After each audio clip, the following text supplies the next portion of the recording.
What's up, fam? Just doing my super pose.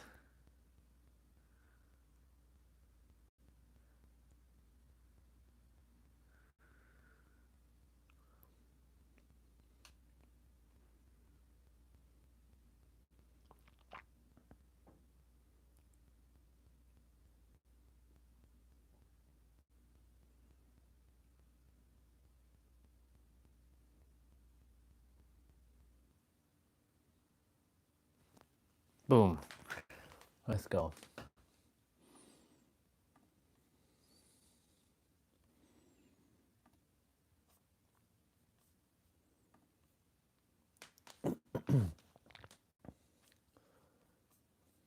We're getting ready to go out.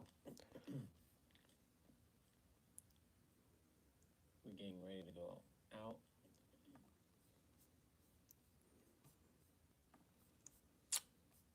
Yep.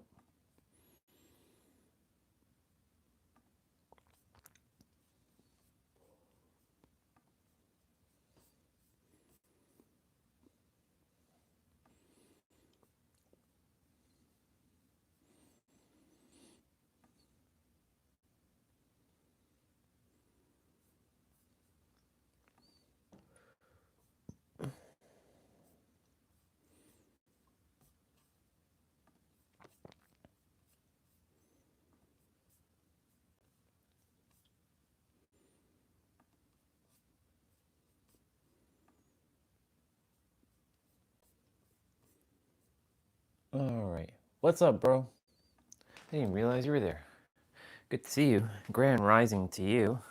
That means good morning. I don't really say good morning unless, well, I do say good morning, but morning, if you take the word good morning, what does morning mean? Sadness. Morning. Morning. Grand rising to you, bro. Good to see you. Are you at work right now? I'm gonna go take my walk. I only tell people that I don't know good morning, but people that I do know, I say grand rising. Grand rising, bro. I trust all is great. I trust all is divine. I've put you all on. I have to take my umbrella because it's going to rain. And I refuse to get soaked. So we got me my umbrella. I'll put it around my wrist. Grab my hand, grab my trusty old gimbal. Yep. What's new in your world, bro? What happened to her? I'm sending her healing right now. What happened to her?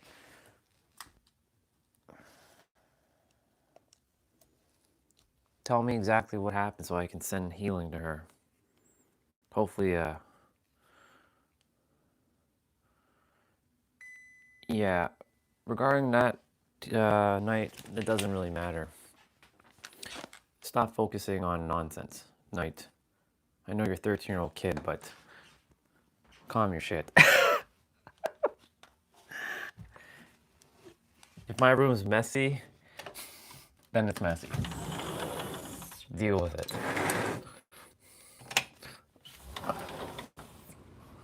Deal with it. Oh, it's already raining. Look at that. All right. Yeah. Back to real serious matters. Night is just a distraction. I'll boot his ass off of the stream if I have to. I'm really sorry to hear about Tiff, bro. I don't know. Said her heart and kidneys are causing the symptoms. Yeah, that's not good.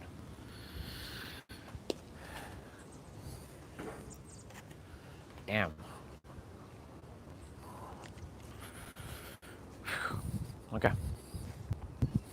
Thank you for letting me know. You never know. You never know until... You never know what can happen at any time. you reminding me this is a reason why I don't think I should bring my water. I don't think I require it. I'm just going to drink some water, but I'm not going to take it with me because it's already raining.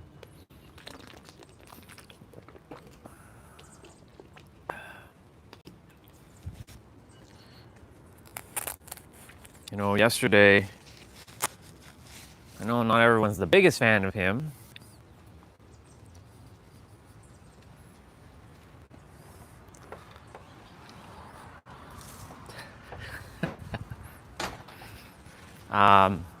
I know not everyone's the biggest fan of him, but you know, I don't know if you heard, but Hulk Hogan passed away yesterday. And you know, the thing is, like,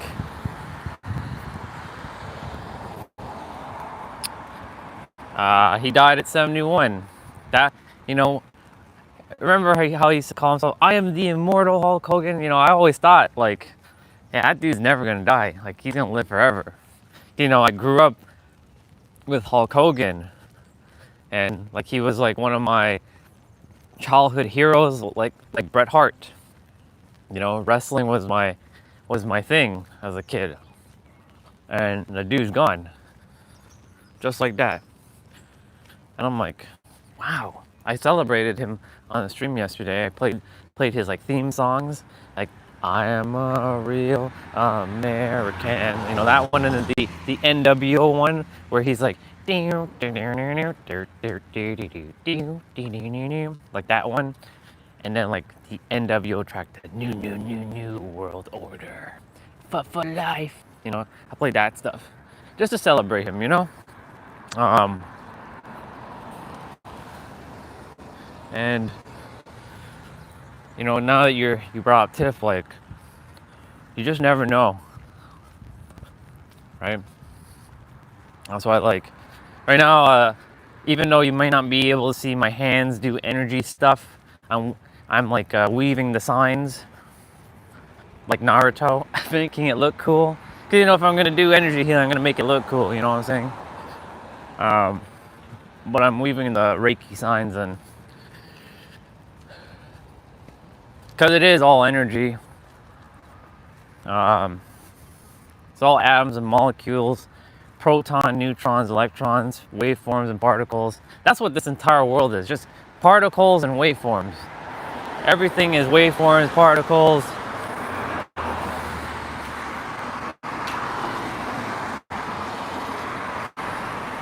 Is it raining now? Yeah, it is. It's still raining.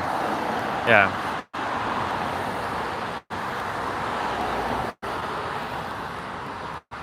Yeah. I really hope everything... I know everything will be okay with her. She's, I call her a tough cookie. She's pretty resilient. She's been through a whole bunch of shit. You know? I know everything will be okay. I know it will.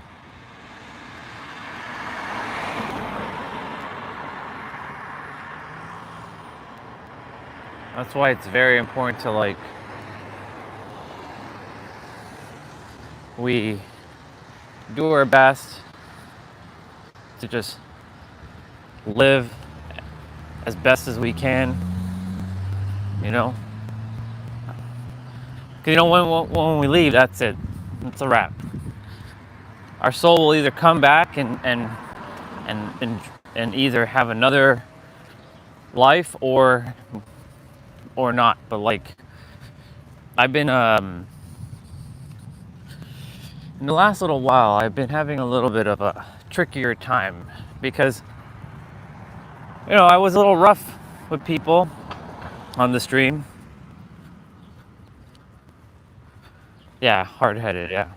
I've been rough with a lot of people on the stream because I've adopted this new energy, because I go by Orion now. Andre still exists, but my name is Orion now because that's what the creator desired to call me. You know, I never really resonated with my name, and you know, my middle name added to that, and then I'm like, nope, I'm Orion Phoenix Stellar now. That's my name.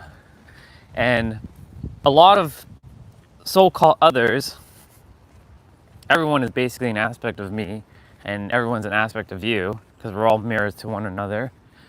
They couldn't handle some of the stuff that I was saying all along, like, you are the creator. I know I came on a little aggressive with them because I was transitioning, but it showed me who is like ride or die with me. It showed me like, oh, because they thought I was very rude to them, right? And yes, I'm not going to play the victim. It went both ways. But the fact that they couldn't understand where I was coming from, they ditched me. And I'm like, you know what? Screw them. But my point to say all this is to say is every day, we get to live another day. Even when we go through all those nonsense, you know what I'm saying? Yeah. I mean, I don't hate the name. I don't hate my name, like the name I was given, but it never felt like me, The name never felt like who I was supposed to be.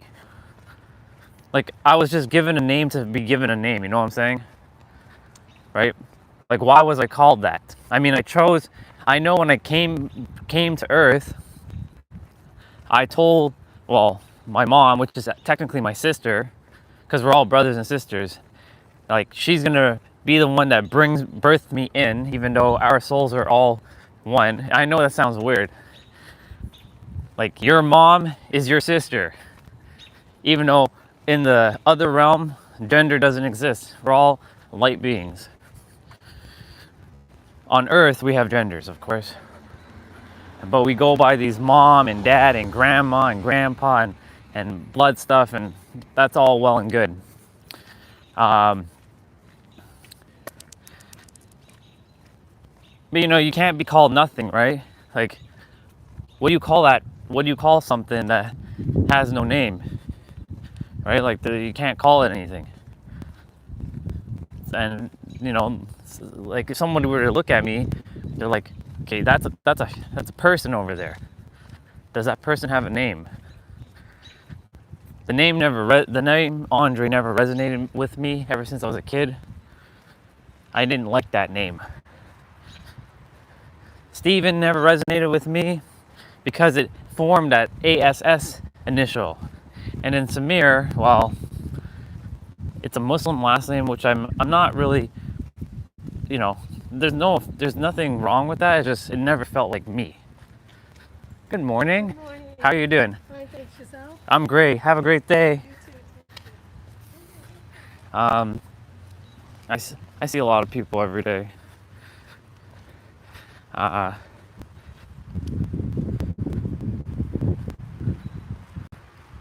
heard you're back from day one. Yeah. I'm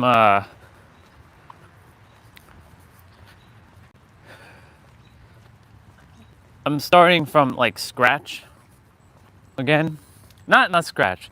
We're never really starting over, you know what I'm saying? Because we're starting from from where I was. Like, I'm just climbing a new mountain again. I'm doing a mobility journey now. And I have to tell you, brother, my flexibility has gone up. Like, I've been doing fitness for a while. And what I was doing was great, but I didn't feel healthy. My body felt broken. Like, I'm struggling to sit and, like, I was struggling to do certain things. Like cross-legging, squatting. Good morning, brother. Morning, how you? Great, yourself? Good, thank you. Good stuff. Have a great day. You too, thank you. And I have to tell you, bro, and I have to say this to you too, because it's important. Do your best. Like, it's great to do lifting weights and stuff, and that's a great way to stay in shape. But you're gonna love this one. Real fitness is being able to move your joints in directions as if you were still a child. Think about it like this. I heard this from the mirror that I'm currently, using my body in all kinds of ways. She was saying, what's the point of looking like a Lambo if you don't have the suspensions and you have bald tires and you can't do a U-turn? What's the point of it? All right, and I'm like, wow. Because a lot of people who are in fitness, they may look great on the outside, but do they feel great? Like, I don't mean mentally, I mean, do they feel great physically on the inside? And though I'm doing fitness and I'm pretty healthy, I've been documenting my mobility journey, and dude, it's been a struggle. I'm not gonna lie. There's a lot of things I just can't do presently, but I'm working my way to it. Like, you know, there were certain moves like bending your wrist a certain way, because our bodies are able to do it, because there's no limitations to our body, because we were able to do things like this as a child. Our body just has what we call movement amnesia. It just forgot how to do this stuff.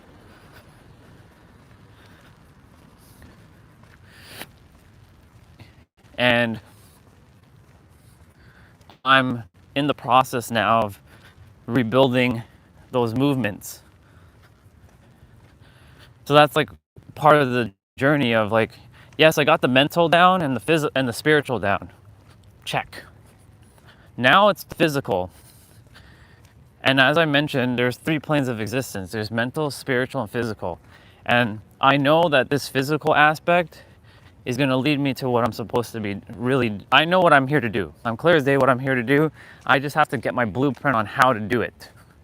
How do I bring it into reality? I can think about it all day, I can pray about it all day, but I have to still take physical action.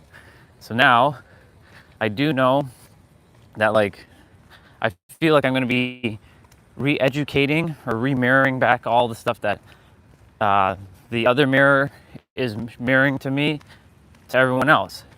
Because that's what we do as humans. Or I should say, that's what we do as creator beings. All we do is repeat each other's information to one another. Hence why there's no one person in this world that is better than anyone else. The difference comes down to awareness of the information and mirroring it back. That's all it is.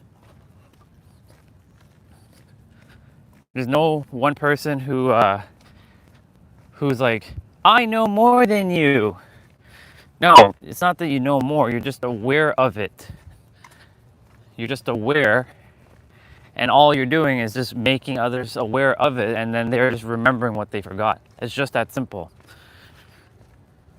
But it takes a little bit of a shift in perspective and a little bit of a mindset shift to take on that perspective of like, oh, I'm just remembering what I forgot. Oh, right.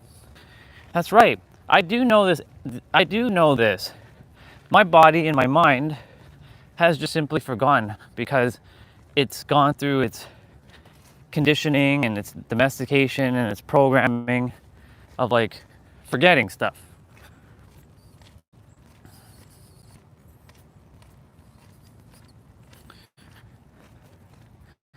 Yeah.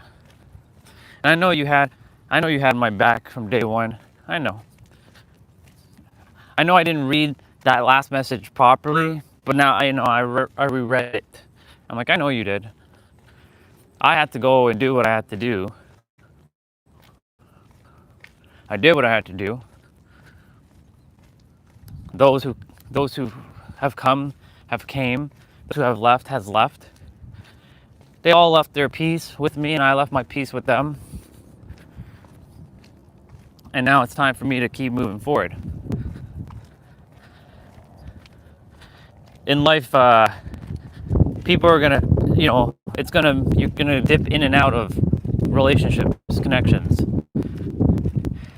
But lately, I doubted myself. I hadn't doubted myself in a while. And I'm like, I doubted myself, and I now know what it feels like to doubt myself, and I now know what it feels like not to doubt myself. And I know what the feeling feels like. And I can tell you that doubt truly is your number one killer to everything. It is. It will literally cripple you. Doubt will cripple you. confidence will catapult you. That's a bar. I wish doubt started with a C, but maybe another word for doubt could be criticizing yourself. Or the word, I can't do this, which kind of is a nuance of doubt. I can't do this. I can't. And can't's not a word, because can't is a conjunction of two words slapped together. Can't not. Right?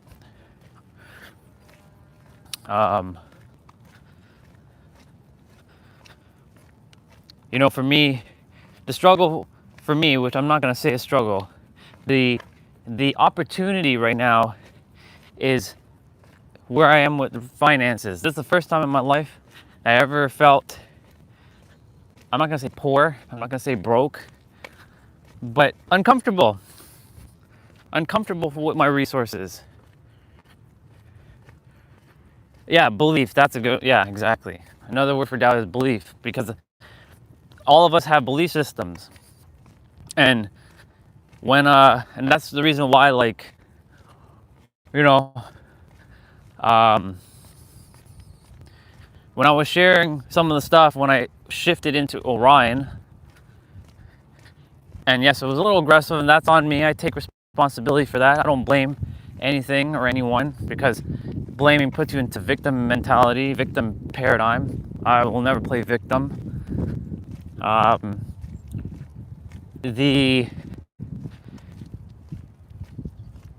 You know, I could, like I said, I could have done better, and I will do better, and that's why I'm doing better now. I trample on people's beliefs, because it's the beliefs that holds their identity, right? Everything that each of us is our belief systems. And if someone is like trampling on something, that it threatens your identity, right? If you think about it, and really if you feel it too, it's like, shit. Like if I believe this about myself and somebody comes and tells me, nope, I'm not this, I'm actually this, your belief ends up being like a defense mechanism, because you start defending. I don't know, because it happens to all of us. It happens to me a lot. If somebody comes and tells me that you're just a human, actually, yes, we are human. We have a meat suit. Yes, I call it the ego suit.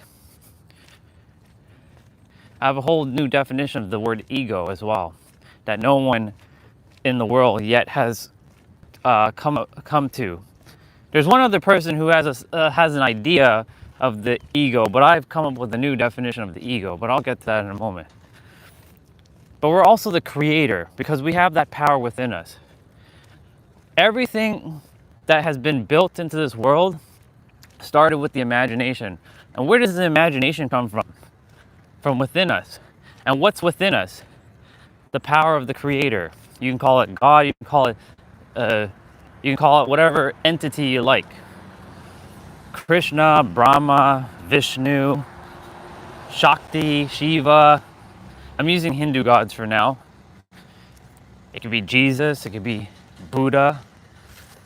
You can give it the name Allah, Moses, Abraham, Yahweh. You can give it whatever name, but it's within. It's not some outside entity looking down and casting and holding a book in its hand and like waiting for you until you die. I saw the other side. Now some will be like, how do you know that's real? How do you not know that's not real? What, because you can't see with your eyes?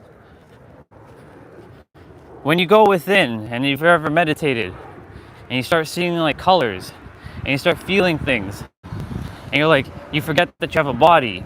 I'm sure you've had that experience where you never, like you sat and you're like, wow, I don't feel like I have a body. I can't feel my hands, I can't feel my legs. That's who you are. Formless, unconditionally loving substance. You're not your body. You just have a body and you live with your body. Anyways, the beliefs of what we've taken on through our life, you know, imagine someone just randomly coming up to you and be like, hey, did you know that you're the creator?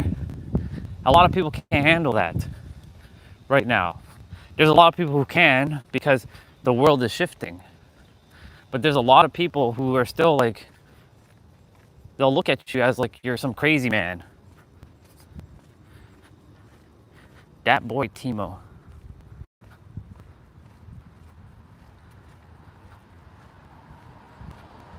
Yeah, exactly, Timu. You're both human and creator. And yes, I did say it like this to others. Whether you like it or not, you are the creator. If you don't desire to take on the creator perspective, that's on you. You'll live the most limited life. Or you can live the most limitless life. That's a choice.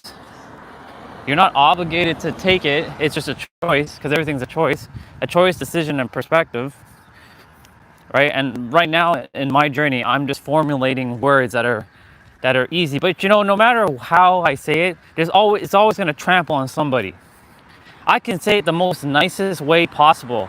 I can say to someone, "Did you know that you are limitless?" They'll be like, "No, I'm not. I have limitations." And it will literally cause them chaos. Because no matter what you say, you could be the most positive person in the world. There's always going to be someone that's going to hate what you have to say. There is always going to be someone who's going to hate what you say. It's a bar. Yeah, exactly, bro. That's a bar right there, bro. You can't see the wind, but you can definitely feel it. Oh, a great one too. You can't see Wi-Fi, but you know it's there. You know that internet's working. Like, I can't see the internet, but the internet's working. Like, it's giving me data on this phone right now. Does that mean it doesn't exist? Right? That's why when people say energy's not real, oh really? So then what do you think you're using on your cell phone right now? What do you think a battery is? Energy, and it depletes. Why do you think we have to sleep? Because we require energy. There's no human who can go a full week without sleep. Some people can go a couple days without sleep, but you best believe after a couple days without sleep, you're basically SOL, because we're energetic beings.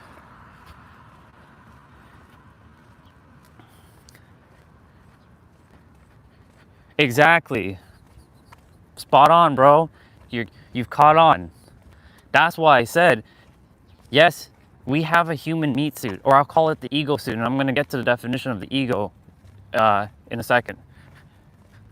But we have the power with our words, our thoughts. By the way, in this area it gets blurry, so internet in this area is not the greatest, so just bear with me. In our experience, our words, our feelings, our beliefs, our thoughts, and our actions or inactions, because inaction is still an action, because if you're choosing to not take an action, that's still an action. That choice in itself is an action. It's a paradox. And everything in life is a paradox. It's not raining now.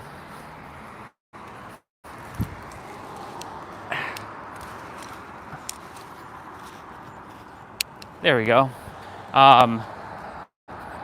Everything in life is a paradox. All that is what shapes our reality. And the thing is, I know a lot of people say we create our realities, and I was saying that for a while. The creator is a creator, but I call the creator now the revealer. Because we don't create, we reveal. Everything already exists here and now, because time is an illusion. Even though time does exist in the third dimension where we reside, it also isn't real. When you transcend this plane of existence, time is an illusion. For example, I can tell you that time is an illusion. Remember all those times we used to connect, bro? Remember all those times when we used to connect and we would talk for hours and it felt like minutes passed by? That's how you know time doesn't exist. It's an illusion. Yes, on the third dimension, we use time as a measurement of space. But time doesn't actually exist. When you pass through this third dimension and go into the fourth, fifth, and beyond, it's all an illusion. Everything exists here and now. We don't create anything. We reveal things into our reality. Nothing is created. Everything is revealed. It's just that we're tapping into a blueprint that the Creator has for each of us, and we bring it forth into reality. That's all we're doing. That's all we do. We just reveal. We don't create. We reveal shit. That's how this works. Let me see. Have I reached my highest consciousness of chakra? I mean, I believe I have, and I know I have, because I've tapped into the Creator. Nothing goes beyond the Creator. That's infinite. Chakras are less than the Creator. I mean, it's one with the Creator.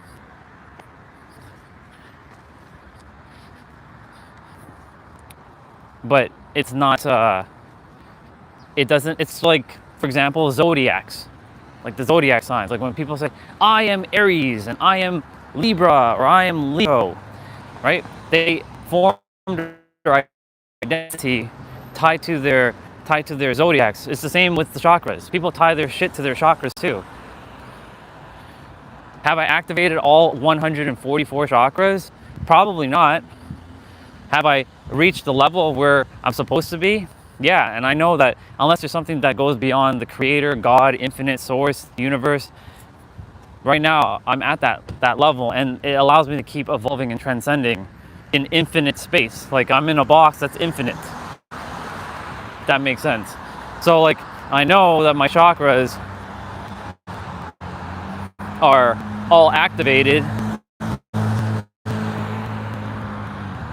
Now whether they're all at the highest form, well, that's a different story, because you know the human character likes to get in the way with the third dimensional thinking mind. My third dimensional thinking mind is getting in the way a lot. I don't call that ego. Everyone has a skewed definition of what the ego actually is. Now I'm going to get to the definition of what ego is.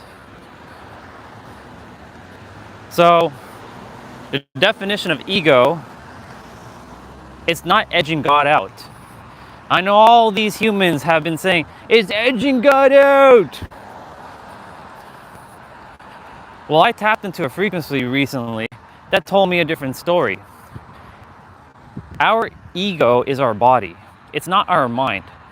So my mind, our mind, is called the third dimensional thinking mind, or the third dimensional logical mind. I know that's a mouthful, so you can just call it 3D mind for short, because it's 3D. It can't see 4D, it can't see 5D, it's limited. It can be limitless if you tap beyond the third dimension and see beyond the third dimension, but currently the third dimension mind is the third dimension mind. The ego is actually exploring God's oneness. It's encapsulating God's oneness. It's enjoying God's oneness. It's explaining God's oneness. It's like exuding God's oneness. A lot of E words here. It's enjoying, it's electrifying God's oneness. Basically, our body is to come back into oneness. And what we're here to do is to remember who we are. That's all. That's all we're here to do. We didn't come here for kids. We didn't come here for the human experience, even though most are having the human experience, but we came here for transcendence. We came here to remember who we are. And who we are is one. Every single one of us is one, even if they create separation, even if you like to be tied to a certain religion. It's just okay. Just remember, it's all one thing. The Creator goes beyond religion. It was so-called men who created religion. Now, that's a whole other conversation for a different time.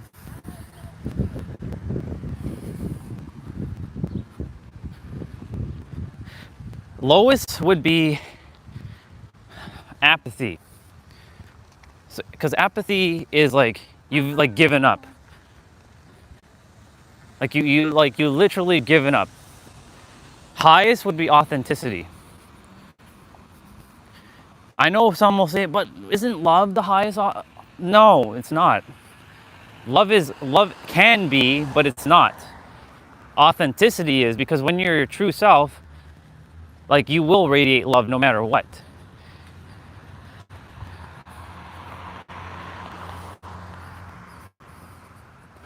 Like, love is a very, very, very powerful frequency. We all know this. Love is truly a very, very, very powerful frequency, but authenticity is even more powerful, because when you're your true authentic self, nothing stops you. And I got to feel what that feels like, and it feels a very, very powerful. Like, I mean, it's a next level frequency. But here's the thing: every frequency is all part of the one, from apathy to authenticity. Notice that they both start with A. Apathy and authenticity. They are all part of the same frequency. No one is better than the other, because we, as in the third dimension, have created this thing of polarity. We are bound by polarity: good, bad, light, dark, good, evil, negative, positive. But when we transcend the third dimension, none of that exists. Everything's one again. In this area, again, it gets blurry, so apologies if it's like cutting in and out. But apathy would be on the lowest end of the spectrum, and authenticity would be on the highest end. But the thing is, like, even if you're in apathy, even if you're in that state of being, you're still so very powerful, because you have brought it forth from within yourself. Just like someone who's tapped into authenticity.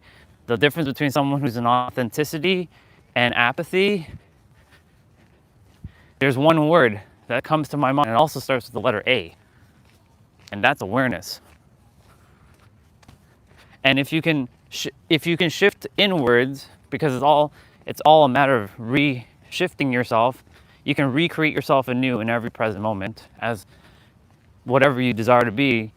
Yes, I know it'd be like, but you got to feel your feelings. You can't bypass. You're right. You have to feel your feelings. But when you've done that enough, and you know that you can just shift, and like, remember who you are as the creator being.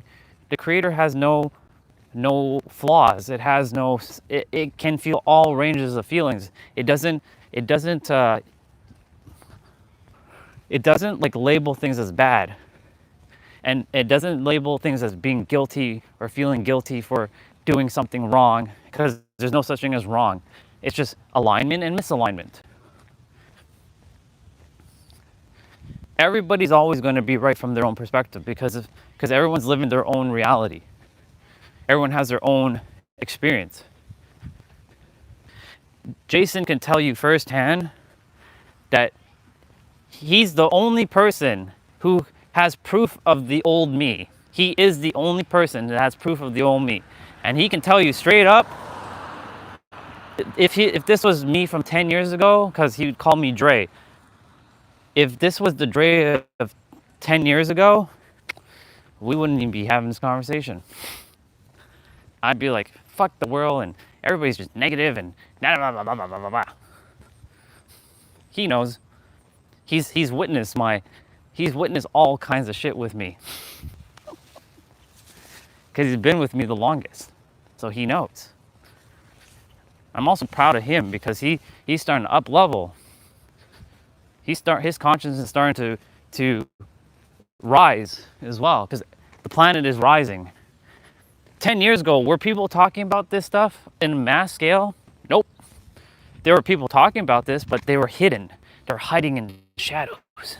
Because if they were to come out and speak, they'd be like burnt to the stake. But like, everybody and their mother is on TikTok and Instagram and stuff is talking about consciousness now. Well, why is that? Well, the planet is shifting. It only makes sense. Because a lot of people have now come to realize what they've been told and all kinds of other stuff hasn't been accurate. And that the power comes from within. It's never from without. Now I'm going to read what you shared. So the thing is, we're not here to maintain the high frequency. That's actually unrealistic. Even though we're meant to live an unrealistic possibility, staying in high frequency is actually, I would say, no bueno, because you're meant to go through the ranges of feelings. The only thing is, when you're going through those lower frequencies, to not beat yourself up and feel guilty, because the so-called egregore, for those of you, an egregore is an entity that takes form through your beliefs. The egregore will always, and is always watching. And you have many egregores. These egregores, you can call it entities. They're not like real, they're not like real, like physical entities, but they're astral entities that latch on because they desire to stay alive. Like for mine, it's like, I don't have the resources right now. So it's like, you see, you don't have the resources right now. It's that little mind, and it's like, it takes form in its own way. But we're meant to, when we're feeling those things, to recognize that we're going through this thing. This is actually part of our experience. We are up-leveling. We're getting our gifts during these times. Like, you get your gifts in the shadows. You never get your gifts in the light.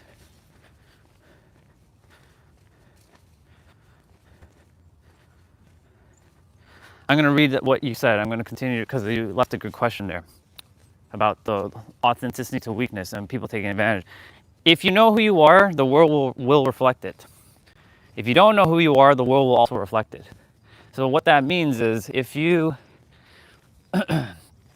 for example, let's say you don't know who you are and you attempt to take your authenticity and you haven't quite honed into what that actually feels like, right? And someone like comes and starts taking advantage of you, kind of like what happened to me recently. We actually got to see a dark night of the soul on the live stream. We actually saw me break down for about a week because I said to the universe, it would have been cool if everybody got to see a dark night of the soul. Careful what you wish for, because you might just get it. And I clearly got my dark night of the soul on the live stream.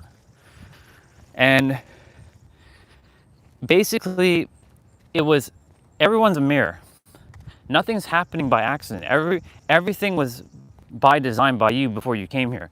So like everything that just occurred with me, with the other mirrors who were like, you're being so rude, and this and this and that, and da da da da da. That was actually by my design, because I told them before I came to Earth, hey, in July, blah blah blah, July 2025, I require you to help me to overcome X, Y, and Z. So you have to do X, Y, and Z for me to overcome it. And that's why I said, when you know who you are as a creator, you recognize that everything is by your design. Even when so-called other is coming to like maybe point a gun in your face, that's by your design. And I know some will say, but that's not how it works. That is how it works though, because there are infinite games being played and every game has been done. All you're doing, your higher self, is looking back at the game it just played now. And it's making sure that the game is going according. And the thing is, you have free will to choose which game you choose to play. But each game has a destined path. Morning. Each game has a destined path. It's done. But there's a game that's even between games that's called the game of switching. Right? Like there was a game of me switching between, high and low, up and down, negative and positive. So now I'm going to continue to read your question. So you said, how do I maintain the highest frequency although it may dwindle from time to time? And that's normal, bro. Just so you know, it is normal for it to dwindle. It's not normal for it to not dwindle. It's actually not sustainable to stay in high frequency all the time. I know people say, you gotta prime yourself up every day. And yes, that does work. But there are times where you have to feel your feelings. I feel my shit so I can let it go, process some shit out of me. Because all this is energy. And by the way, in this area, it gets very, very blurry. And it gets, by the time I get to the water, there's a spot where I sit by the water for a few minutes. It'll clear up. So just bear with me here. It gets extremely blurry here. It might have been already blurry the entire time, but you know.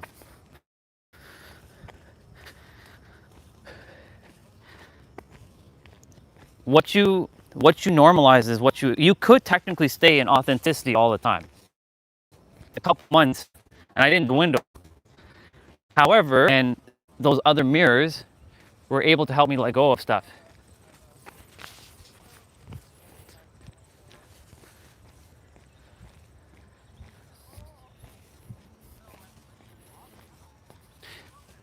Just saying hello to a brother who's trained his dogs amazing. He's trained their dogs absolutely amazing. And she's trained her dogs amazing too. I know, because I've come down here a lot. Ooh, there's quite a few of you on. Cool. Anyways, back to what you're saying. Oh no, you're good. You're good. You're good, dude. You're good. I was saying to the audience that like you're the only person that knows that 10 years ago I wasn't speaking like the way I'm speaking with this high level consciousness stuff. Good morning. You were the only person that knows where I was 10 years ago out of anyone on the stream. Because you physically knew I wasn't talking about this high level consciousness stuff. I wasn't into all this spirituality nonsense. I was into playing video games, watching anime, and just working my ass off to the bone. That's all I was doing. And I was very negative. Very, very negative. Very pessimistic. I had the, you gotta be realistic, man. I got that. I was living that paradigm. You gotta be realistic, man. Paradigm. When you live realistically, you will only get realistic. That's a bar. When you live unrealistically, guess what? Magic opens up for you and you get to experience magical things. Because what you expect is what you're gonna get. I like saying it like that. I like throwing in a little bit of an accent there. What you expect is what you're gonna get. And what you're gonna get is what you expect. And if you normalize something, that's what you're gonna experience. So like what Timu was saying about staying in a high frequency, it is possible to stay in the highest frequency at all times. But is it sustainable is the question. Well, it comes down to your It comes down to your belief systems on what you choose to entertain as real and true. Now, of course, I was saying like there are times where you have to feel your feelings. You have to. Like I asked for a dark night of the soul. I said, you know what would be cool, y'all? Let me experience a dark night of the soul.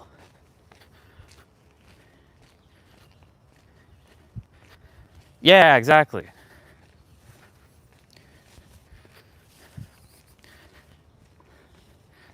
Right?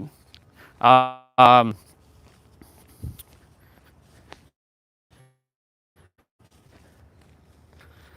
now, like, for me, I'm gonna read what you shared. Like, for me, like, now I'm just like, I normalized the unrealistic. I was very, very pessimistic, very, it's only this way, it can only be this way. By the way, it's gonna get, the internet's gonna be better by the water in a moment.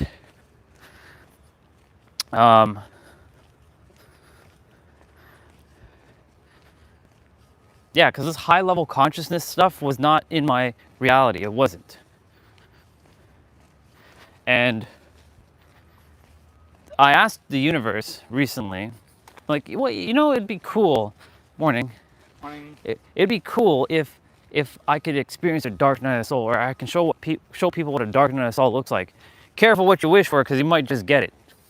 Actually, you might not just get. You will get it one way or another. It may not come right away, but it will come. So guess what happened? A dark night soul happened. Good morning.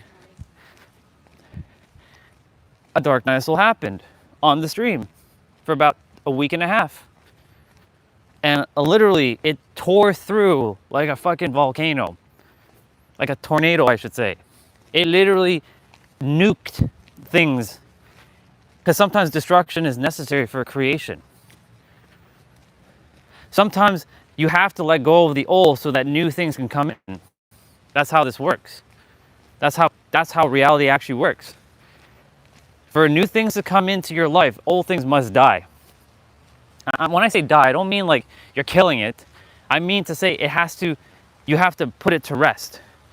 By the way, welcome back to the Daily Water, y'all. This is my water spot where I chill every day for a good few minutes. And since the sun is not out currently, I can put you by the water today because it's not that hot. Otherwise the phone would get cooked. And this water is very calming. Growing up, when you're sad or mad, people want you to almost snap out of it instantly. You're right, dude. They're like, stop being negative. Because because when we were growing up, Timu, right?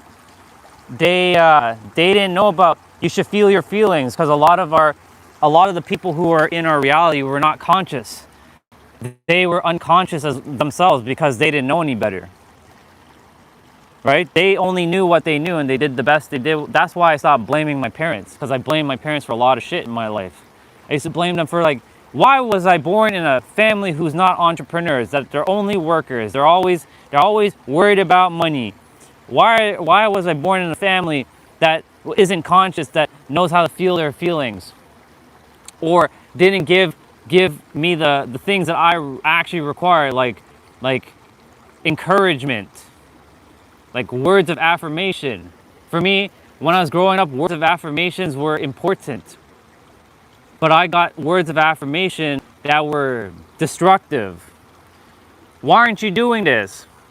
For example, Jason could tell you that I took much longer to go get my license because I was a scared little boy to go drive a car. Now I'm a fucking professional driver. Why was that? Because when my parents, and I don't blame them, I'm not blaming them, I'm just giving you the example. When my parents were like, when you getting your license? When you getting your license? When you getting, it was more of a nagging, not an encouragement thing. Or like when I would be upset about something, mom would say, fix your face. Stop staring at me like that. Stop looking like that. Stop doing this. Stop. Right?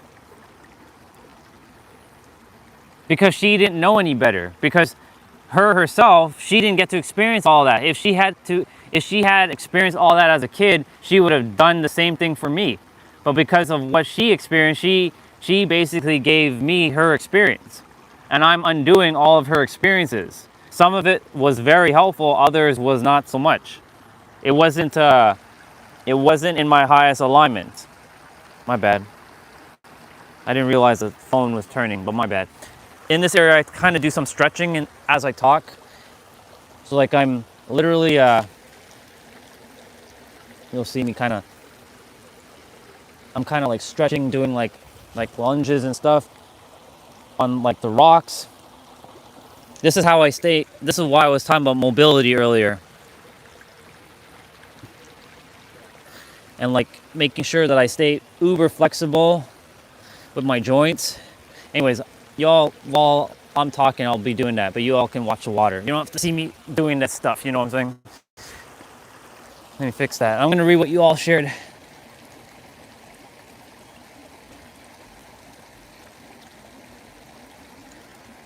Yeah.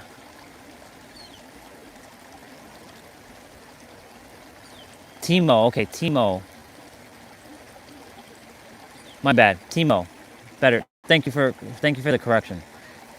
Parallel parking in the She Beach for the win. Yeah. I understand that. I didn't get my license until I was 19, 20 instead of getting it at 16 right away. Bro, I got mine at like 20, 27. Yeah, I was friggin' scared shitless because I was just a terrified kid, terrified soul. Not a, sorry, the soul's not terrified. A terrified human who never felt confident in myself because I never felt confident in anything except for video games. The only thing I ever felt confident in was video games. And I knew I was always gonna win to some degree. But other than that, I would never felt confident as a human, like to never be confident in front of girls, to speak freely about how I feel to women, or to drive a car, or to speak in front of other people, or to like live stream. If this was 10 years ago, there was no way you'd be catching me talking on like on a live stream about things like this stuff, because I was scared shitless. And I was always in a fight, flight, or freeze response, because I had the paradigm life is happening to me, not for me, not with me, not by me, not through me, and not as me. By the way, the life is happening as me is your highest paradigm, because you are the creator. Life is happening for you is still the human paradigm, where you're allowing some sort of external force to help you, which it does exist, but it also exists within you. It's simultaneous. It's not just one or the other, it's both. And our brain has a very hard time conceptualizing that it can do both, right? Our brain is designed to do black or white. It can't be gray. Our brain can't accept that we are both human and creator. It can only accept one or the other. It can't do both. It's not that it can't. It has a hard time to do that because it sees with the eyes but not with the mind. The mind, the higher mind, I call it the multi-dimensional mind, which we all have access to at every present moment, that can see everything. But how do you tap into the multi-dimensional mind? Well, it's very simple. Y'all want to know the answer to that one? You all have the answer, just so you know. It's literally to just be quiet. That's the answer. Be quiet and you will hear your answers when you're supposed to. I know we're like, I want my answer now. I have to know my answer now. I have to know this answer now. I do it all the time. In fact, on the live stream, I do it all the time. But I have to shut my mouth, quiet my mind, and get into stillness, and I'll get the answer. That's right. I have to zip my lips for a moment. Yeah. Confidence is a big thing. Lack of self-confidence really bleeds into everything in your life. It sure does, dude. I started doubting myself for a week. I'm like, man, I really suck at talking to people. I started saying shit like that. I was like, man, I tore down quite a few relationships recently, and I'm terrible at speaking to people. I'm not good at relationships. And I started doubting myself. And of course, that started to bleed into other things. And then I had to be snapped back into reality. Wait a minute, I'm the fucking creator. The creator does make mistakes. No, there's no mistakes that you make. Everything is not a mistake. Everything is an action through your mental and your spiritual that will then be produced in the physical. And how can there be a mistake if you're the creator? Everything happens exactly as it's supposed to. As I mentioned, all games have been played. Even this game that we're doing right now, Timo and Jason and myself, this game has already been played. We're just now playing the game. I know this sounds difficult for some because, you know, shit is happening to some people in the physical. But they played their game the way they played it to overcome said challenge, whatever their challenge is, right? We chose what we came here to experience. There's no accidents. Think about it for a moment. Why did you choose the exact body you have? You could have chose a different body. I could have chose a different body. The reason why I chose my body was to overcome shame, to overcome lack of, confidence. I had body shame for a majority of my life. I had a lot of hair on my skin. Now I'm showing my chest and my almost six-pack abs, not quite six-pack yet, almost six-pack abs to the world. because I'm not afraid anymore. But I chose this body because I could have chose like the Rock's body. I could have chose a bigger body. I could have chose that body, but I chose this body to overcome some limitations that I imposed on myself. Because we basically chose our game of what we're playing. I know some will say, but that's not true. It's okay. If that's not true, that's okay. But just know that you are the one that did choose your game. Even you saying everything's a paradox. Even you saying, but I didn't choose my game. You actually created your game to say that, which is fascinating, isn't it? Morning. I'm doing a backwards bend right now.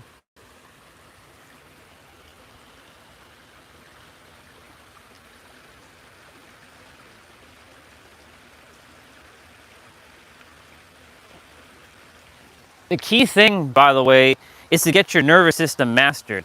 When you master your nervous system, you win the game of life. Like right now, I'm training my nervous system. I'm literally on an edge of a rock, doing a backwards bend, looking at the water from behind me, and it's causing the nervous system to go chaotic. It's like, oh my God, I'm gonna fall, I'm gonna fall, I'm gonna fall. But if you're like relaxed nervous system, you're safe, you're okay. When you feel safe and secure within, nothing will stop you. You are limitless. Even when like someone comes at you with like a gun, whether they pull the trigger or not, everything's gonna happen the way it's supposed to happen. You're always gonna be safe because your soul is immortal. Your body is not immortal, but your soul is. And you best believe that. How can anything ever, like, I know our body's gonna feel the shock of like the fear of like maybe a lion coming to eat us or something, right? Or like for me, like sometimes a dog still comes and like runs around me like, "Arr!" Like all I gotta do is like kick it in its face. But you know, I'm not gonna do that because I love dogs. But the body starts reacting. But we gotta remember that like our soul doesn't feel fear. Our body does. And fear, there's instinctual fear, which is real to us, to the body anyways. And then there's illusionary fear, like the fear of public speaking, the fear of being worthy. Like those are illusionary fears. We all are worthy. The very fact that you're born is proof enough. Your existence is proof enough. You don't need any other proof because you exist. Otherwise, the universe would have taken you out or would have never created you. So that alone should give you proof that that's how worthy you are to exist. And you have all the range of feelings and emotions to use because that's how worthy you are to have all those ranges of emotion. And that should shift the perspective inside of you to know that's how powerful you are because the Creator gave you all that power. If the Creator didn't give you that power, you would have just been a robot with no emotions. And I know a lot of people like they numb out their emotions because they don't want to feel the thing, because feeling the thing is like the scariest shit in the world. I know what it feels like to die. I know what it feels like. I actually killed myself twice last year. Not physically. I killed myself mentally and spiritually last year twice by doing death meditations. And I went so far that there was a point where I was not coming back. But the Creator's like, you got to go back, you got to go back, you got to go back, you got to go back. I know you're doing these death meditations to let go of your identity of who you think you are. And I did, even though it comes back here and there because, the human experience puts it back, right? Like when I'm interacting with another human, it brings it back. That's why I'm only interested in those who know that they feel like they're the Creator and we're in alignment with that, because that keeps us all in the same frequency. I'm not interested in going back to just being a human who is limited. Now, of course, one has a perspective to say that the human is limitless, right? I know that my body's human. I'm with the physical human character. That I know. But our powers are so much more vast. We are limitless. Our imagination, it can bring everything. I'm going to look at the screen. I haven't read anything yet. I will come back to the screen. And look, we are so powerful, we are so limitless. I'm coming to the screen now and taking a look at what was said. All right, let me see. There's a bunch of things I'm gonna read. Yeah, do you think people are born with natural confidence? Does your environment create confidence, or does working on yourself create confidence? I believe and I know it's a bit of everything. So your environment definitely does shape that for sure. Definitely, definitely, I won't say creating, because I mentioned earlier that we don't create, we reveal. We reveal because we're remembering who we truly are as a creator being, as the limitless being. If we don't use the creator being, we can use the word limitless or the infinite being. We reveal ourselves as a limitless being by remembering who we are and like, oh, I'm already confident. Wait, I'm limitless? That means I'm confident. Wait, I just forgot who I was. Oh my God, it's just that simple. We can create confidence, but we're not really creating, we're revealing. There's a little bit of a shift there that I had to do for myself. Because creating implies that it doesn't exist, but everything already does exist. There's a version of me who's very, very outspoken and extremely like on point and like rock solid confidence that I'm tapping into now. It already exists. So all I'm doing is revealing the frequency that that version of me is on, and I'm tapping into that frequency. And frequency is another word for state of being.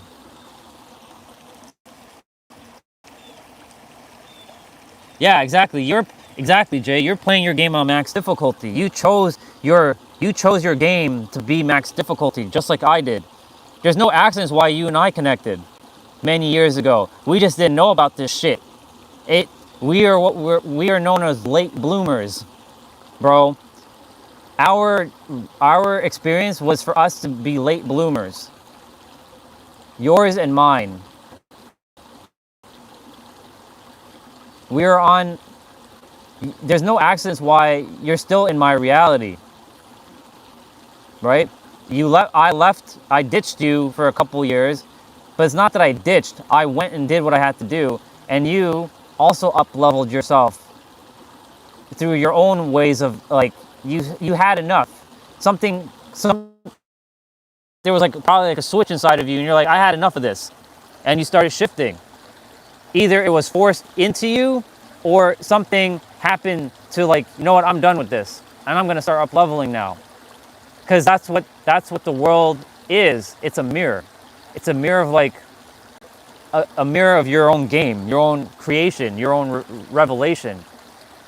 And for me, mine came at the cost of another soul who died, but she and I made a contract saying, you're not gonna know who I am, but I'm gonna be the one that's gonna be your catalyst to wake you up from your game that you're playing right now. The game of being the employee and switching into entrepreneur. And you're gonna struggle for several years. In fact, you're gonna struggle a lot. In fact, you're gonna end up to a point where everything's gonna collapse, and you're gonna have to kill yourself mentally and emotionally to be reborn. That's why the universe gave me the middle name Phoenix. My middle name is Phoenix now. I'm rebirthing myself in every present moment, just like everyone else is. All of you are rebirthing yourself. You're all phoenixes. Every one of us is a phoenix. Every human is a phoenix if they choose to be a phoenix. What is a phoenix? It's the bird of rebirth. It's the bird of purging with sacred flames. Let me see what you wrote there. So for you, Jay, it can get easier if you say it's going to get easier. If you say it's going to be hard, then it's going to be hard. Because remember, what you tell yourself is what you're going to get. Because it really is all through the mind. The higher self, like I said, like for me, I'm like, you're already a billionaire. Whatever you desire, you already are it. You just have to tap into it. And you have to live from that state of being until it has no choice but to collapse into your physical experience. For me, like, I'm a billionaire. In fact, I'm a trillionaire. Now, do I have the $1 trillion in my hands right now? No. but I have to live from a state of being that I'm already there. And that's why sometimes you have to be delusional, because if you live by other people's expectations, then you're living by their limitations, and that's a bar. Their expectations could be your limitations, right? And sometimes you have to part ways with those who are playing limited, or you choose to not entertain what they have to say. Like for me, I don't entertain what a lot of people say. I live in my own bubble. You have to live in your own universe. You are your own universe. YOUNIVERSE. You're your own universe. And when you live in your own universe, you can have whatever you want, but or whatever you desire, because want comes from a place of lack. So desire is not lack. Want and need come from a place of lack. Desire and require are not lack words. That's the reason why words are so powerful. If you know what words you use, you can create spells and reveal spells into your reality and reveal things into your experience. But you have to also be from a state of being. Yeah. All right, let me read. I'm going to read. So, Timo said, I always heard stories of people dying in their sleep. Do you think that's because they get lost in the spiritual realm without returning to their body in time? Possibly. The other thing too is they also chose that experience, because remember what I said, every game is already played. So like everything that's happening with you, through you, by you, and as you, not even for you, not even to you, because to you is the victim paradigm. For you is like, it's not the victim, but it's still not empowering enough. I know Tony Robbins and all that will say life is happening for you, not to you. Actually, life is happening as you, because you're the creator, because you're the one that's in charge of your own experience, right? It comes down to what frequency you're emanating, and the universe will only give you more of what you already have, because it's an annoying law, or you can call it the most beautiful law of the universe, depending on how you see it as a perspective, that you can only have what you already have. That's a law. That's an actual universal law. You can only have what you already have, because if you don't have it, that means you don't require it right now. But if you have it within, that means you will have it without eventually, because you can feel every feeling before you even experience it in the physical. Because what are we doing on the planet Earth? What do you think every action you're taking? It's to produce an experience of a feeling. That's all this is. All we're doing is chasing feelings. Even though we're not really supposed to chase, we're attracting feelings and magnetizing feelings to us.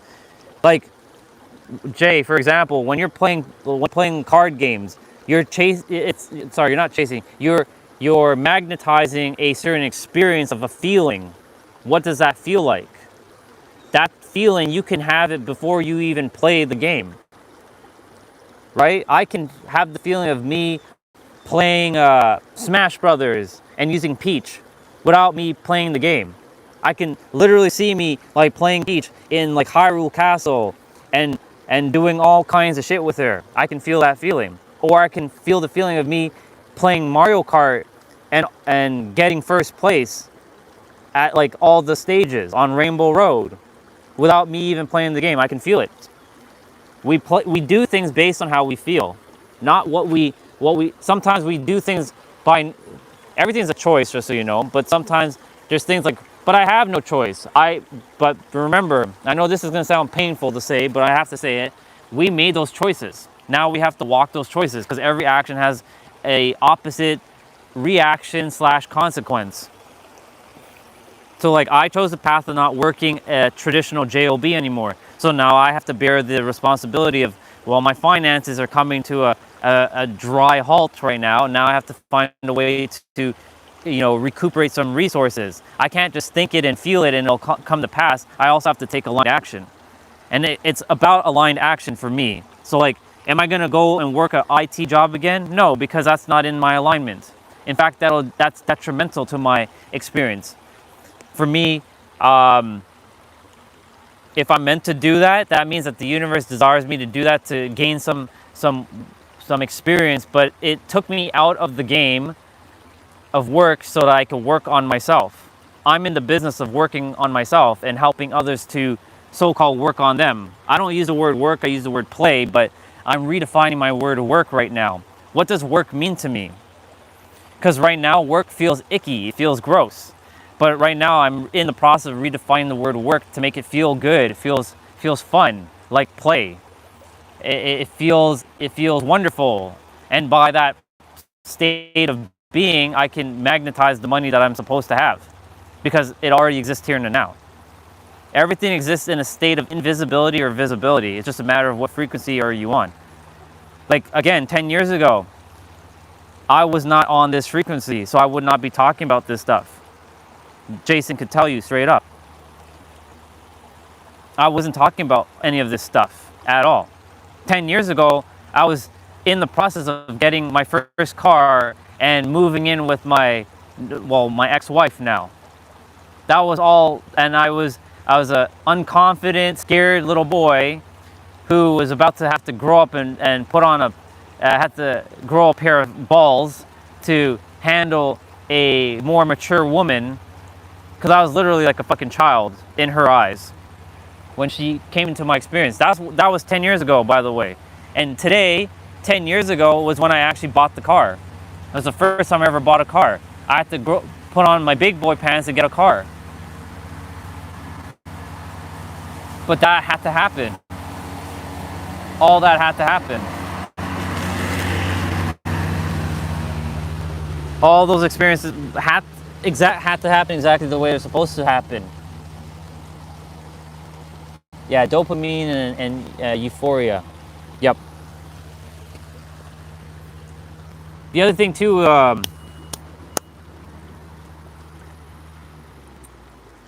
too, 10 years ago, I was in the process of starting to get my first true IT job. I was working at a computer store for 5 years. The frequency that I was on when I was getting let go of the computer sales job was, shit, this beautiful woman from Ukraine is coming to Canada. I have to find a way to make money. I have to find a way to support us. I have to find a way. And guess what? The universe said, you're going to have this law firm job. You're going to grow. I'm going to give you a set of experience. And sure enough, I did. And by the way, there's a rare Pokemon over there. I call animals Pokemon. It's right over there. It's a stork. It's a lone wolf. It's like a Lugia. It's like a Lugia in the water. Jay, you have one of them master balls? It heard me say master ball and flew away. Let me see.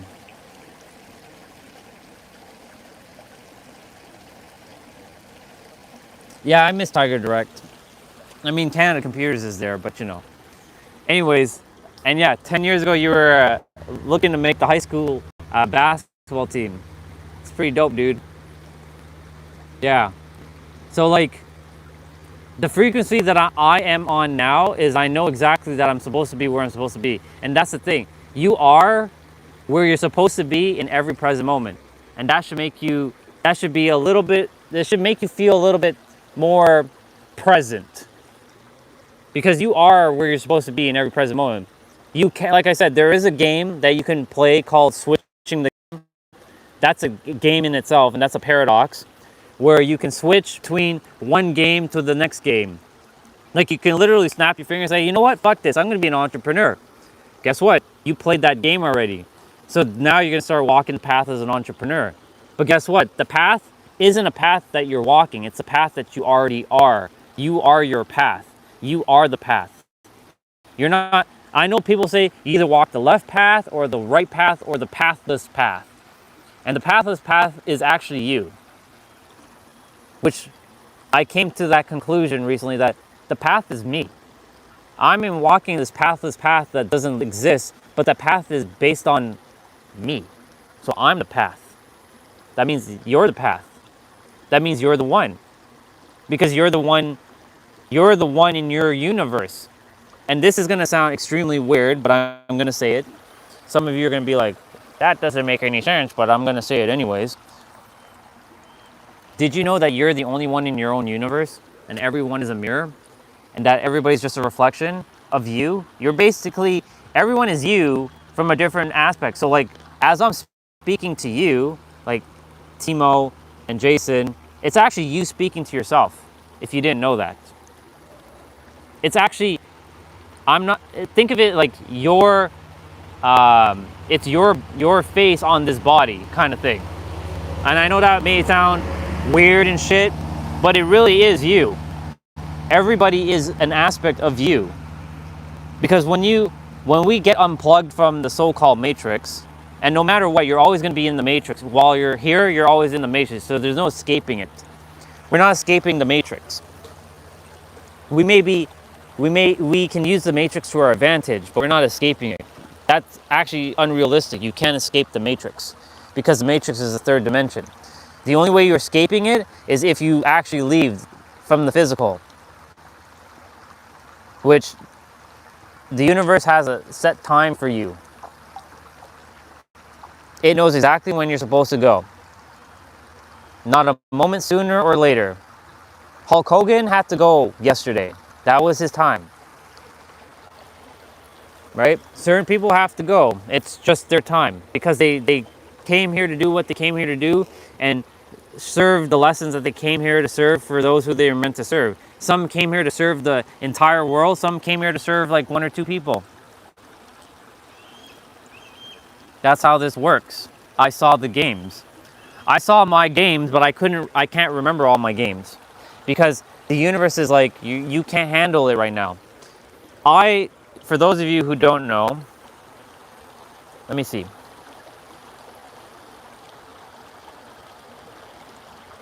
Yeah, exactly. There you go. Yeah, we live every day on the earth and we leave it once. Yes. Yes, we do. Technically, in this body, yes, we'll leave it once. But as our soul, we'll leave it many times. In fact, your soul, Timo, your soul, Jason, my soul has lived, it's countless. I would say billions of years. Did you know that you were everything? You were once an ant. You were once a spider. Once a dog, a cat, a lion, a sheep, a crocodile, a dinosaur. Did you know that? That's the reason why I do my best not to hurt any animals anymore. Like even while I'm walking, I don't step on bugs because they are sentient beings. They're one with me. I do my best to not hurt them. I make sure if a fly gets in the house to get it out safely. I'm like, come on, fly, you gotta leave. Come on, Bubba. Come on, you gotta go. You gotta go. I know, mosquito. I know you want to eat my skin. I know, but you gotta go. You gotta go. Do my best not to hurt them. But 10 years ago, I was smashing things to bits because I was unconscious. I was asleep. I know this is a circle of life, and I know that humans eat animals and animals eat animals, and that's just how life works in the physical.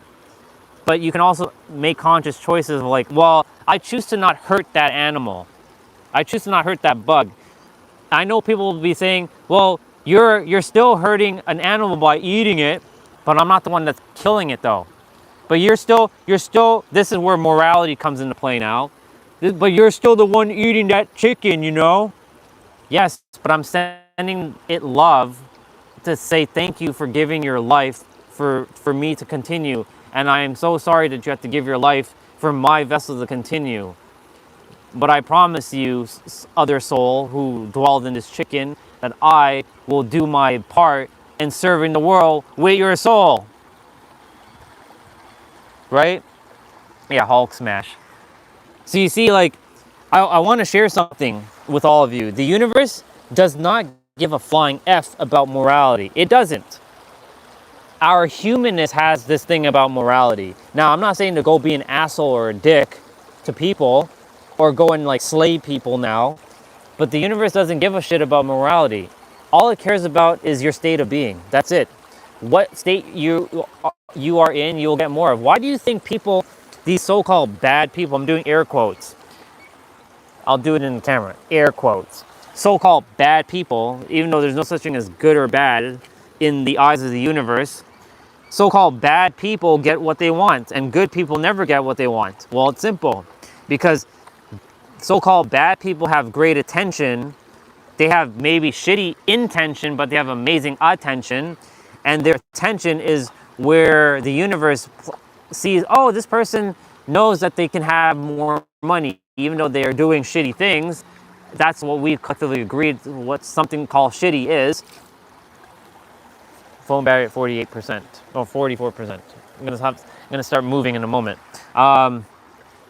And the universe is like, I'm gonna give you more of the same. That's why I said you can only have what you already have.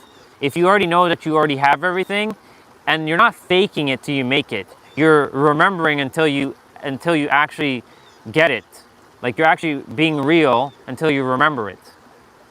So it's like acting real until you remember it. So how do you act real if you never knew what it felt like to be a billionaire? Well, it's simple. You know what gratitude is? I am grateful for all the things I have in my life. I am grateful that I get the abundance to look at the things with my eyes. I'm grateful that I get to see this water flowing right now. That's abundance. This is abundance right here. It's all perspective.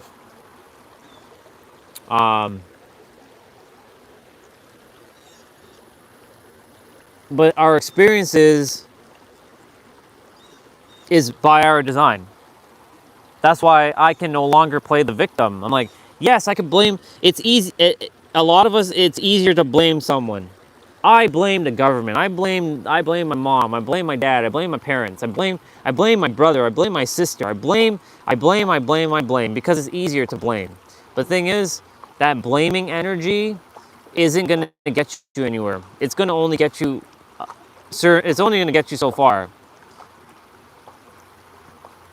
And where I am now in the consciousness level is vastly, vastly greater than where I was 10 years ago. My ex-wife hasn't even met this version of me yet. But the last time she met me, the last time she saw me, she's like, why couldn't you be this guy that you are now 10 years ago? Or not 10 years ago, but like, why couldn't you be that guy when we were together? Well, because I have to leave you to evolve. Because I couldn't evolve with you, unfortunately. I had to stay with you for a couple years for me to grow up. That's a reason why me and her ended up together. She was put here in Canada for other reasons. I'm her catalyst. All right, water, thank you so much. I love you. I see you tomorrow. I always say bye to the water. Thank you, water. Thank you for the stretching and the squats. I was sitting in the squat for a while too. I like sitting in squat. Squats are very good for you. Later, water. Love you. Yeah.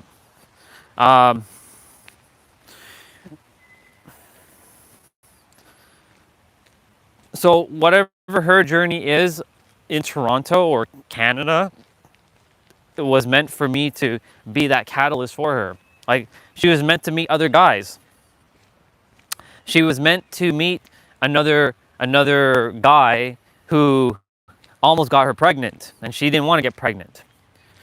She was meant to meet another dude who was too nice. She was meant to meet aspects of her to overcome things that she had to overcome. Ooh, a big stick. I like this size stick. Ooh, this is a nice stick. I like this stick. Look at this. It's a massive stick. This is like a spear right here.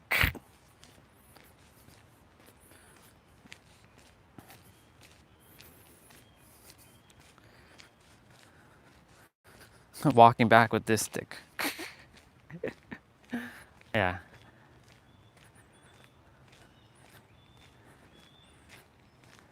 Yeah, okay, love you, bye-bye. Yep. Basically, she came here. Her experience is to overcome whatever she had to overcome. And I could tell you a few things she had to overcome was to be more relaxed. She was too high strung. She was too serious. I know when she was in the Ukraine, she was She was more chill, but you know, the thing is, she was very high strung when she got here. She was very overstressed, overstimulated. Yes, she had a lot of things to do, but the thing is, like, I remember that time when I was in the store and I said this yesterday, kill that kid, because the kid was crying. Kill that kid, right?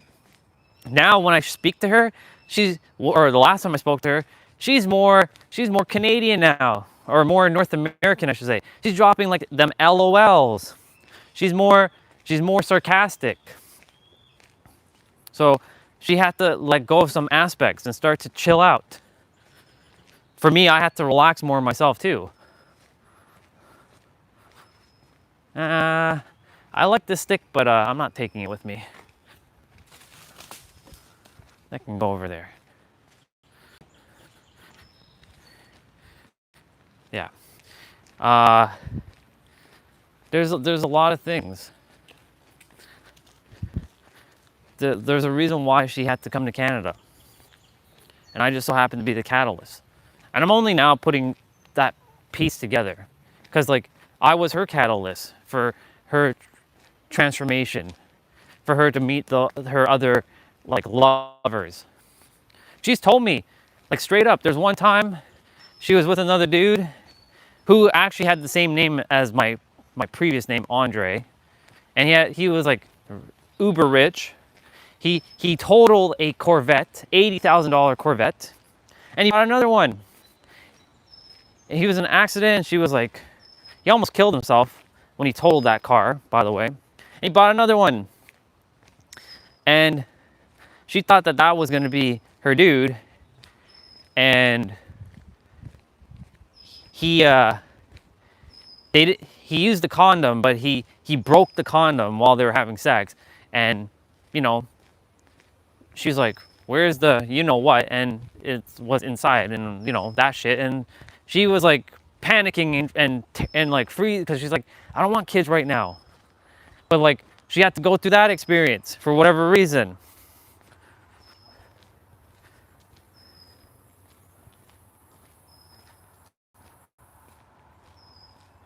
Yeah, exactly. That stick was just, I don't require that stick. That stick was just, it was a nice to have, but it's not a necessity. It's not like I need to have that stick. I have many sticks at home. I brought like 3 back with me.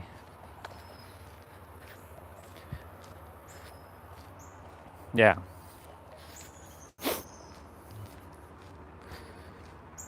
But yeah, my point to say is to say is that, like, yeah, we are the ones who are responsible for our game. Like, oh, lawnmower person coming. I'm gonna have to.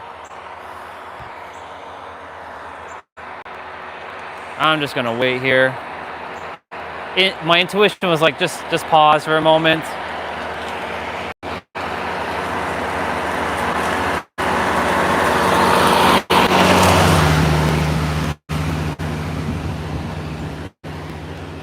Morning.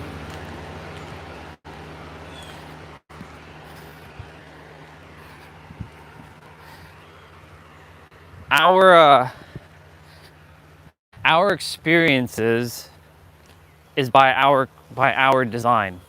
And by design, I don't mean you're creating, I mean you're revealing. It is by our revelation.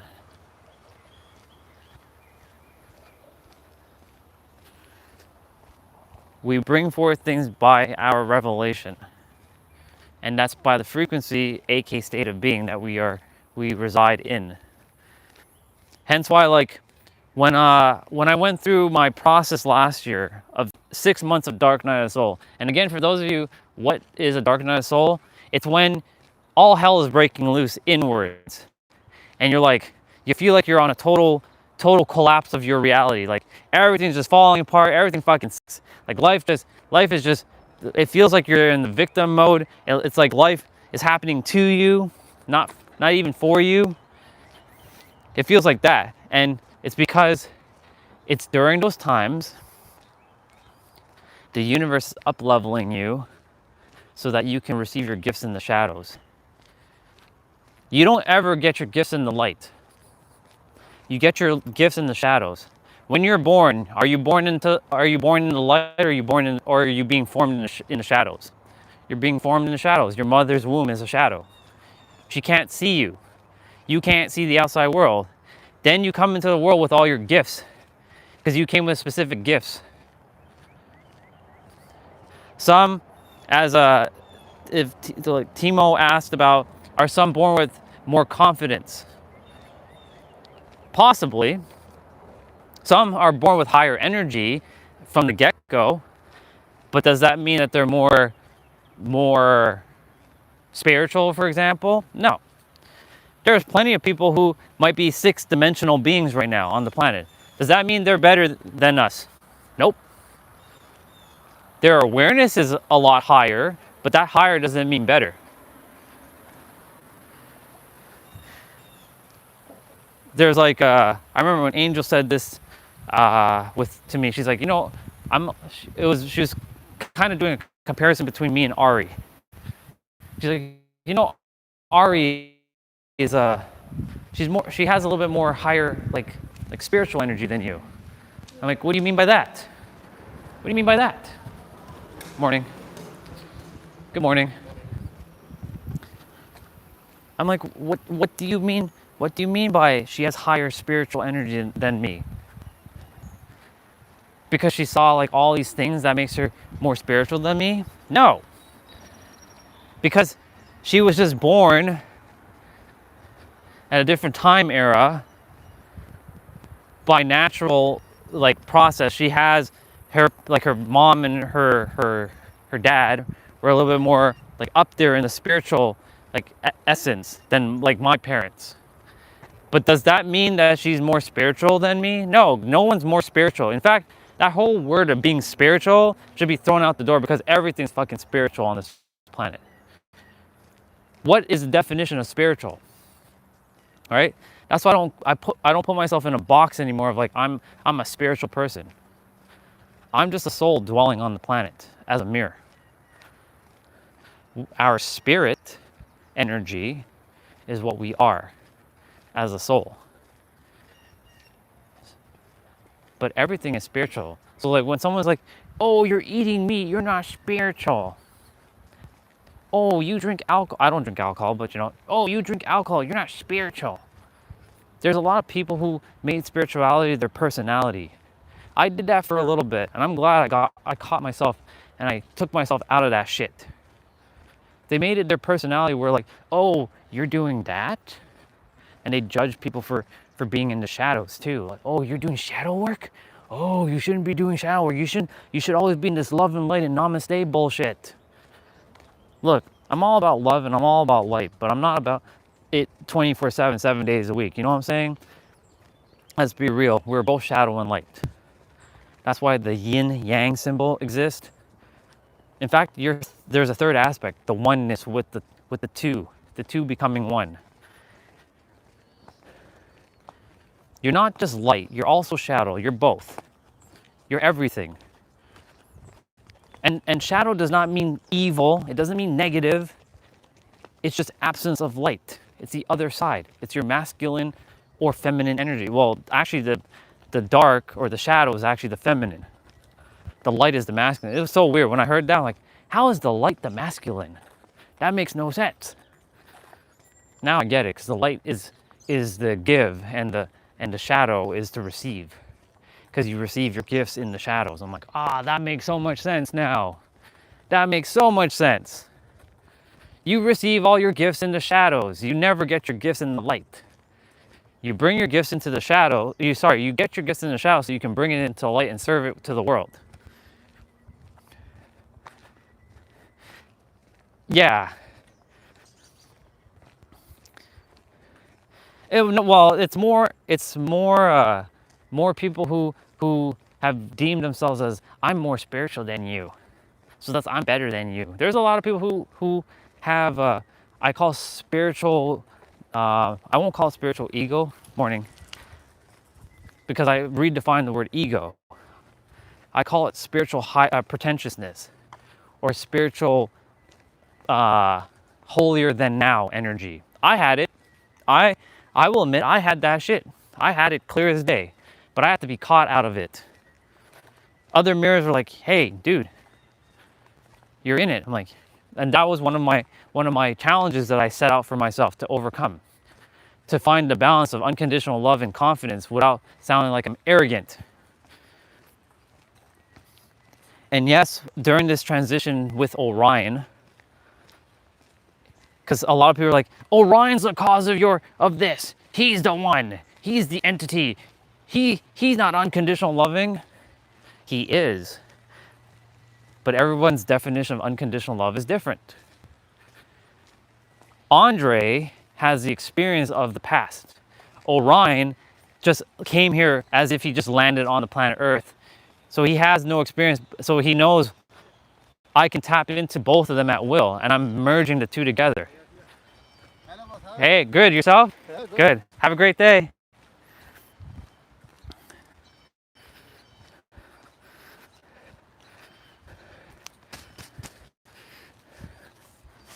And so it was for me to find the balance between the two, and that's basically equilibrium. Some are like, I don't think Orion is the one, and they refuse to call me Orion, even though I said I would like if you can call me Orion by respect. If you respect me, you will call me Orion. If you don't respect me, then please stay out of my existence. I know some who, the only people who will still call me Andre are my parents, because until I leave, I cannot tell them that I'm Orion, because I will just like devastate them. You know what I'm saying? I'm not here to devastate my parents.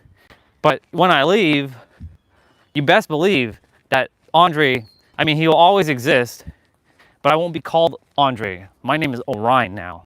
O-R-I-O-N, Orion, like the star belt.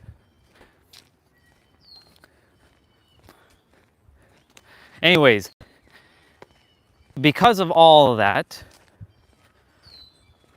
right, I had to do my best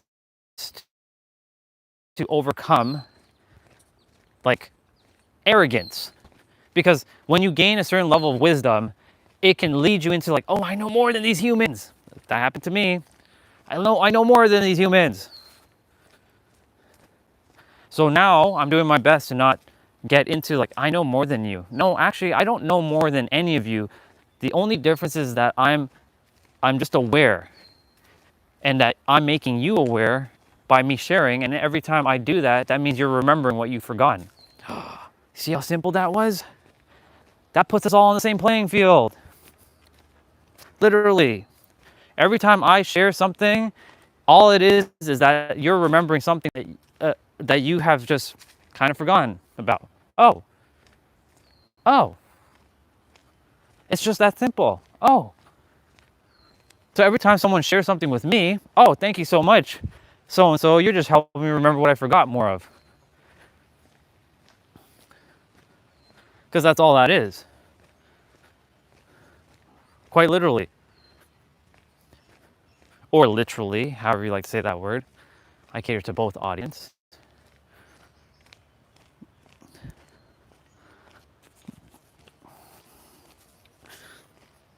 I have to use the bathroom, so there's a bathroom coming up. Go use the bathroom quickly. Yeah, all we're doing when we share things with each other is just helping us to remember a little bit of aspects of what we have forgotten. It's just that simple, without obfuscating anything. Good morning. Without us obfuscating things to make things simpler, that's what we're doing for one another. We're simply just helping each other remember what we've forgotten. That's it. It is just that simple. But if you make it difficult, then that's a decision that you're making to make it difficult, and that's a paradox. That's why I was able to tap into a frequency. I'm like, oh my God, it really is just that simple. Why have I been obfuscating it for years? That's because I was not confident. Oh, but I've always have been confident. You were just confident in other things, but you just have to tap into that confidence into the other things, into the thing that you desire to be confident in. It's just that simple. It's a choice. It's a decision, and it's a perspective. Oh, I see. So if I'm confident in video games and I know I can win, that means I have confidence. That's right, Orion. Well, actually, that's right, Andre. You do have confidence. The reason why I say Andre there is because Andre still thinks he doesn't have confidence. But Orion knows. That's why Orion was put into my existence. To help Andre to know that he is confident. And so, if I'm confident in video games, that means I'm confident in general because I know what confidence is. And confidence is another word for conviction. Having conviction. When you have conviction, it's a frequency that feels you that you can do anything. Every one of us has conviction. Every one of us has self-discipline. But we just have self-discipline into the things that we may not desire to be doing, but we're still doing it, and thus that's the paradox. So that means you have discipline. You may say, I don't have discipline in going to the gym, or I don't have discipline to lift weights, or I don't have discipline to go take a walk. Well, you have discipline in other things, so that means you have discipline in that stuff. You can take that discipline and put it into that thing. The only difference is it's because you're not aligned to that right now. That's all it is. It's your frequency. Your frequency will always outdo your actions. I know people say actions speak louder than words, and yes, there's truth to that for sure. Actions do speak louder than words. But guess what? Some words actually speak louder than actions. But guess what? Your frequency, your state of being will always precede your words and your actions, and that's a bar. Your actions will always be created or revealed by the state of being that you're in. Your state of being is the one that's bringing forth your actions.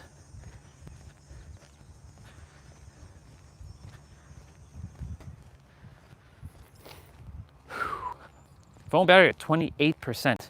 I should make it back in time. Some days the battery is like more or less.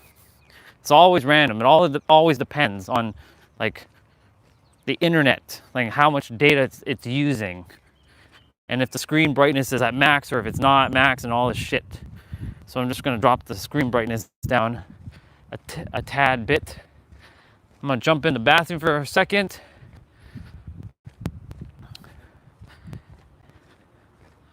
So I'm gonna just mute myself for a moment, y'all. Don't worry, you ain't gonna see anything.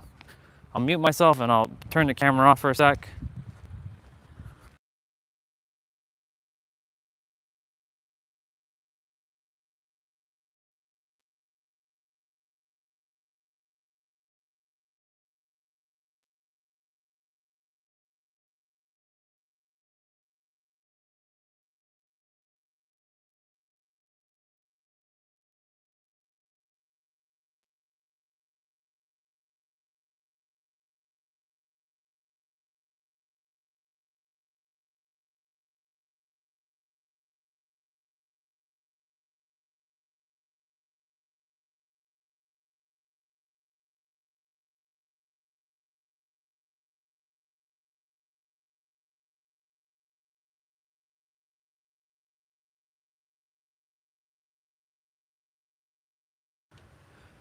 All right, I'm back.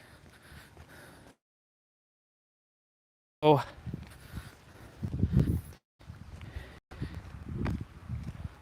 recently when I had that dark night of soul, which I feel like I'm on the tail end of it now.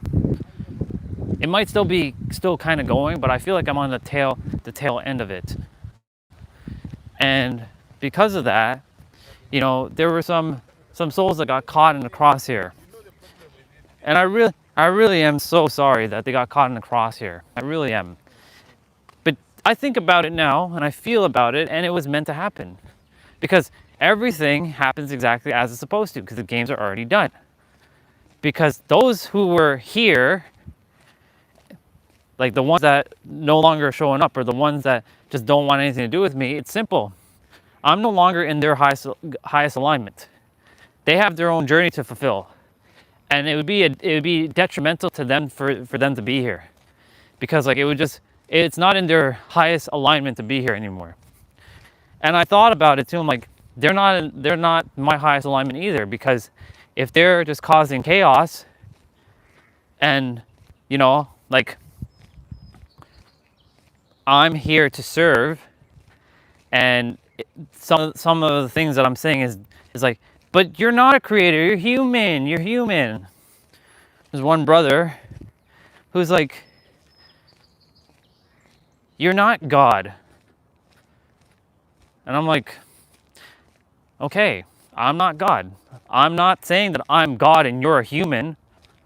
I'm saying that you're God too. You and me are one and the same. He couldn't wrap his mind around that idea. By the way, I hang on this bar for about 85 seconds. So I'm gonna be hanging on this bar for about 85 seconds. So I'll be counting in my head. So uno momento. This is where I stretch my spine out. Mobility training, y'all.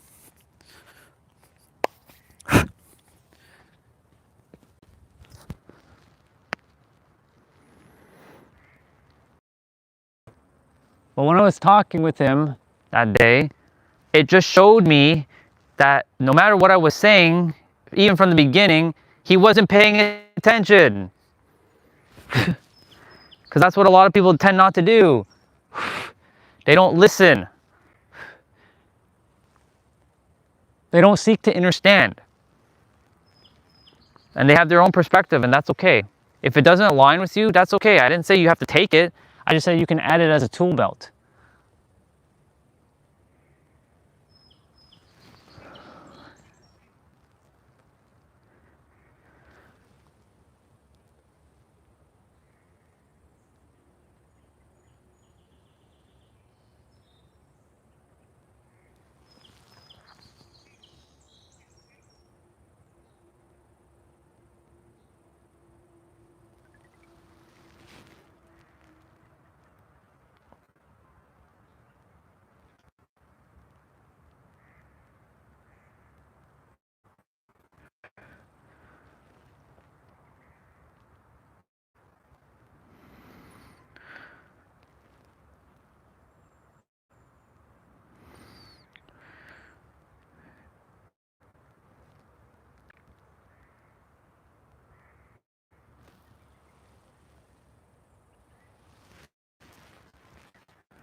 Ooh. Well, y'all, I broke my record there. Well, I was mosquito eating on my finger. I broke my damn record. Damn. 162 seconds. I was slipping there. I was like, shit. Let's go. I knew I wasn't getting weaker. I knew I was getting stronger.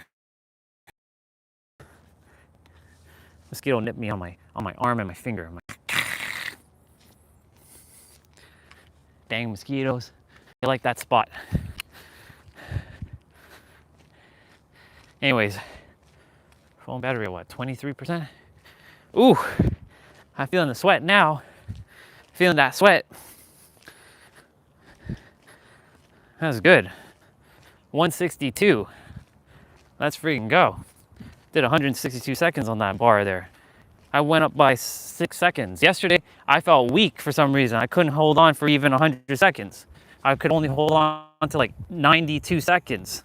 I'm like, what the hell? I went down. The night before, when I went to the bar, I was only holding on for 100 seconds. I'm like, what the hell is going on here? I'm going down, not up.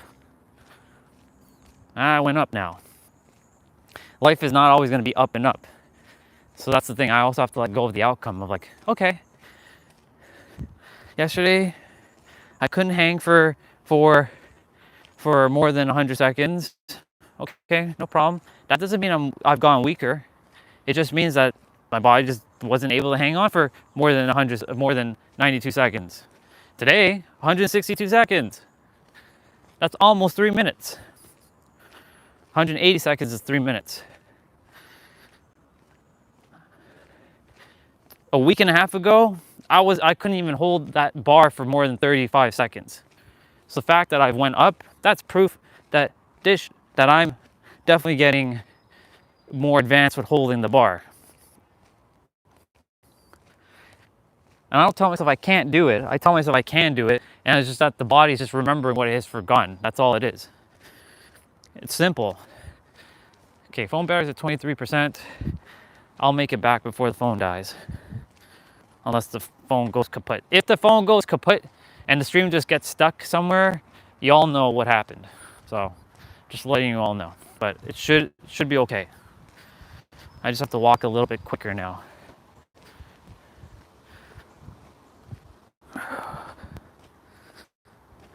So I have one other thing that I do before I head back is that I start walking backwards, or I run backwards up the hill for my legs. It starts training the different muscles in the legs. My spine feels good now. It feels real good. I actually slept on the ground last night. Not the most comfortable thing, but you know, I slept decent. Not my greatest sleep, but I slept decent.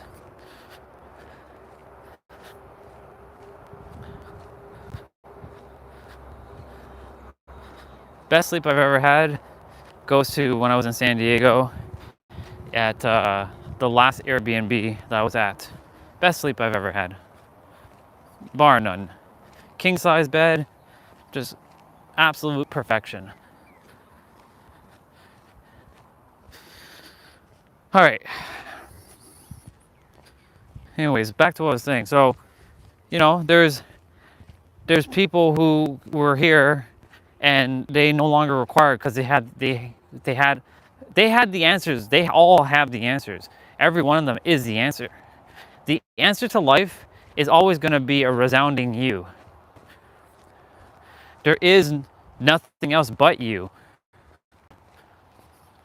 Now I just have to get out into the world more and start speaking more and facing any sort of opposition, because there's going to be opposition to what I have to say. There's always going to be opposition. There's not going to be like, who are you to say that you're the creator?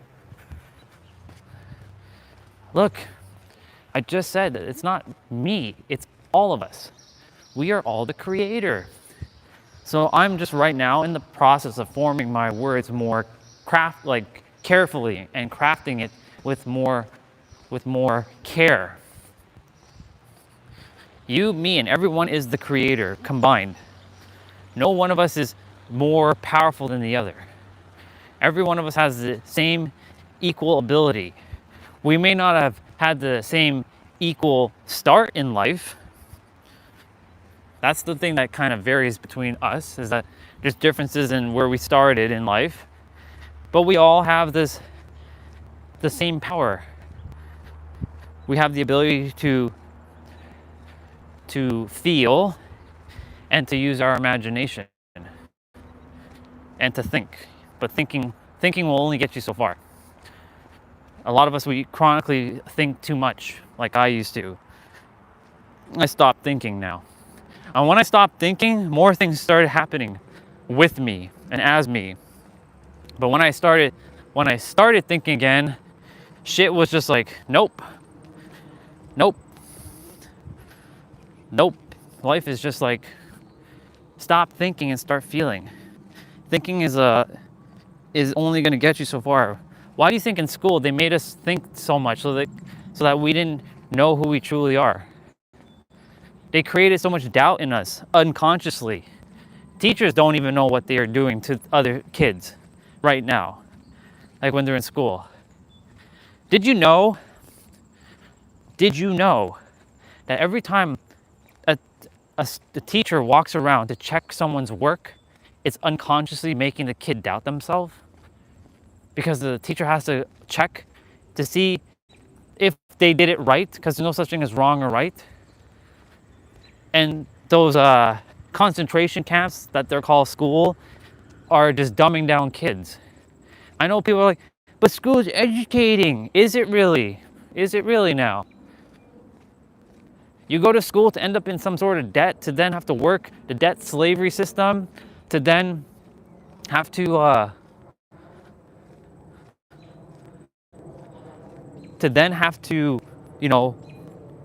struggle for what? To just create more of the same? Remember, one thing that I had to rewire myself is that we're always going to work for someone. Even your clients, they're your bosses. But the thing is, you're doing work that is meaningful. That's the difference between work for me is making it sound meaningful. Like I'm doing meaningful work. Work that actually imbues the power of my soul. Not some IT bullshit corporation, blah, blah, blah, junk kind of work. You know what I'm saying? That's the difference between work and so-called job. Good morning. So I'm gonna let her go up first because I'm gonna run, and I don't want her to be like, what is he doing? I'll wait. I don't want to startle her, you know? Hi, crazy cat, good to see you. I'm gonna wait till that sister goes up. I'm gonna run backwards. So every day now when I'm going up, I run backwards and my legs feel it.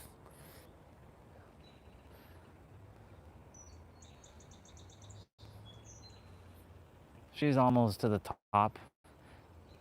But I will run, I'll catch up, that's the thing. So I'm just gonna wait a little bit. Yep. Anyways, back to the whole school chat. You know, the thing is, like, every time a teacher comes around to look at a student's work, it's putting self-doubt into that kid, saying, did I do this right? Will the teacher punish me if I did it wrong? Because that's what a lot of teachers don't know what they're doing to students. They're unconsciously creating doubt in the kid. And that's why a lot of people, when they leave school, they have so much self-doubt about themselves. That's why it's called concentration camps or entrapment camps. School is a big ass lie.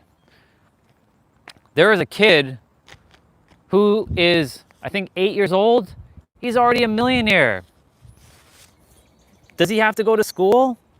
Because what's the purpose of school? Isn't it to get a job, to then get paid and then make money and then live life? He's already making $1 million as an 8-year-old, doing what he loves. Does he have to go to school? No, but he does have to know how to read and write, but his parents could teach him that. All right, we're gonna run up. We're running up backwards. I didn't take off my shoes today, so it's easier to run up with my shoes. Walking backwards is actually very beneficial if you didn't know that. I know a lot of people will look at you weird, but who cares what other people think, right? You're the creator being.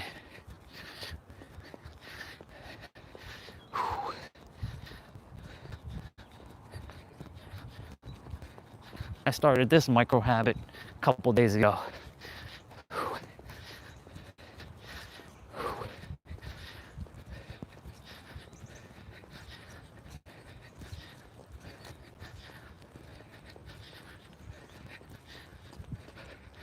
Nice. That was nice. Morning. Is that car turning that way? No, it's turning that way. Let's see. I'm gonna read I'm gonna read. My new school, since I'm going to junior high, high school, they have a whole room for people who have mental issues. Yeah, I wonder where those mental issues started coming from. It didn't come from when they were a kid, when they were a baby. Morning. They came from when they started school. School is quite literally the most poisonous thing you can do to a child. Now, I'm not saying kindergarten and grade 1 and grade 2. I'm talking like when you actually have to start being quizzed on things and being tested. When you're just going to school and playing and having fun, that's all right. That's good. That's good stuff. But that whole, I have to get a grade to pass, that right there, that should not exist. Because some people are more, their gifts are more artistic. That's where their strengths lies. Some are more into the mathematics. Some are more into the science. Some are more into none of that. They're more into the athletic.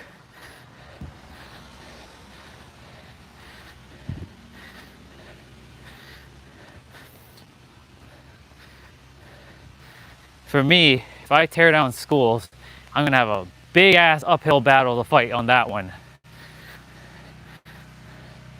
That's why I'm grateful for places like Mind Valley.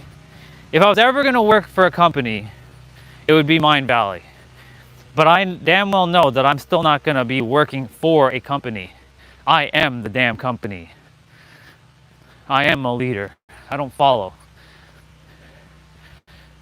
Vishen Lakhiani, either you hand over the keys to your kingdom or I'll take it by force. No, I'm kidding. Vishen, you keep doing Mind Valley. I'll bring forth something else. And we'll join forces in the future.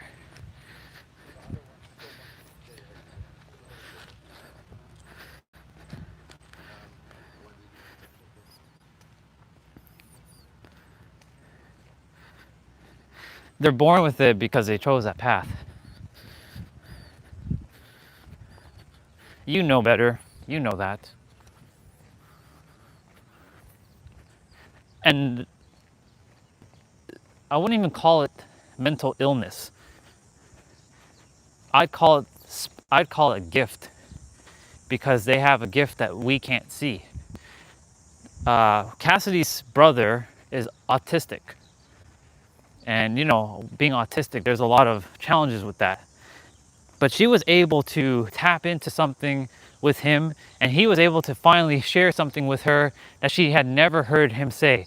She's like, "Sister, I've been attempting to convey these messages to you all these years, but you all couldn't understand me because you all labeled me as autistic." And the way he had to share it with her was a different way. Good morning, sir. How are you doing? Good stuff. And she told me this story, and it brought me to tears. I'm like, no one has mental illness. It's not an illness. It's just a gift that we can't see. That's a perspective. Because when we label somebody with an illness, what do you think we're unconsciously doing to them? We're making them feel like there's some defect. That's what we're doing. Every time we say something, oh, that person has mental illness. That person is sick. Nobody's sick. When I say that, I mean to say not deranged, not mentally challenged. They simply are seeing something that we can't see, and they chose that path so that they could overcome it or bring forth a gift for whoever they're supposed to bring it forth to, right?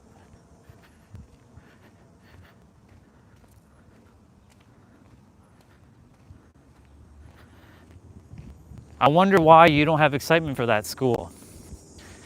Because I remember when you were in this previous school, you're pretty happy with this school. but something's telling me that you're starting to realize that school is like, and what's up, T-Bray? Good to see you.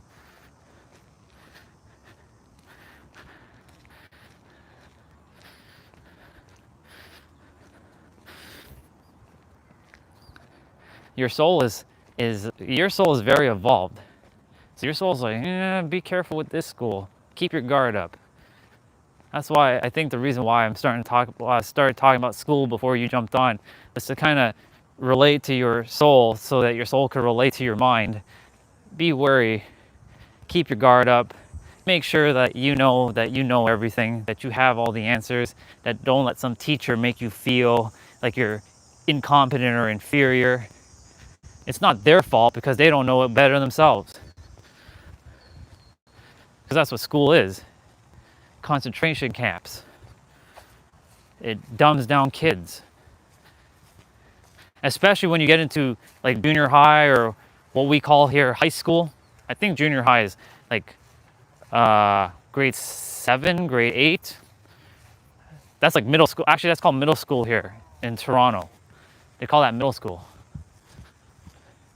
There's some boys playing basketball. That basketball. They better not damage that net. Oh, slap them silly. Yeah. Let me see. My brother's girlfriend graduated the school with a lot of mental illness. It took a few months to get her stapled. Yeah, I wonder why. That's why you have to do your best when you get there to ground yourself and stay focused and not fall victim to all kinds of crap. You may end up with that, but you will overcome it because your soul knows what it came here to do. It's going to have to go through that for you to be aware of whatever lessons that you have to become aware of. You'll probably meet someone there as well. It could be your next bestie. Hell, it could be your future partner, because you never know. You never know. And there's going to be some growth there's going to be growth happening. Never know. 7th grade and 12th. Wow, that's a big age range for that school. Holy heck. That'll make sense. Provided the area where you're living at, that makes sense. Because typically here, usually schools are from, there's usually junior kindergarten to grade 5, and then grade 6 to grade 8, and then grade 9 to grade 12 here. One school, the school that I pass by every day when we're walking through the field, that goes from junior kindergarten to grade 8. So my brother and my sister went to that school for 10 years of their life. Yeah, 10 years. They went to school for 10 years of their life there. Then they went to school for an additional 4 years at a different school. My sister went to one high school, my brother went to another, I went to another. I went to 4 different schools though, because we were in the process of moving. I got fucked over because I had to build new connections. My brother and my sister never had to deal with any of that shit. I truly got the short end of the stick.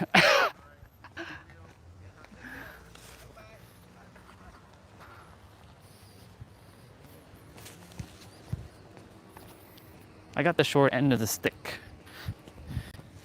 But it's okay. I don't blame that. It was a challenge I chose to set out for myself.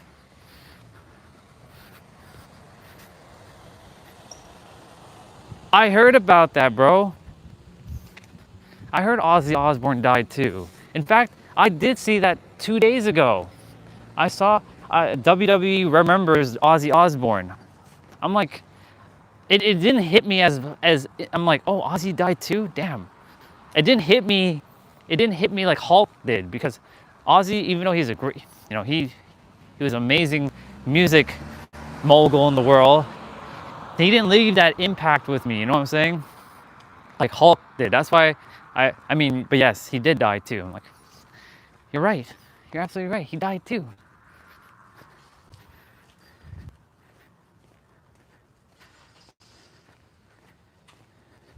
Yes, exactly. That's where you did come into the picture, Jay. Grade 7. I'm like, man, fuck, I have to make all these new friends and fuck this shit. Even though I don't use the word friends anymore, because friends for me is the word like betrayal comes immediately. So I use brothers and sisters now. But yes, you're right. I went down that road. Grade 8 was arguably one of my best years of life. After that, I went downhill. Grade 9 sucked. That's when the darkness took over. Grade 10 was abysmal. Grade 11 was eh. And grade 12 absolutely sucked.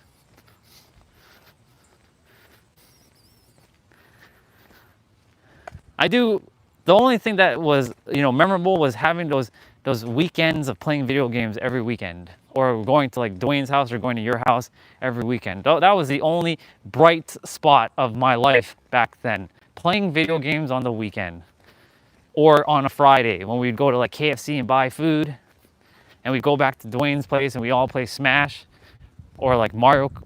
Did we play Mario Kart? Yeah, we did, kind of. That was the only bright spot for me. Everything else was just abysmal.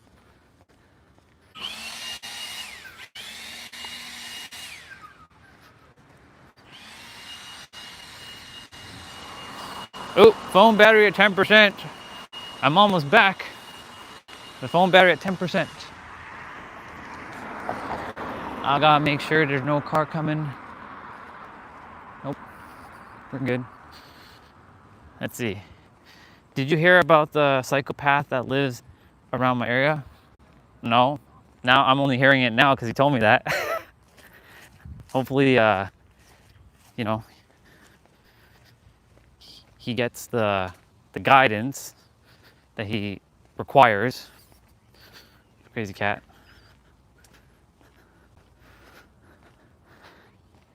Middle school into like what? Couple years into high school. We were doing that high school stuff. Like we were doing the going to KFC every Friday, buying food, coming back, Dwayne's place, hanging out for hours on end.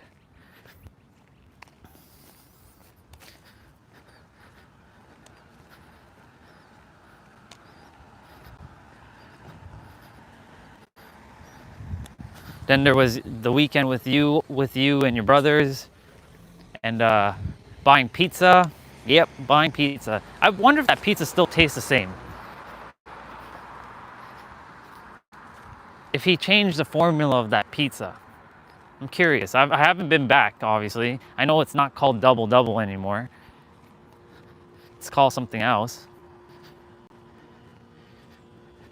Lives across my grandmother.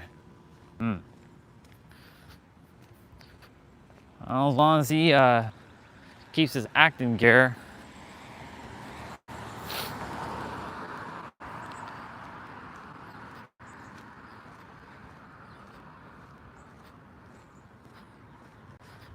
Phone battery at 8%. I gotta make it. I'm gonna make it. I'm not walking any faster, but I am gonna make it. But if the phone goes kaput, you all know why. I just gotta get the charger plugged in.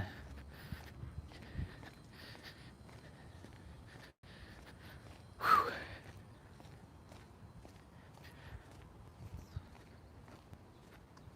Ah, got it. Okay.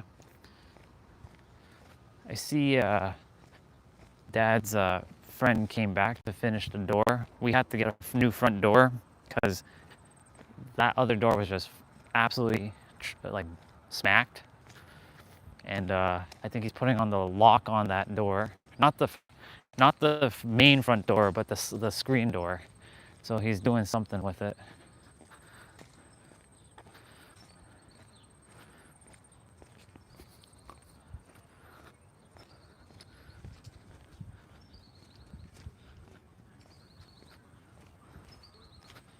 I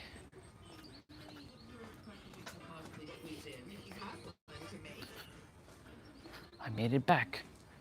But I don't know if I'm gonna make it in time, so I have to go inside with the phone, plug in the charger, because I think the phone is gonna go kaput. Will I make it? I think I will. I think I will. I think I will make it. Now the question is, I have to take off the gimbal.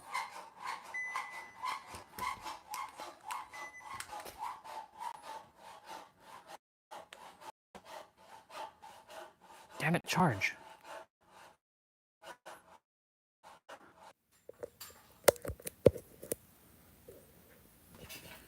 Okay. It's charging. I will. Mom is not home, but I will. I will when I see her.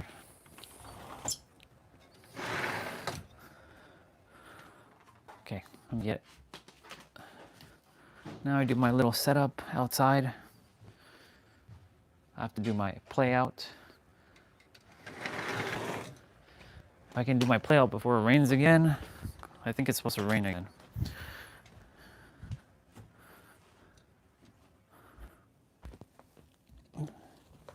Good old long cable, my extension cord. I have to buy a phone cooler for my phone because constantly out in the heat and keeping it plugged in, not a good thing to do. But you know, I have no choice but to live stream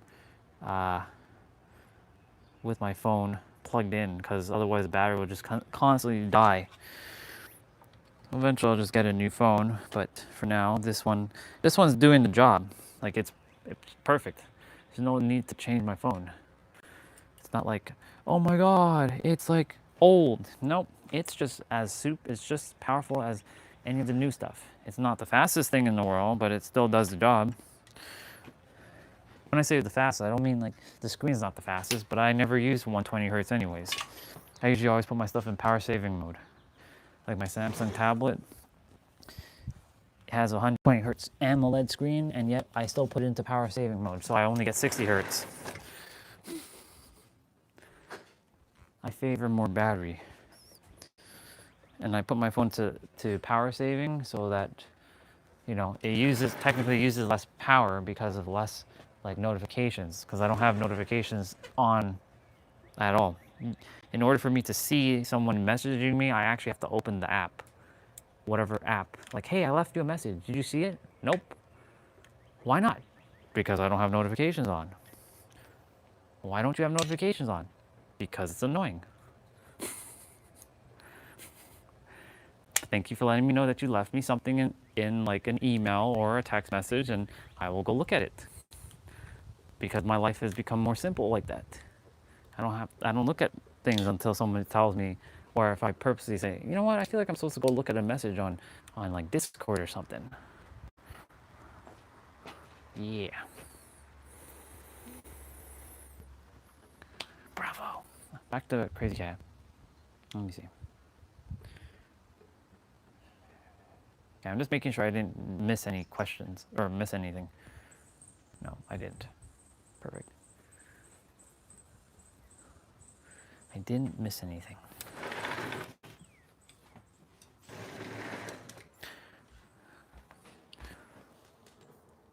Sometimes YouTube is weird because, like, you know,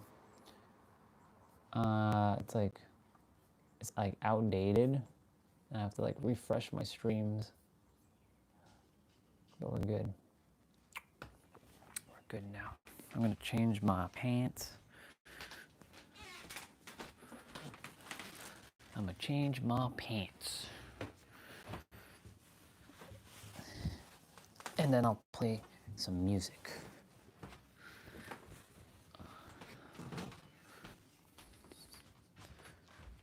Oh, I should check yesterday's live stream, because yesterday's live stream definitely had a bunch of copyright.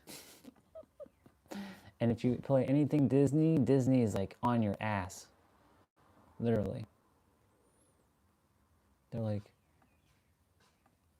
you dare play our stuff on your live stream? How dare you? How dare you?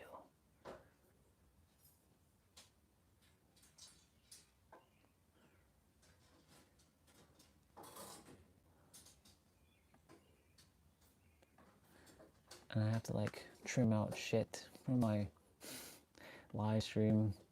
It's kind of annoying, but whatever. It is what it's meant to be. It is what it's meant to be, y'all. And that's how it's going to be.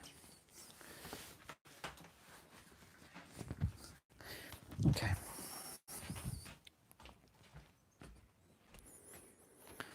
It is what it's meant to be, and that's how it's going to be. All right, bringing out my tablet.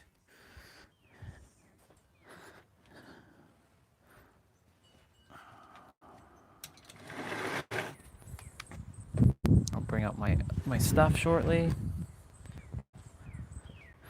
Yes, sir. I'm going to make a joke and say I don't have, because I'm better than you. Oh, I could say that. I'm not going to, but I mean, yeah. Yeah, I don't have notification on because I'm better than you. That's funny. What is this?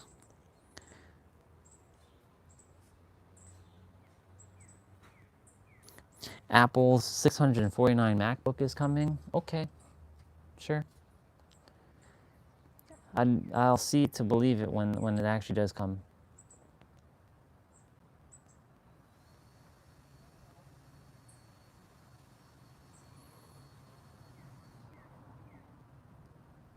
Ooh, Final Fantasy IX taught me never to underestimate the power of imagination. Oh, I like that. I gotta read this article. Final Fantasy IX. What a great game. The greatest game ever. In my opinion, of course. I know. All right. I'm just checking some stuff.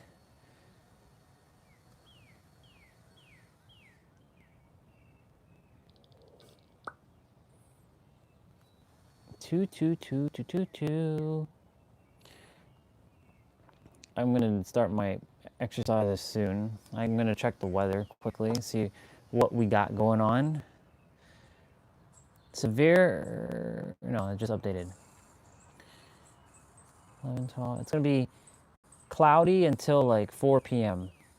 And then the sun's gonna start peaking, even though the sun is kind of around. Yep.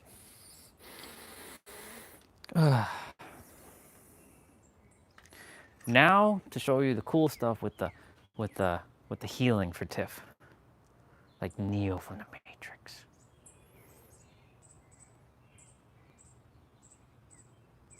I'm visualizing Tiff right now.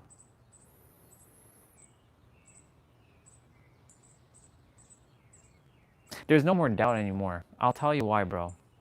I used to doubt my like the ability to heal. Like we all have this ability, just so you know. No one of us is more gifted in energy healing because we all have energy healing within us. The reason why I don't doubt it anymore is because there's two people on the live stream. I tested something out. I'm like, let's see. I'm not gonna doubt myself. I'm gonna truly trust and know that this is gonna work for them. One brother had a spine issue. Like his spine was like killing him. It was hurting him so badly. And you know, the others were sending their prayers and their intentions and their love to him. And it was helping. It was definitely helping. And I'm like, you know what? I'm going to take their energy and I'm going to amplify it and I'm going to send it out with more. And I saw the word heal circle, and I've said this before, I saw the word heal circling around his spine in green letters and loose, not tight, but loose in white letters. And he told me like a day or two later, dude, my spine is better. Like I feel so much better. Oh, it worked. And there's another sister who she shared something very vulnerably on this channel about like some traumatic experience, like with the womb. So I'm like, okay. I always have to ask permission, of course. Like, do I have your permission that I can do this thing? Because, you know, I don't want to trample on anybody's free will, even though the game is already played. That's the thing. The game is already technically played. So it either they're if they say yes, I already know that like that's done. If they say no, then can't do anything. But the game's already done, right? So even me asking the question is already done too. Like that's why I tapped into something called gamma mode not recently, but a while ago. And like, did you know that me pointing my finger, I did this and this was already created? Did you know that me even looking in that direction, I already created that because before I came here, that was already created. You can't sustain that. It's too much energy. That's why like our brains are not designed to stay in that state. But we're meant to stay in the now, knowing that everything is created, everything's finished. Everything's revealed, or you're in the process of revealing it. Anyways, so I was able to do what I did for that sister, and she felt, I don't feel the pain anymore in that like area. You can call it placebo. Hey, Dad. Jason says hello, by the way. Okay. You can call it placebo, but it works. It's like saying, oh, but energy is not real. Energy healing is not real. But then you're saying that Wi-Fi is not real. It's that whole conversation we had earlier again. It goes back to the same principle, like what you said about the wind. You can't see the wind, but you can feel it. You know it's there. Like I can feel the wind right now. We know that air exists, but we can't see air. That's such a bar, by the way. What you said earlier, such a bar. You can't see the wind, but you can definitely feel it. You can see it through the trees how it's flapping, but you can't actually like see wind. You can't see air, right? But you know it exists. Just like oxygen. Well, air is oxygen. You can't see this thing that we just took in. This beautiful thing that we're supposed to receive, which by the way, this is a lesson for all of us. You are meant, and I've said this before, you are meant to receive everything. You cannot give a breath before taking one. And yes, I know you can do that's not a real breath though. That's not a real breath. A real breath is you can't give a breath before taking one because the universe desires you to receive. We love to give. It is our natural inclination for us to give. We love giving. It makes us feel good. But for some dumb reason, we don't like to receive. But the thing is, Huang gave me a really great mirroring one time. He's like, how dare you, trample on my gift? I'm attempting to give a gift to you and you're trampling on my gift? You're not taking my gift. You're making me unhappy by not receiving my gift, bro. Like, he had to frame it in that way for me to get it. And I'm like, you're right. We were meant to receive. Because giving and receiving is the same energy. It's the same, it's part of the same frequency. It's one and the same. You have to be able to receive. That's why like sometimes I have to receive perspectives. I may know everything, and when I say that, I don't mean it to sound like some arrogant thing. When it comes to I know everything in the terms of how life works, yes, I have the answers. If it's like, how do I plant a tree? I don't care to know that. That's not relevant to me right now. When I'm meant to know that answer, I'll know but we have all the answers. Our soul has every answer. Our mind just forgot everything. That's all it is. So that's why I'm in right now. YouTube is my medium as to help me to perfect how I speak out into the world. Right? Because if I were to go speak out on stages right now, or before I went live streaming, let's just say it would fall flat on deaf ears. Because people are like, what the fuck is this guy talking about? I'm the creator. There's a bunch of people saying that now. But like, I'm only interested in really high level consciousness, like not all this spiritual like junk now. Like, I don't want to ever say I'm spiritual, like I'm spiritual. We're all spiritual. We're all a soul in a with a meat suit, not in a meat suit with a meat suit. There's a difference. In implies that your soul's inside your body, but in fact, your body's inside your soul. How is that possible? Well, let me break it down. It's as simple as possible. Think of your soul as this big head that's like a holographic head, and it's projecting out a body, but that body goes right back into the soul. Yeah.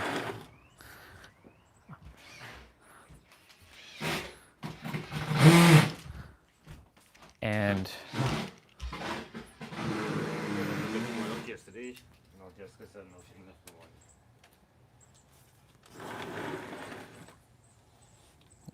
oop, bad.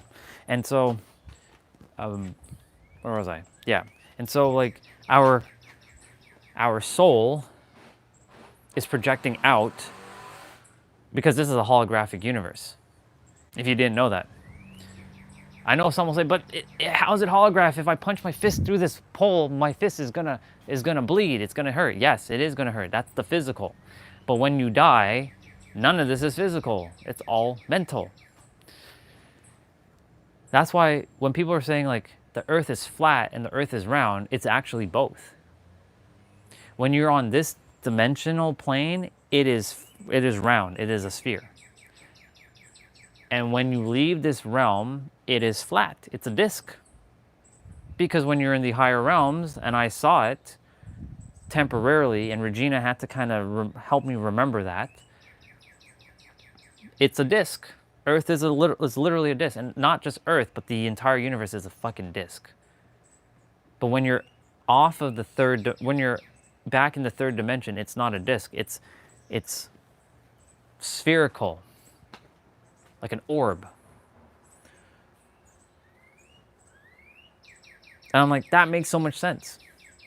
Because our brain doesn't like one or it doesn't like both. It likes one or the other. It can't be both.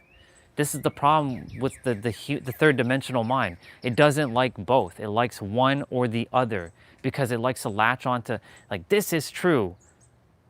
But this is also true too. But then how can two truths be true? It doesn't like that. It hates it. It makes it contradicting. And people don't like this contradicting thing, but guess what? It's not contradicting, it's just both. It's just that simple. You make a decision, you just accept it as both. That's why I accept all religion as they are. I don't entertain them as my truth, but I accept them and I love them. That's why I can say Lord Krishna, Lord Brahma, Lord Shiva, Lord Shakti, Lord Vishnu, Lord Yahweh, Lord Jesus, Lord Buddha, Lord Allah, Lord Jehuti, Lord Shu, Lord Moses. I don't usually put the word Lord, but I'm doing that right now.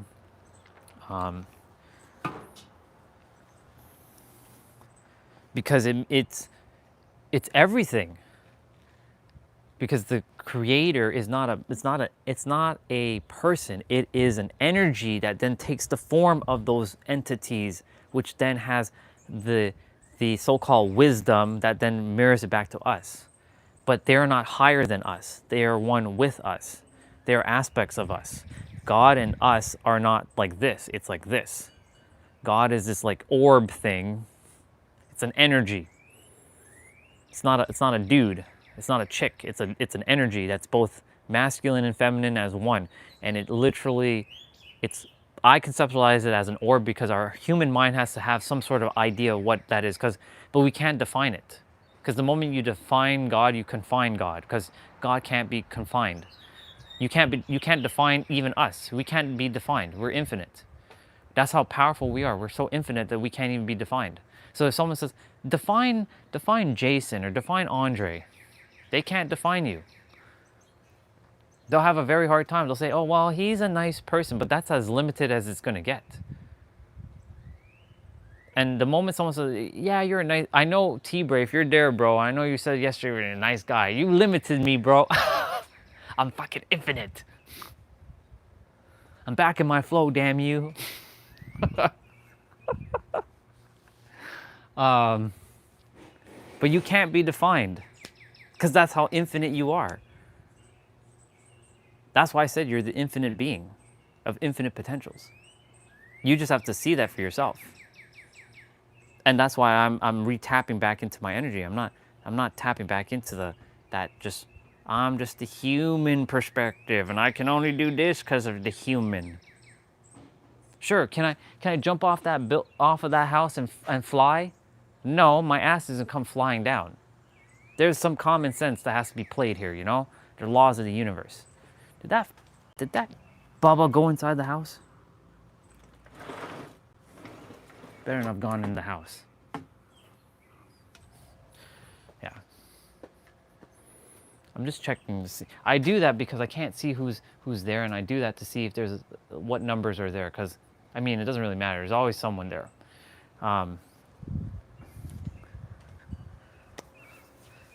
No one's perspective is wrong. This is the one thing I've been saying from day one. No one is ever going to be wrong. All your perspective is right. Whenever I share something, it's just another tool to your tool belt that you can add. You don't have to you don't even have to add it. You can just subtract it if you desire. As long as you're living your happiest, greatest, most fulfilling, most awesome, most divine life, it doesn't matter what you use. Use whatever works. If Lord Brahma is your jam, then Lord Brahma is your jam. If Lord Allah is your jam, then Lord Allah is your jam. If that makes you happy, amazing. If Scientology is your jam, by all means. I'm not here to prove anything to anyone. I'm just here to give a perspective that you are infinite. You're literally infinite, and you are the one that's responsible for your reality. It's not something outside of you. It's within you to do it yourself. And there are times I get caught. I'm like, God, give me the money. Where is my money? Give it to me. I get into that. There's quite a few times. I know I'll get into it here and there. I'm like, I deserve all of that resources because it belongs to me now. I get into it. That's the third dimensional thinking mind getting in the way again. That's the third dimensional 3D mind playing the 3D character. But in reality, you have it all right now. I can close my eyes and I can feel everything. In fact, do I get rated R here for a moment? Do I get rated R? Sure, I'll get rated R. I felt a woman and I having sex without me even performing the act. I just literally sat there and I felt the feeling like, oh my God, that felt amazing. It was like unreal, and it felt amazing. Then there's been times where I was driving my Supra and I'm racing Dom and the others in Fast and Furious. And I am playing Saliva Superstar. I can feel it. I can feel it clear as day. And I'm changing gears and I'm going. And I'm like, I am a superstar. I can feel it. I also know what it feels like to have my best ice cream. The one in the fancy wine glass. I can taste that right now. Imagine for a moment tasting your favorite meal right now. I bet your ass that some of you are going to start feeling saliva forming in your mouth. I know for me right now, I can taste a nice ribs, like baby back ribs. I know for the bub, I'm so sorry that you had to leave. But you taste good. Remember, universe doesn't give a shit about morality. But, I care about that animal and its soul. I'm not going to go and slay an animal to eat, you know what I'm saying? Like, if I had a choice, I'll just be eating grass. But, if it's presented in front of me, I'm not going to just shove it away, it's a gift from the universe. Like, enjoy the circle of life on the earth. Animals, they are doing what animals do. They will eat each other. They don't have morality like we do. Anyways, I also know that some souls chose to go back into animal form, if you didn't know that. You would think that we'd go from like that ant soul to like a human soul. and we evolve like that. Sometimes we go back. Sometimes some of us go back as dogs, cats. How many times has somebody said that I feel like my grandmother's soul's in this dog? It's because it's true. Some people do, some souls go back as animal souls. But all souls are equal. They're all one and the same. That's why when I see a bug on the ground, I'm like, I can't step on it because I'm crushing a soul. I can't do that. I can't go and kill a chicken. Yes, I know someone else is killing the chicken, and it doesn't make it any right. But that's where morality comes in. And I'm like, we had this conversation. It's like finding a way to still enjoy the meal, because I love chicken, I love ribs, I love beef, I love that stuff. I'm a carnivore. I'm not just a plant eater, I'm a carnivore. I'm an omnivore.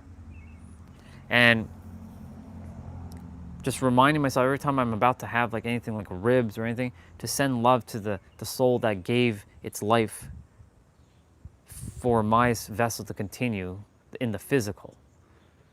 The soul is gone. It left the body. So it's like, you know, it's being reused on the earth. And that's the other thing too. Everything on the earth doesn't belong to anybody. Nothing belongs to you. Nothing belongs to me. This is all temporary experience. That's why there should be nothing called copyright. I was talking about this a couple days ago.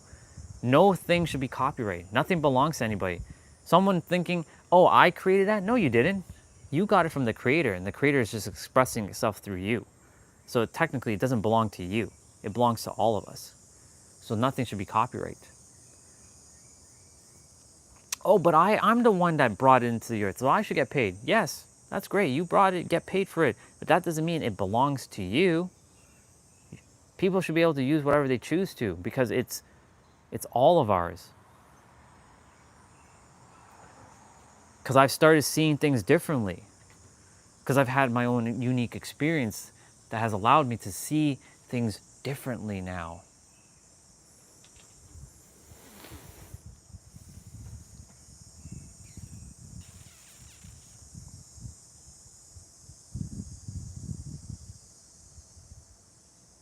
Yep. I don't know if anyone's here. Yeah. I don't know if it's T-Bray here or Jay's here. I think Jay, you're here. It might be T-Bray. And yes, I know T-Bray, you have a life.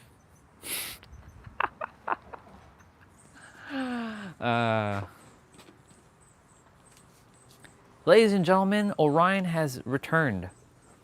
And he's back by popular demand.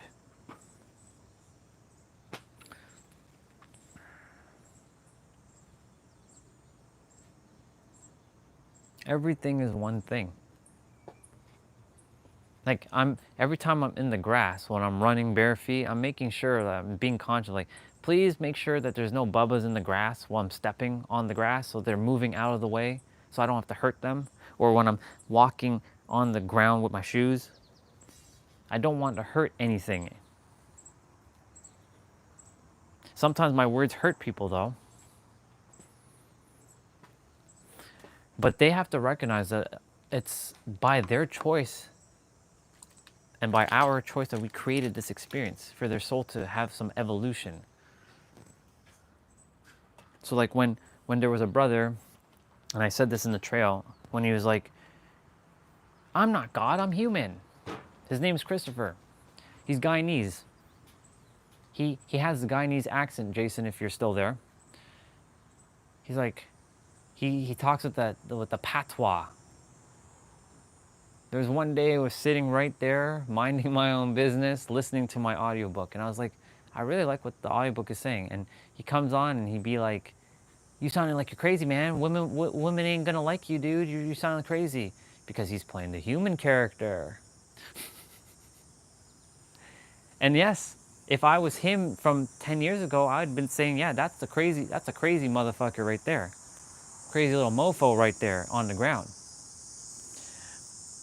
But I stopped doing that because I know when people are they've gone through some things, I see them differently now. And so I respect him a lot, and I love that dude very, very much. I wish him only the best again. But I was like, you're the creator as well. I'm not saying that I'm God and you're human, or I'm God and I'm above you. That's where a lot of people are twisting it in their mind. That's why I'm making sure that I start off when I say we, W-E, that implies you and me. That's what makes we. You and me equals we. We, or us. Us is the creator. Or, don't like that word? Fine. We are limitless beings. And we have the power to shape our reality. And by shape, I mean you can either create it, destroy it, transform it, or reveal it. You're shaping it. The way you're living your life, you're shaping it in every present moment. And that's by choices, decisions, and perspectives that you choose to entertain. Why do you think I am where I am now? Yes, on paper, like, people will be like, but you're not making money. You're still living with parents. You're 40 years old and you're living at home. Yes, because society has put this ideology out in the world that you should be leaving your house at 18 and be successful and you should be like living a certain way based on society's way of what success looks like. You should have the Hollywood look or something. Bullshit. I had it all at one point, and I was miserable as fuck. I had the money, I had the woman, I had the house, or not the house, but like, I had the condo, I had the place, I had it all, and I was still miserable. So tell me, is that real success? No. Real success is doing what you want, doing what you desire, when you desire, with whomever you desire to do it with, at any time you desire to do it. That basically means freedom.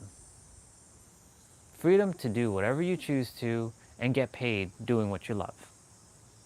You're still taking aligned action, you're still working, but that work is actually your passion. Mine is speaking. I know what I'm here to do. I'm here to speak. I'm here to share with the world who they are and give them tangible proof by my experiences of how everything unfolded. This is why the live streams exist.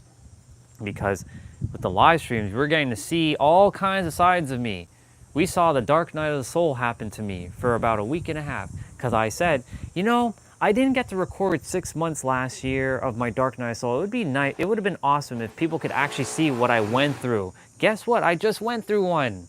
Careful what you wish for, because you're going to get what you wish for. I asked for a dark night of the soul on the live stream. Guess what? We got a dark night of the soul. Thank God it didn't last for too long. It didn't last for 6 months of like, oh my God, I'm like dying. I'm like, ugh. I'm on the tail end of it now, because I just made a decision 2 nights ago and said, you know what? I'm done entertaining these things. And thanks to T-Bray for that that idea of like, they're living rent-free in your head. It was that moment when he said that, because there's a dog. For those who don't know, there's a dog in the trail who I walked by, and it was friendly, and I must have stared at it in a way it didn't like. I looked at the dog, and it's like, oh my God, it's so cute. I like that doggy. And then I looked at it as it's walking because it was off leash, and now every time it sees me, it wants to eat me alive. It literally wants to eat me alive. It's like looking at me like it's ready to eat me. It's like circling around me and like, urgh.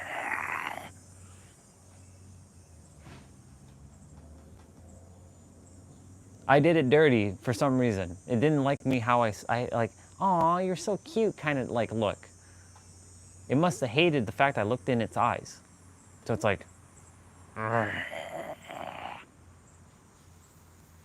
But when T-Bray said, that dog is living rent-free in your head, bro. I'm like, you know what? You're right. And guess what else? There's other people living rent-free in my head. Hell no to that now. So guess what I did? I sent them back their soul fragments. And for those of you who don't know what that is, that's a part of your soul, which your soul is whole and complete. But when you interact with someone and you build a bond, you tend to exchange soul fragments with each other. Doesn't mean that your soul is less complete without it. Your soul is whole and complete in every present moment. You just have to recognize that. You're just retrieving what belongs to you, to your soul. So I sent back their soul fragments to them. So it's not part of me anymore. And mine has been retrieved from them. So it doesn't belong to them. Even though we're all one thing. I will always love them. I'll always support them. I'll always appreciate them. But I will never, ever entertain things that has happened again. It's done. The past is gone. You can't live in the past. One brother who is no longer here always would say, brother, the past is a place to learn, not to live. And I will always remember that from him. Thank you, Mr. Eric. I wish you only the best in everything.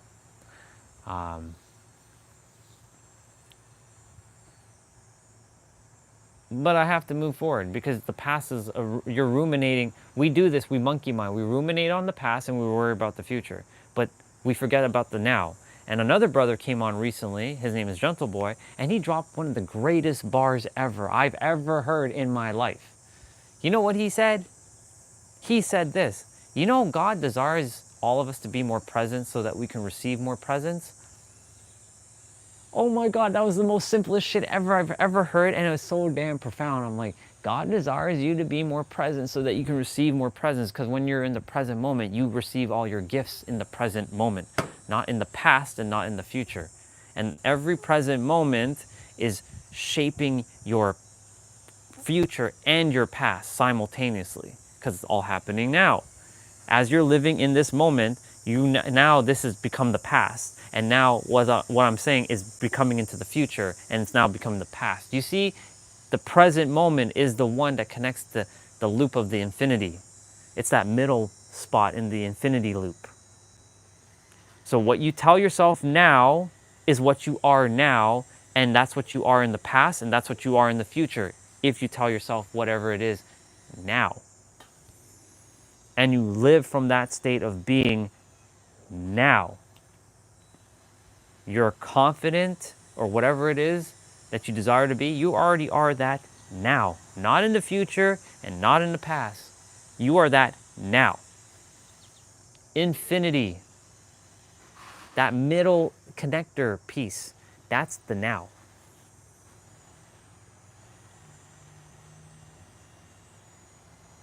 How am I able to explain all these things? When 10 years ago, I'm using 10 years ago because 10 years ago was very significant. 10 years ago, I couldn't explain a damn thing to anybody. I thought of myself as a dumbass. I thought of myself as like I'm incompetent, that I don't know anything, that I'm stupid, that I'm an idiot. Because that was the loop that I created because of all of my past experience of like, I'm an idiot, I'm stupid, I'm a loser, I don't know nothing, I'm a moron. I told myself all of these things. So guess what I got more of? Because you can only have what you already have. You get more of the same experience. Because now I've stopped obfuscating things. And for those of you who don't know what that word means, it means the process of overcomplicating something than it's supposed to be. That's what obfuscating is. That's going to be one of the most powerful words you will ever hear. Obfuscating or obfuscation. We as humans love to obfuscate things. When we stop obfuscating things and realize it is just that simple, it's like a mind fuck to your brain. When you realize, oh my God, it is just that simple. Angel was telling me this back in 2022 when she was coaching me or mirroring stuff back to me. I couldn't take it in because I wasn't in that vibrational alignment to receive her words yet. She planted the seeds for it to sprout 3 years later. Sometimes things are said in the now for it to sprout in the future. Even though time doesn't exist, time does also exist in this third dimension. We do use time as a measurement. And when she shared what she shared back in 2022, it's only now sprouting in 2025. It's only now taking form because I've been watering it. And like, oh my God, it makes so much sense now. She'd been saying the same thing. She was saying the now is the only thing that matters. Stop making it complicated. Keep things simple. Keep it simple, superhero. Kiss. That was her thing. Kiss. Keep it simple, superhero. Keep it simple, superhero. But I kept obfuscating things and overthinking and making things more complicated and more complicated. And then I realized during this live streaming stuff, wait a minute. I know what I'm saying, and it's helping people. And I know what I know. I don't know any less. I know exactly what everyone else knows. And they just simply forgot everything. And I was standing right over there in the fence. You can't see it, but the fence over there. And I said, I'm here to activate my remembrance. That was in May. And then I went down a path of remembrance, and it was a lot. And the word responsibility comes into play here. Because when you activate your remembrance, and what does that mean? You remember an aspect of yourself. You can no longer ever go back the way you were. You can't. It's impossible. It's improbable, in fact. Because how can you unknow what you just came to realize about yourself? Like, I'm Sarah, and I was sexually assaulted. I was raped, and I brought sexual trauma into this experience. How can I unknow that now? I can't. I can pretend to keep it to the back of my mind, but I know it's there. We tend to do that. We tend to shove things in the corner, and then we don't deal with it. Like thinking like, oh yeah, I'm gonna shove that underneath the rug, and like I'll put the rug over it, and like it's not there. I can't deny what I saw. I can completely block out the experience of me going to the other side for a moment when I had that experience in 2022 with Jessa. Some of you will be like, but that's not real. It can't be real. It can't be. It can't be. It can't be. Because the human mind doesn't know any better. The third dimensional mind can only see in 3D. Until you become aware and realize that all of this is just a holographic projection, and that there's more than what your eyes can actually see. It's that same thing that Jade said earlier. You know you can't see the wind unless you look at a tree.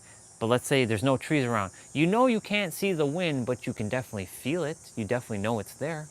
It's the same thing with the oxygen. You can't see oxygen. You can't see air. Well, unless you are in colder environments and you breathe, and you can then see the air. Right? Your eyes can't see these things, but you know it's there. Here's another great one. Do you know that you can breathe, or do you have to believe that you can breathe? You know you can breathe. So if you know that you can breathe, then you should know that you're actually infinite too. That's right, because you think that your eyes is telling you the truth of what you see. Yes, you're seeing grass out there. Yes, I can go touch grass. But that's atoms and molecules. That's protons, neutrons, and electrons formed into grass. That's just energy. All of this is energy. This body is energy. That camera that I'm using is energy. This water bottle is energy. It took the form This is all atoms and molecules. Water, same thing. Guess what? We're water. Did you know that's about 60 to 70% of our body is made of this substance called water? Water has no judgment. Water is what we call unconditionally loving. It doesn't judge. It looks at you and it's like, whether you're negative or positive, it will love you either way, because when you take that sip of water, it's not doing anything but giving you nourishment, whether you're negative or positive. That's what we are, formless substance like water, because water takes the form of anything it is put into. If I were to pour this water into a glass, it's going to take the form of that glass. If I take this water and put it in a bowl, it's going to take the form of that bowl. It's the same water. That's what God is, just so you know. God takes the form of everything. God is the grass. God is this pole. God is this water bottle. God is this chair. God is the table I'm sitting on. God is this gimbal. God is that phone. God is this little microphone that's attached to me. God is the magnet as well. God is everything. And we are all that too, because we're made of the same things, atoms and molecules, which is protons, neutrons, and electrons, which is waveforms and particles. That's why I said everything is one thing.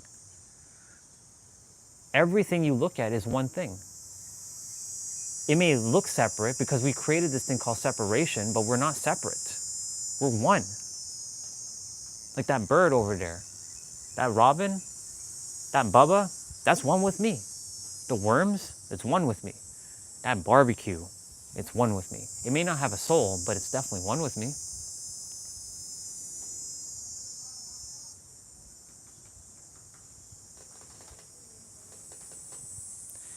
And the reason why I'm bringing all this up is because we are infinite. We have all this within us. Our beliefs get in the way. Our beliefs say, but I don't have the billions of dollars. I don't have the proof that I am a billionaire or that I'm an entrepreneur. I don't have the proof in the physical world. That's okay. Here's the greatest thing I've heard. For anything to exist physically, it must first have to exist vibrationally, which is a combination of mentally and spiritually. When those two are in alignment, mental and spiritual, then you take the physical. How do you think Elon Musk brought Tesla into reality? He got into vibrational alignment to tap into the frequency of Tesla. One of us could have brought Tesla in because it already existed. What about AI? Like open AI, like ChatGPT. Well, whoever created ChatGPT, I forget his name. It's escaping my mind right now. He just tapped into the frequency, but it already existed. Just like there was someone who said, I'm here to bring something from the ancient past into the present. And I know I'm here to bring some sort of ancient, like, either language or ancient, like, technology into the present moment. It's to help humanity to move forward. I'm to do something like that. I don't know what it is. Maybe while I'm doing my thing in the world, it's going to be revealed to me. Oh, I'm actually meant to bring this thing? Okay. Maybe I'm meant to bring free energy fully into the world. For those of you who don't know what that is, that's literally free energy. You don't have to pay for that. The reason why we have to pay for energy is because of big companies. Because free energy does exist, but every time someone has brought free energy into the world, they either got executed or they got beat up or they were silenced. Because there's other people at play here. Regina calls them the reptiles, the reptilians. They are other beings here that are cloaked in human skin, and they do exist. They are real.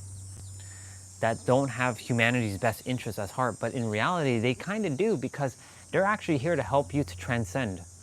This is the mind paradox. This is the mind fuck paradox here. This one's gonna fuck with your mind for a moment. Why do you think Donald Trump is doing what he's doing? Let's just bring him in for a moment. He may not actually know what he's doing, but his soul knows what he's supposed to be doing, because his soul is actually a great polarizing, transcending soul who is here to help humanity to shift forward. Yes, the actions he's taking in the physical suck.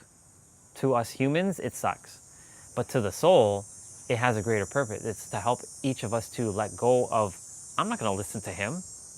I'm going to do what I choose to do. And if more people start tapping into who they truly are, then it silences all the other power. But the reason why, here, this is where it gets crazy.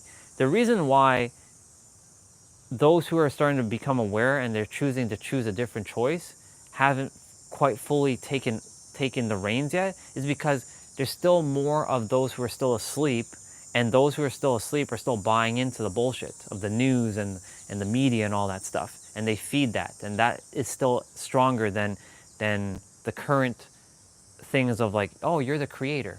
There's a lot of people who know that they're the creator now. There's tons of people. I'm going to say there's about 1 million to 2 million people on the planet right now that know that they're the creator being. Some are struggling, some have figured it out, but they know that they're the creator. They know. They can't go back to the old school way of like the religion or the news or anything. They know. There's about, I'm going to say 2 million people on the planet. Out of 8 billion, there's only 2 million of us. It's not us versus them. So it's not separate. We're not separating. It's just that we woke up and we're like, oh, this is what life's about. It's not this thing that we've been told all our life. It's actually this thing that we're the creator and we're the one. And that we didn't come to Earth to sign a paper to be like enslaved. Did you know when you were born, you're a number? You have a birth number? You're a business entity?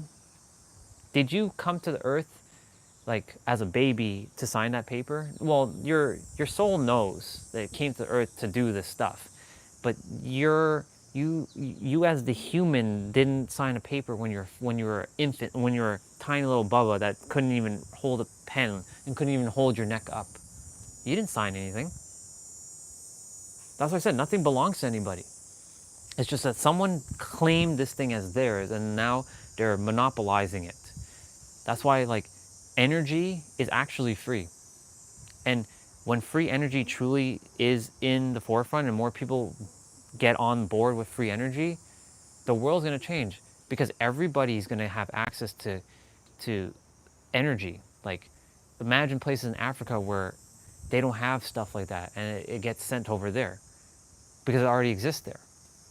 It just has to be brought. The wisdom of how to do it has to be brought. The wisdom is already within each of us, just so you know. We all know how to do this free energy thing. The thing is we forgot. But because, if our soul also has to evolve. This is the reason why we have these problems on the planet. So-called problems is so that our soul can evolve and grow past these things. Because if everyone remembered everything, what would be the point of being here? It'd just be like us being up in, well, when I say up, I mean in the other realm. Humanity has a long way to go to remember everything. In this lifetime, no one's gonna, all of humanity won't remember. There's gonna be a lot of people who will wake up in this reality, in this time frame, or this period in time, to then have kids who will then carry on the awakened version. There's a lot of kids that are awakened. That's why with Evan, if you're still here, Jay, pay attention to what he's doing and saying, because he came with his own unique gifts. And he just like Zion with Destiny, because Destiny had her awakening, or she had her thing with Shu when she was giving birth to Zion. She told me clear as day exactly what happened with her. She saw the goddess Shu. That's not an accident. And that shifted something with her. Like consciously, that shifted, because there are things that she shared on the live stream when she was here, and I'm like, wow, I never expected that from Destiny, to be honest. So there must be a reason why she's here. So she shared a lot of stuff. So I know that Zion is a great mirror, and she named him Zion. Why else would she name him that? Zion's a very powerful name. She could have named him like, I don't know, Jeremy or something. But she chose to name him Zion. There's a reason for that. He also chose his name too before he came. Just like I chose the name Andre before I came. But I was to remember Orion later on down my journey.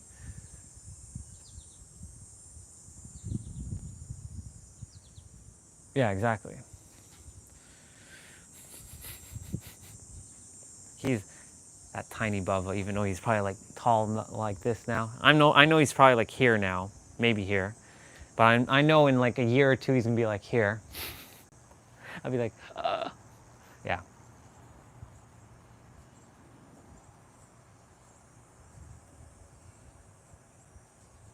But his generation is gonna face even not more challenges, but it's going to be the start of even more great change. Like right now, we're in the great change. This is the period of the great change. Like the next 4 years is the great change. Why do you think, like I said, why do you think Donald Trump is in so-called power right now? It's so that more people can wake the fuck up. So they can choose better. But they have to get into their inner world and know what is going on and to see this as a paradox. The moment you see life as a paradox, you change your life immediately. You're like, oh my God, this is how this is. You don't buy into anything anymore. You recognize that all the answers are you. You don't have to go seeking answers outside of someone. Like everything I'm saying, you already have all the answers, dude. You already know everything. Your soul has all the answers. You're just remembering what you forgot. Or another way of saying that, you are in the process of remembering what has been forgotten. Or another way is you forgot everything and you're remembering everything. You see, I switched it around. Basically the same thing. It's a paradox. Everyone has all the answers. Everyone is the answer. It's just that simple. There's no obfuscating that. But we get trapped in our head because we think we don't know the answer. Because we don't have enough information or we don't know enough of this. Guess what? Your soul will unlock it the moment you take the action from a state of bliss, joy, harmony, peace, and it will give you the answers. It will tell you exactly, I have a great one for you. Did you know how to play Pokemon cards the moment you picked up those cards? No. But guess what? Your soul gave you the answers. You didn't, it became effortless for you because your soul knew the answers to it already. Did I know how to play Smash Bros? I don't know what the hell's on my arm here. I'm just like digging something off my arm.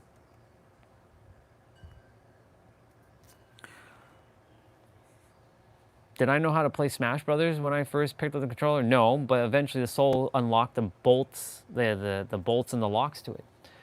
In reality, there are no such thing as locks and bolts. We just place locks and bolts because that's how powerful we are. Because we put the limit on ourselves. That's how powerful we are. Because if we didn't put the limits on ourselves, then we'd be like, there's no challenge. Why would I be on Earth? There'd be no challenge.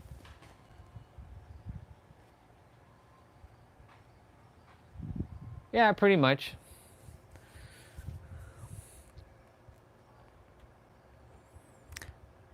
That's the one thing that hit me like a ton of bricks. There are no locks and bolts to reality. The only locks and bolts are the ones that we put into ourselves. I'm gonna get a mini snack. I haven't started my exercise, but that's okay because I will do it when I do it. I'm gonna get a muffin because I said screw it. I want a muffin. And guess what? Every time I eat something that seems unhealthy, I tell myself that it's healthy. Why? Because that's the power we have. You can call it placebo. You can call it whatever, but it works. Earlier, I ate a peanut butter slice. I got some dishes to pack, or to wash, and that's okay. I'm gonna have me a blueberry muffin because I said screw it. I'm still also choose better to what I eat, of course, but you know, if you tell yourself that this thing can bring you, you know, health, because think about it for a moment. What do you think all food is? It's all energy. It's all atoms and molecules that you're putting in your body. The only reason why atoms and molecules stay stuck and we gain weight is because we don't move. That's how simple it is. If you move your body, you'll get the result of moving, and you'll get some stuff. Like, you can move your body and you start to release some of that energy. That's how simple it is. So I'm telling myself right now that this muffin has 26 grams of protein.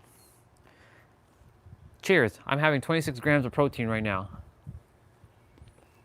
The subconscious mind doesn't have any truths unless it accepts it as true. So, for example, there are no truths in reality, except for what the subconscious mind thinks is true. That's a bar. And the subconscious mind doesn't think in thoughts. It acts in feelings. So if I really believe that this muffin gives me 26 grams of protein, you better believe that it's giving me 26 grams of protein. It's that whole idea of the placebo of a sugar pill. You tell someone, hey, this pill right here is going to cure your headache. And you give them so much evidential facts. You even you show them like a chart, you show them like proof. Other people are like, yeah, it works. Guess what? You know that this is a sugar pill, but I gave it to you and you took this pill. Your body is going to create the things it needs to heal your headache. Based on this pill. Based on your beliefs, sorry. And guess what? Your beliefs are your boundaries.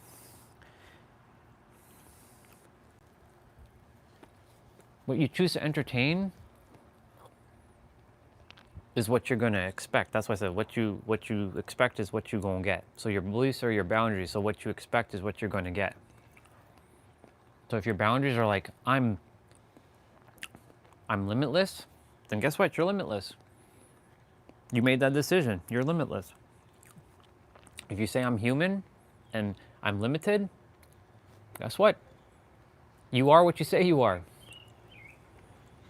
Nobody can change your ideology about you. You are what you say you are. That's why when I come on the live stream, again, I am doing my part on being better at how to share this information. By share, I mean to help you to remember your own information, because it's you saying it to yourself. Some will be like very resistant to what I'm saying.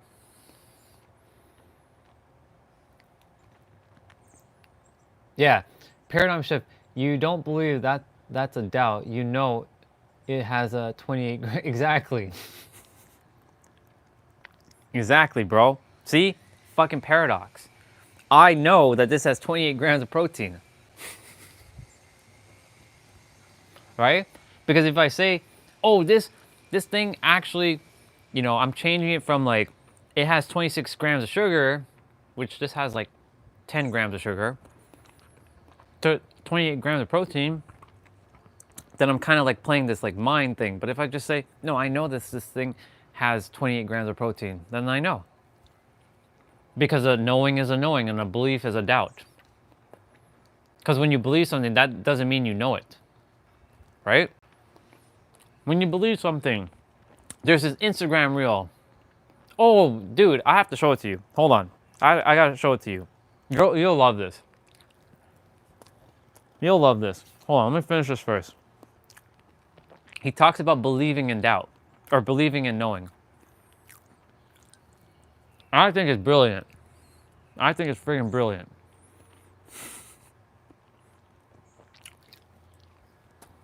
There goes 28 grams of protein into my system to fuel the muscles. All right. You'll love this. You'll friggin' love this, bro. And it's 11:11. Look at that. Perfect time, bro. Can't make this shit up. Okay. I'm opening up Instagram and looking for my saved stuff. I showed it on the live stream before, but you'll really enjoy this.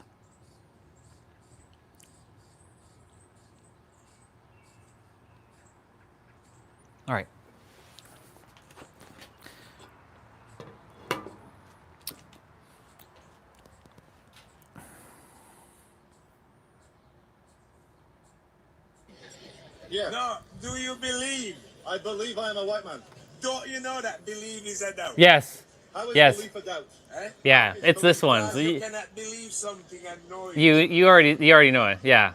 I'm gonna still play it though. Yeah, my poor brain. Wait, Hang on, hang I on. cannot believe it and know it. No. Yeah. And you can only believe in what you don't know. I like that. You can only believe in what you don't You know. don't know. That's why you have to believe it. Yes. Ah. Now, Yeah. do you believe in your mother and father? No, I know love my this mother one. and It's father. so practical. So you It's might so believe fucking in practical. Jesus. I might believe in Jesus. Because you don't know Jesus. I've never met Because him. you can only believe in what you don't know. I'm glad. I'm so happy, know bro. That believe is a doubt. Believe. Now, do you know that you are a white man? If you know that you are white, explain to me how you know. It doesn't. It makes. Okay. Hold on. My Hold on. Actually, let me stop it for a moment. I have a perspective right now for you. Do you think it's by accident that you saw this video? Do you think it's by accident that you came on today for me to share this video? Because you and I are on the same vibrational frequency now, bro. Because you tapped into that, you saw that video, I saw that video probably like a week ago. I was like, damn, this is a really good video. I liked it. I mean, I already knew, but I'm like, I like this video. This is a really good way of explaining something. Like, this is a tangible video, like a tangible way of explaining something.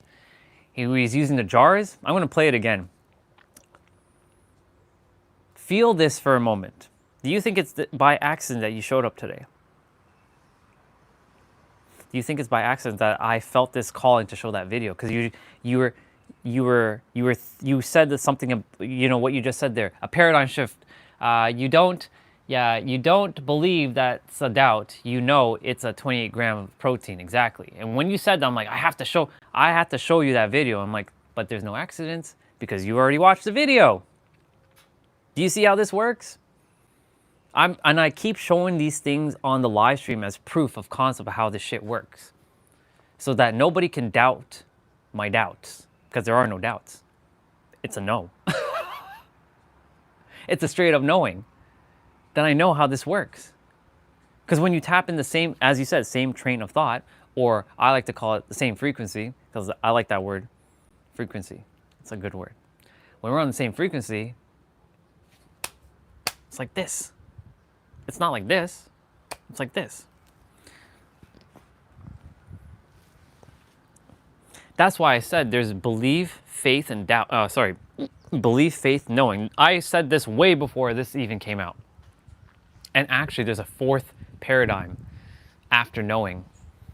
That's my current journey right now, is that fourth one. I'll tell you that in a moment. So we got believe, because believe you don't know. So you're putting your somewhat like trust into this like belief, or believing into this thing. But you don't know, because it's not factual. It's not tangible. Like, I know that thing over there is a table, or the thing I'm sitting on is a table. I don't believe this is a table. I know this is a table. I know that this thing on my head is called a headband. I don't believe this is called a headband. I know it's called a headband. I don't believe that these are called my fingers. I know these are my fingers. I don't believe that I can breathe. I know I can breathe. But in between believing and knowing is faith. And faith still has room for doubt, because faith is nothing more than trust. That's another word. Faith is just trust, but trust has an opposite of doubt. Knowing has no doubt, has no opposite. It's just no. You can't unknow. The only opposite of knowing is unknowing. But in that unknowing, it's still knowing to some degree. That's a paradox. Oh, they put on the bell, or I heard like I hear like the ringer. Cool. Then you have knowing. We all come to the agreement that that's called grass out there, or a lawn. We all come to the agreement that some of us will call this black thing a pole, or an awning, or awning, or whatever. I don't know, whatever. Some of us will agree that this is called Nike.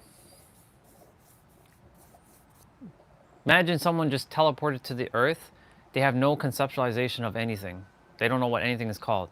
Will they know, or will they believe? They will believe because they don't know.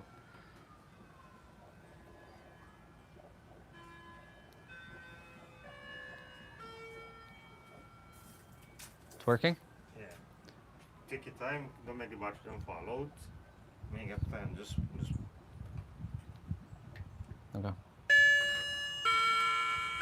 guess I gotta put two-way tape on this one, put it outside. So make sure you hold it first and then put it towards the wall to make it.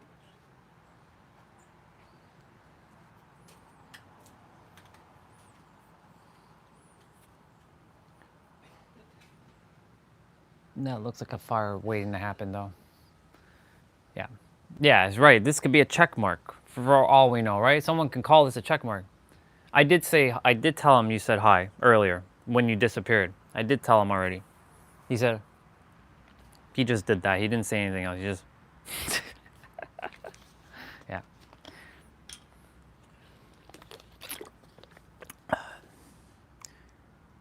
So the fourth one,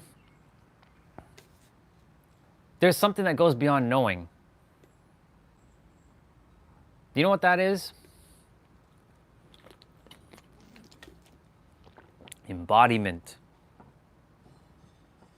Because you can know something, but that doesn't mean that you live by it. And the only way to go beyond knowing is to embody it. So when you embody something, you live from that knowing because you can know. Right. So like doing and being is actually embodiment, basically. So doing and being is basically same frequency, part of the same frequency, but on two different ends of the spectrum. It's like steam and ice. What's in the middle of steam and ice? Water. Right? So embodiment is basically doing and being.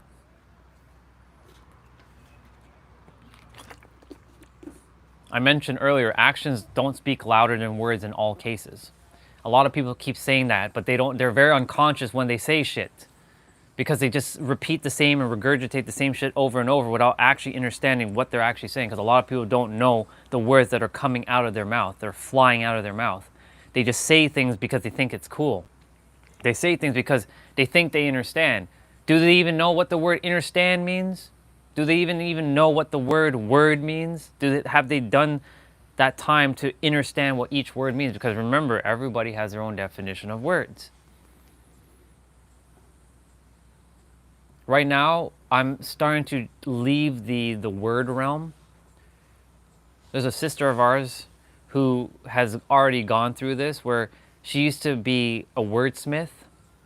And she's very crafty with her words, but now she's transcended the words, but she still uses, so this is the paradox. She uses words that helps people who don't know what she might be saying with more heavier words, or it's not heavier, more evolved words. She uses words like want and need, but she knows for herself that want and need is actually not lack, but she uses words want and need for people who might get tripped up with the word desire or require. That's a good example.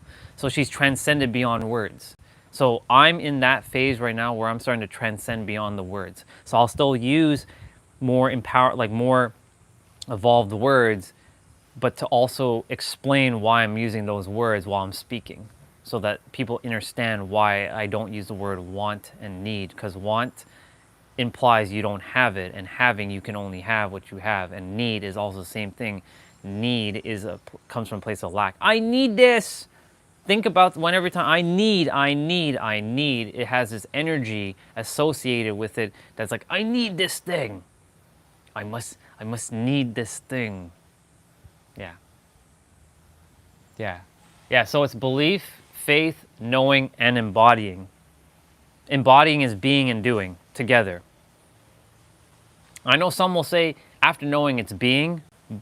Yes, it is being, but it's also doing, and it's also embodying, which is basically a combination of doing and being. So that's why I use the word embodying. Because embodying is the highest form right now, unless there's something that goes beyond. I'll let you know if there is something that goes beyond embodying. because I'm sure the universe is going to surprise me with something even beyond that. I'm sure of it. But as it stands right now, embodying is the current highest form that is given me.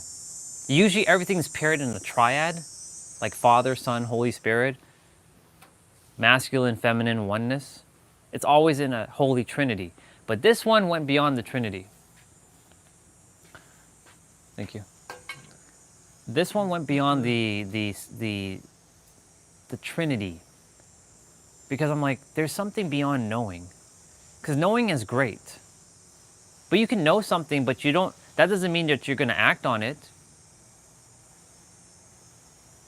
That's why when people say knowledge is power, no, it's not. It's only power if you use and apply it. Otherwise, it's useless facts. For me, I had all this information, but was I applying it? Nope. So now I'm applying it. I'm on a live stream. I'm sharing it with the world. I shared it with over 100,000 people. I've helped over 100,000 people. Whether they taken it in or not, it doesn't really matter if they did or they didn't. I helped 100,000 people. Over 100,000 people on this planet know a little bit more about themselves now. Some were resistant. Some were very resistant. One told me to shut up recently. He's like, shut up about that. I'm like, boy, you better not tell me to shut up again. I'm gonna smack you silly. You don't tell me to shut up. You're on my stream, boy. You came here because your soul is evolved to know that I'm not telling you you should entertain my ideas. I'm just saying, listen to it. And then, if you feel like you still choose your path, then, I mean, you choose your current ideology and your belief, amazing, as long as you're living your happiest life. But I can bet your ass that you're not, because you're here. And those who find me are generally not where they exactly desire to be, because nobody finds anybody by accident. There are no coincidences. It's there. I just said earlier, all games have been played. Even when he told me to shut up, that was a game played too. And me responding the way I did, that's me also playing that game, because that game's done. Let me see. Yeah, it is, exactly. That's what I was saying earlier, how Regina has told me. Like, she told me one time, like, I know you're attempting to help, like, you know, help shift my words, but I promise you, brother, when I say want to need, I don't mean it in the lackey way. I'm like, oh. Because we had a really great conversation. She was like saying, I know you're attempting to control the words that I say, but I promise you that I've evolved beyond my words. I'm like, oh, because she made me aware of that. She brought something into my awareness that no one has brought into my awareness yet at that moment in time. That's how she helped me to evolve in that moment. She's like, oh, I see what you're doing. I see why you say it like that. Because if you tell others the word desire and require, right? They may not understand what that means, and you might lose them. Now I get what you're saying, Regina. I get it. That's why you're using want to need, because that's the normal human lingo that we all kind of been brought up to use, right? But she knows that she has transcended beyond her words. So her want to need doesn't really mean want to need from like the human paradigm of like the lackey way. And yes, it is a more simplified version of saying that. If you can keep it more simple, yes. But this is why I said we all have to come to know what does each of the words that we say mean, right? Because like we did an exercise back in January and February. We did it a lot. There was like 20 of us on the stream at the time. And I'm like, all right, everybody, what's your definition of love? And from your own definition, don't go chat GPTing it, don't go Google searching it. Write in the chat, what is your definition of love? And there's many different types of love, as we all know. There's brotherly love, sisterly love, platonic love, friendship love, romantic love. There's fatherly love, motherly love. So I said, from a romantic standpoint, what is the definition of love from the romantic standpoint? And everybody dropped their definition in the chat, and we all looked at each other's definition. And it showed me that even though there was a lot of similarities, there was a lot of differences. And it showed me this is the perspective of a word. So that goes for any other word, because that's not the only word that has that. I can say, well, what's the definition of authenticity? What's the definition of authority? What's the definition of money to you? What's the definition of power? A lot of people, when they hear that word power, immediately they go into the negative aspect.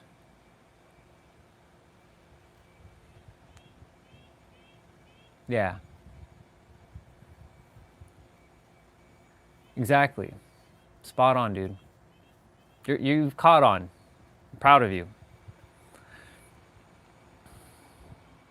So that's what I'm saying, like, when you know your definition of your word, you can either transcend beyond the word and still use the word. That's where my phase has brought me to, like, oh, okay, now when I'm speaking to like stadiums of people, I can say, you know, I can have the same conversations I'm having right now. I'm like, look, right now, you all are probably going to be saying want to need, right? I can have this conversation with everybody. There's 100,000 people in the arena.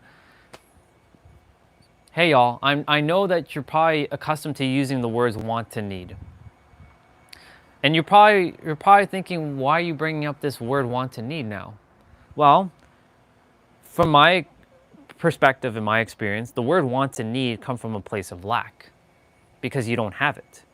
And if you don't have something, that means you must want it, and that means it's separate from you. That means you don't have it in the physical right now, in the present moment. That means you want something. That means it exists outside of you over there, but everything exists within you right now. Hence why you can only have what you already have.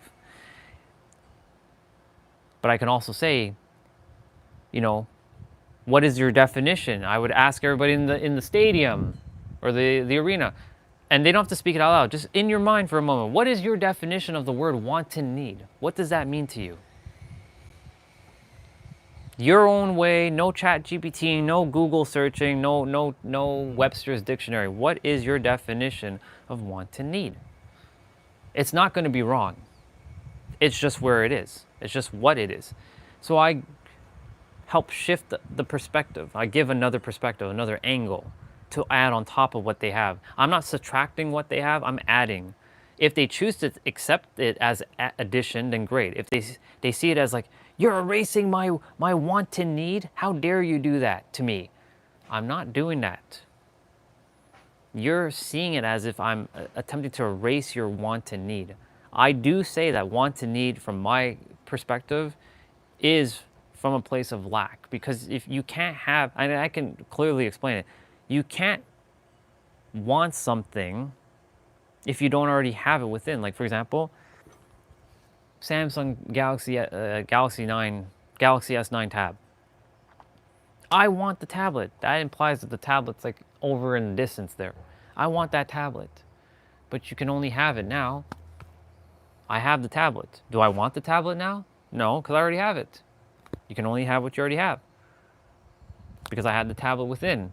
And then when I felt that I already had the tablet within, I was able to formulate the blueprint to get this tablet. To be able to circulate the resources, not spend money, circulate money, because all we're doing is circulating. Because whenever you circulate money, you're circulating it back to yourself. When you're circulating it to, like, Tim Hortons barista, you're circulating it to yourself. When you're circulating it to Starbucks barista, you're circulating it to yourself. When you're circulating it to Pokemon, or like Nintendo, you're circulating it to yourself. Exactly.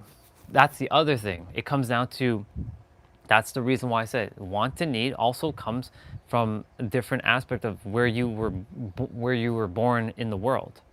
And there is no wrong or right definition. However, from my perspective, for me, want and need come from a place of lack. Because if you want something, that means you don't have it within yourself. And if I mention everything, you already are everything, and you have everything within you. So that means if you're wanting Samsung Galaxy S9 tablet, but you don't feel like you have it inside, that means you're lacking it. That means you're looking outside of you. But you're not, because it's already within you. everything is one thing.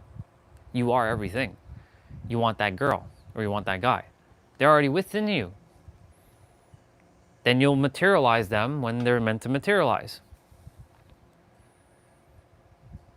And if they're not, no big deal, because you already have it. You already have the love. That's why a lot of people are afraid to be alone. Because they're like, I want that person. I have to be with that person.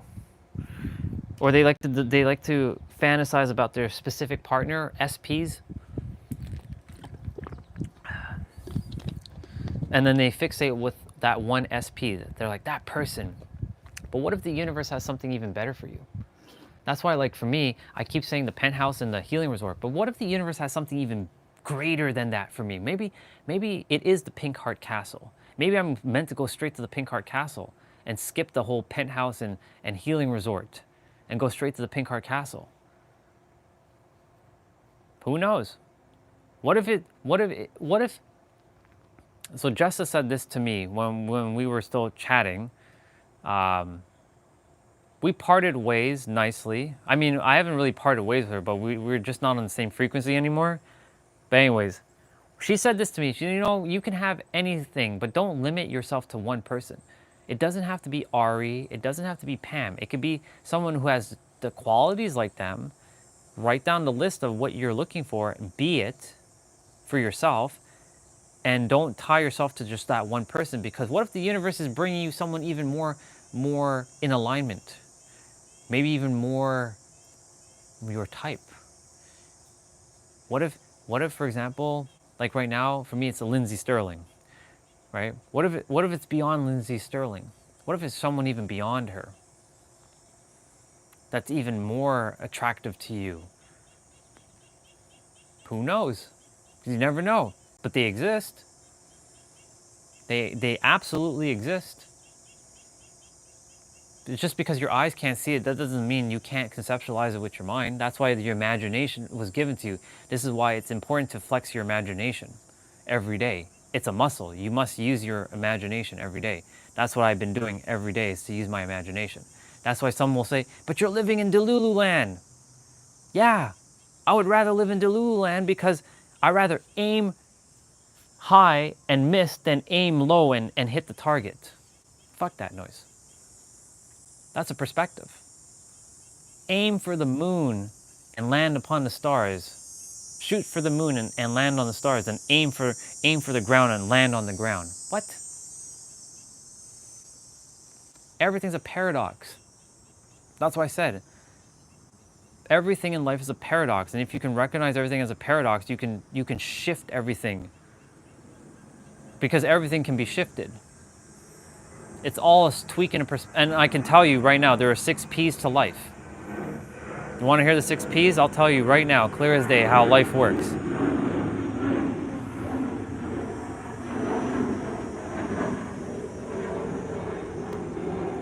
Yeah, not to take it that way, but sounds like swingers vibe. Well, no, it's not the tie. What I mean to say is don't.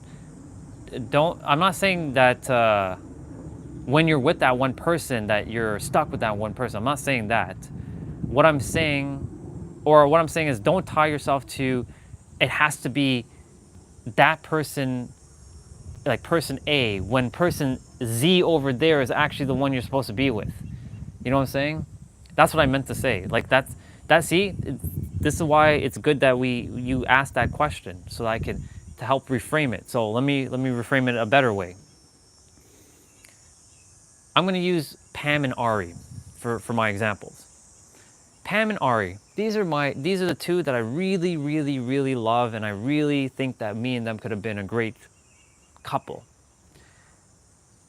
But here comes Katie, out of the blue. And Katie might be in more alignment than Pam and than Ari. Even though I really am attracted to Pam and Ari, there's Katie right there. And Katie really, really likes you, but Ari and Pam don't really like you, but you're too fixated with them. But Katie likes you, and she's really attractive, but you're still too fixated on these two. And Katie's a very beautiful woman. wouldn't it make sense to go with Katie? Well, yeah. But sometimes our soul really desires, or I'm going to say wants, this other person. I'm not saying swinger, but I'm saying basically like the universe always has maybe something better than what you can think about. It's like, for example, someone said your plan, God's plan. Like I saw on Instagram recently, it was a little flower, your plan, and then God's plan, big ass flower. Yours was a tiny little like dandelion, and this thing was a big ass flower. God's plan. Maybe God's plan was to be with Katie. Maybe God's plan is to be even beyond what Katie is, for example. Who knows? That's what I meant. I'm not saying like when you're with that one person that you should go sleep around with some other. No. I'm not saying that. I'm not saying that at all. But at the same time, don't also be tied to that one person for the rest of your life, because here's the thing. There's going to come a point where you're going to evolve and they're not, and there's going to be a misalignment. And if they don't evolve along with you, you're only going to do your best.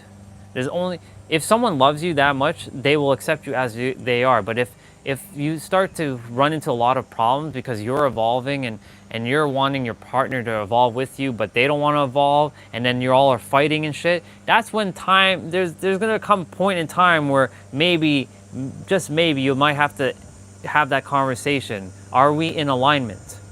Now, I'm only interested in a partner who is going to evolve with me, because I'm going to keep evolving. And if they don't evolve with me, I mean, if they accept me as I am, I will accept them as they are. But if they don't accept me, like, oh, you're changing into this person and not recognize that I'm evolving, and I'm not being an asshole, but I'm like, I'm growing and I'm stretching and I'm expanding. I can't be contracted. I will not be like this. I have to be like this, expansive. It's not going to work out, because I know what I desire, and it's expansion. It's absolute growth.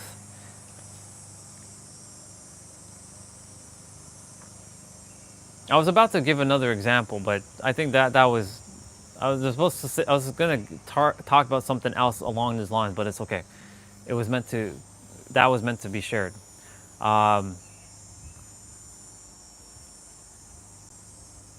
I'm seeing what I was going to talk about, but it kind of slipped. It'll come back when it's supposed to come back. Yeah. The thing is, for me, I'm not fixated anymore on like it has to be this thing. Oh right, we're talking about the healing resort. Like, look, if it's meant to be the Pink Heart Castle, or even something even beyond the Pink Heart Castle that I can't even conceptualize, then hell, bring it on. Bring it on. Right? Just bring it on. I'll take the action. Just give me my blueprint. Tell me clear as day, step by step, what I have to do in every order and every way, and I will take that action. Give it to me clear as day. But that requires for all of us to zip our lips, close our eyes, shut out the outside world.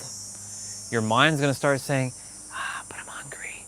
And you're going to start feeling like you're going to itch. I'm not saying you're having to meditate. You can just sit and be. But you go inwards. You're probably like, I'm not getting the answer. I want the answer. And as you do that, the universe, you keep blocking the universe from giving you the answer, because you're blocking yourself from hearing your own answer. This is the conundrum that I ran into for years. I'm like, why does Jessa and Cassidy keep hearing God? It's so unfair. It seems to be like women can hear God clearer than men. I'm like, that's bullshit. It's fucking bullshit. Why do they get to hear God? I'm the one that should be hearing God, not them. There you go again. There goes the separation I did right there. I created separation right there by saying what I said just now. And that's what I was doing all the time. Like, that's so unfair why Jess and Cassie get to hear God clear as day. That's bullshit. Like, why are they so much specialer, God? Huh? Why did you make them be able to hear you and I can't hear you? Right, because you're recognize the paradox. You're talking and you're not listening. You're not hearing. You can't listen while you're talking.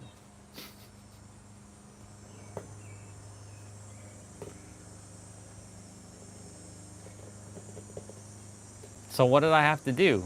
I can hear God, but God speaks to me through feelings and it gets converted into words that I can tangibly understand. It doesn't speak to me like Jessa where she can hear God say these words to her. She has clear audient.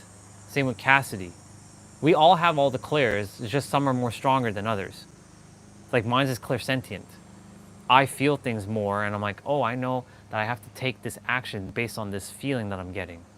That's why when Mr. T-Bird is like, you can't be following them white squirrels and is gonna say, okay, you gotta eat that ice cream kind of thing. I know he's joking around about that stuff, but still, I do have to follow my intuition.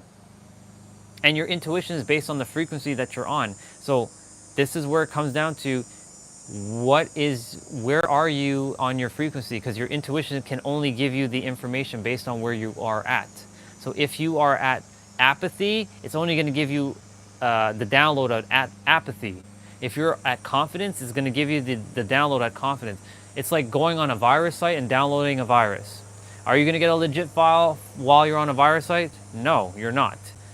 If you're going on a legit site, as long as their site didn't get infected by a virus, you will generally download a legit file.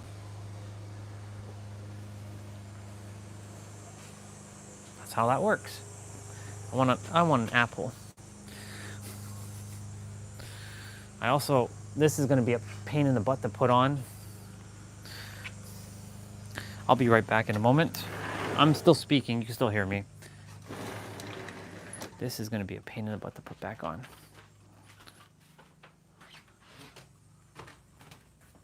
Oh, shit.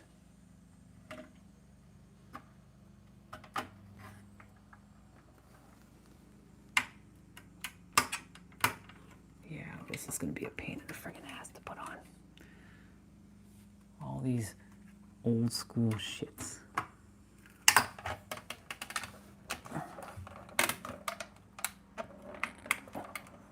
Please, God, don't fall.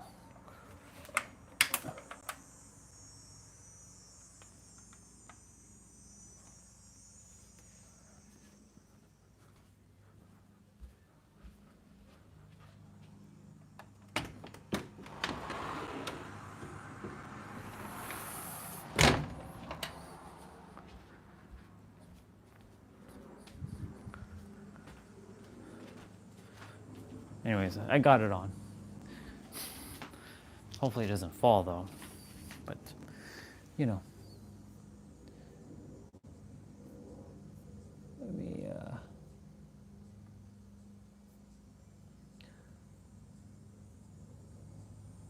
cool.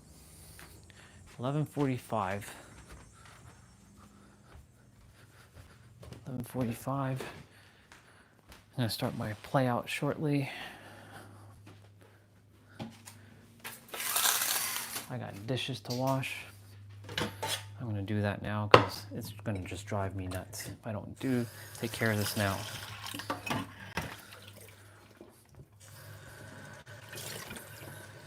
Yeah, so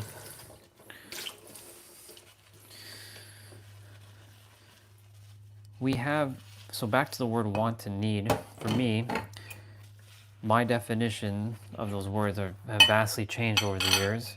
And that's what I'm saying. For every word that you speak, do you know the actual definition of the word or why you're speaking? Because the thing that I've come to realize, a lot of people are just speaking words, but they don't know what it actually means because they're making it sound cool and buzzword worthy because they're thinking that it's such a cool thing to say, but are they actually aware of each word and what it means? Do they know that every letter creates an energy? Do they know that 2 letters create another energy? Do they know that when you create a 3rd letter, it creates a new energy? Are they even aware of that kind of stuff? Some will say, well, why is that important?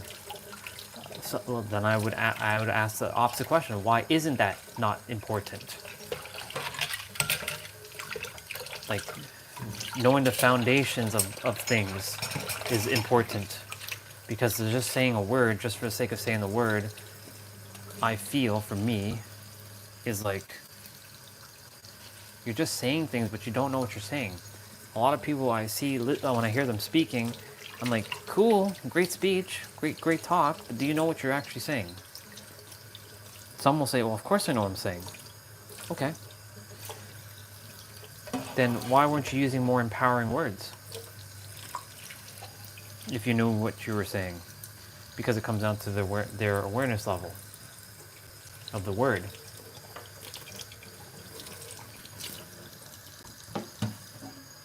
This is where I have to be careful, where I don't get too arrogant with that.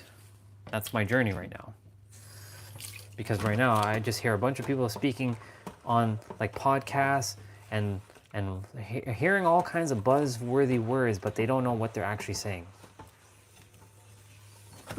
Because they heard it from someone else, because everything is a repeated pattern in this universe. See, when I hear something from someone else, I kind of go and dissect, what the hell does that mean? To me, specifically. What does that mean?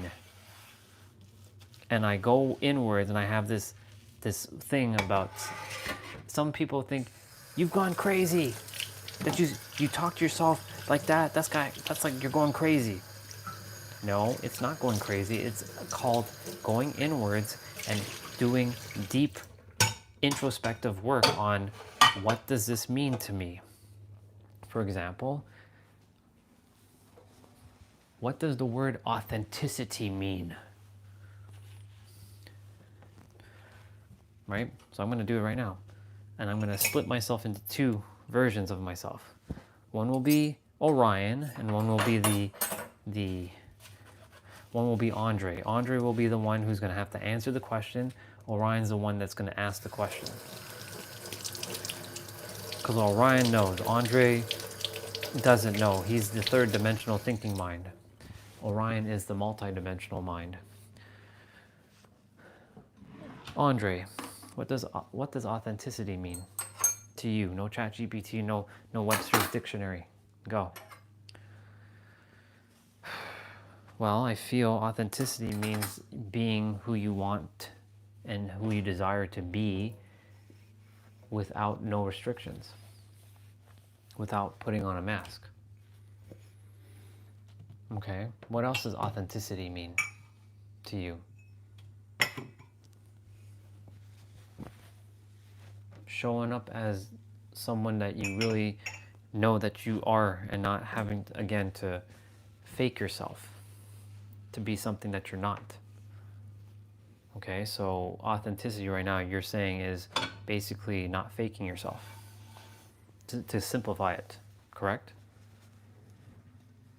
So what's the definition of faking yourself then? Just so that we understand, what does that mean to you? Well, faking myself means like I'm not acting the way I desire to be, and I'm just parading around as someone else and not who I was supposed to be. Okay, anything else you want to add to that?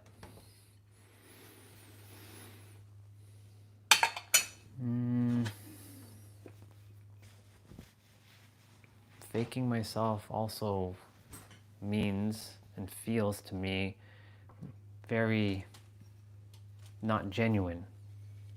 Okay, so you added another word now. So what does genuine mean to you?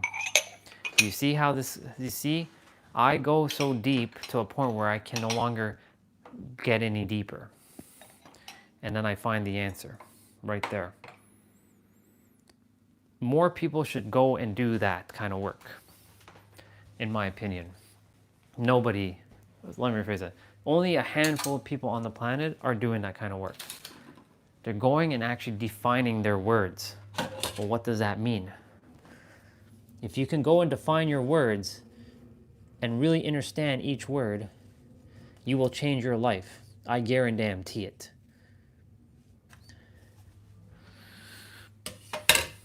I don't know if anyone's still there, but you know, I'm just speaking, just if there is anyone there. I'm sure you're still there, Jay, but if not, no big deal.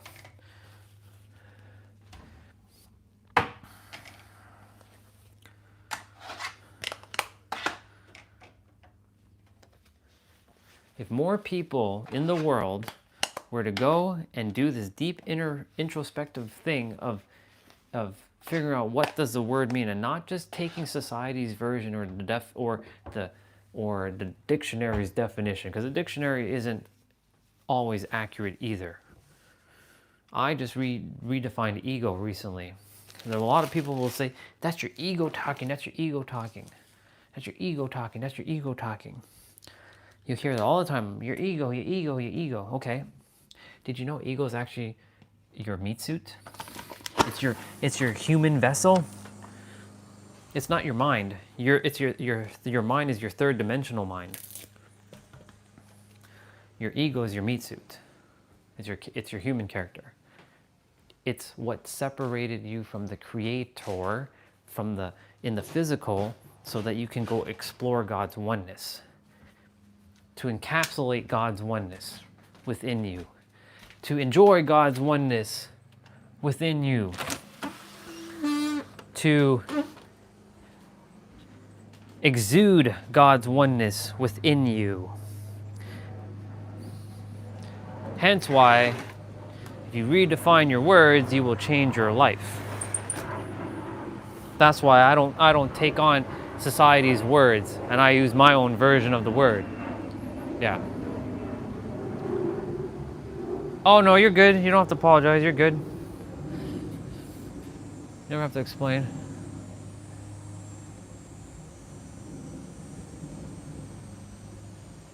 I do have a southern twang. I'm glad you said that, because I'm more American than Canadian. I'm not Canadian anymore, bro. If you haven't recognized that, I got that southern twang. Even T-Bray has recognized that southern twang in me, because I'm more from the south. I'm not Canadian. I will never consider myself Canadian. This country's too limited. It's not ambitious enough for me. Anyways, I love Canada though, but you know what I mean. In any event, back to the whole thing I was just saying about words. If you redefine the words, it will change your life.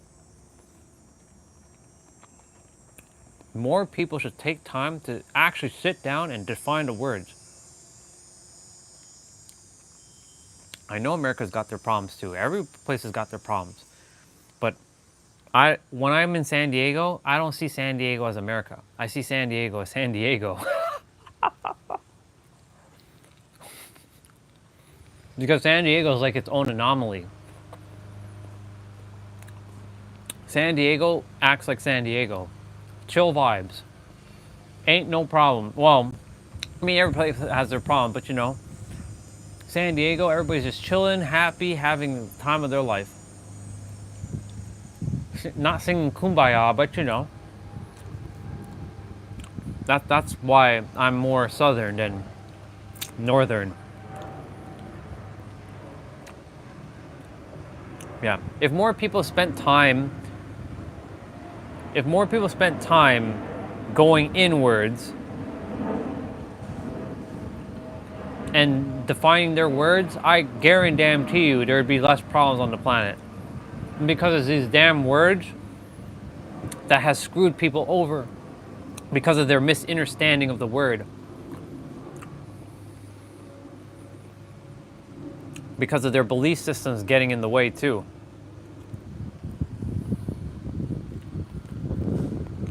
We're all guilty of it. All of us are. I still get caught up on this shit because I have to deal with the human. If everyone was if everyone was at the God level consciousness, then I wouldn't be dealing with the human. I'd be like, hell yeah, let's fucking go. I'm getting more perspective. Let's go. Let's go.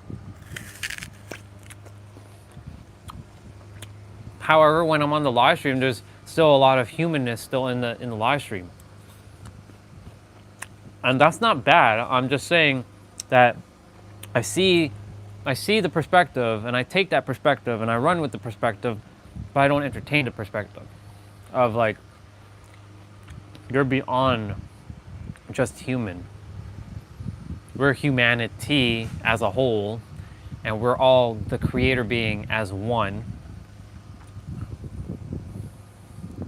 We're all one, and we all have that power. It wasn't gifted to some and not to others.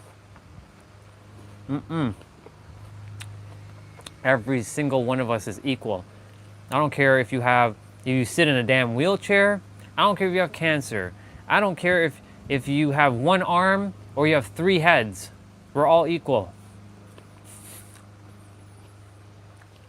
Because we all have the same ability to shape our reality by revealing it.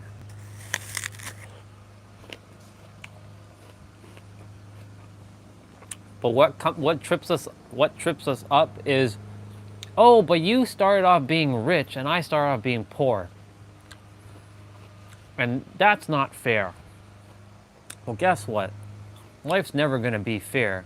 But it comes down to your belief system if life is actually fair or not. If that person started off with $10 billion and you started off with a penny, are they better than you still? No. When they die, they're going exactly where you're going. 6 feet under. Your body's going 6 feet under and turning back to dust. And your soul is going right back where their soul is going. The other plane of existence. They're no better than you. So whenever someone's like, I only respect people with money, clearly you have separated yourself from the totality of society. There was a brother who said that a while ago. I only respect people with money.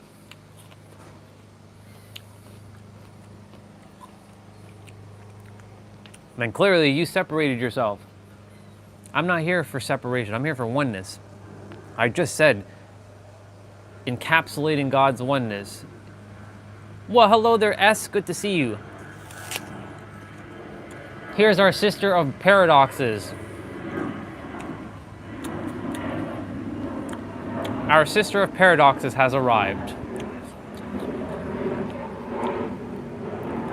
Yeah.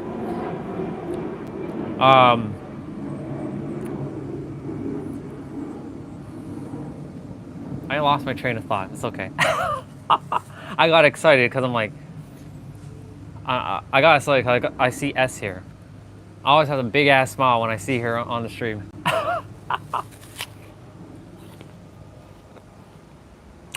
I'll get back on track in a moment. Right. Separation.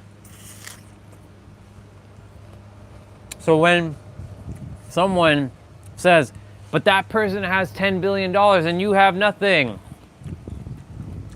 Okay. Does that make you less valuable than that person? No. It's just that the thing that they have, a lot of people find it valuable, but that doesn't mean that you're valueless. That's what a lot of people tend to do, is that they feel like that person is more valuable than me. I'm worthless in comparison to that person because that person has $10 billion and I have 0. Nothing. $10 billion to a penny, are they better than you? No. Because guess what? In the eyes of the universe, a penny and $10 billion is one and the same. Because the universe doesn't see the difference. We created the illusion of separation like that.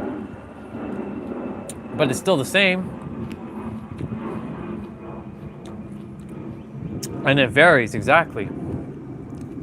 It varies indeed. It varies on what you find valuable. Because the thing that I'm sharing, there's about 80% of the planet right now who won't give a shit about what I'm saying.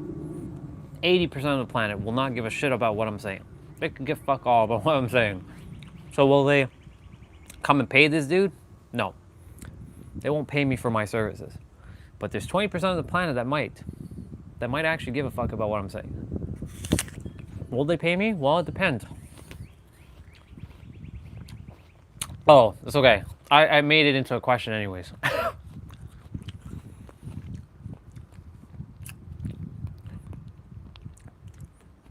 It varies because like not everything that everyone does is gonna seem valuable to someone. Like for me,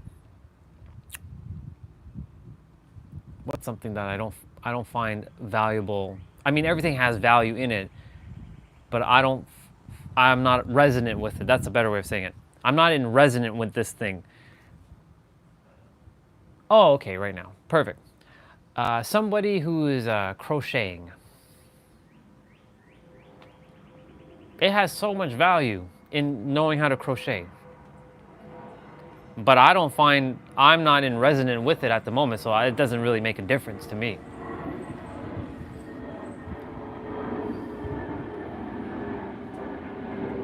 That's so true. See, that's a great perspective right there, sister. Actually, that's a great paradox. No, we'll use a perspective. Even though I'm the god of perspective. You could be the goddess of perspective for today. I like that perspective.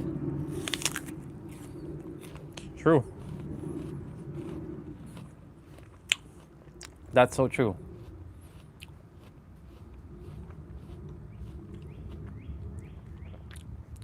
That's so true. Because that $100 billion means jack squat if they can't access it.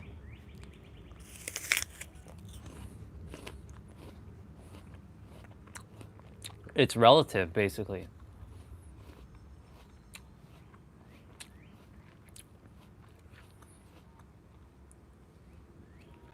Yeah. You spot on, sister. Everything does have a perfectly shaped hole to fit in. Because we're all a unique puzzle piece. Yeah. Ah, you're good, bro. Don't worry about it.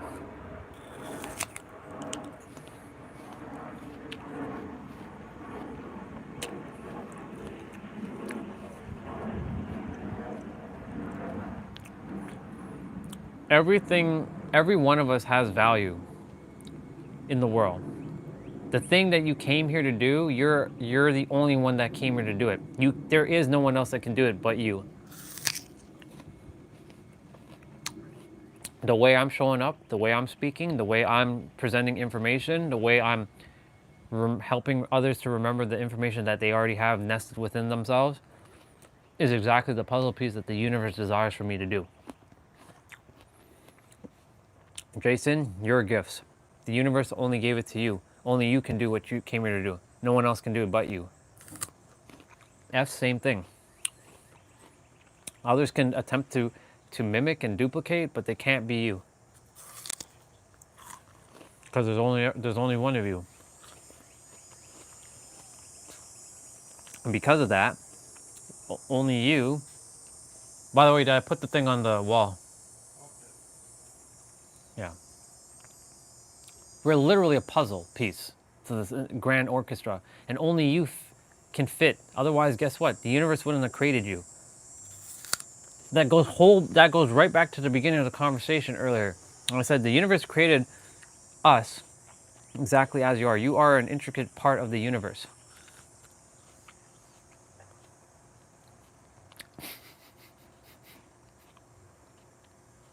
You must have overdid it, sister. Let me see. No, I know. I know you hear me.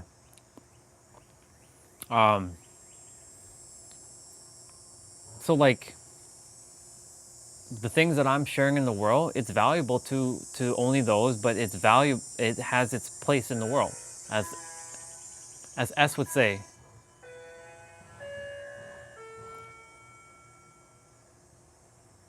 Okay, it's working. I went with, oh, you went with Mister yesterday. Okay. S is in the process of solidifying this relationship with her, which she calls her man. We call him Macho Man around here, or we call him Fit Man. So yeah, just filling in those who don't know. Yeah, I'm happy you went out with Fit Man yesterday. Yeah.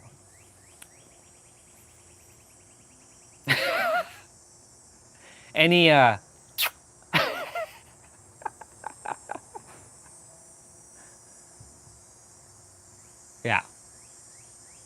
Any of this? Or not yet? I don't think while you're vomiting that's happening. Right, exactly. Spot on, Jay. It also does depend on how people do value your words. I gotta put this stuff upstairs because I'm just gonna hold it for forever if I keep going. Yeah, some people will look at your words and be like, I don't give a shit about what he's saying. You're right.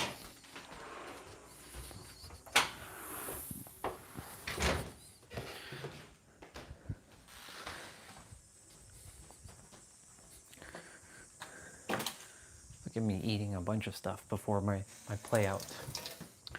It's 12:06.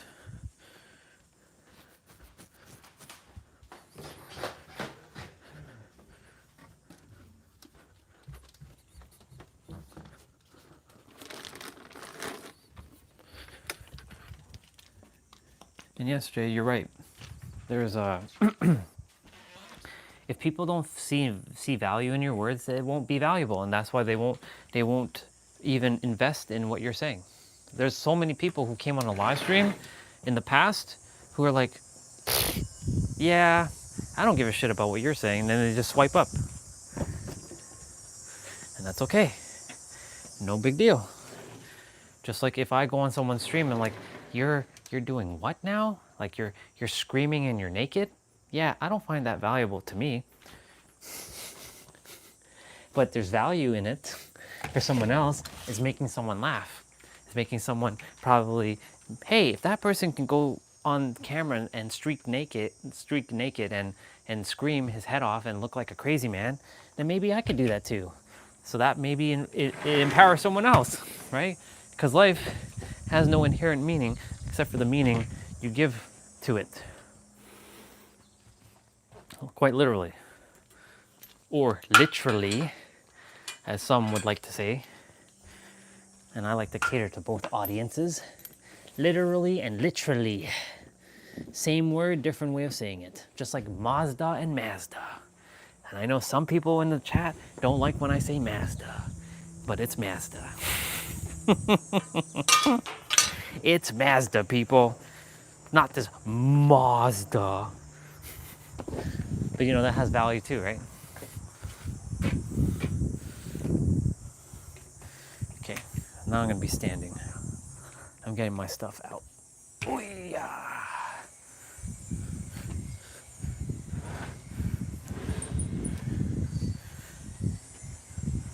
Wait. This table is kind of wet. Yep. So Jason is a brother that I've known for over 30 years. So he's the one, he's Destiny's brother, by the way, that I was referring to.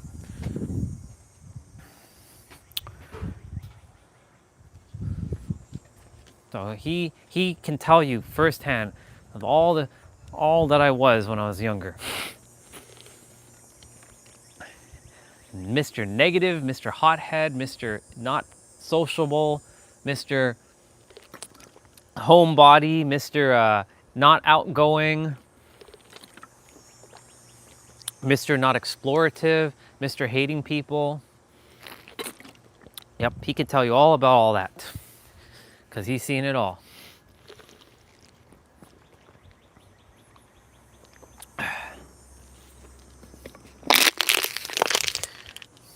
He's what I call my physical proof of concept.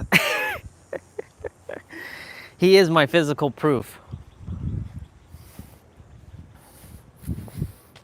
All those 20 years of like hating humanity and shit. Yep. Physical proof. Yeah. Yeah. You did have to force me, but guess what? That's no longer the case. Now the roles have reversed a bit. Now hasn't it? Oh yes it does. Well, I'm forcing you to think outside of your box now.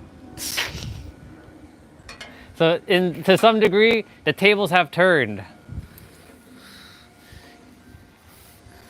And yes, you had to do that back then, and sometimes it worked, sometimes it didn't work. Sometimes it was met with a lot of resistance, tons of resistance. Like, you want me to hang out with your people, really? You want me to hang out with your friends, like these people that you call friends? This is the guy that told me, like, come on, come to my birthday party. I'm like, I'm not coming to your birthday party, please. You have all these other people, you know what I'm saying? Like, I don't want to be a part of these other people. He could tell you firsthand how much I'm like,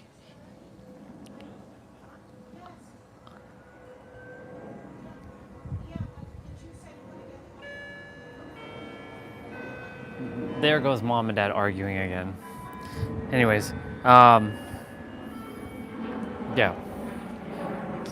So, like, what was I gonna say? Yeah, he could tell you how much I really loathed people. And hello, Mr. T-Bray. Delicious to meet you. Yes, that's right. His birthday is first, and then Tiff's, and then yours. All 11 days apart. Yep. She just arrived, apparently. But I'm not going inside right now. If she comes outside, I'll say, hey, Jason said hello.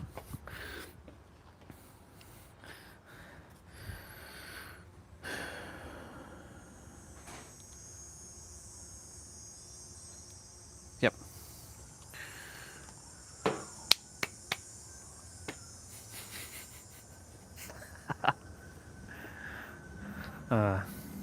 We had some vampire. Yeah. I don't think S means it in that kind of like vampire-ish way. You know what I'm saying? Like that. I don't know, but you never know. S, how do you mean delicious to meet you? Would you like to explain the vibe of that?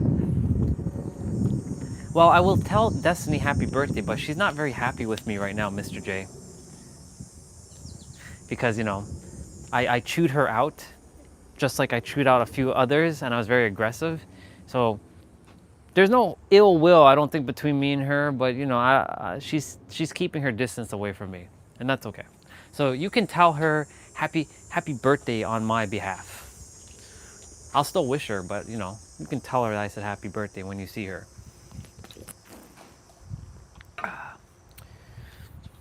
I also sent back her soul fragments a couple days ago because I'm like, I may never speak to your sister ever again, and that's okay. That's okay. She has her answers. She already knows. She already knows the answers. She's very awakened. I don't know what kind of consciousness conversations you've ever had with her, but your sister knows a lot, bro. If you don't know that, I'm telling you that right now. That girl, that sister of yours, knows a lot. She just doesn't say much. She's quiet because she never had anybody to talk to about that kind of stuff. But now that you're catching up in consciousness, you two should have conversations about that stuff. Maybe you'll help Kevin and Sean. Maybe you two need to help Sean get to that level. Maybe Sean's at that level. I don't know. I don't know where Sean's at in his head.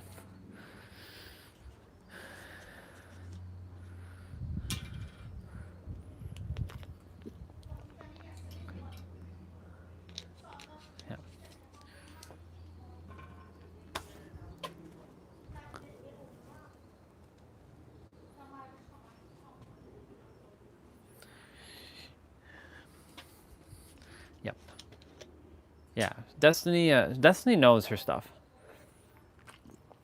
I know I know it, and I greet this way. S and I have a similar thing about like that's very delicious. I sometimes say, you know, that girl's very delicious. And yes, that does sound like I'm gonna like eat her, and not in that way. Let's not get too sexual now, people. But you know, I'm like, she's looking very tasty. That's a very tasty woman. You know what I'm saying? I kind of say it like that. I also have to emphasize, like, I'm not a vampire. I'm not a human eater. I don't eat humans. I'm not a cannibal. Yeah, I sometimes say that girl's delicious, or she tasty. She be tasty. Yeah. Well, I'm glad that Destiny's not mad, but still, I know she's still keeping her distance from the live stream because she's like, every time I come on, I'm attempting to make this live stream fun. I'm like, yeah, I know. Yeah, I know. Pause.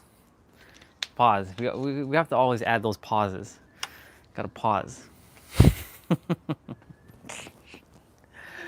By the way, bro, our brother T-Bray suggested something for me. You're gonna laugh at this one. I'm gonna show it to you. I think you've seen it though. I'm gonna bring it out. You're gonna love this. You're gonna enjoy this one. You are gonna enjoy this.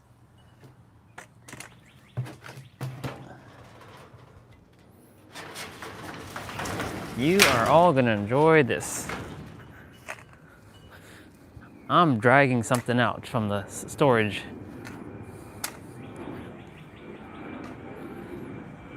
You know what this contraption is.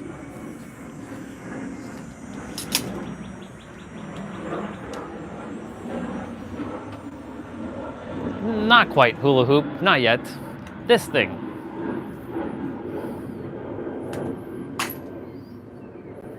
Do you know why I have this thing? It's actually a great investment. And not what you think it's used for. Because I can actually use this as exercise equipment. It's because of him I'm able to do this now.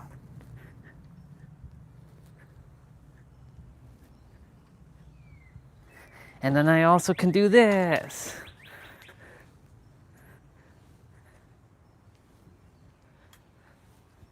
And I can also do this. I spent $30 at a thrift store for this thing, and it's already paid off dividends, bro. A walker is saving my life, bro. Quite literally. When I'm traveling to San Diego in my car, this is when I moved there, this is coming in the car. So anytime I have to stop off for a little pause break, pull out the walker and just be like, get down and do some push-ups and shit. Yeah, bro. Yeah, bro, look. He's like, get a walker. I'm like, what are you talking about? Walkers are for like the old people, you know? Right? He's like, nah. You're seeing it a different way. I'm gonna show you a different way. Oh, I can do this? Oh shit.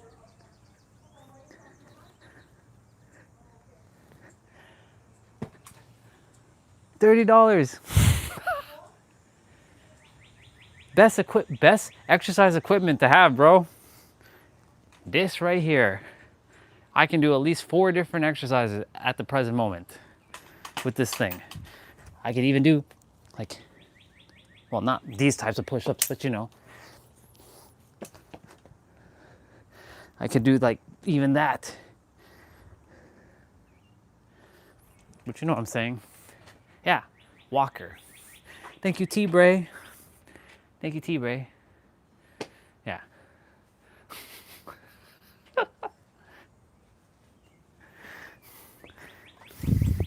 Yeah, dude. $30. Now, T-Bray says it's like $5, but you know, that's America. That's not Canada. You know, Canada likes to jip us on shit. Walker. Best investment I made in the longest time.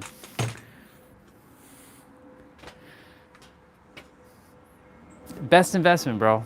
I can't deny that. And also, because I've started taking off my shirt, I got to show me my abs. even though I don't have my 6-pack yet. I have my 4-pack. But that thing has come in clutch. That thing has come in clutch, bro.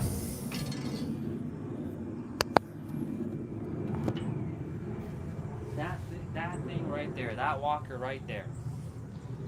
I'm attempting to talk like T-Bray right now, but I can't talk like T-Bray at the present moment. He's got that Southern American accent. That sexy Southern American accent. Yeah, the little twang. That little twang. He got that twang. I basically paid the tariffs, didn't I?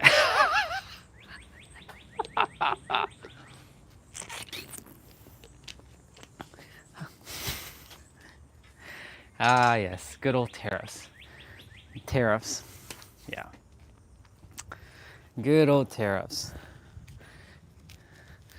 Yep. But yeah, dude, he changed my perspective. Walker, really? He's like, dude, yes, walker. I'm like, why would I get a walker? I'm not old, bro. He's like, don't see it as being old, dude. See it as exercise equipment. So he changed my perspective on the walker. So now I'm like, oh my God, I see a walker everywhere. I can do some like push-ups and shit. Maybe I can show old people that, you know, if they have walkers, they can actually do some exercises on their walker. Maybe that's another idea. Hey, you old person over there. I'm not gonna say that, but you know, hey, you person over there with the walker. Did you know you could do that? Let me show you something. And I'm like, oh my God, I never knew I could do that. Yeah. And I changed your life, man. That's awesome. That's awesome.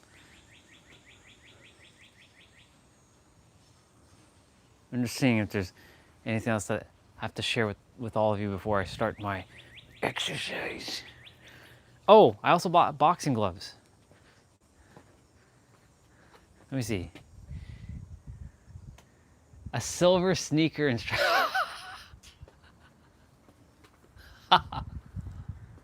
I could. I'm like, hey y'all. And I can also have that silver, that silver beard and silver hair and everything. Like, hey y'all. Welcome to the walker fitness class. Today you're gonna bring out your walkers and you're gonna get down and you're gonna do some dips. And you're gonna do like 10. And you're gonna go as slow as you can. 1, 2. Possibly, bro. You never know. Never know. You never know if I'm meant to do that. Oh man. Let's see. I'm always thinking of new ways to use this thing. Well, I mean, yesterday we figured out I can stand. Oops. We figured out I can stand on it. Be like, you human. I'm like, acknowledge me. I'm like, how tall am I now? Like 7'3"? Acknowledge me. Let me see.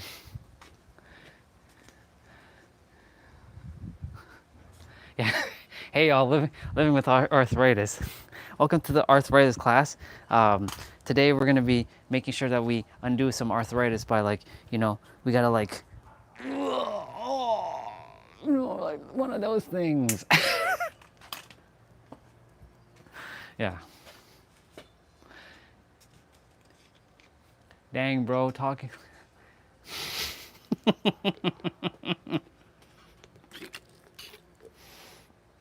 You're gonna get down on the ground. Yeah, I know. It's so funny.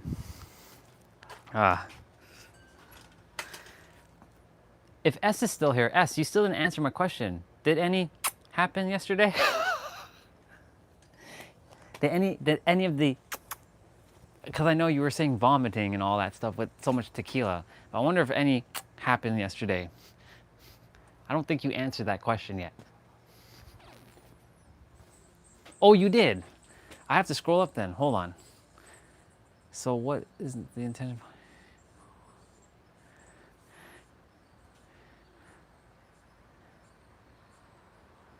Let me see. Okay, you said, so what is the intention behind kissing if you don't want another human element within you? I mean, hold on. I got to go scroll all the way back up because there's a bunch of things I missed. Let's start where you started. And then, yeah, yep. There's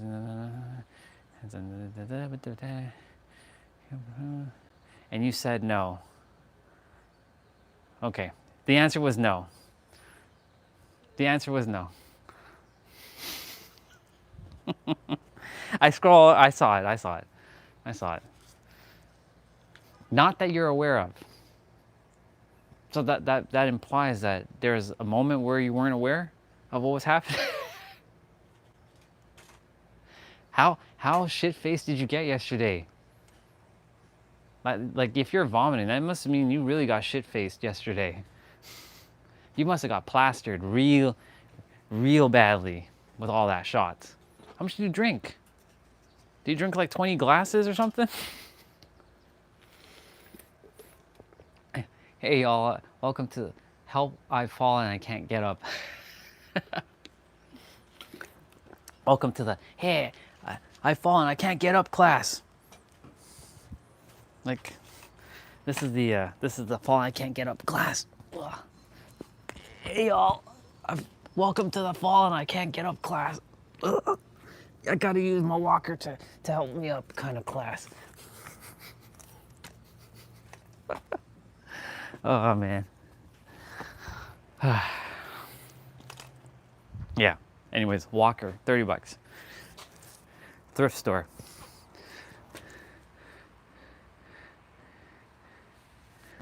Let's see. I feel super confident that I'm aware of every moment. Makes me wonder if I'm aware at all. I mean, that's a paradox, sister. You tell me. You tell me if that's the case. Isn't that a great paradox? That's a very great paradox, isn't it? I'm just opening up a play out. Uno momento, s'il vous plaît. Oops, gotta pause that one. What the hell is, oh, right. This is that ABC, DRUG, HIJKLSD song. That's right. That was still on the tab. Thank you for that one, S. Okay, so that's Pete. Where's my tab of my exercise? It's not that.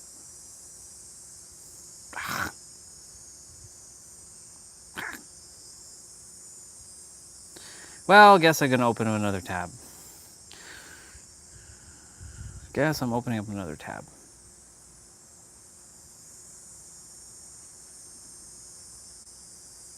No, don't open up the app, damn you. Go.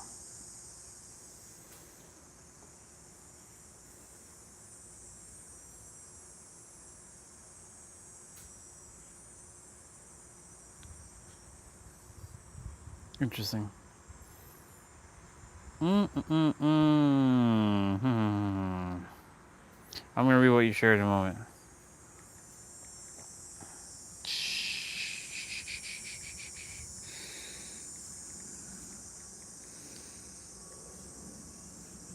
Let me see. Just like how we will, just like how we feel we figured it all out this lifetime. Yeah, pretty much. That's what it feels like. I feel like I figured it out, but maybe I didn't even figure out a damn thing. Maybe when I get back up there, hey, did you know there was more of that? And it, what you do to me, universe? Or I should say, what did you do with me, universe? You told me that we're all one and we're actually not one? Are you kidding me now? Like, we get up there and like, I didn't figure out a damn thing. Wait, we were never one in the first place? We're all separate? Wait, it wasn't called Earth either? What? What is this place then? Well, where did I just go? Oh, it's planet XYZ379. Hey, I'm Orion. Welcome to Zesty Seniors.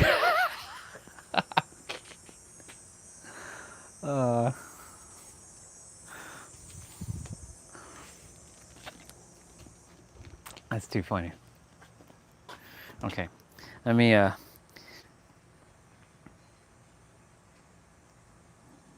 40 minutes? Sure, we'll do a 40-minute one. Instead of 30 minutes, we'll do 40 minutes. Tack on an extra, as long as this doesn't have abs in it. I don't want to be doing abs while I'm doing my thing, you know?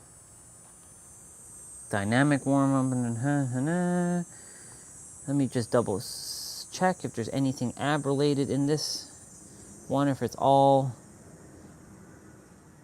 there's a couple abs in here. Weighted abs. Okay. I'll do this one. I'll do it. I'll do that one. All right. I'm still gonna chat, but you know. Today is Full Body Friday, y'all. And as you all know, we're doing the entire thing. And as you know, we also have the optional quest as well. And the optional is going to be resistant band and that epic walker. You know what's funny, Jay? Everyone was T-Bray was like, you know, it's probably that damn walker that caused all that chaos, because it probably had some entity attached to it and probably scared off all those people. He's like, maybe the walker is possessed. Maybe this walker had the energy of of the entities, and it scared off all the people. Because, you know, before I had the walker, everything was great, and then when I got the walker was the cause of it. Maybe the walker caused it. Who knows? But behind me is the still here crew. Yeah, we all know the senior ladies come to get their lady goings going. Oh yeah. Oh yeah. Hell yeah. Yes sir to that. Yes sir to that. Okay. Yeah, I'll leave it in the background. We'll keep the aesthetics of the walker. So if anyone else is scrolling, they'll be like, "What the hell is he doing with the walker behind him?" Here, we'll put it even better. There, it's more in the shot. We got the walker in the background. The walker is the star of the show today. Oh my God, he's not using a walker anymore? You never know, some random person will they'd be scrolling on by like, what the hell is this guy doing? Why is there a walker there? You never know. There could always be some random person scrolling on by at random times, be like, what the hell is this? What is this guy about? Yeah. Okay. I got 55 push-ups to do, 55 squats to do, and 55 ab pull-downs to do. I'll get rolling in a moment. Well, that was date number 3, numero 3. So when is numero 4 happening? That's 4 in French. 1, 2, 3, 4. Yeah, cat. Yeah, cat. Not C-A-T, but how do you spell cat in French? 1, 2, 3, 4, 5. I forgot how to spell it in French. 1, 2, 3, 4, 5, 6, 7, 8, 9, 10. Yeah, I forgot how to spell cat. Forgot to spell number 4 in French. When is cat 4 or cat date happening? Yeah. Oh yeah, of course. I mean, there's gonna come a point where there's no counting won't even matter anymore.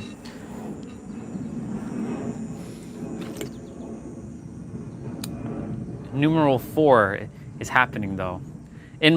I won't be counting after a certain amount. After like maybe 6, I'm like, okay, that's it. It's like solidified. It's solidified. Yeah, no walker. Oh my God, hallelujah. Hallelujah, y'all. I don't have to use the walker anymore. I'm healed. Look at that. Jesus Christ saved my soul. You know, there's someone out there that be like, oh my God, you're healed. There was something hilarious I saw one time. I know you're in love, sister, and that makes me happy. That makes me happy. So like, there was one time, there's a bunch of people in a church, right? And you know how the pastor would come and like, you know, tap people and like, and they fall backwards. There's one guy, he's like, this doesn't work. I know it. I know that it comes from within me. So he went there, and the pastor went up to him, and he like tapped him on his head, you know, because he allowed him to. And the guy just looked at him. Like the pastor looked at him like, he like hit him again. He's like, I send this healing to you from Jesus Christ.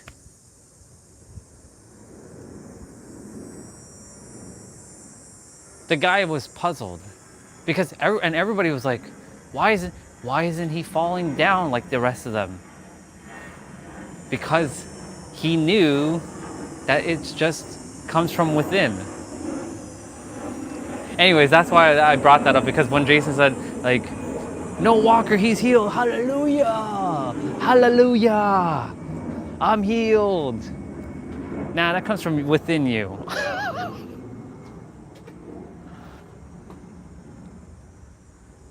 I thought that people do only here in India. No, oh no, sister. No. That happens here too. People do that here all the time in churches. Be like, I'm healed.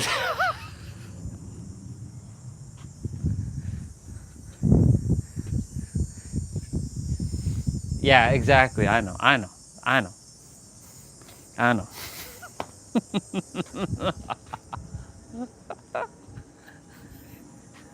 Ugh. If it works for you and it heals you, amazing. If that's what works for you, amazing.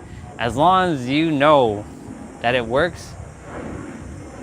As long as you know it's working for you and it's sort of like saving you, cool. As long as you feel saved, that's all that matters.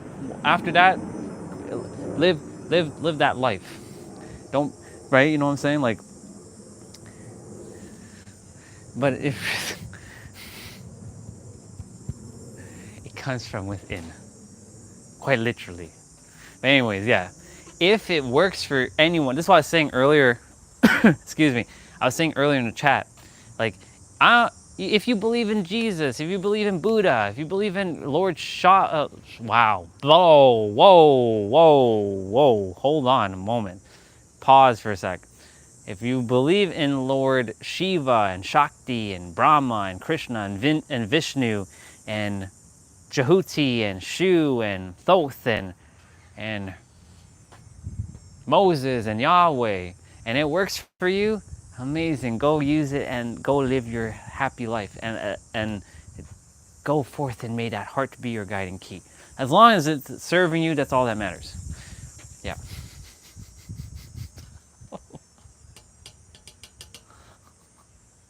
Let me see. Yeah, they are healing for sure, sister. They definitely are. I forgot the name. When I was at Shah, I was about to say not Shiva, but like it was Shiva. Oh, I kind of like wasn't coming out for a moment. I had to pause for a moment. Yeah. We're using Gen Alpha words now, pause? Yeah, we're using Gen Alpha words, pause.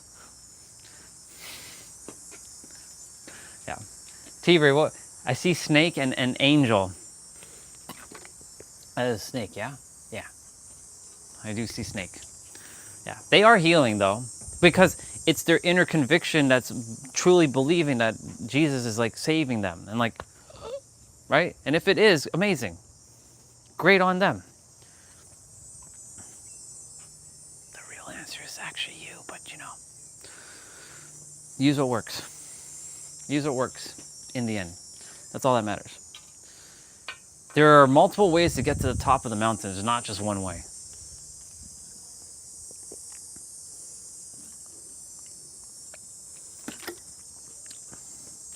We did. We did. The human, the ego suit has definitely, yes. For sure. The ego suit has. Oh yeah. Yeah. Yeah, there are multiple ways to get to the top of the mountain. It's not just one way. So like, you know, if like hustle grind gets you to the top, cool. If thinking and feeling and it all comes to pass gets you to the top, amazing, cool. If that balance of the hustle and grind and thinking and feeling gets you to the top, amazing. If believing in this thing gets you to the top, amazing. If Scientology gets you to the top, amazing. If being atheist gets you to the top, amazing. If believing in nothing gets you to the top, amazing. If hard work pays off, you get what you put in, can't stop now, gotta keep pushing, gets you to the top, awesome. There's all ways are right ways. There's no wrong way. Yeah. Yeah, do what works.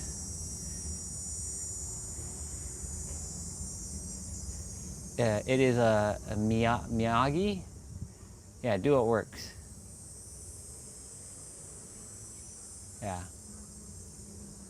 What is there at the top? Great question. It depends on what everyone's seeking at the top. Because I'm sure at the top is going to be more of the same. There's still going to be something else. You got to keep going up. Because there's no top until you leave the planet. And the top really is to just realize the answer was actually you all along, and you didn't actually have to climb any mountain. But you're going to gain some experience along the way to realize, hey, the answer was always me in the end. That's basically the mountains that I was like, oh, wait a minute, the answer has been, oh, it's me. That was my top, basically. I found my conclusion. What if there's no top? There isn't. That's the other thing. There actually is no top. Because when you think there's a top, you're like, wait, what is that? There's another mountain to climb. Because you didn't see that mountain before. And I'm like, what?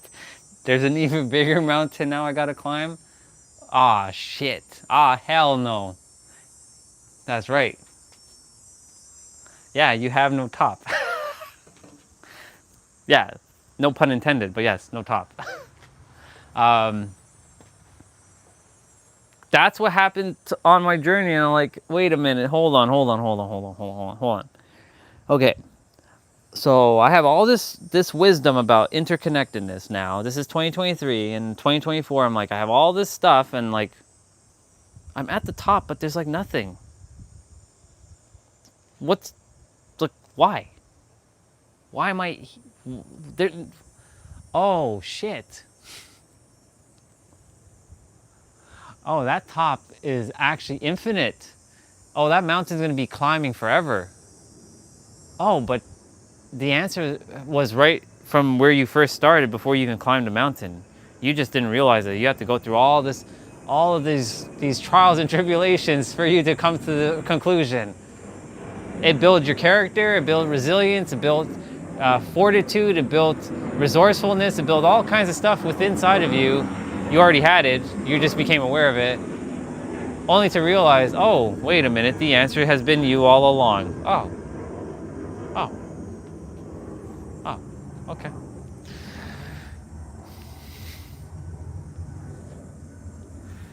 I'm starting to like get the joints starting to move, because you know.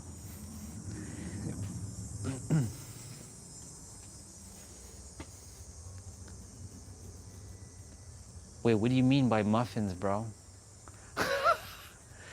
I have a top of a muffin. The best top. Yeah.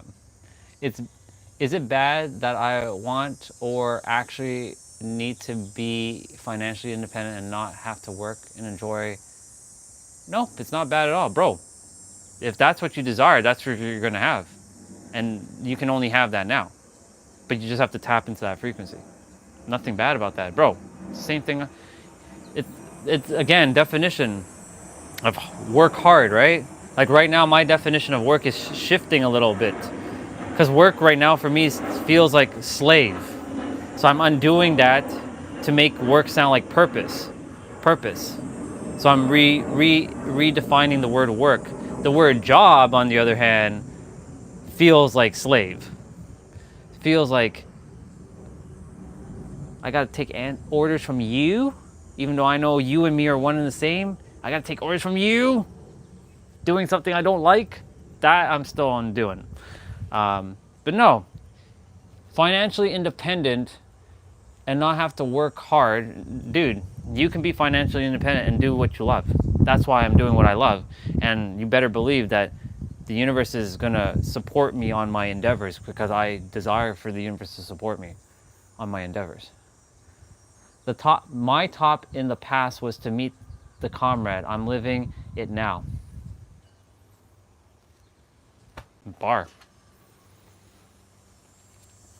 Because you tapped into your frequency that you desire that, and you declared it within that, like, I desire this thing, and now you have it.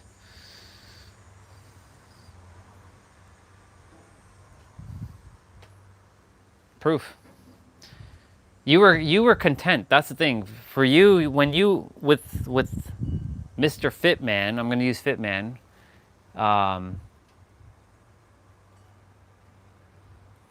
Well, you may have not said that, but you were content with who you were, and you're like, you're good with or without it.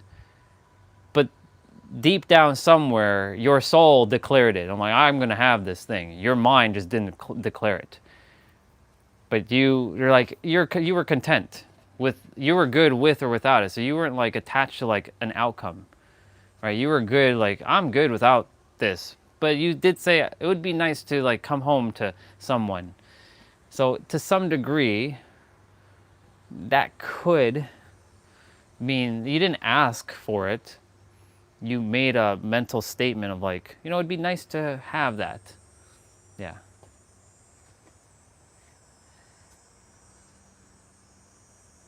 True, I never declared it because I can't see what I can have at the top from here.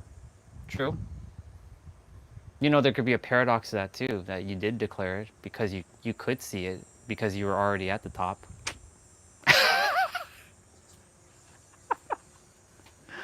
But yeah, we'll roll with your stuff. We'll roll with your stuff. A muffin top, yeah. But back to Jay for a moment. Yeah, you can have everything you desire, bro. And not you can. Can? Come on, Andre. Blah. Orion, take over, please. You already have it. Not going to have it. Not can have it. Not will have it. You have it now. And now when you tap into that frequency of knowing that, but guess what's going to get in the way? This is going to get in the way. The third dimensional thinking mind. It's going to be like, but I don't have it now because I don't know what that feels like. What financial independence might feel like. What it feels like to not have to work hard to be financially independent. Right? This is going to get in the way. It's going to create all kinds of shit because you know why? It's an egregore that desires to stay alive in your mind so that it can stay latched on until you like said enough's enough. You are taking, this is where T-Brace thing came in a couple of days ago. You're taking up free real estate in my head, or you're living rent free in my head. So egregore, you gotta peace out now, dude. Yeah. Maybe. You know, S. My mind went. My third dimensional thinking, dirty mind went a little south on that last statement you just said there. Oh, clearly, we know where my mind is right now.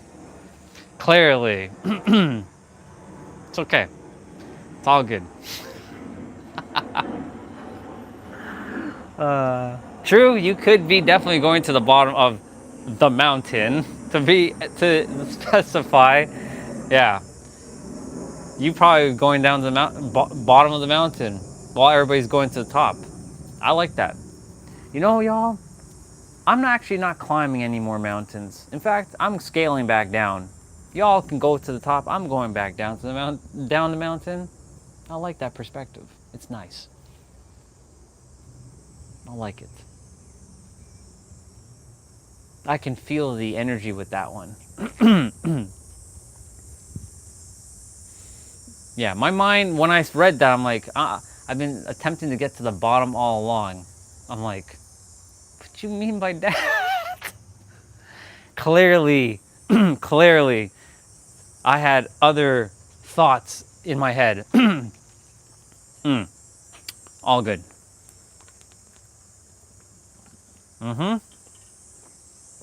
It's them senior ladies, bro. It's them senior ladies. They be hot AF, bro. Oh yeah. They oh yeah. They very experienced. They can teach me a thing or two, or I should, they can mirror back a thing or two.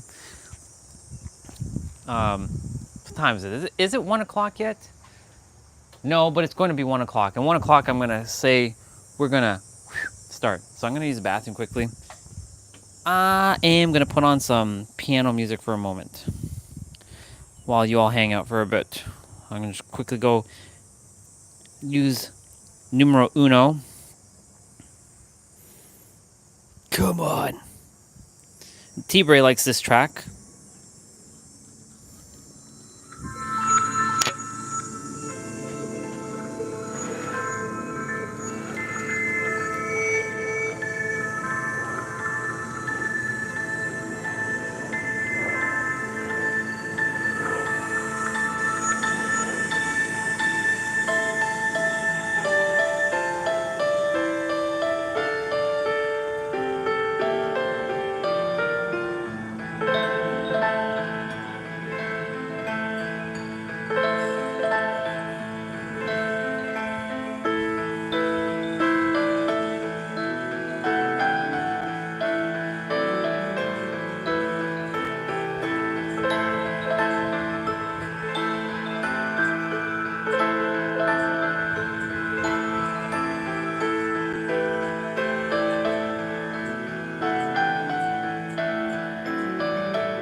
Oh, wow.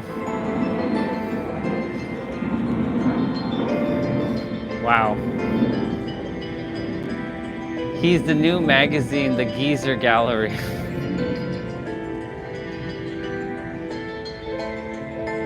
Wow.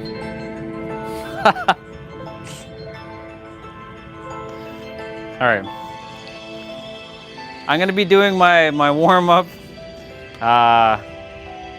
I'll bring the tablet over here so you hear more of the music. For those of you who are gonna be joining me, I practice this because, you know, I am an instructor. You're gonna be doing full body, and if you're gonna be doing full body and you have no dumbbells, you can do push-ups and squats and lunges, no excuse.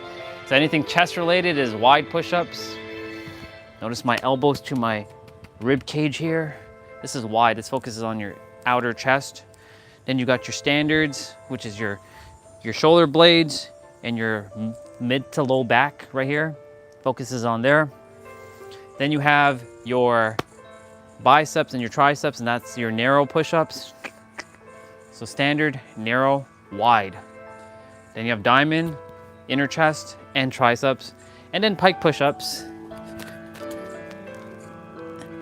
are like these, and this focuses on your shoulders. And for legs, squats, lunges, side lunges.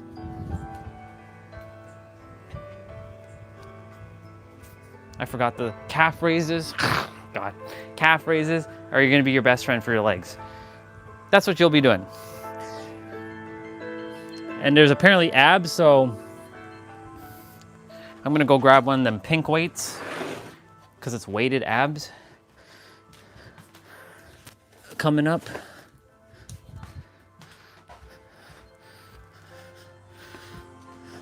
Yeah, Jay, there was a garage sale like 3 Saturdays ago that was near the place. Dude, they had a friggin' boxing, they had a legit boxing punching bag for like $20. I was like, oh my God, this would be so cool. It was Everlast, and I was like, I have the boxing gloves, but I'm just been practicing like air punches, like shadow boxing. And it was $20, but as soon as I came back, somebody already bought it. I'm like, fuck. But I wouldn't have been able to take it to me with San Diego because like it wouldn't fit in the car. So $20 for a punching bag. Damn. I bought one of those for like this. I have a set of these pink dumbbells. They look heavy, but they're not. They're only 10 pounds, but they're big for 10 pounds. It's deceiving. $5. $5, bro. Yeah. I ordered the music one. Music one? Music one of what? Dumbbells or punching bag? Oh, punching. Oh, I know the one. I know the one. I know the one. The one that like. Got it. Yeah, I know the one. Okay. So for those of you who are doing this, you're going to be doing, I'll still chat. So still share what you want to share in the chat. I'll look at the chat. I'm going to do 55 push-ups, 55 squats, and 55 ab pull downs. And then I'm going to proceed to start this. It's 40 minutes instead of 30 minutes because they're adding abs to it. That doesn't mean we're not doing abs afterwards. So you're getting double dose of abs today. So, yep. Then I'll do mobility training after, like later on, since I'm not going anywhere today. So, plenty of time to do everything.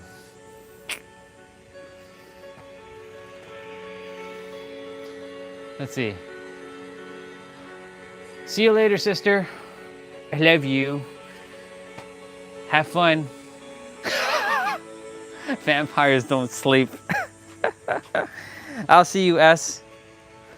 Enjoy your dreams. I'm sure it'll be with Mr. Fitman himself, but enjoy it. Have fun, and I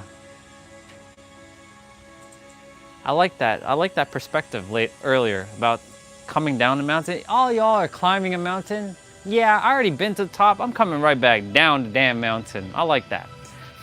I like that a lot.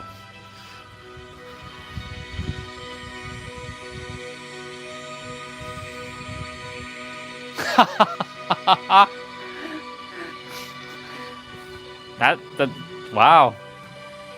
What a line S just said there. That's she got you there, bro.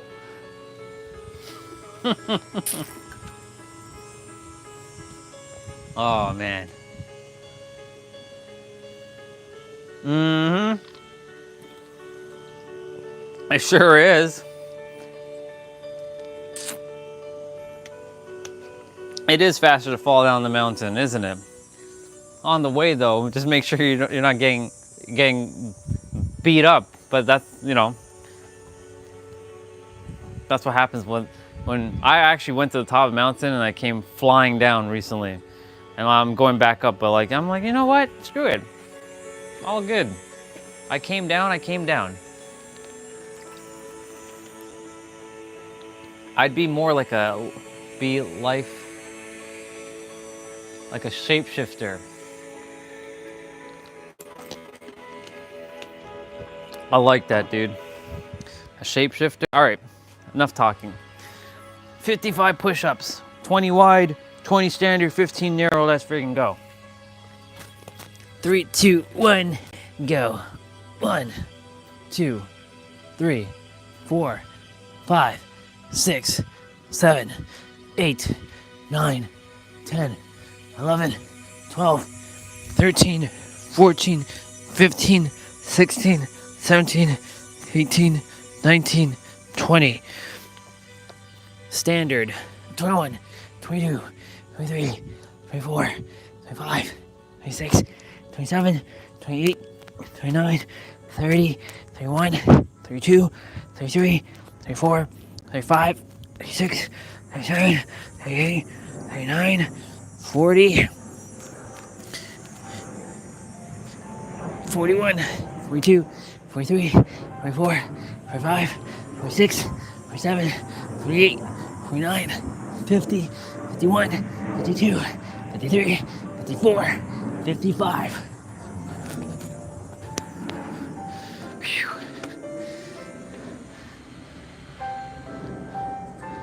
I'm on my way getting to the bottom. Later, sister.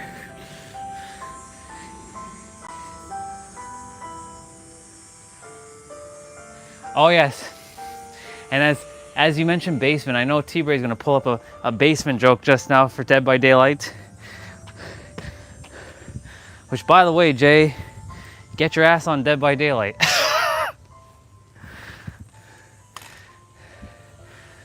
I gotta find back my 4 people, so I'm not playing with randoms.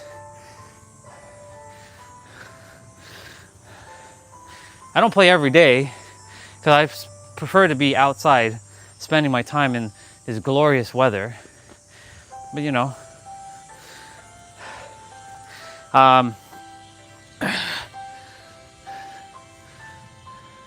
yeah, T-Bray has a nickname for me, basement beater.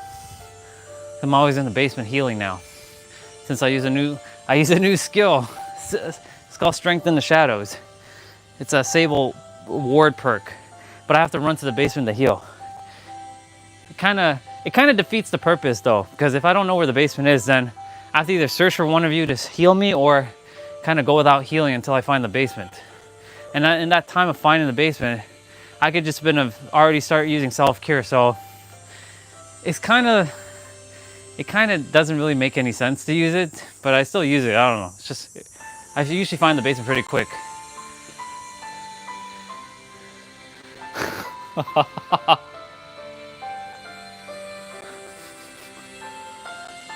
That's what he says to me. I'm a basement beater. So I'm always down in the basement. Okay, 55 squats. 55 squats. 3, 2, 1, go. 1, 2, 3. These are just the warm-ups. 4, 5, 6, 7, 8, 9, 10, 11, 12, 13. This is a good track, by the way. Pandemonium. 14, 15, 16, 17, 18, 19, 20, 21, 22, 23, 24, 25, 26, 27, 28, 29, 30, 31, 32, 33, 34, 35, 36, 37, 38, 39, 40, 41, 42, 43, yes I know, 44, 45, 46, 47, 48, 49, 50, 51, 52, 53, 54, and 55. I don't know if I'll take my second walk today. We'll see. Because if I don't take my second walk, then I'll just leave the live stream on like I did last night and just have it continuous until we're done playing. That's what I did yesterday. Because it rained and thunderstorm, I was like, yeah, I'm not going for my walk. That's not happening. Not getting caught out on that. No way.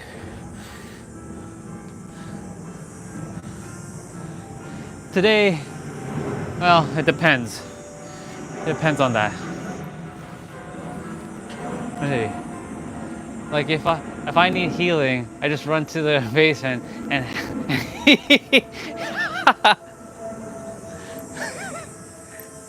Yep, that sounds exactly like me, cause he knows, cause I'm in that one corner.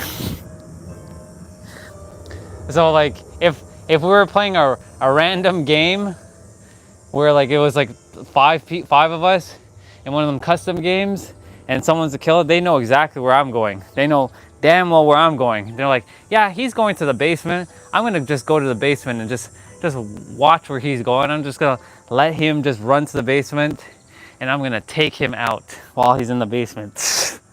All right, 55 of these ab pull downs. 3, 2, 1, go.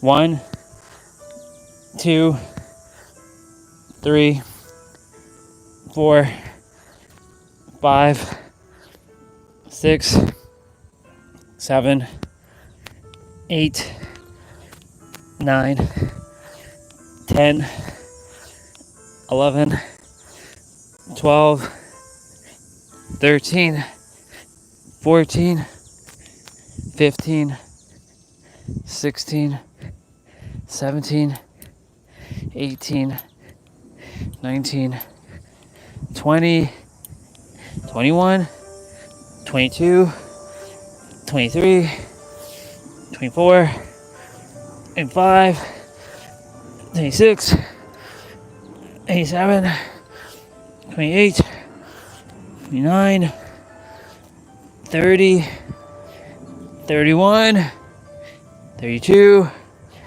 33, 34, 35, 36, 37, 38, 39, 40, 41, 42, 43, 44, 45, 46, 47, 48, 49, 50, 51, 52, 53, 54, and 55. See, I would definitely up my reps, but I like the number 55 because I feel like that's enough. I don't have to go any more because like after doing a certain amount of reps, like I'm not feeling any benefits of like more. Sometimes like in some cases less is more. Like if you do quality reps, like you could do 100 push-ups, but if the push-ups are not good quality, then those 100 push-ups I could do like maybe like 10 quality push-ups that could technically be better than 100 crappy push-ups. You know? See. Yeah, Leatherface. Yeah, he's ridiculous. Mr. Butcher Man, Mr. Chain. I mean, the other dudes, he's silly too, but I mean, like, he has to actually rev up his thing, and he has to lunge at you, and you can easily dodge it if you're if you have a good distance around from him, you can definitely dodge. But Mr. Other Dude, he has like 11 hit combo now. Especially if you tack on something, it's crazy. Okay, we're playing Dragon Ball music because playing Dragon Ball music. Both Tiff and Dan are here today. We're gonna start with they're gonna have their warm up, so we're gonna follow their warm up for a little bit. So make sure you're drinking water in between. I'm gonna drink the last bit of that water, and then I won't be touching water until I'm done. Just my way of giving myself a little bit of a challenge, even though it's funny that my mobility training is more challenging than this. Crazy, isn't it? Flexibility on my joints, ooh.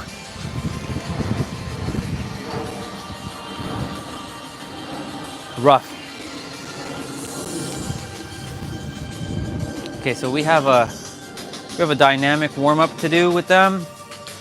What's up, brother and sister? Warm-up is for 4 minutes. The playouts for 37 minutes. Every exercise is 40 seconds with 20 seconds of rest, and the finisher is 60 seconds. So they're pulling on their knees.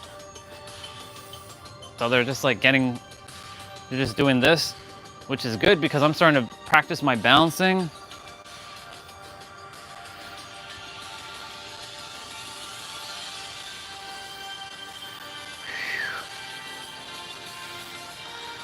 Even though I already did technically my warm up, like it can even tap your body.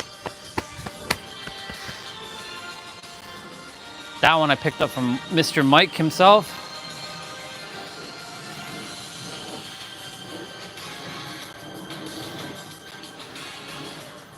Oops. See, all that balancing stuff that I've been doing is now trickling into my exercises.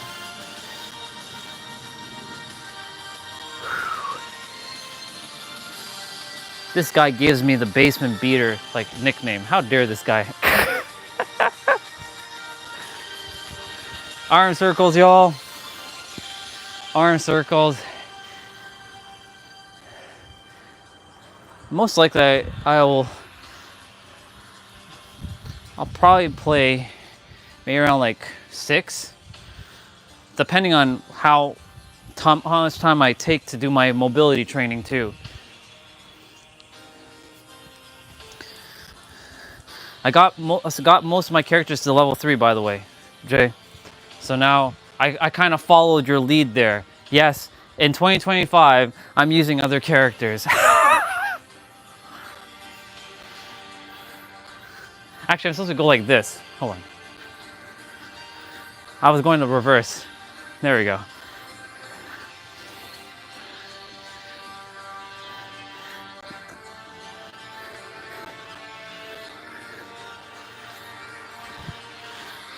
But Kate's still my girl.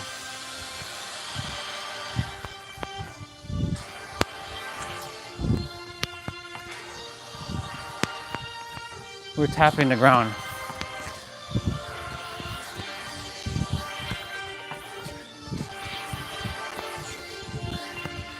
This one seems kind of silly, to be honest, but I'm doing what they're doing.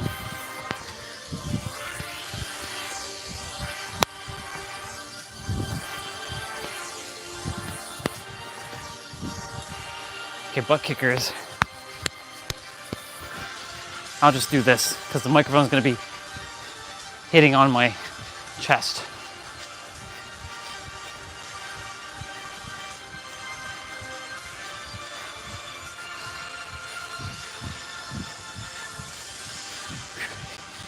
I like that Gohan track.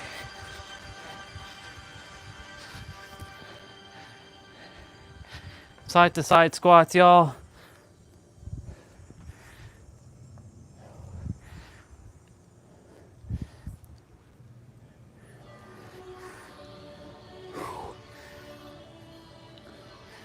Definitely have to open up the pelvic region more. It's really stiff right now.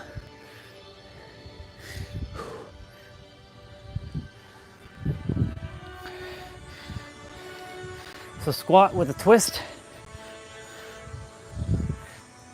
And the warm-up's gonna be done with them in a moment, and they're gonna grab their weights. So if you have your weights, go get them. If you don't, you'll be doing either push-ups or squats or lunges. And I'll tell you which kind of push-ups you'll be doing if we're doing upper body first. And I'll read what you shared there, bro, in a moment. All right. Single arm row. You're gonna be doing standard push-ups. So you're gonna bring your left knee forward, your right leg back, and you're gonna pull up towards your midsection. So 40 seconds. So you're doing standard push-ups if you don't have dumbbells.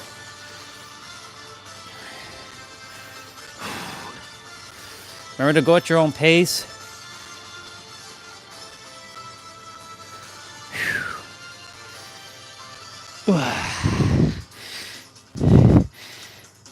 Yeah, the only characters I still haven't got to level 3 are Meg.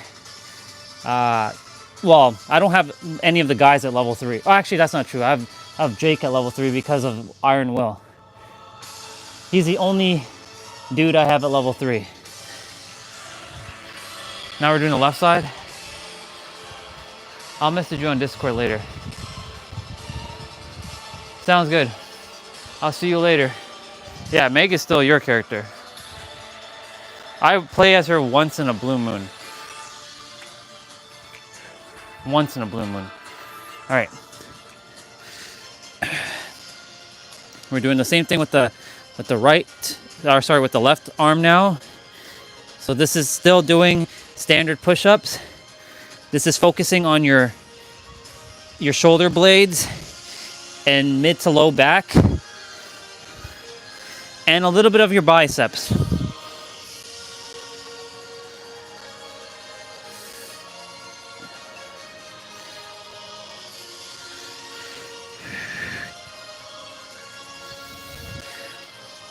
If you have lighter weights, thankfully I finally have some lighter weights.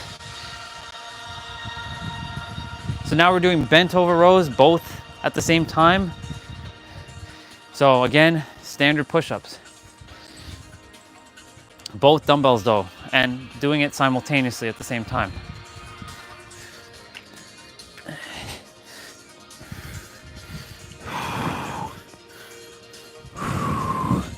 So that might be the layout where we do one side, then the other, and then both. I'll see you later, Jay. Thank you for coming on today. Good chat, by the way.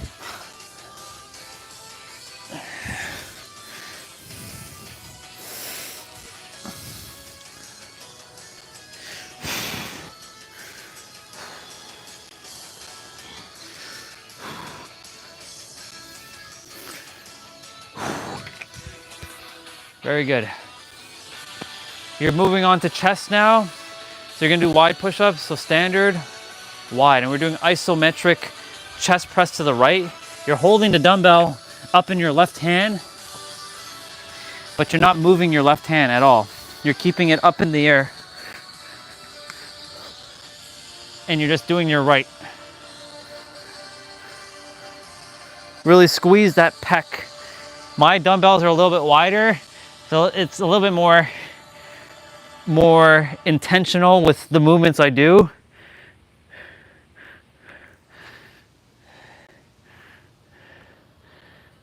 Yeah, them clouds looking kind of like, oh, okay.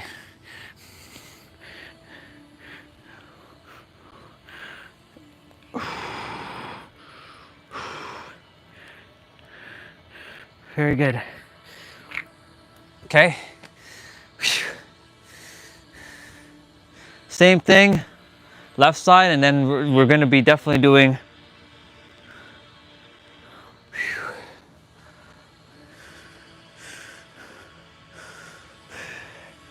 Remember, you're doing great every time you're doing these things. you're saying yes to you, and your body may not enjoy it right away, but I promise you, when you finish a play out, workout, movement, you will always feel like, man, that felt so good. For me, you know, moving my body is like, it's life for me now. It makes me feel accomplished. And it's that feeling of accomplishment that fuels me into doing other things. It catapults me in, completing other things because it ripples out. And yeah, now we're doing chest. So I think with this format, we're gonna be doing one side, then the other, and then both. So you're gonna do wide pushes. You can actually do diamond pushes if you like here.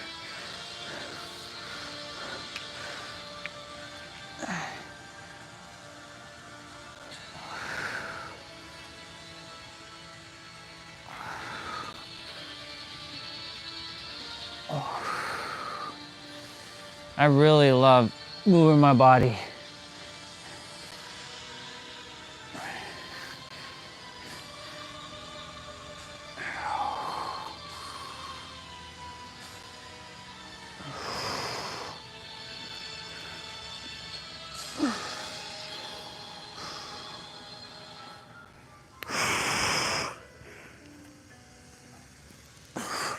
Okay, we're doing back now. So we're doing plank rows to the right only. So you're going back to doing standard push-ups here. So keep your legs wide. Yep. So you're gonna keep your legs wide, suck in your gut, bring the dumbbell up, just your right side only. So you're gonna balance on your left. If your left hand starts to hurt, shake it out, and then just hold your dumbbell again.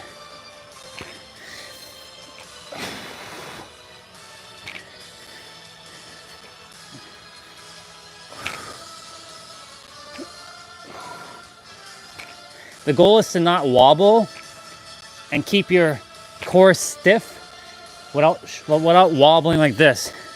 You're keeping yourself stable.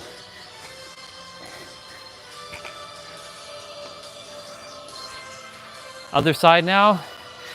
You already probably guessed the format. Left or right, then left, then both. So since this is working on the back, definitely regular, you're gonna be doing regular push-ups for this one. Standard push-ups.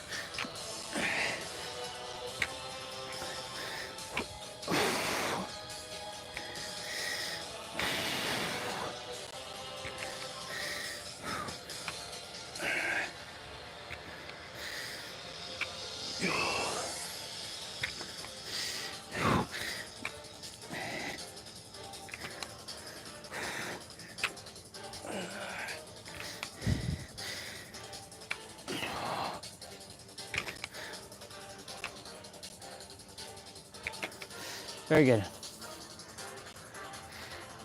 And now we're doing renegade rows. So renegade rows is basically doing that, but you're doing a push-up. So as soon as you bring the dumbbell up and back down, you're going down with the dumbbell, and then you're pushing yourself back up, bring the dumbbell, going back down, doing a push-up.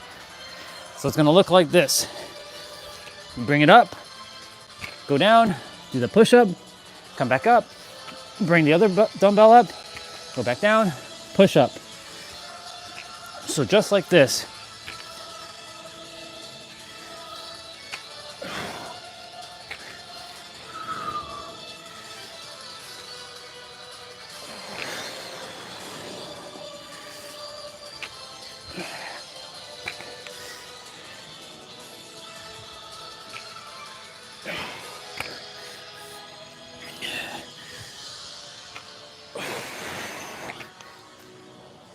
Very good. Okay, we're doing chest flies, but the format's different. We're just doing chest flies, so that means that you're gonna go back to do wide push-ups, or you can do diamond push-ups here. Choice is yours. I would actually do diamond push-ups here because it's focusing on your inner chest. And the sun just came roaring back out of those clouds. There was a big ass cloud that's covering the sun just now. The sun just came right back out to greet me. Hello, sun. Good to see you.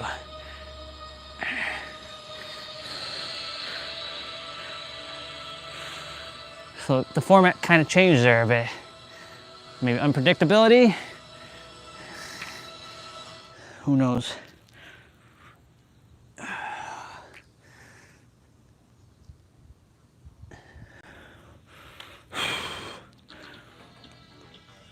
Very good.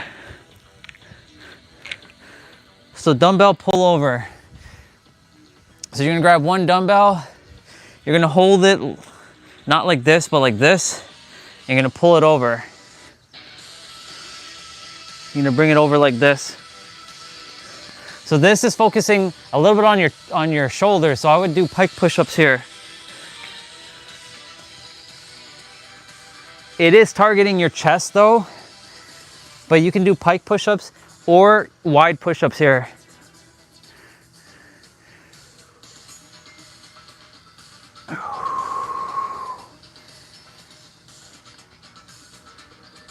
Oh yeah, let's go.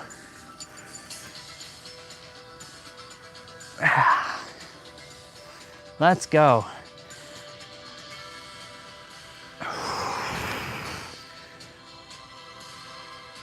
Let's go. Okay, so we're doing a decline chest press, so wide push-ups. So you're gonna be in a bridge like this, and you're gonna be doing a push-up like this, or a chest press like this. I'm gonna switch angles for a moment so you can see.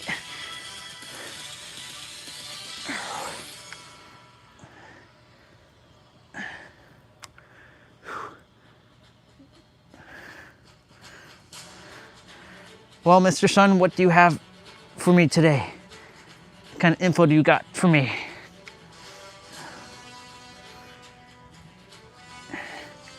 It's saying no info. It's just saying hello. Well, hello to you, son.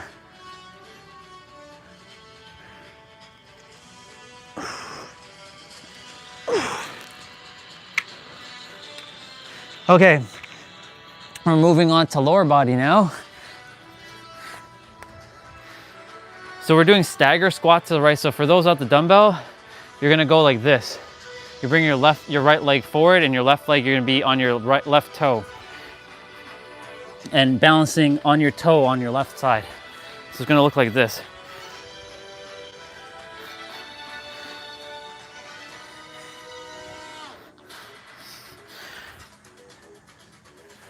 So your hands will be in prayer position, or you can do Naruto style, like ninja style.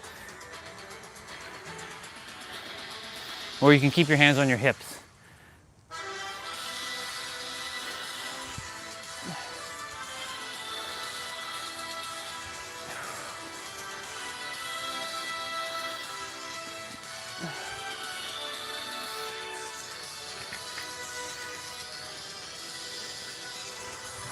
Same thing, other side.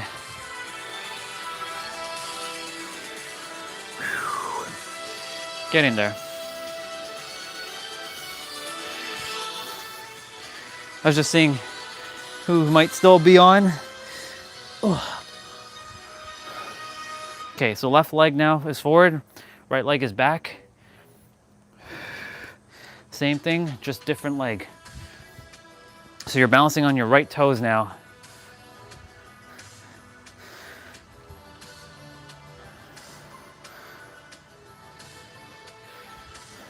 And of course, full body gets us prepared for tomorrow for jump rope. Everyone's favorite. I know it's my favorite. It's literally my favorite thing to do, jump rope. If I could do jump rope all day, every day, I'd do jump rope all day, every day.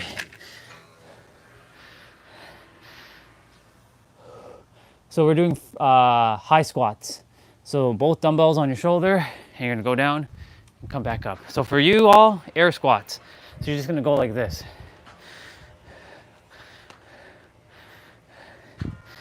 Let's go.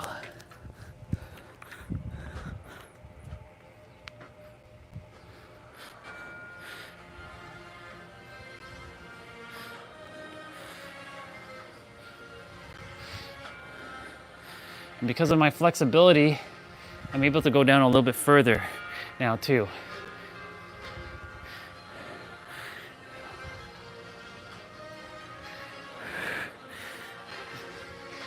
The mobility training is really paying off in its own way.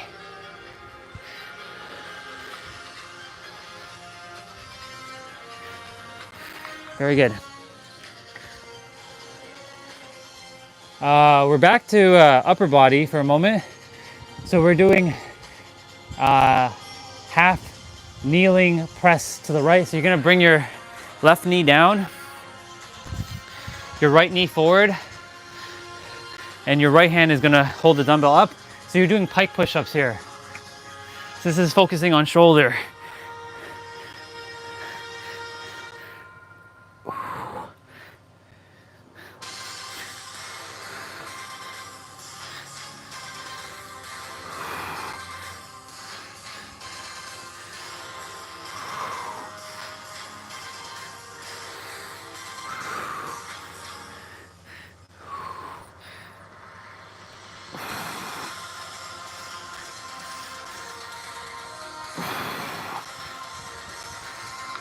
Very good.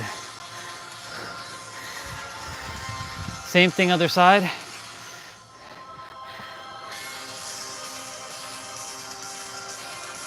So your left knee is going to be suspended like this, and your right knee is going to be balancing.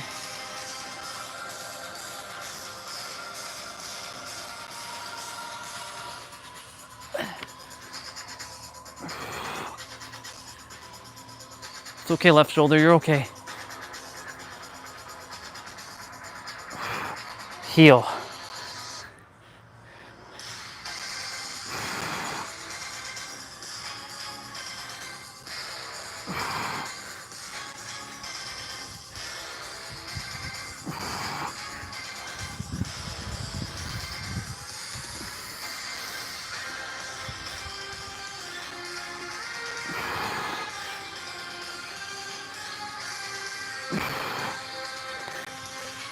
Okay, so we're doing Arnold press now.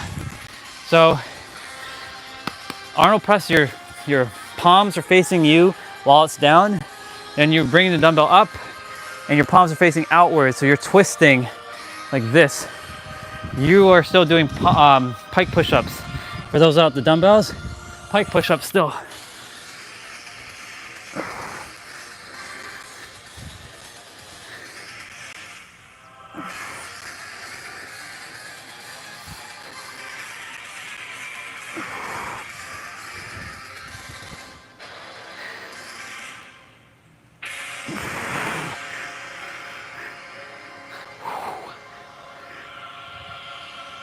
A little bit of a struggle here.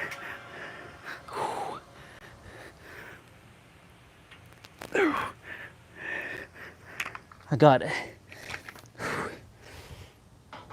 All right, so we're back to lower body now. So he's doing Romanian deadlift. So what you can do is do stagger squats again, or you can actually reach for your toe like this. You're gonna keep your back straight and your butt is gonna stick out. So you'll feel pulling your hamstrings here.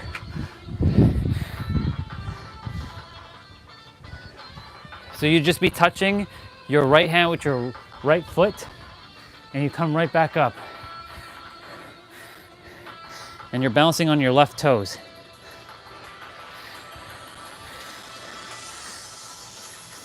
I just felt Laguna Beach just now. That's interesting.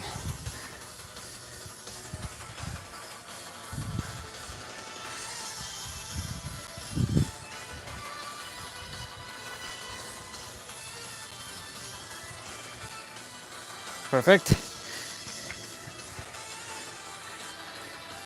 Same thing other side.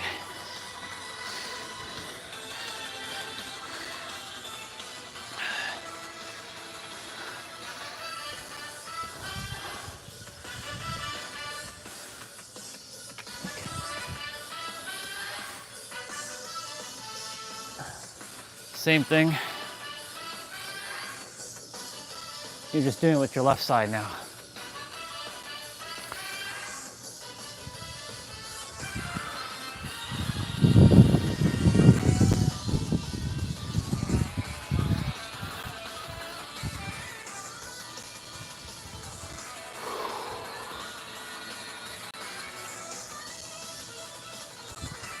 I'll read what you shared there in a moment, mister.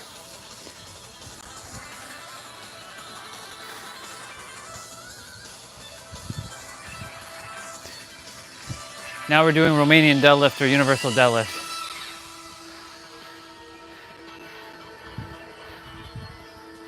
Yeah, you should, bro.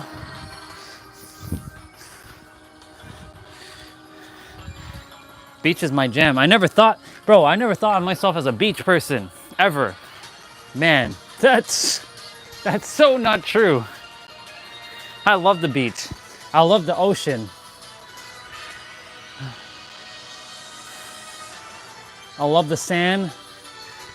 Minus sand getting in my shoes, but you know. I love the sand.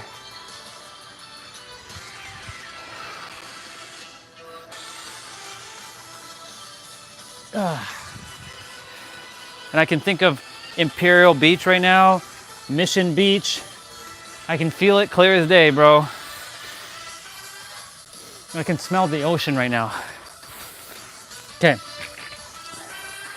We're doing rear delt rows, so you're doing standard push-ups again. So what you're doing here is you're gonna bring your dumbbell up like this.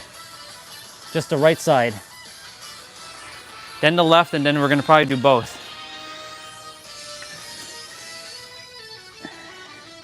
So these are rear delt rows.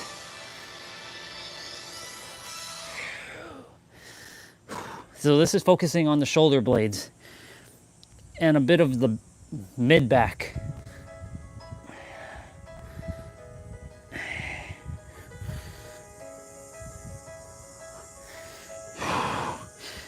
Weighted abs are coming up soon.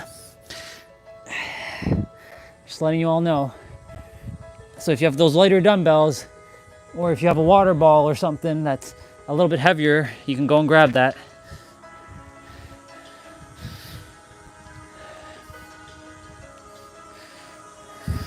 By the end of the summer, bro, I'll be like, the transition of color will be the same. It'll be all one the same. Face, neck, arms, shoulders, body, back, everything will be the same color, except for legs, because legs are not getting exposed to the sun.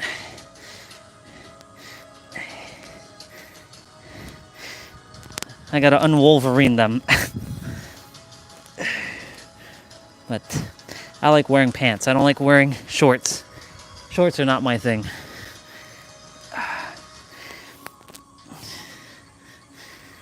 But you never know. I'm changing every time, aren't I? I'm surprising myself.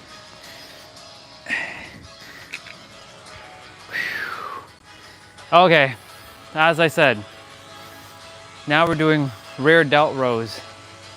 Both. Yeah, I never thought of myself as a water guy. But can't argue it now. I'm by the water every day. That's my zen. The ocean and the mountains, they're both equal the same for me.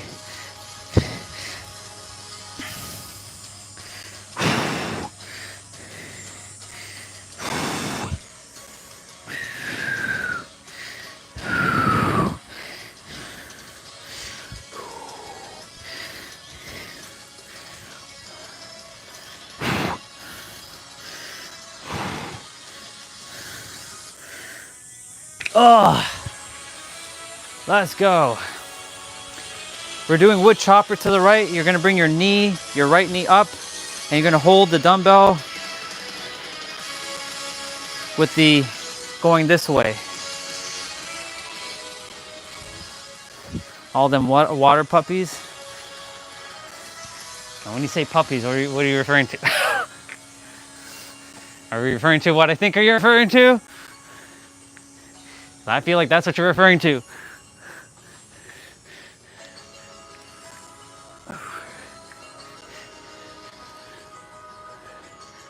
I think that's exactly what you're referring to. Them girls. Hell yeah.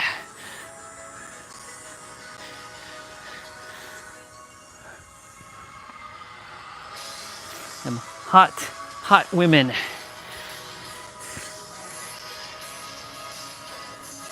Other side.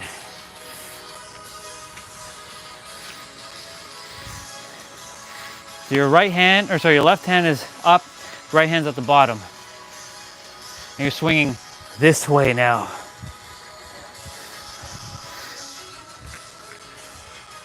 So we're definitely doing abs now.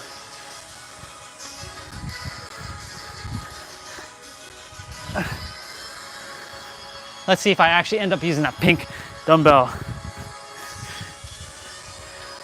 I'm sure I will.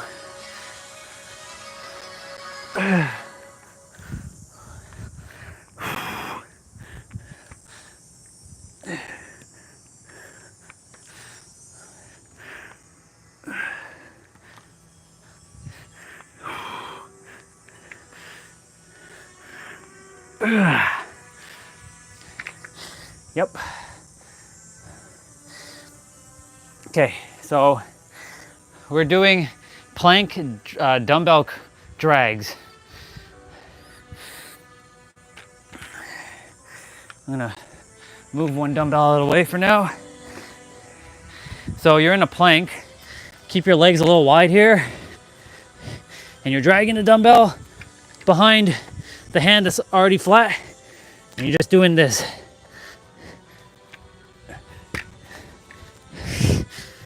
Suck in your gut here.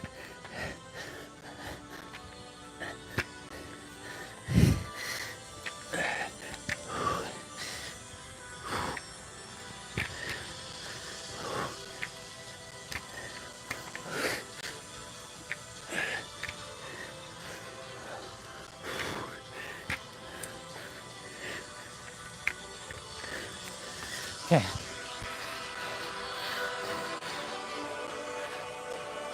I don't know, man. Yeah, that one not there. I wouldn't go there. That's La Jolla Coves. That one, no. Okay, we're doing twist curls. So you're doing a narrow push-ups. So we're actually focusing on our biceps now. Yeah, where the seals are, no, not there. That's La Jolla Coves. La Jolla Coves is not a place I would go when I'm living there. I wouldn't go there often. For me, Coronado Beach or Pacific Beach is my or Mission Beach. Those three beaches: Ocean Beach, Imperial Beach, Solana Beach. Those ones, I'll go to it. They're good. They're really good. It's just Coronado and Pacific Beach and Mission Beach, peak. We're doing tricep extensions, so narrow push-ups again, or you can do diamond push-ups.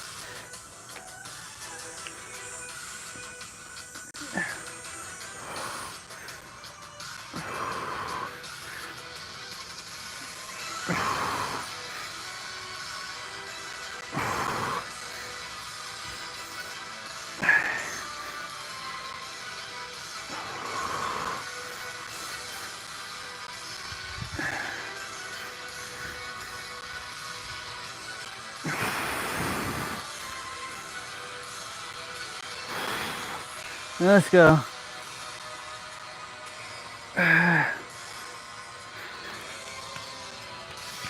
Okay, back to biceps. So narrow push-ups.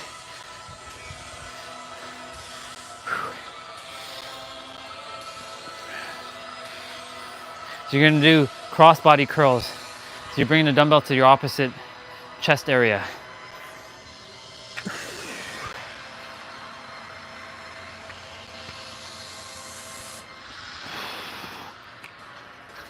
Well, I did say this summer that I was going to be in my best shape, and I did call that. I look like I'm in my best shape, and I'm feeling much better. There's still some kinks in the body, but I'm undoing those kinks.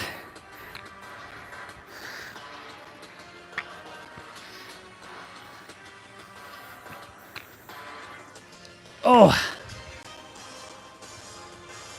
Okay, so we're doing weighted crunch. This is gonna dig into my thing, so I'm gonna switch to the 10-pound.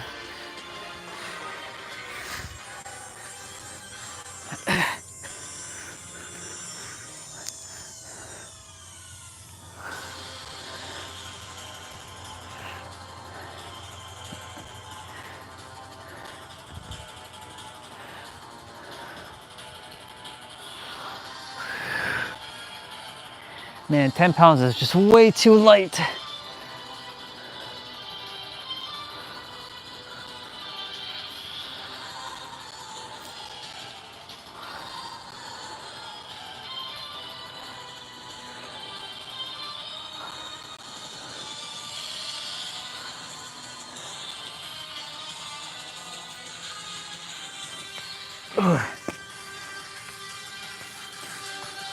Definitely gonna grab one of my 30s now.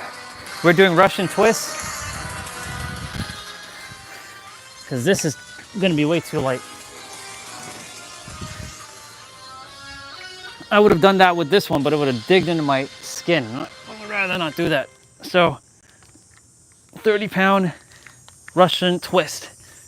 Without dumbbells, you're touching your hands on the ground.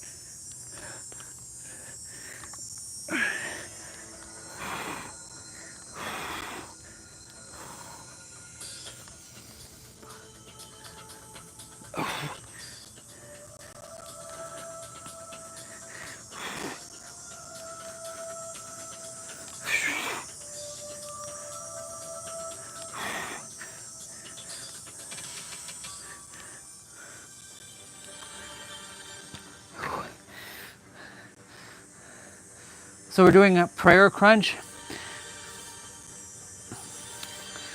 So you're gonna get down. You're gonna hold the dumbbell up and you're gonna sit up.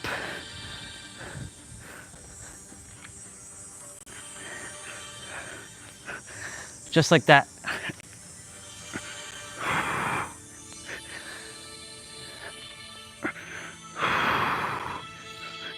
Now our brother Dan, he's using 20 pounds. So I'm a little bit pushing myself beyond what he's doing with 30 pounds.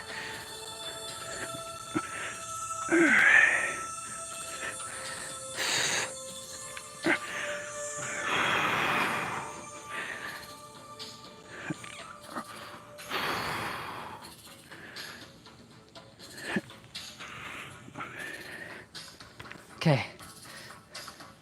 So we're doing skull crusher. So you're back to narrow push-ups or you're doing diamond push-up.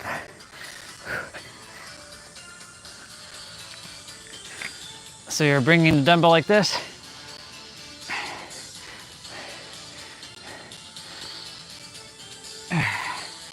Whew.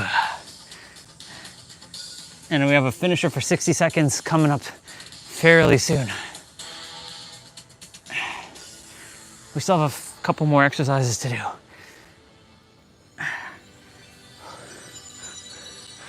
I'll read what you shared in a moment.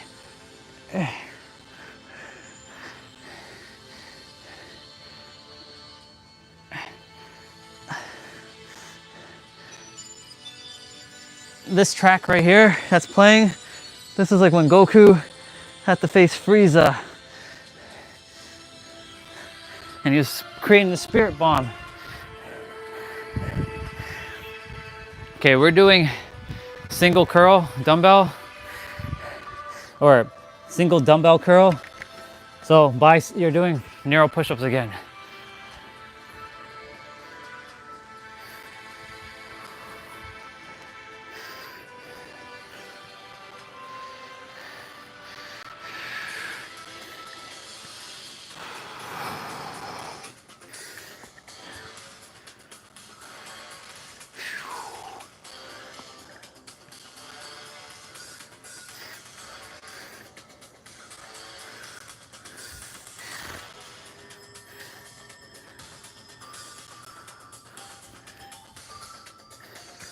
Very good. I would do diamond push-ups here because we're doing tricep press. So it's like a chest press, but you're doing with your triceps. So you're gonna be holding the dumbbell like this, not like this. So like this.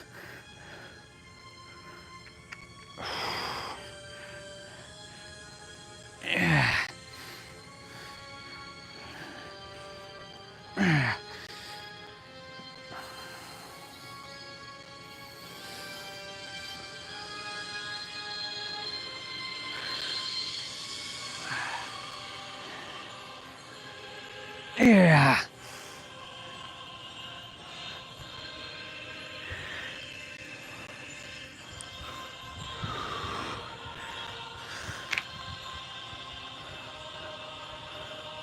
Okay. We got a minute of something called makers. You're all not gonna like this one. You're gonna be doing renegade row, going down, coming back up, pulling the dumbbell down, going back down, pushing up. So you're basically gonna start with a push-up. You're gonna do a 1, 2, 3, and then 4, and then bring it back up, back down, go down, do a push-up.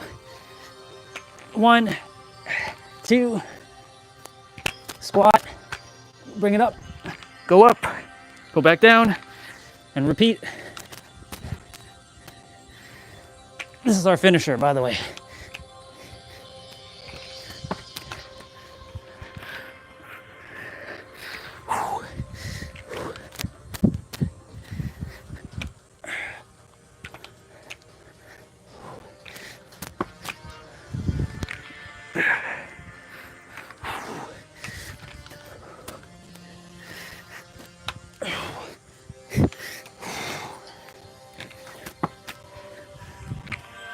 Congratulations, y'all.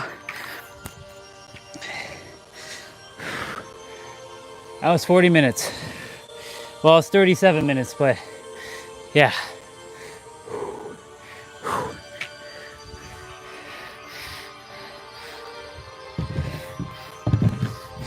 Okay, time to cool down and stretch. Give yourselves a round of applause.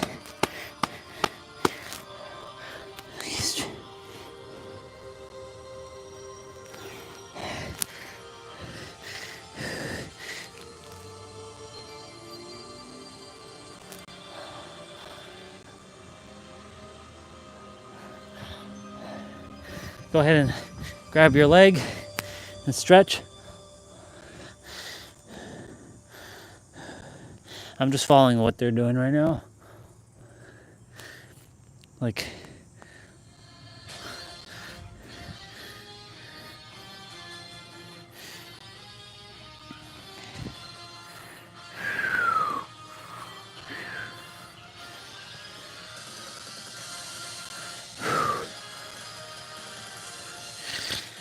we did great, y'all.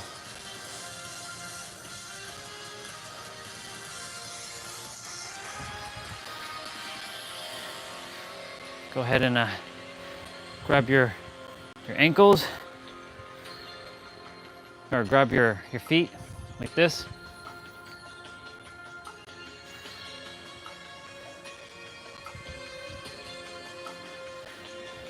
Same thing, other side.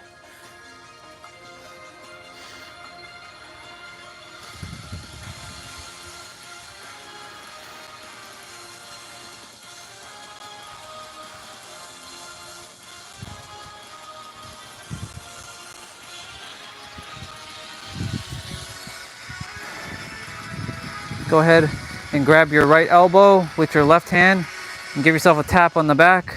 I have a bunch of like stuff on my, like a bunch of dirt on me. It's all good. Same thing.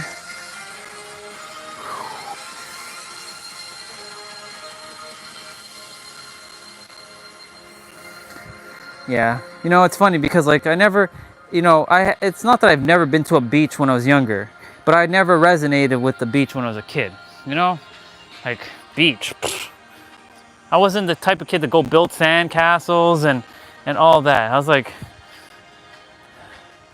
you know, I was terrified of the water because I drowned, well, I almost drowned.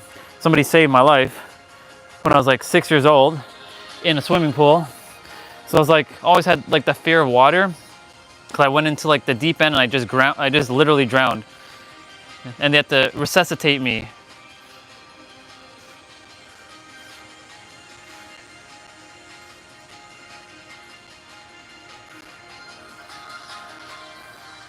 Okay, but you know, I'm not afraid of the water. I'll go in it. It's just I've been body shamed for majority of my life. So like now I'm like working up to that. You know what I'm saying? So like when I go to the pool, I'll be like, oh damn, look at that guy. He's like fit AF. Yep. Okay, we're going to do 10 minutes abs with Tiff and Dan again. This one is 30 seconds with 10 seconds of rest, 30 seconds of play, 10 seconds of rest. But also, couple things. Disclaimer, ab exercises don't give you abs unless you're doing resistant training or weighted abs, because the resistance is building, you're twisting, you're pulling, you're stretching your muscles with resistant type movements. Like if I use my resistant band and like go like this is really good for the obliques. And I used to do this one a lot. Anyways, abs come through nutrition, through rest, through sleep. Or sorry, through reducing your stress, through rest and through nutrition. Now, nutrition can vary between person and person. Usually, general rule of thumb, more protein, less carbs. But follow what works best for your body because your body is unique to you. And you might have different requirements that others do. So it's not a one-size-fits-all approach.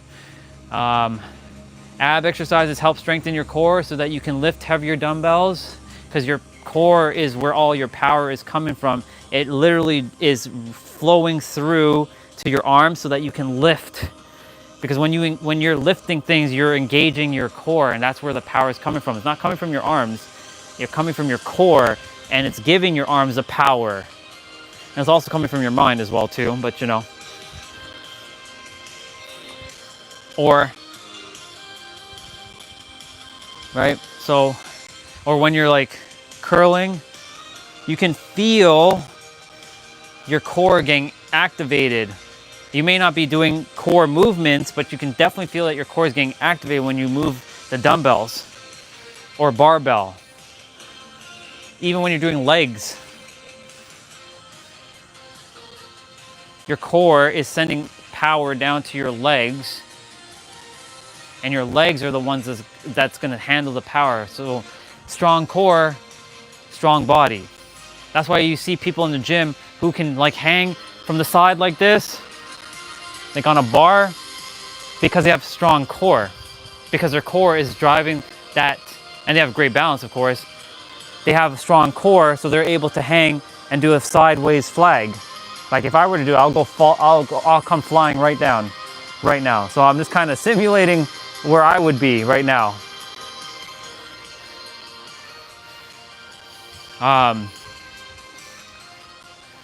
That's where a lot of calisthenics training comes into play, focusing on body weight over weights itself. And what else? Yeah, strong core. That's how they're able to hang like that and to keep their legs straight in the air, because their core is sending the energy through their legs, through their arms, to keep them straight. Other than that, make sure when you're doing these ab exercises that you keep your lower back flat on the ground. And if you are having a hard time doing that, if it's arching like this and it's not staying flat on the ground, put your hands underneath your butt, and it gives your back a little bit of stability. So, key tips. Other than that, drink some water quickly. And you're gonna breathe through your nose and make sure you suck in your gut, pull in your navel, contract your core, bring in your belly button into your spine. That's literally all the same thing with different words. Pick the flavor that works best for you, or fuse it. All right. Super Saiyan 3.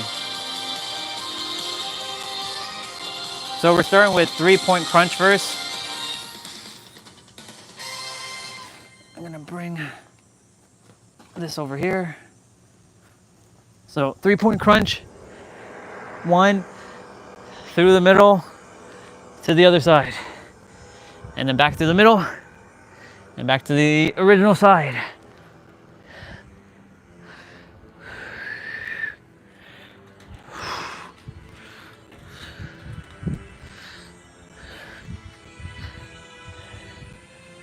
Right, this one doesn't have a timer. So this is the one that like you have to guess when they're finishing. So we're doing tabletop crunches.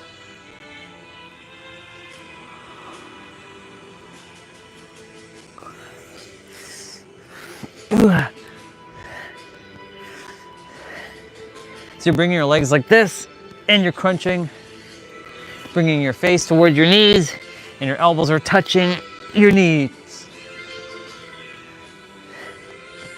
I wonder what kind of celebration they're gonna do for Mr. Hollywood Hulk Hogan tonight.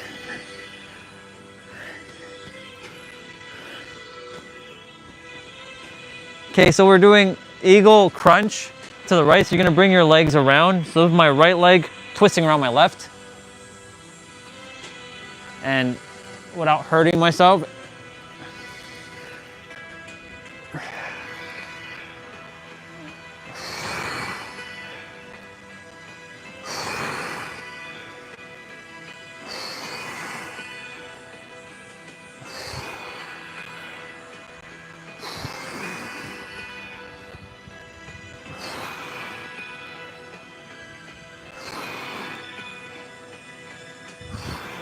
Okay, we're doing the other side now. So you're bringing your left leg around.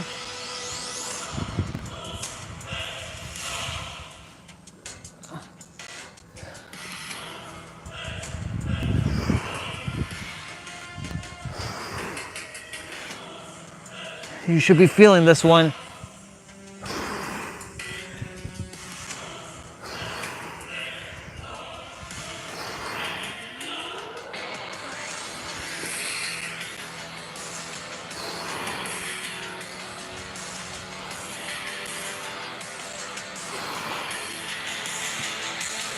Okay, we're doing double crunch, which is also known as butterfly crunch. So you're bringing your legs together like this, and then you're crunching in the middle between your arms, or your elbows and your knees. Oh my.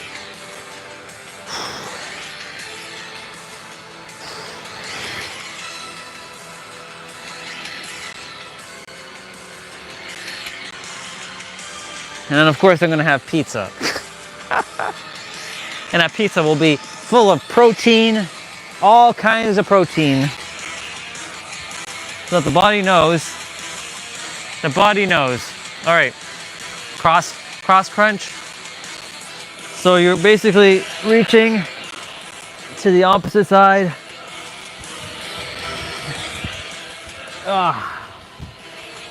Your obliques are the side ab muscles. They should be activating here.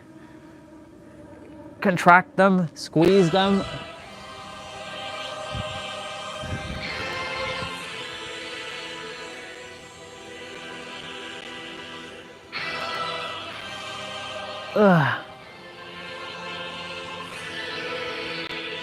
Okay, so we're doing L-sit toe touch, cross toes though. So keep your legs as straight as possible. Bring your right hand to your left toe and your left hand to your right toe. Yep. It's much easier now.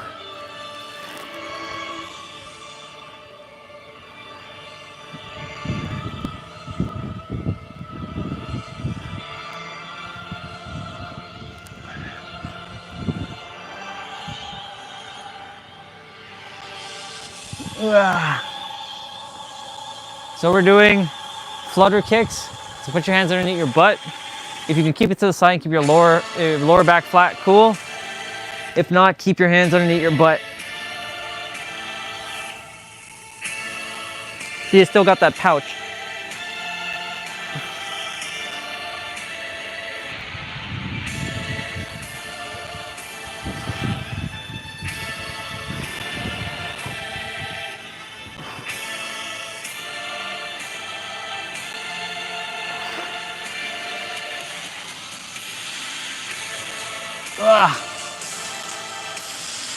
So we're doing reverse crunch opener.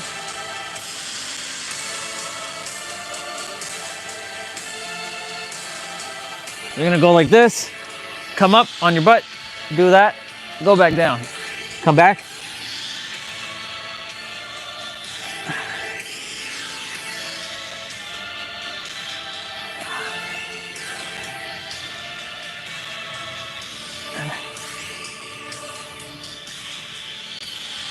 Oh man. Yeah. Okay. Okay, the next one, crunch kicks. This one always does me in.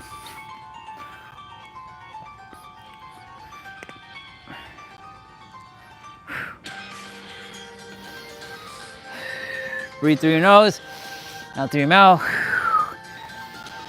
If you have a very hard time to breathe through your nose, then take that gasp of air.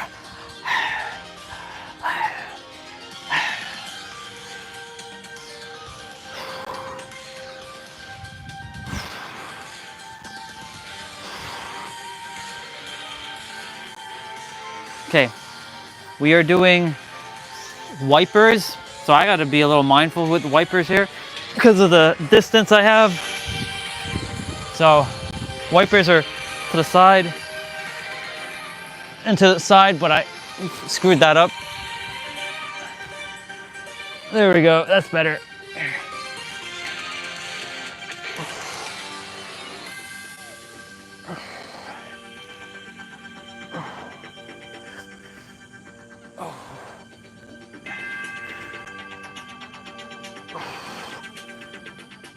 Wow.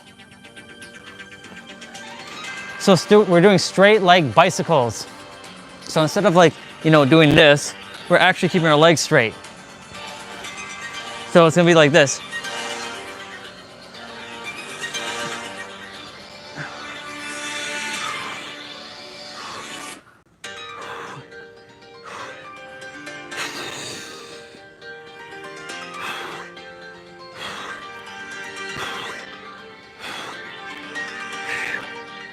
Oh.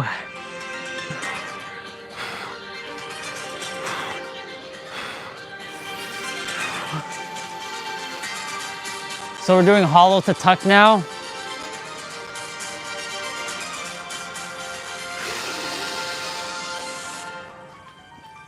So this is hollow to tuck.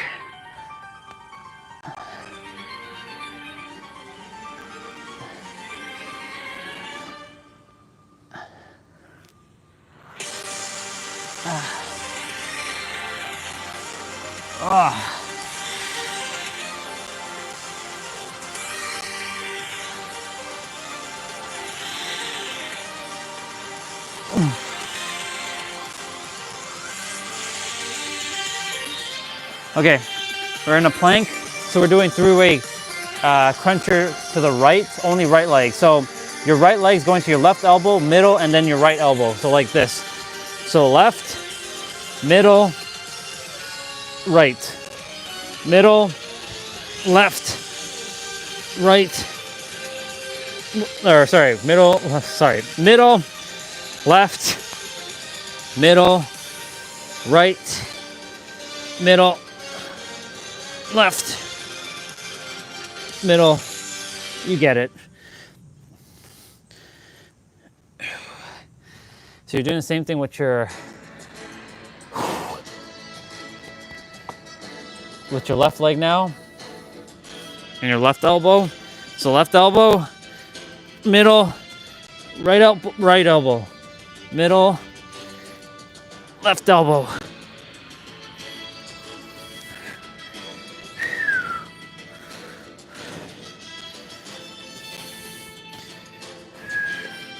Almost done, y'all.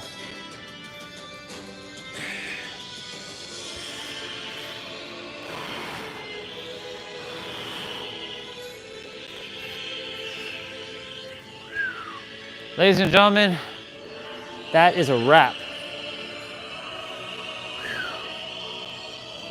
Optional quest complete. Now I'm gonna do my stretches for abs shortly. Actually, I'll do it now. I'll still redo it again though afterwards. So go ahead and do a cobra. Now you don't have to bend back as far as I am.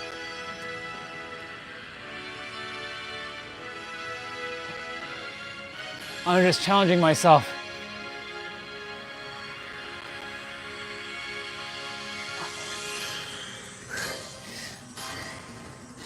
Child's pose.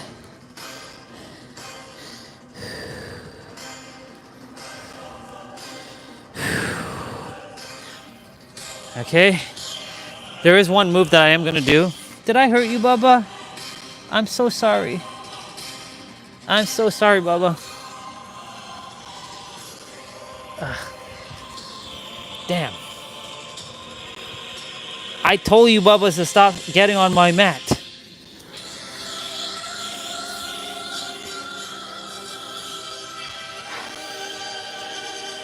Barrier. Around. No more Bubbas on my mat. All right. I send the love to those Bubbas.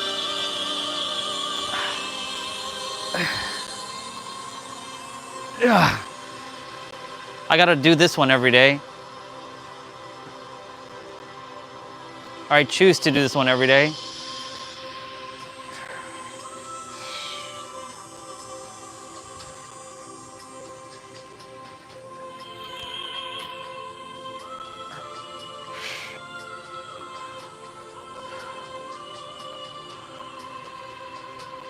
This is a really good stretch.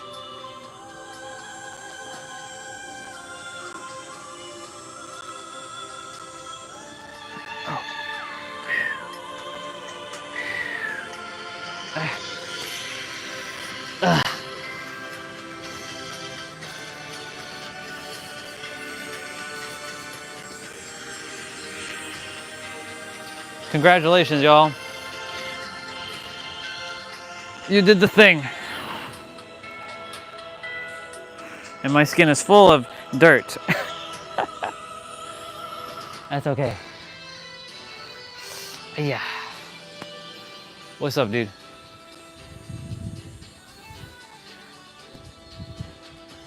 I know you take on the night, but every time you come on, I already know it's you.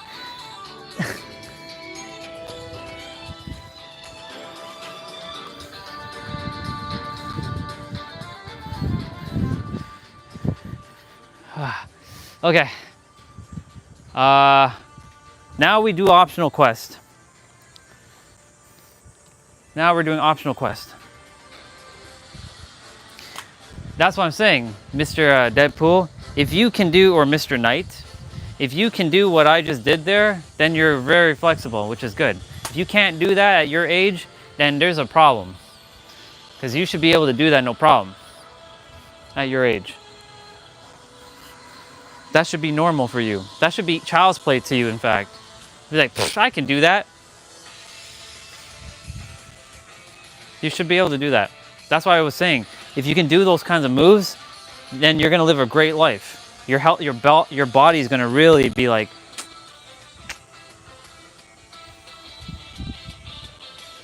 Because I know people who are younger than me who can't even do, they can't reach for their toes. Like they do this. What? There's a girl that I ran into. She was 15 years old. She's only 2 years older than you. And she could only reach here. I'm like, what are you doing? Hey, let me show you a little trick. Put your hands up in the air. Oh my God. She could reach her toes.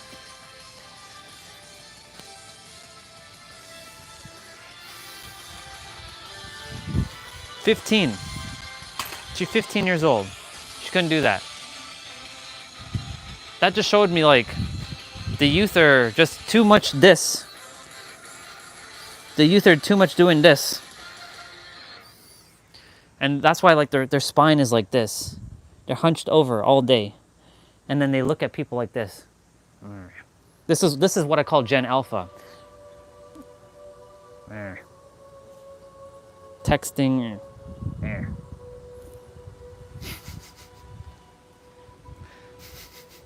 Literally, that's freaking Gen Alpha right there. Just straight up like looking at this, and Gen Z too.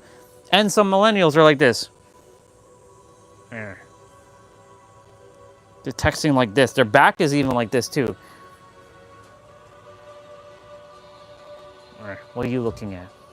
Here. Here. Oh, look, it's that weird one who's smiling over there. Yeah. Or they laugh at a screen, but they don't laugh in general in the so-called real world. They're like this. They have this face, the scowl. Look.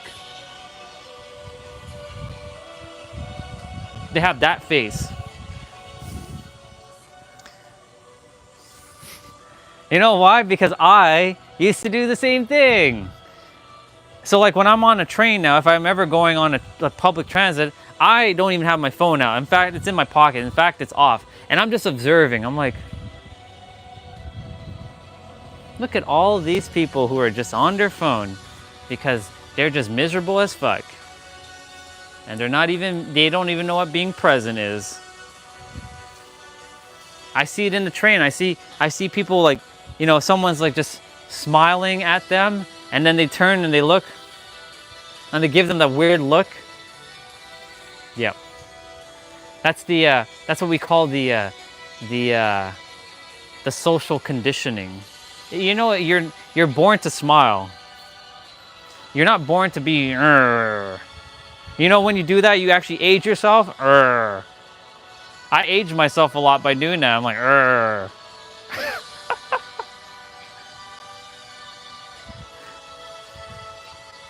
It's true. Especially in Toronto, people are like, on the train. Yeah. Get off your phones and live a little, would you? Yeah. It'd be awesome if I could just jump, like jump, but I know I'm gonna come flying down. I'd be like, oh. Okay. 55 of these dips. I'm not doing 55 in a row though. Not yet. I'm not quite there yet. I can do probably like 20, depending on the arms. So I'm just gonna give myself a little bit of a moment to stretch. Since we just finished a 40-minute exercise, so I put myself in a little bit of a deficit here. And plus I did a couple earlier. Those don't count. All right, 3, 2, 1, go. 1, 2, 3, 4, 5, 6, 7, 8, 9, 10, 11, 12, 13, 14, 15, 16, 17, 18, 19, 20, 21, 22. 22, okay. 22 is my max at the present moment. Okay, I have 33 more to go. That means I'll be doing it by like 10s or 11s.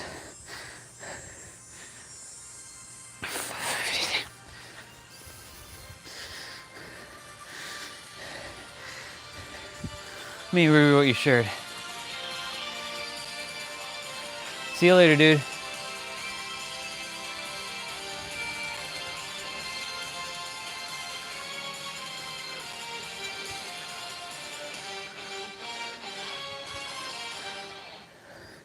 Well, Mr. Knight, if you say I'm stuck, and if you are actually 16, you are different from Deadpool, which I don't believe you are, but if you are 16, then the name is Orion. But I know you're probably trolling me, so if you're trolling me, I'll troll you back. That's why I call you, hello, Mr. Night. I am Mr. Daytime.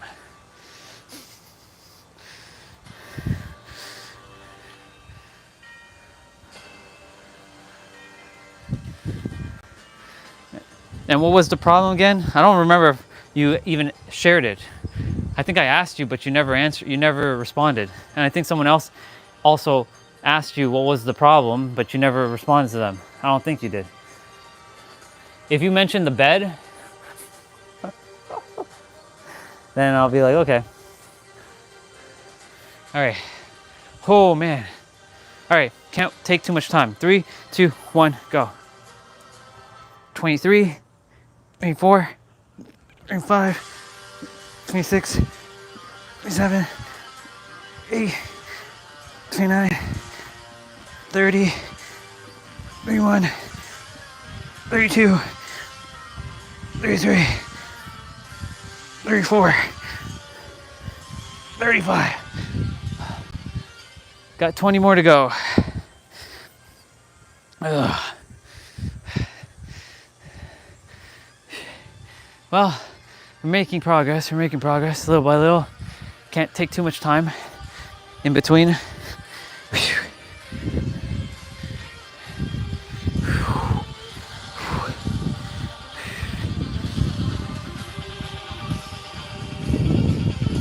Mental state. I got bullied a lot. Okay. So, I don't know if you heard my story. I got bullied a lot too as a kid. And I created a persona which ultimately was to protect me, just, you know, because others were bullying me because I didn't know any better. So I'll give you the cheat code right now. Whether you use it or not, that's up to you.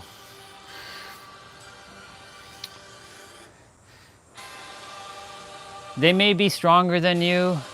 They may be potentially smarter than you. Nobody's smarter than you because you are the smartest person in your own universe. YOUNIVERSE. But you simply just don't entertain it. Silence is a very powerful answer. Doesn't mean you're ignoring, it just means you just silence them. Because the more you silence them, they have no power over you. In fact, the more you silence something, you give silence to something, they'll attempt to like keep egging you on. They'll keep like egging you on with shit. And you don't even say a word. You do that, you've already won. Let them talk. Let them keep doing what they're doing. You tell the teacher that they're bullying you, of course. The teacher may not do shit because I know how teachers are. They're like, they don't do shit anyways, but you know. Yeah, silence them. And if they start to physically bully you, then you fight back. You don't let anybody put a hand on you. You do what's necessary. You have the right to live. No one has the right to touch you. The only reason why that's happening is because you're allowing it to happen. If you simply don't allow it to happen, they can't touch you. That's why on the live stream, I won't allow anybody to bully me and tell me anything that I don't already know about myself. That's why they don't exist here. With their little superiority complex.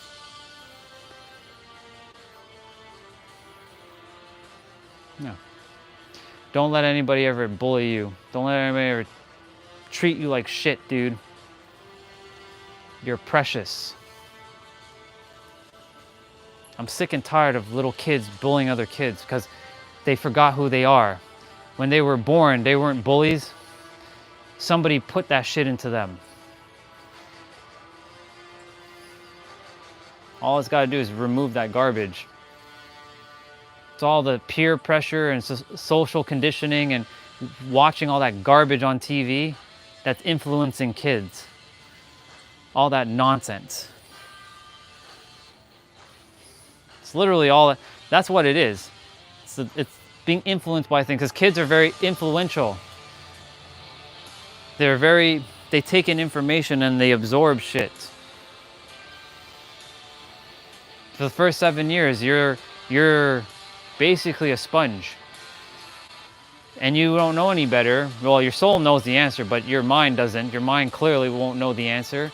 You're like a blank slate, so you're subjected to be anything. That's why everyone's perfect before the conditioning starts happening. You're still perfect regardless. You just have to realize that you're perfect and not buy into the nonsense that society has told you that you are. This is like a motivational speech right now.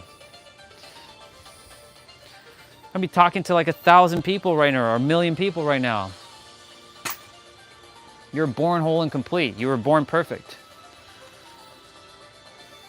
Your soul is perfect. You don't need to become anything else, and no one should be treating anybody with disrespect. It's based on their damn conditioning and their programming and their perspectives, or their domestication.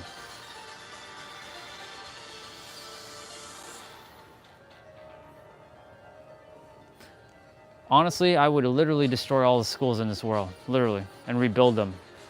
How would I rebuild them? Simple. Kids will eventually know how to remember how to feel their feelings, stay true to their feelings, know emotional intelligence. I should be doing my thing, but I'm in a fire mode right now. Emotional intelligence, being present, and fostering their imagination. That's what I would be doing for kids. Of course, being mindful and being able to convey how they feel in a constructive manner. 3, 2, 1, go.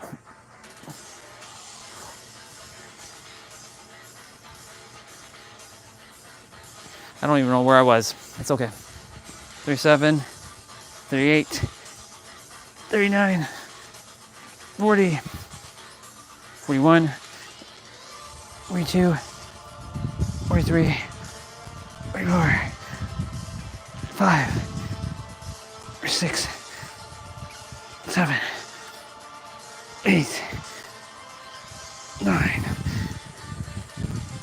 50.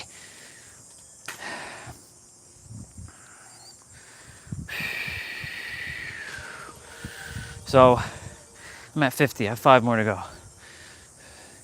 I actually am probably at 50 like 3, but that's okay. I'll do a couple extra. That's how I sneak in a couple extra ones by miscounting.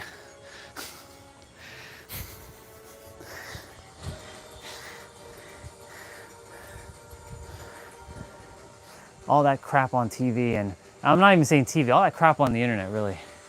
Kids watching a bunch of other kids who haven't done the deep interplay, being influenced by other kids and other teenagers and other 20-year-olds. YouTube is a really great platform for education, but it's also a very terrible platform for a lot of bullshit and garbage.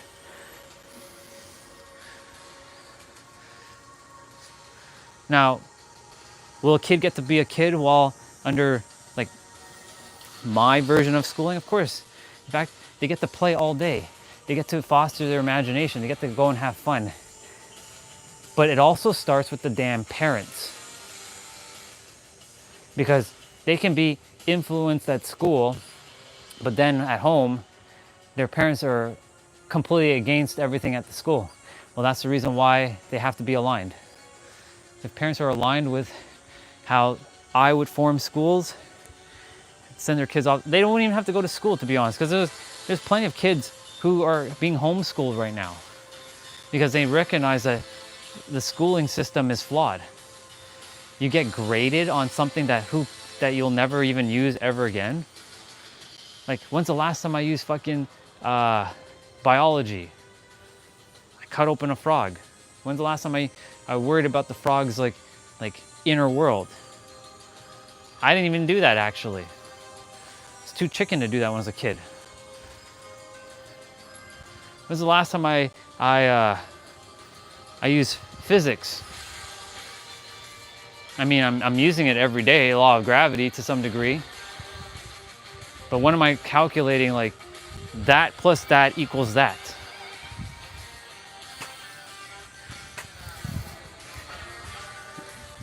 "51, 52, 53, 54, 55. Now, if you're going to become a scientist or an astronaut or some sort of like engineer, yeah, it's necessary to know these things. But if you're going to be something that doesn't use any of that stuff, it's irrelevant. It's nice to know, but you can skip all that shit.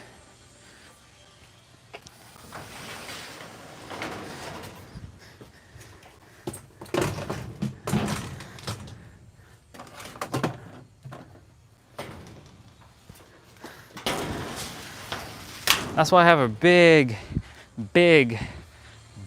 problem with school. You think I had a big problem with work? I have an even bigger problem with school. Every day kids are getting enslaved. Yes, the parents have to go to work and they have to go learn something.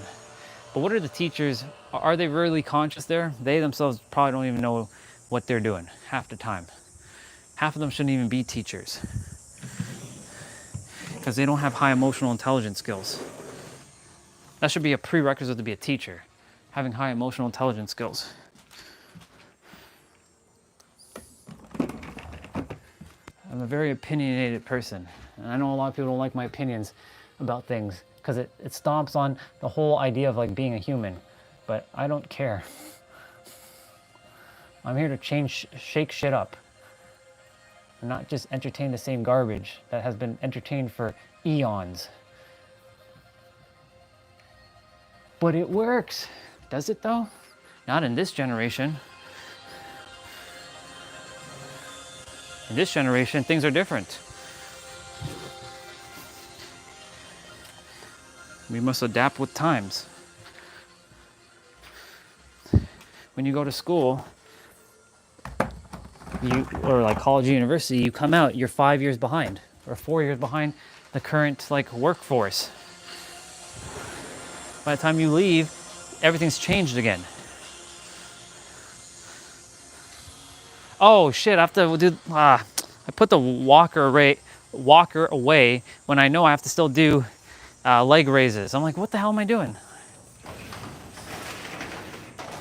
What am I doing? I still require the walker. I'm not done. I still have my resistant band curls to do and resistant band tricep pull downs to do. I'm not done.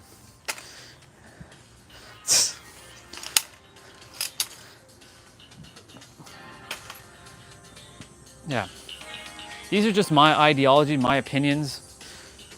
Everyone's got an opinion. I have my own. I'm not wrong, but I'm not right either. It's just a perspective. School should never existed, in my opinion.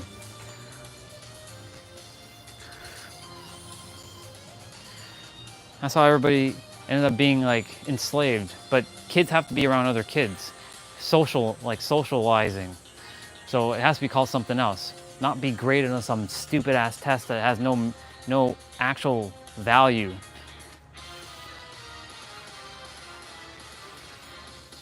All right. Yesterday I did 55 straight. We'll see where we go with today. 3. Well, yesterday it's also I didn't do a grueling workout. So 3, 2, 1, go. 1, 2, 3, 4, 5, 6, 7, 8, 9, 10, 11, 12, 13, 14, 15, 16, 17, 18, 19, 20, 21, 22, 23, 24, 25, 26, 27, 28, 29, 30, 31, 32, 33, 34, 35, 36, 37, 38, 39, 40, 41, 42, 43, 44, 45, 45, 45, 10 more. I was feeling it there. I was like, shit. Not bad. I can at least get to 45. 45, 46. Not bad. Not bad. In one go, not too bad.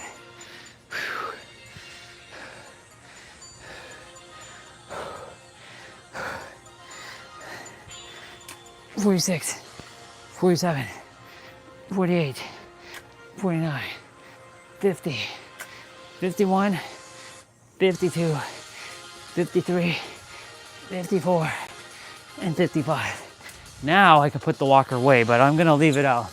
I feel like I'm gonna be using it again. So I'll just leave it here.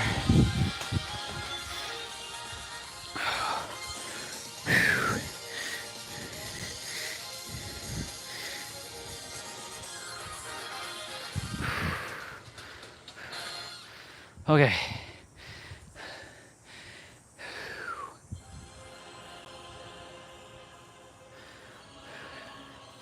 $55 tricep pull downs.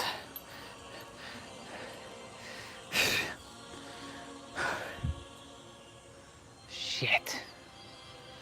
All right. Well, what are these, by the way? These are resistant bands. For those of you who are new, they use the power of elasticity to create resistance for your muscles so that you can feel the burn, the resistance in your muscles. So you can pull on them like a rubber band, but you will feel the resistance when you pull it further. So I'm doing 55 resistant band tricep pull downs and then 55 curls, and then we're done. 3, 2, 1, go.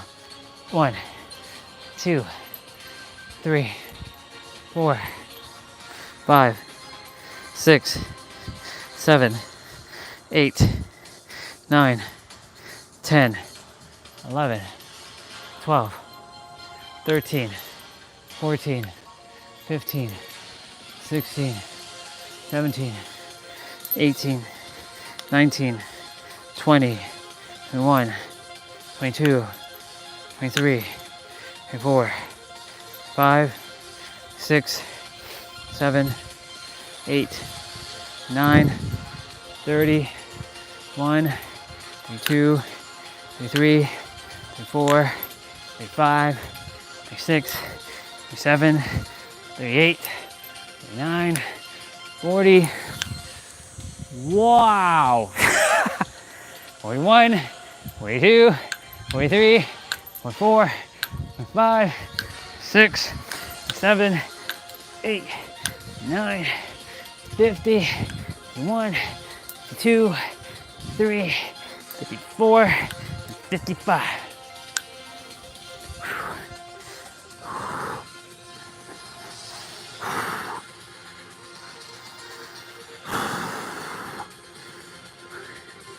Oh my gosh.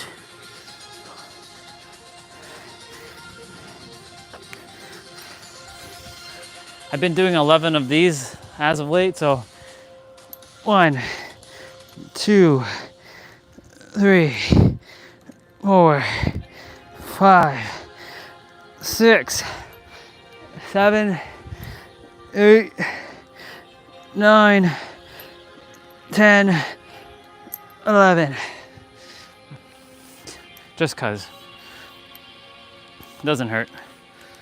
More the better. But 11. All right. Resistant band curls are next, and then we're done. Time is it? 2:42, huh? Okay.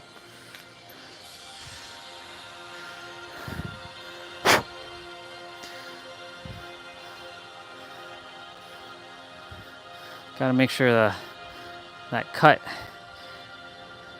nothing else gets inside my skin, because then we'll have a little bit of an issue.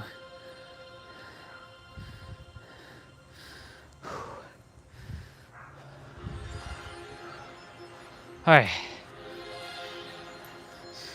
One of my favorite themes, by the way, PyCon's theme. It's very mystical. All right, 55 resistant band chain shoes.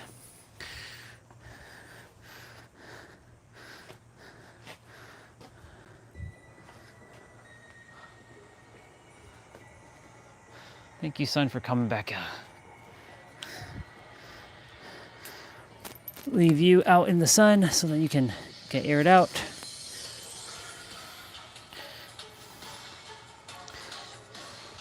All right, 55 resistant band curls. 3, 2, 1, go.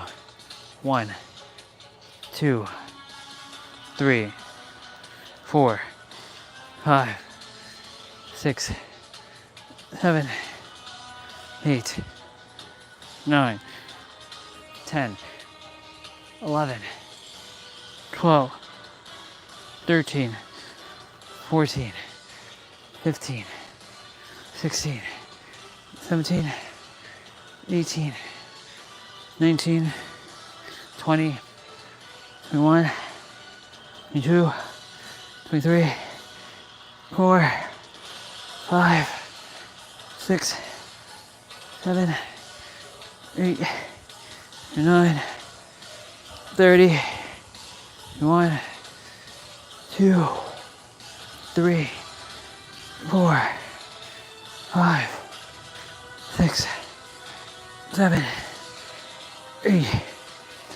9, 40. Wow.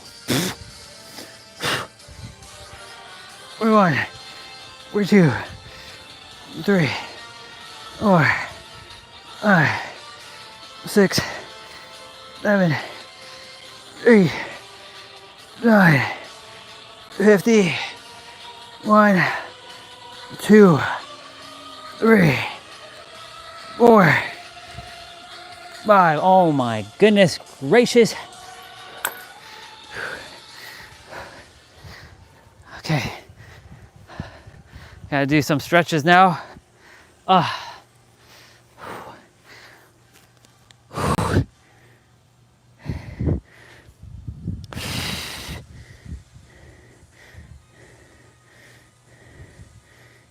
I like what Jay said earlier.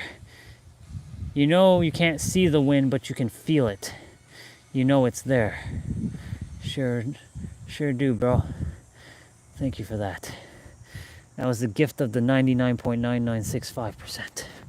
Right there. That is what we call the 99.9965%.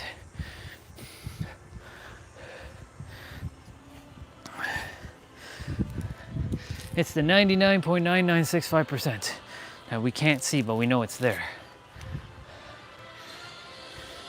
All right.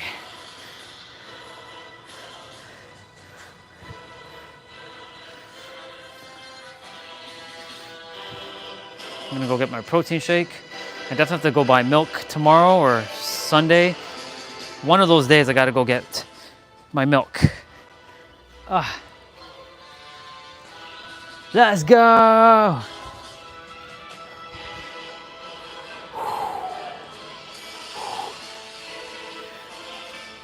Okay, so a couple things I'm gonna do.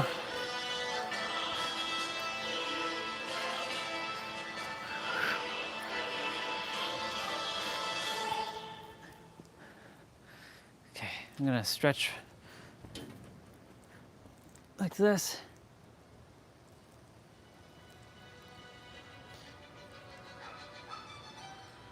The hyperbolic time chamber music. This is where training happens, the hyperbolic time chamber. Ah. There's two butterflies kind of like floating together. They could be mating right now. Be kind of late in the season though, but you never know. Ah. Okay. Actually, this I'm gonna go the reverse.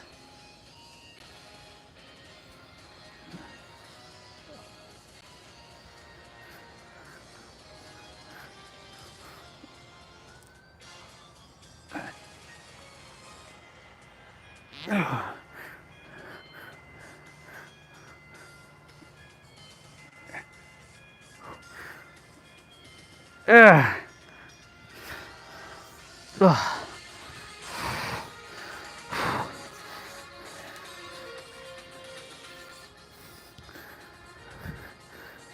Opposite way now. We got mobility training after to do.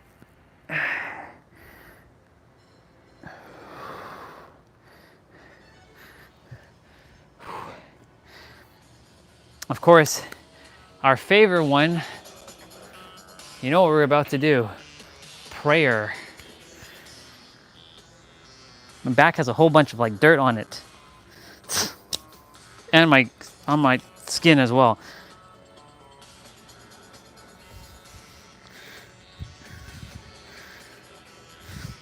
See, I'm having a little bit of a hard time right now. There you go. Oh.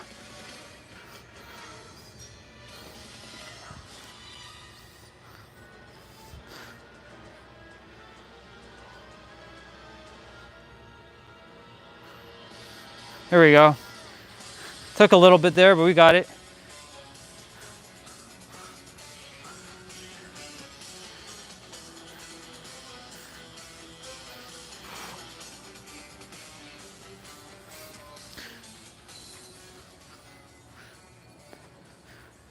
Imagine you see somebody walking around in public like this. Hi, Bubbas. I'm just observing the butterflies right now.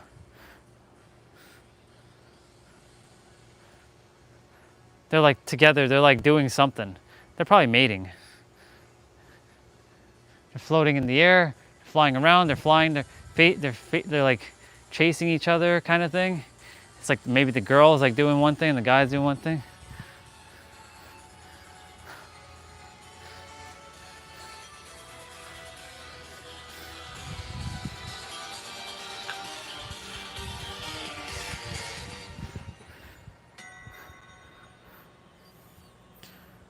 This is actually quite challenging. And then, of course, really good for your wrists, by the way. Thank you to Swati for that one. If she didn't show it to me that day, like when I first started, like, oh, I can't do this one. But then I practiced, and I'm like, oh, I got it. I got it. Now it's a little bit more challenging with a shirt on because it creates resistance with the shirt. If I'm just like naked or not, well, topless, it's a little bit easier.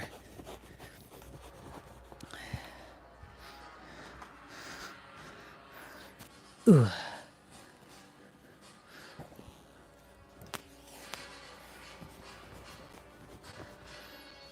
All right, I'm gonna go grab my protein shake.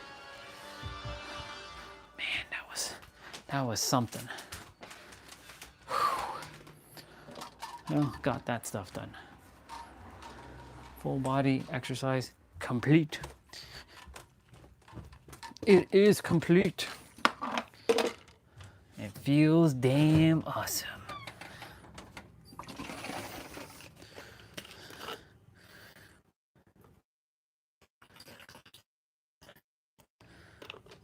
Yep. I have to go buy and just use it up.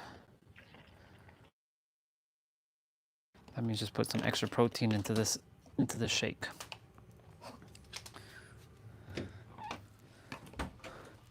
Let's grab me a water.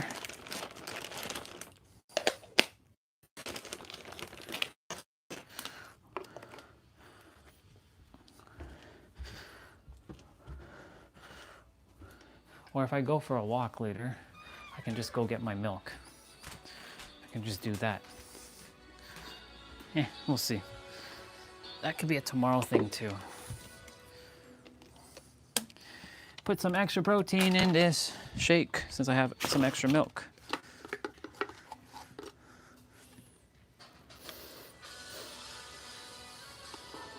Ooh, Super Saiyan 4.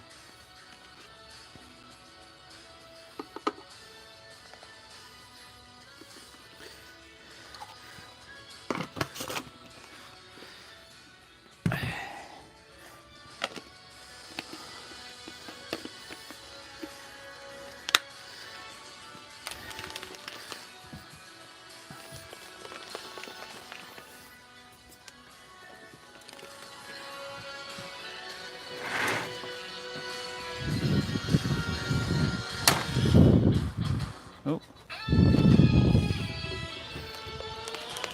Let's go!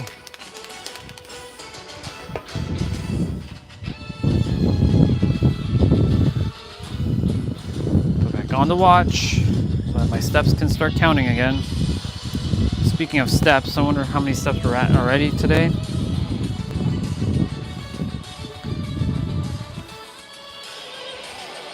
That's it? 10,768. No, we got some moving to do. That's not acceptable. No, I'm kidding. After doing 30K, like 10K seems like nothing now.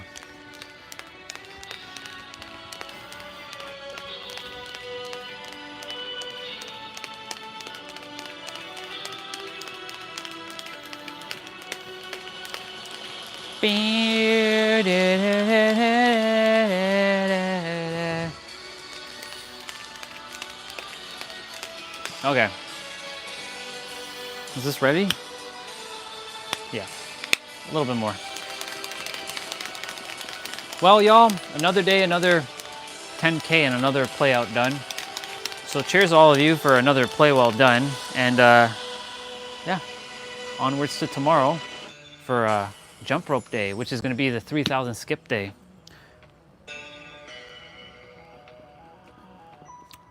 So good.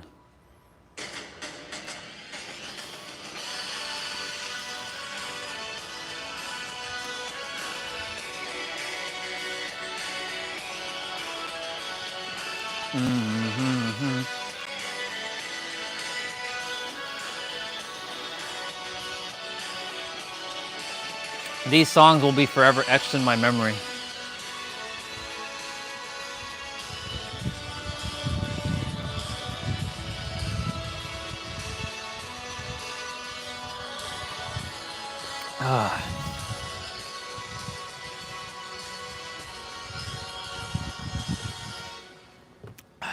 Very good.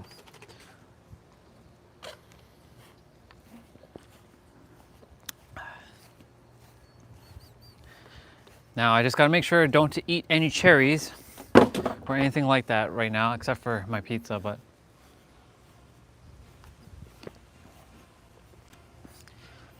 Ooh, this track.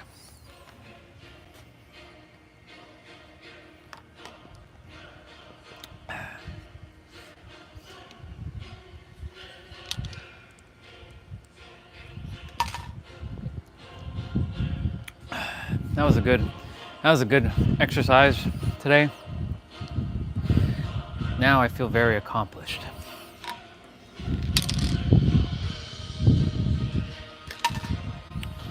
Which will spur me on to doing my it'll spur me on to doing my mobility training. A lot of the things that I'm doing right now is in my inner world, y'all. You can't see what's in the inner world. I can only tell you what's going on in the inner world. But some of you can see the energy of me has shifted a bit back to the way it was. Because I retrieved my soul fragments. I got back my soul fragments. I sent back their soul fragments, and I feel good. I don't feel tethered anymore. I don't feel heavy anymore. I feel very light and loose. If any of you are, I know Mr. T-Bray's probably there. There's someone else there with you. I'm gonna go wash this out and put on my pizza. But I feel good. I feel real good.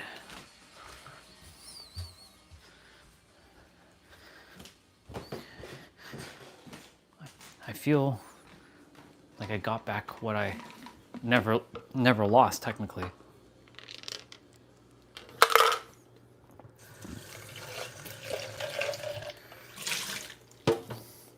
My flow is back too. It's been a while since I got into my flow, but now my flows are back. And I can just keep speaking and speaking and speaking. I can go hours and hours and hours and talk and share and keep sharing. It's nice though to share with others, but I can do this. I can share on my own if I really had to, but I would prefer to share with others because others deserve to remember who they are fully. It's their birthright. Now, of course, it's also their birthright not to accept it, but at least they have an idea of who they actually are. That way, at least they have a chance at making a shift in their life, not living a narrative that may not feel in alignment, but they're just doing it because society told them that they have to do this thing. Because there's no other way. There's always a way. Is this cinnamon? If this is cinnamon, oh, it is cinnamon. Okay, I have an idea for the next time I eat peanut butter. I'll sprinkle a little cinnamon, a little honey with that almonds, and ooh, it's gonna be good. It's gonna be real good. I was like, is that cinnamon? I like cinnamon.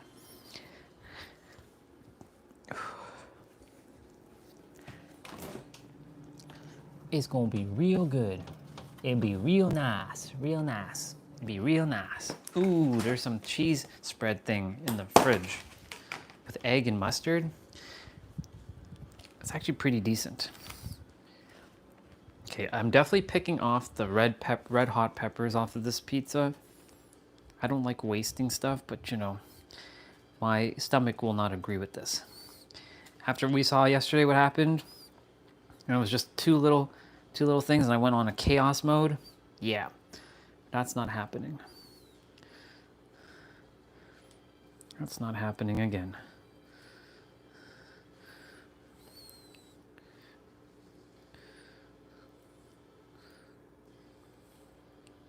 Ooh, I can hear Hercule's track.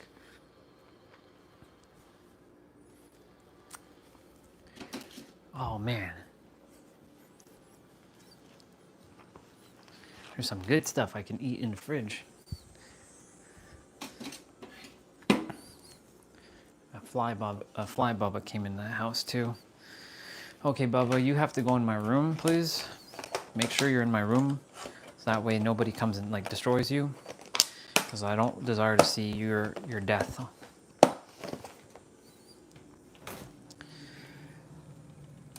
Stop hurting the Bubbas.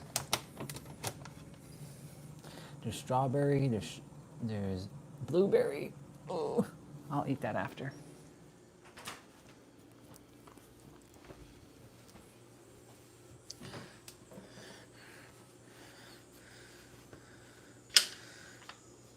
By the way, the character named Hercule, he's based off of Hulk Hogan as well, because he's a wrestler. And he's got Hulk Hogan's kind of like mustache, even though he doesn't have blonde, he has brown hair and brown mustache, but he's basically named Hercule.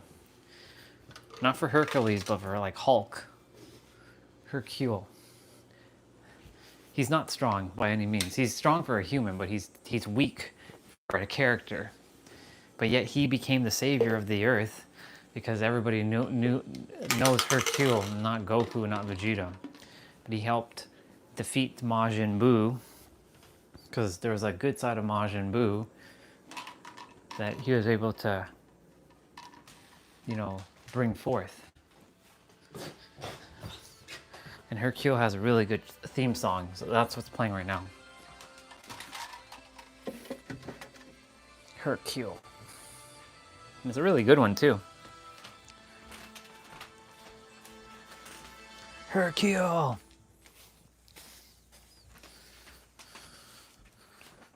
She.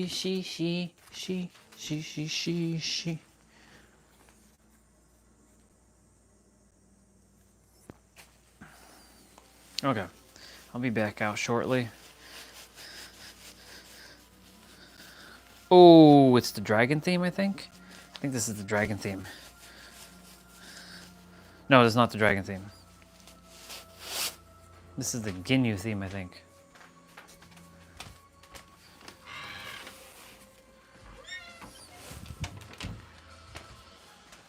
Oh yeah, this is the Ginyu theme. Do do do do do do do. Brr, brr, brr. I got me my soccer ball.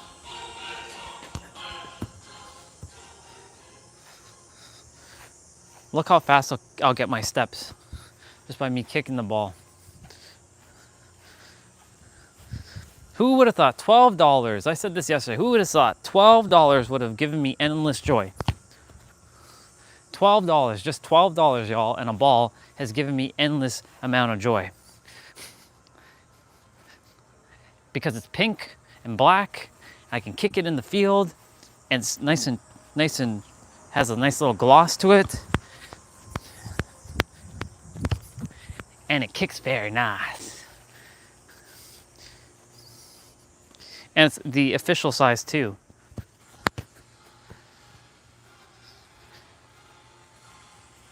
Simple things for me. It doesn't have to be extravagant.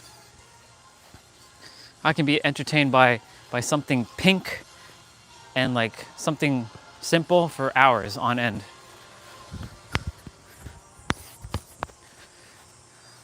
Ah, that didn't go in. Now I'm just waiting for the pizza to bake in the toaster oven.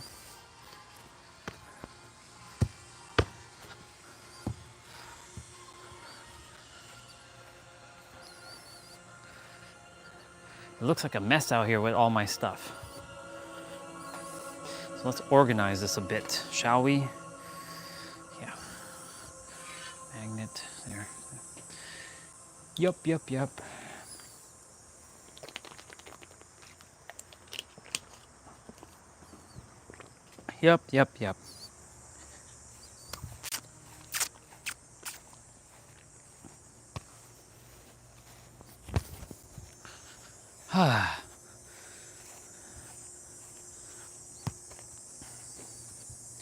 Phew.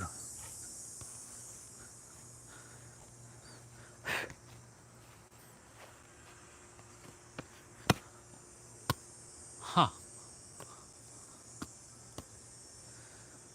Shiny. He shoots and he scars.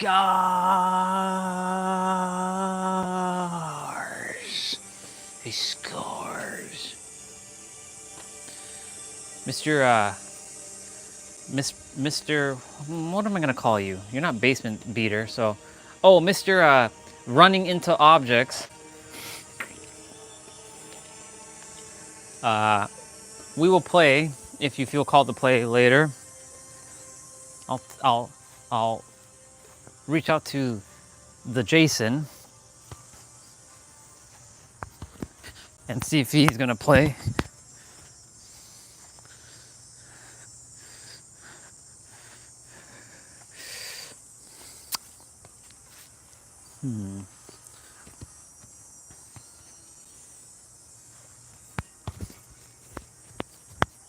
I like doing that in-between thing that I do.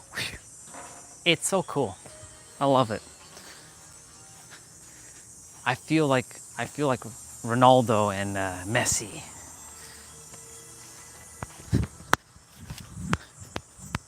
Oh, and I screwed it up.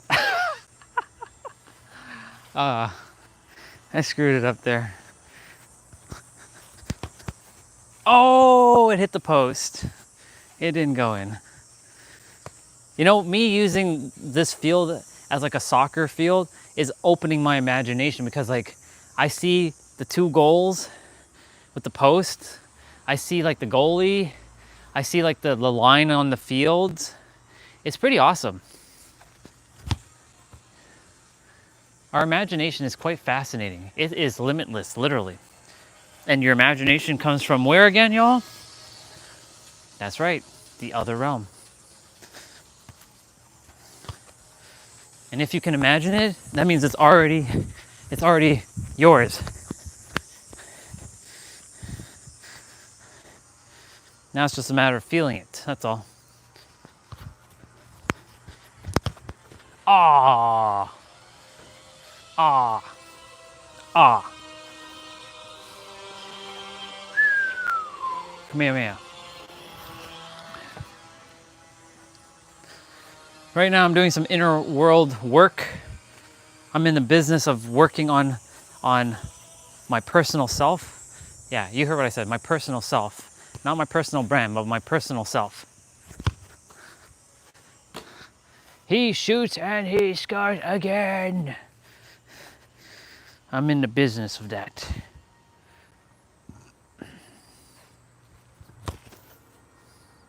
Not quite where I desire to be with the left foot and kicking the ball.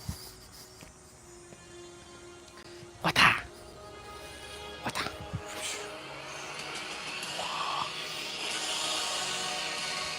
Okay. I am gonna go and check on me food. Oh, I see. Well, no wonder. You crashed. Well, we can't have that happen. It's so weird why that crashes.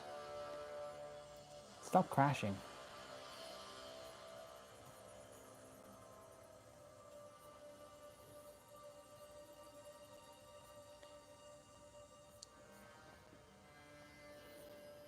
Nice. I see the sun came back out. Mr. Fly, you have to come out. You have to go out. Come on. Come on. Come on. I know, I just hit you. I know. Come on. Get your ass back over here. I actually hit the fly by accident. I didn't mean to hit it. I'm like, come on, move. It actually flew into my hand.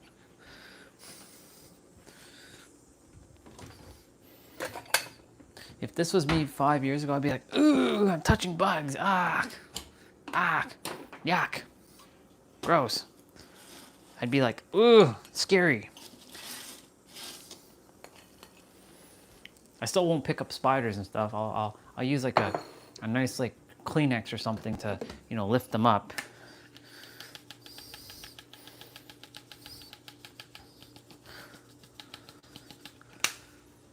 So we're doing the same thing we did yesterday. We're putting chili flakes on the one with the pepper, and we're pretending we're at Hot Ones. And we're having chicken wings with Sean Evans. And he's asking me all kinds of questions. So, Orion, tell us about da-da-da-da-da. Well,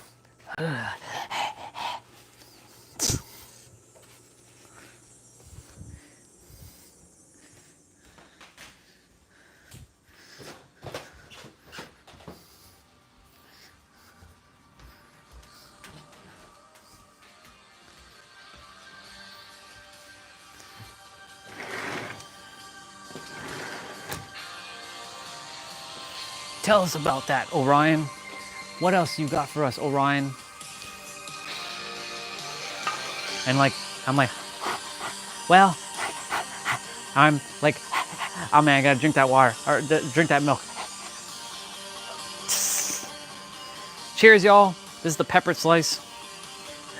There's a lot of pepper on this.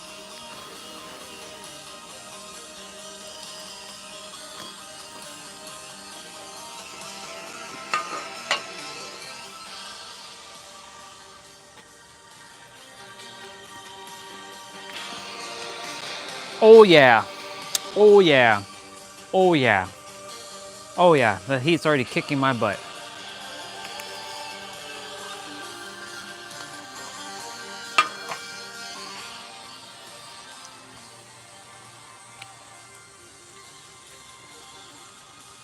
I don't eat spicy food anymore.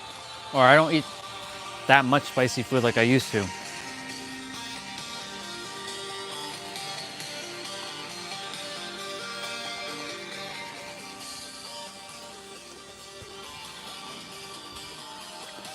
I'm the phenomenal AJ Styles. Yeah. Georgia boy.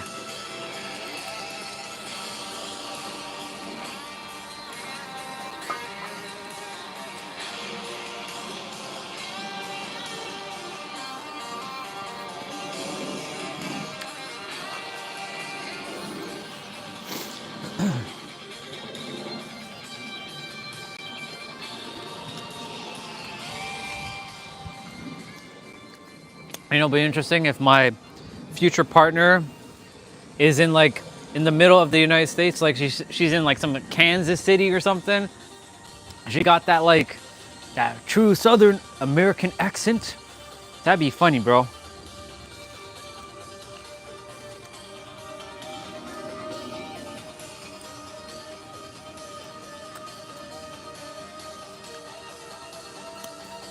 Oh my God. Wow. Whoa. Let's go.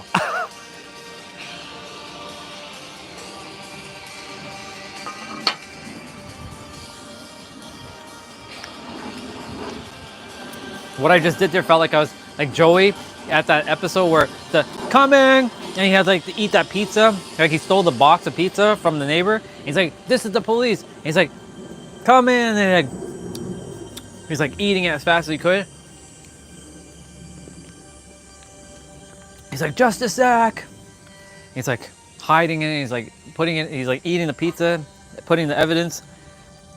Right now, my mouth is like on fire.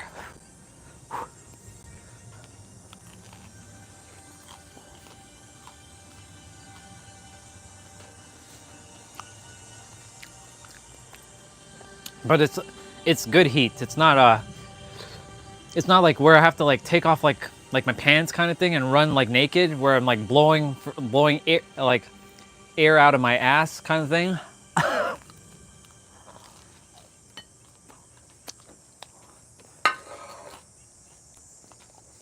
There was one time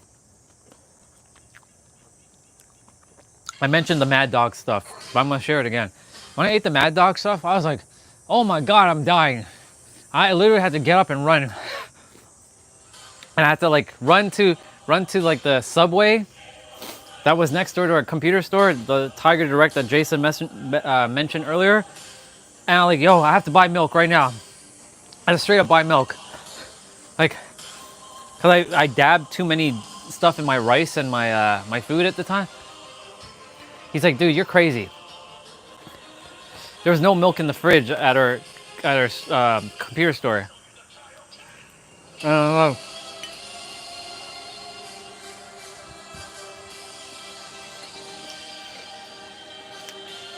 I had to run to buy milk. I bought a carton of milk, like a small little thing. Like, I'm like, bro, please. Like, he had nobody in line. I'm like, yo, I gotta put that on my tab right now. I gotta take this right now. Dude was laughing his ass off at Subway because he knew me. He's like, what happened? I'm like, I ate Mad Dog. He's like, what's that? I'm like, bro, it's fucking hot pepper sauce. Shit is dangerous.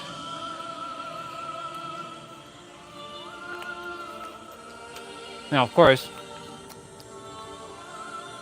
that was 2014. Pepper sauce has evolved. So like that's probably a child's play in comparison to like some of the stuff now. Ooh. Nose was running. Like nose is running right now. Don't worry, T-Bray, no snot bubble this time. For all of you, yes, I had a snot bubble coming out. A long 6-inch like thing just flowing out of my nose. It was on Wednesday.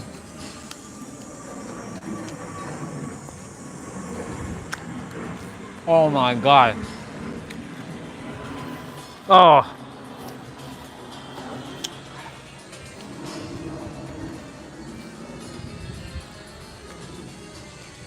and water is not a great coolant for this.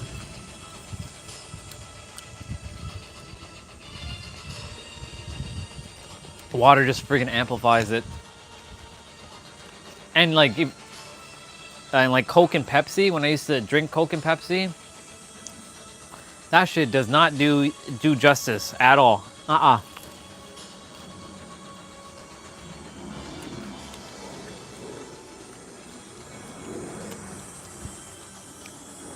When I find out that milk is the one that can cool you down, I'm like, you got to be kidding me right now.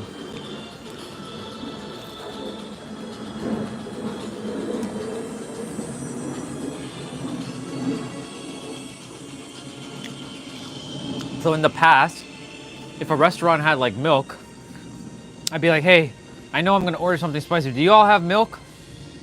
They'd be like, whoa. Yeah, we have milk. Yeah, can I have a glass of milk, please?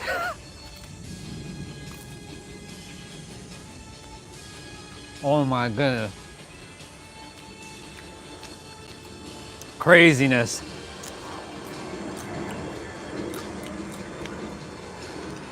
Wow.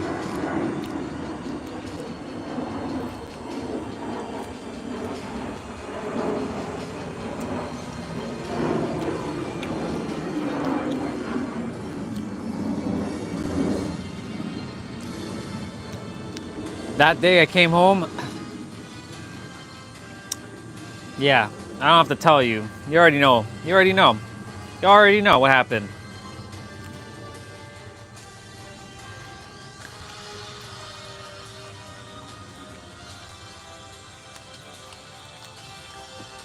This is why, for me, whenever I go out, I choose the safest thing for my stomach. Because I don't want to be where, sitting for however long, when I could be out hanging out with my people, you know what I'm saying? So I always choose the safest things that I know that will go well with my body. Like, I'm not gonna eat anything too gooey or slimy or too like cheesy, I guess.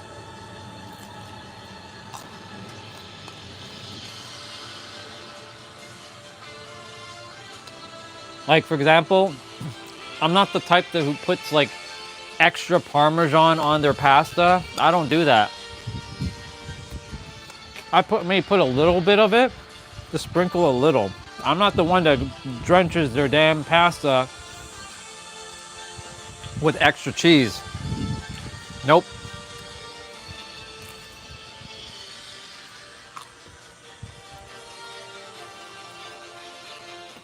Oh, that was the word I was looking for. Too saucy.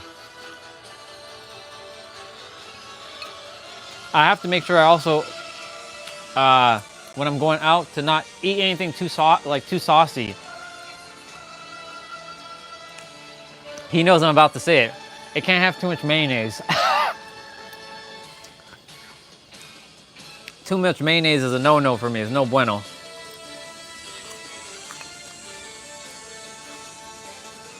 Man. It's crazy.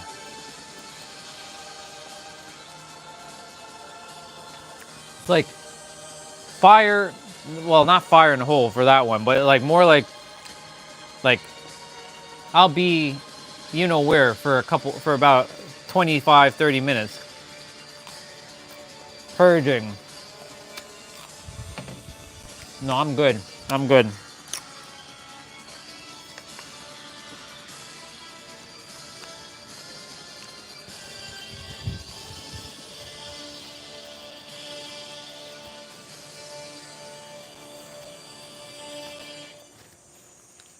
Super Saiyan 1 should be playing next.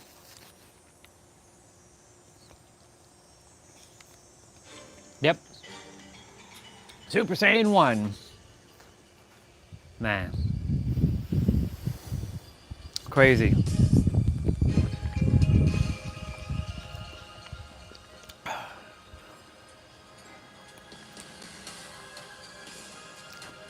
I'm attempting to remember what Coke and Pepsi taste like. I'm not gonna have it. I can't remember what it tastes like.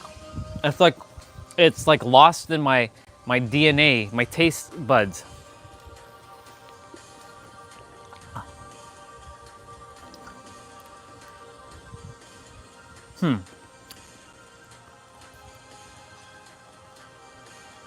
The last carbonated drink I've had was Orange Crush. Or orange drink.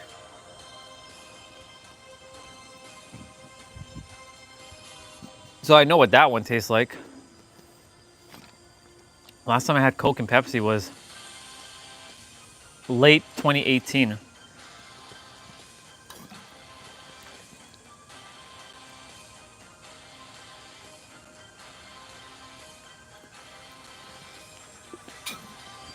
And I know exactly where I had it too. I went to Center Island with Nat, the person who saved my life, and a bunch of the IT guys.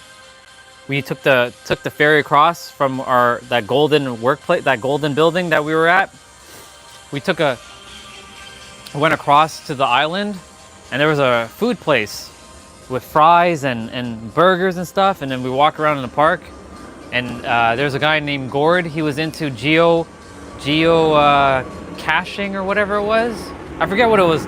It's something where geo searching, where you find like little treasures, and then like you find it, and then you kind of like, you either make a note that you found it and you leave it there for someone else to find it.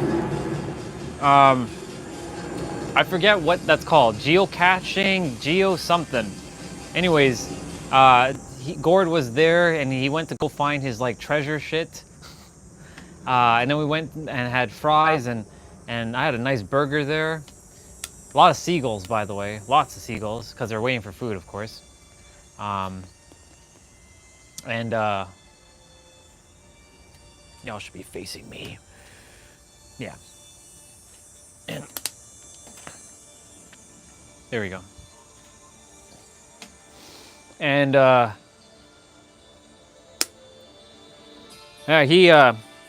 while he's checking his stuff, we ordered food, and we ordered for him, because he's like, get me so and so, because he's been there many times, so he knew what he desires. And then like, he came back within like 20 minutes. All our food was ready by then, and I had Coke. I had like a big glass of Coke with ice, and I was like, attempting to remember what that tastes like.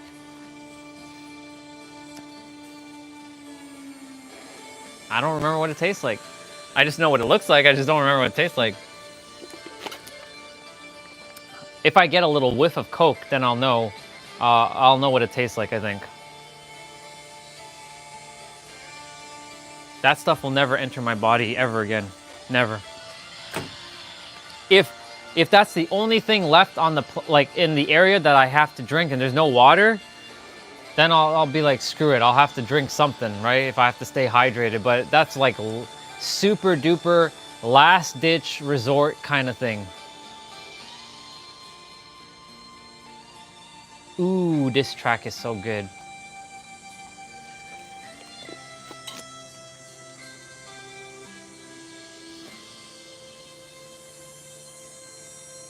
One of the most emotional tracks in Dragon Ball history.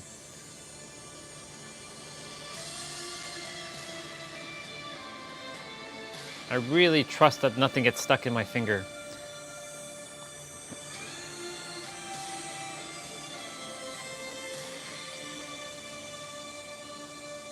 I'll have to cut this shit open and deal with digging out that whatever is in here.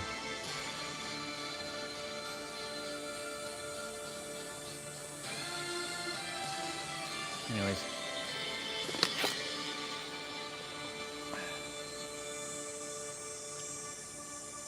Hello, Mr. Fly. I know there's nothing in that plate for you, except for like a spicy pepper flake.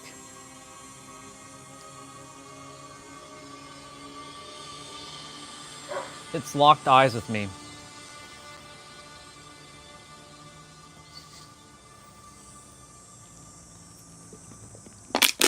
Another water down. I'm going through water like nobody's business, man. All right, what's your 6?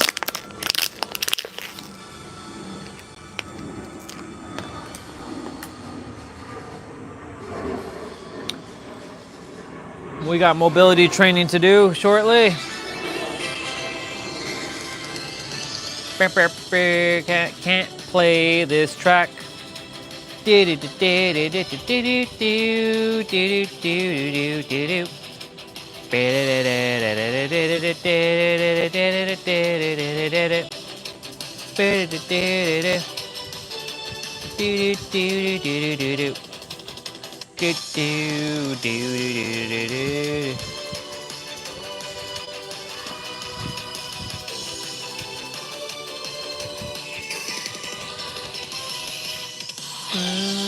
But I'm still playing it.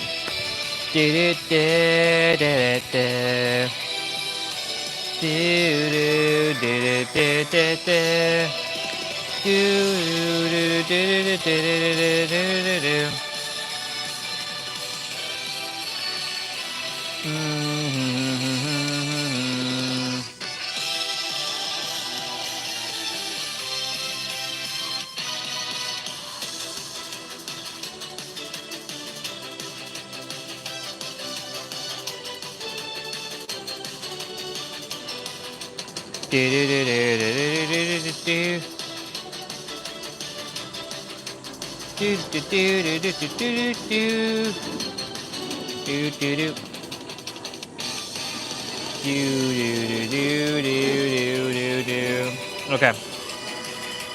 I was checking to see what we got going on.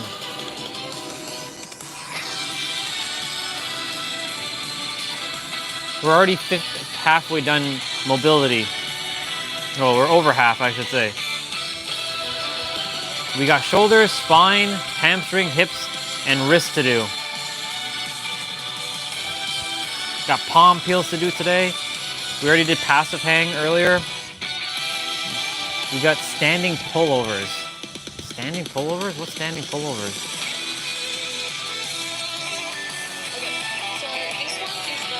Oh!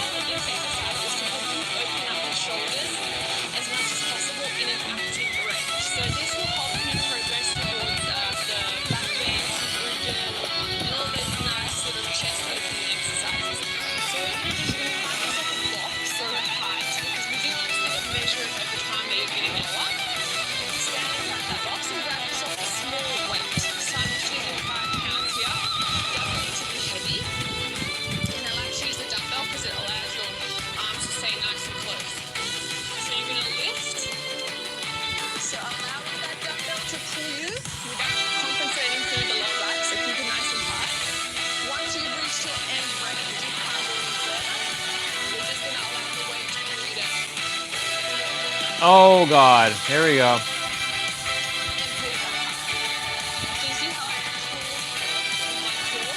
Okay.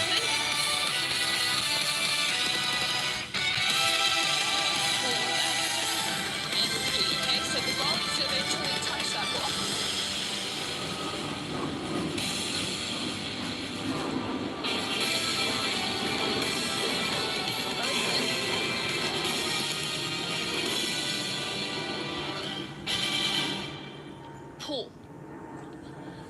And you can see that I try to keep my hips as open as possible. Okay. Let's go back to the... Actually, yeah, let's go back to this track. So I'm not doing this. I'm keeping them open, keeping the knees as straight as possible, not bending them.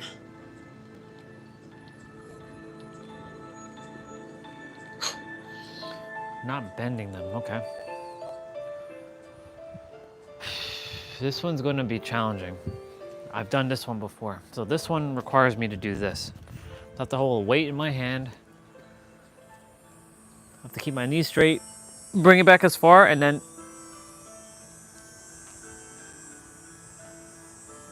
go like that.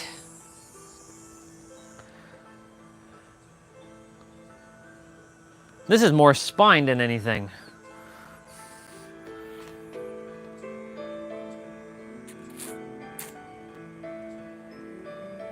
Okay. I have to go get one of my water bottles.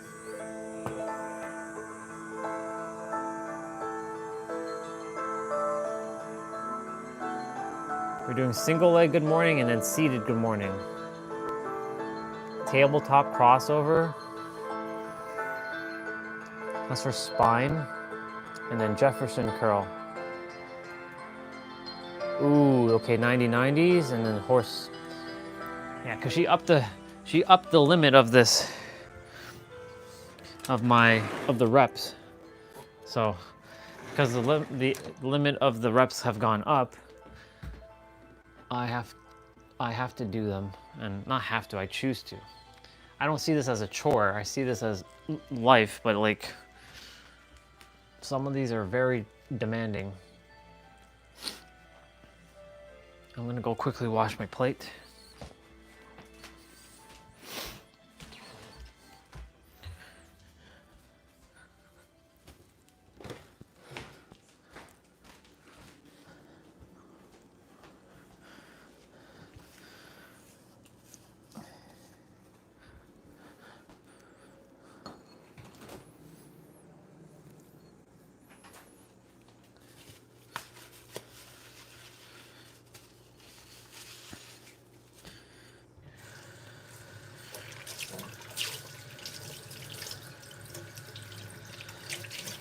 Cool beans. I'm gonna take a couple strawberries and a couple blueberries.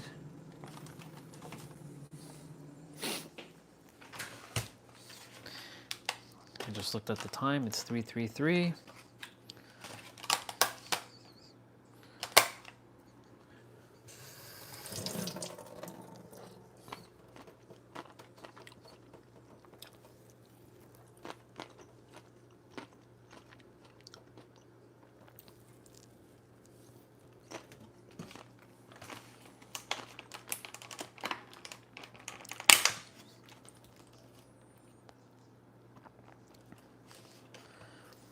Take a couple strawberries.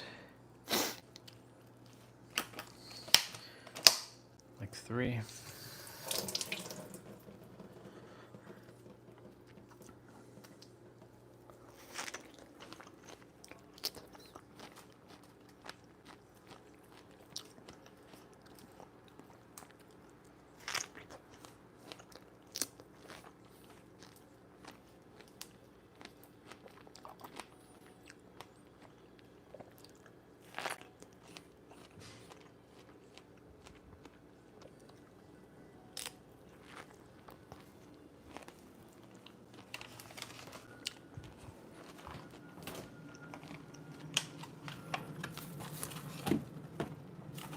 Cool.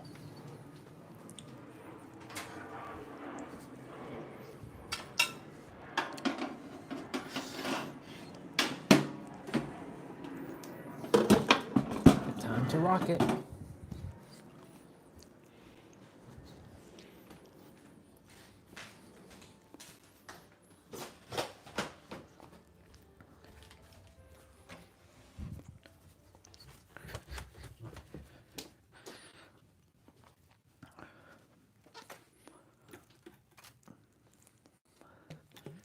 Grab one of my water bottles, because this is considered a lightweight.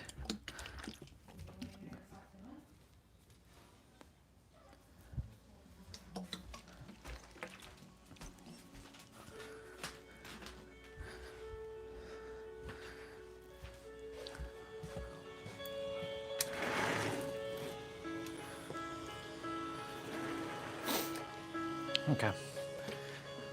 So I got a lightweight.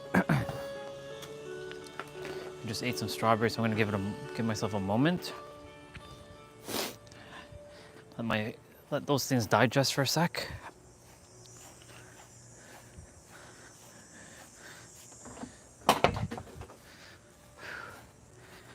So this is where all heck is gonna break loose now, because I gotta take this water bottle, hold it up like this, go back as far as I can, and then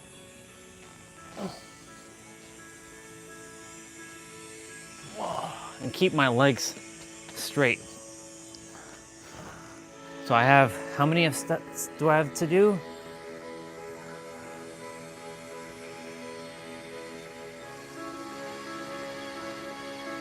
So I have 20 of these to do.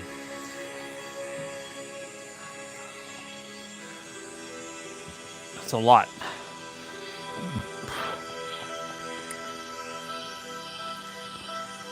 That's 20 of these to do.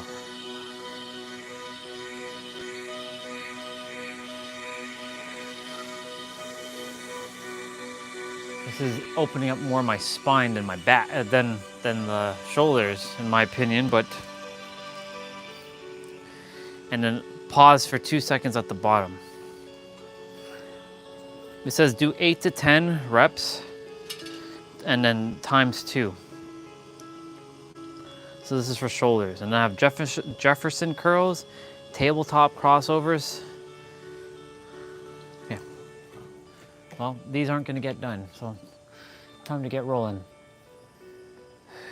It's okay, body. I know you feel unsafe with this, but we gotta do this. Go back a little.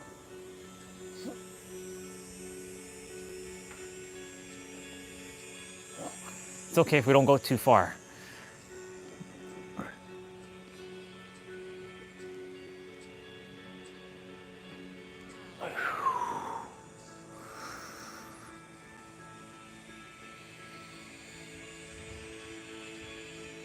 Oh, shit.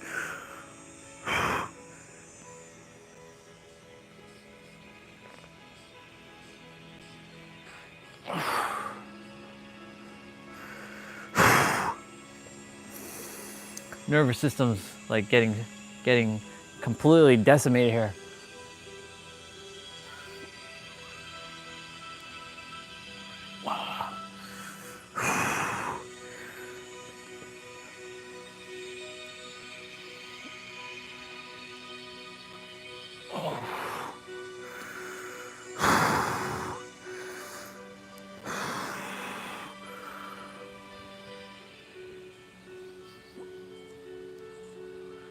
Oh my God.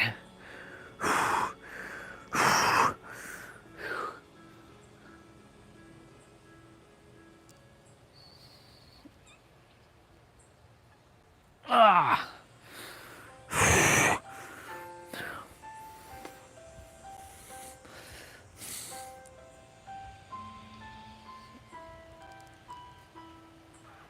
Oh. Okay. That's 10. Hold on for a sec.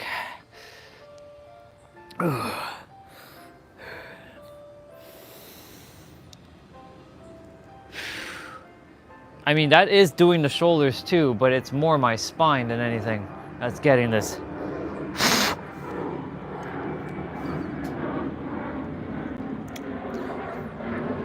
Eventually, I'll be able to bend so far back that I'll be able to touch the table with this bottle. I mean, I can see the sunflower like thingy here, or the daisies, I should say.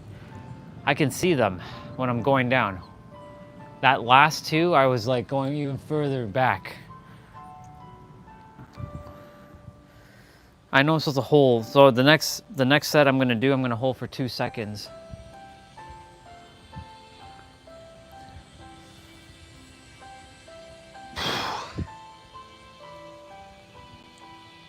Okay, I'm going to gonna get rolling again in a moment, because these are not gonna get done, and I'm not going to stop, even when it feels like my body wants to give in, you know? Oh, damn, I can stretch. Oh. Okay. Here we go. 10 more. But this time I gotta pause at the bottom for 2 seconds. It's okay, you're safe. You're safe.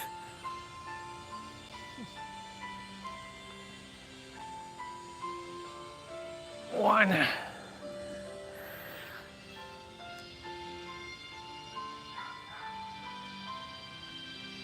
2,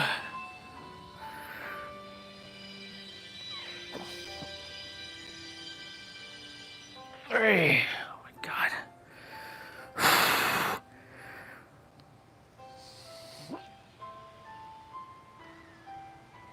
4.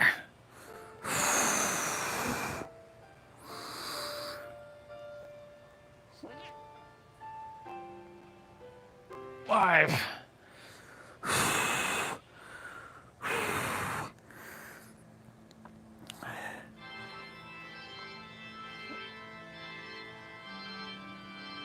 6.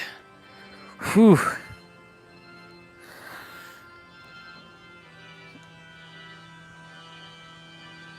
7.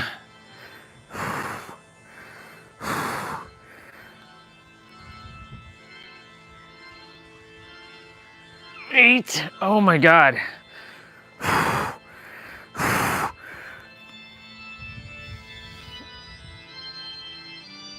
9. Ugh.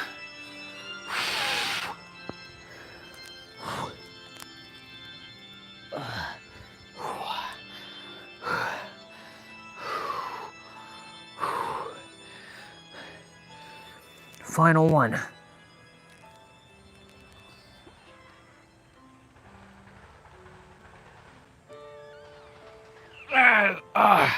I went down the furthest I possibly could there.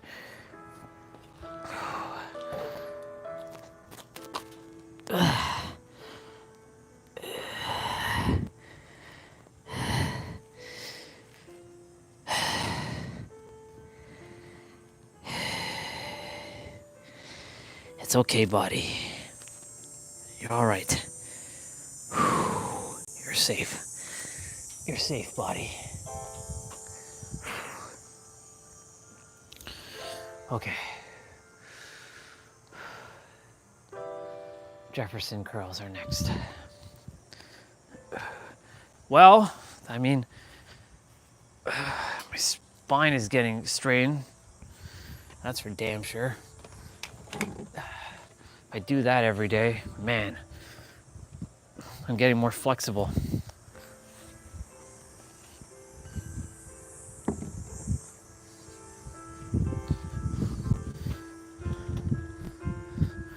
Well, that's why I'm recording all this now.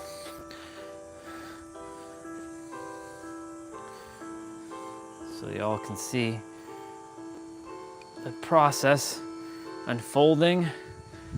So we have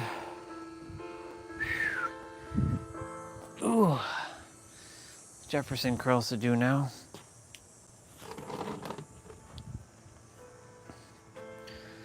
So Jefferson curls, oh my gosh.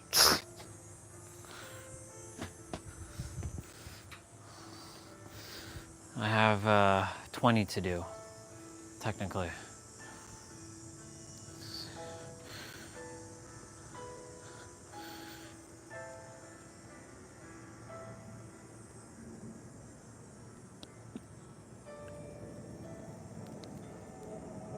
Oh!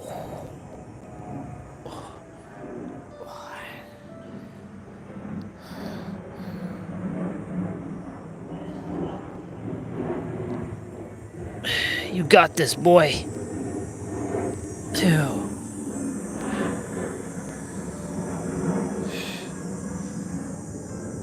This is definitely helping the spine to open up even more. And the hamstrings. 3. Technically, I'm supposed to only do 10 because there's five of them and 2 times, but I'm doing 20 because I said screw it.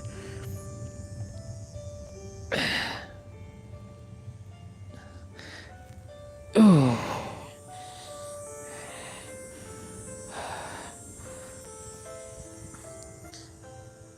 I'm telling you, in a year's time, y'all, you watch. I'm gonna be so damn flexible. As long as I don't stop. This is day number 19 of this. Day number 21 will be on Sunday. That'll be 3 weeks. that I've been doing this stuff. And I gotta say, it's really come in handy. It's come in clutch. And other things. It started helping me to build little micro habits.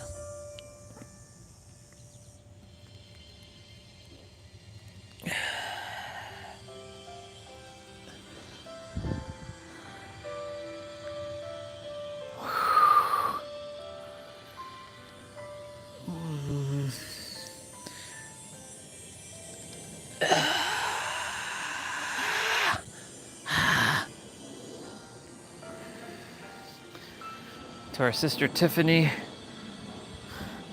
sending all the healing to you, sister. Intuition was like, send more healing. All of it's being sent to you right now.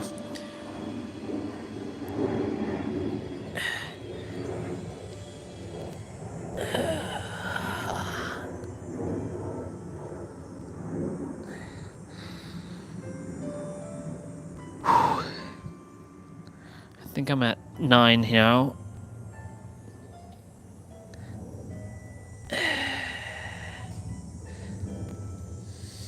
I'm getting closer to the ground as well. I'm not supposed to be aiming for the ground, but I'm noticing I'm getting more flexible to touch the ground, and I just did. That's pretty badass.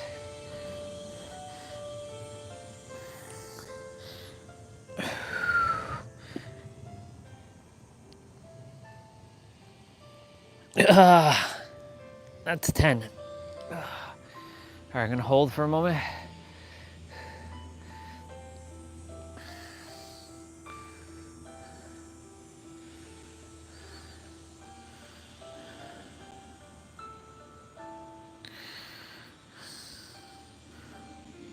Oh my goodness gracious, my spine is like...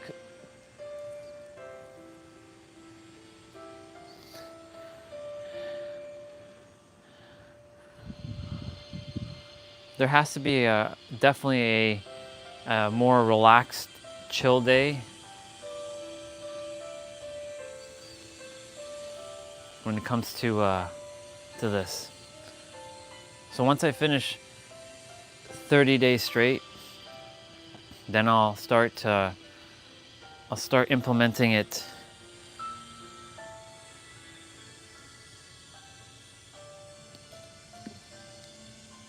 a little bit differently.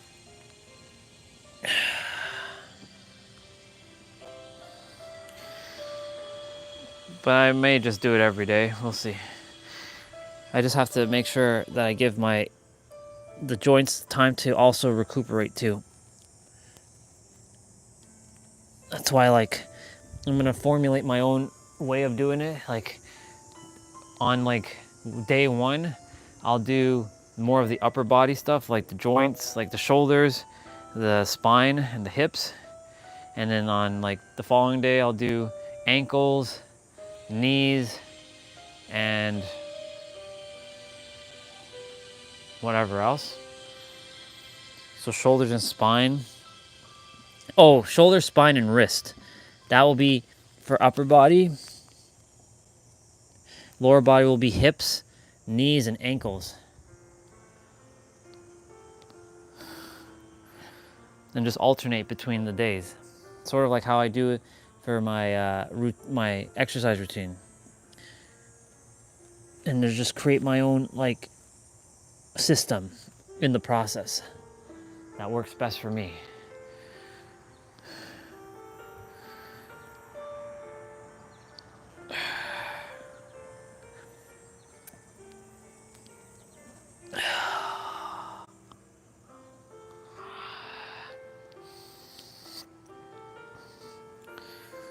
And the sun just came right back out.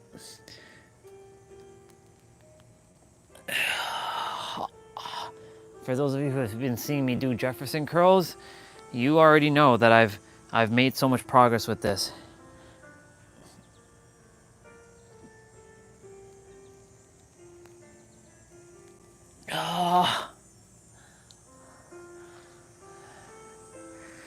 I'm letting my body get used to remembering what it can do.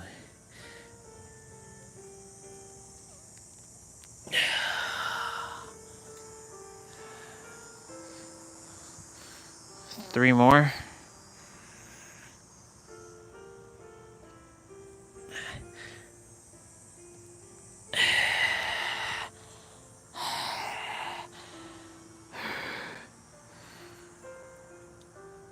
These are slow, methodical movements. They're not quick, fast movements. Otherwise, they would have been done ages ago. One more.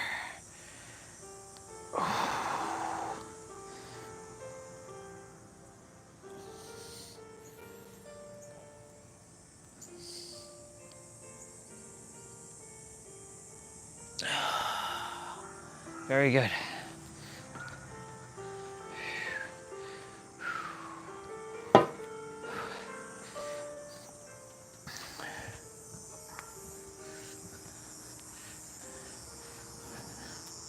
Good. What's next?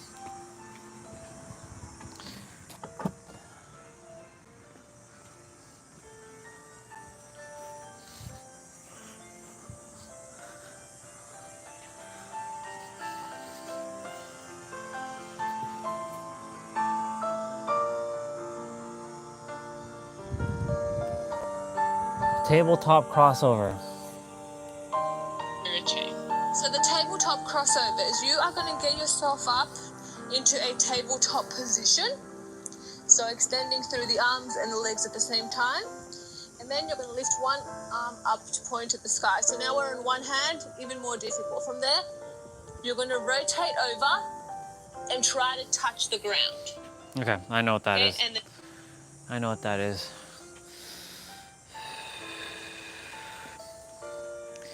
This one.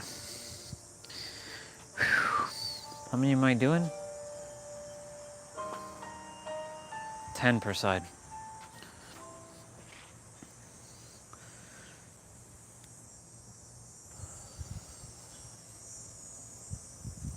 Evil 4 should be next. Yep.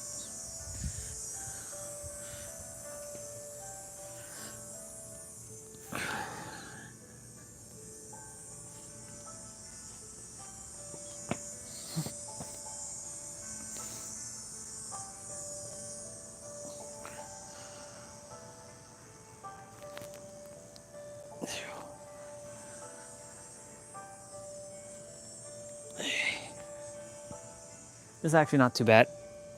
4.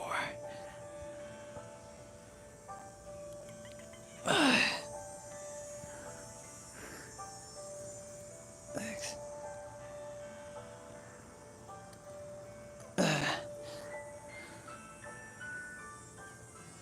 8.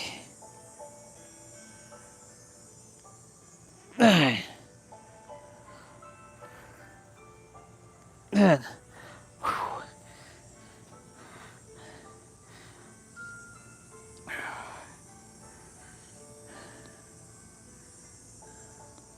I have to change my microphone just now.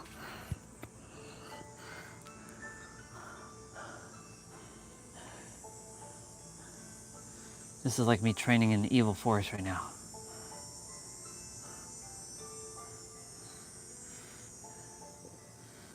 It's like the beginning of Final Fantasy. This is the beginning of Final Fantasy 9 right here.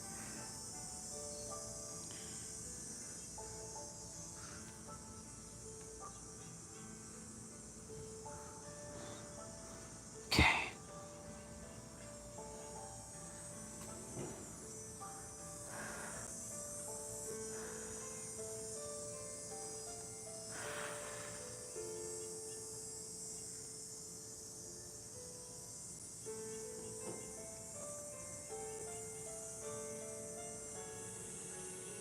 I'm getting darker.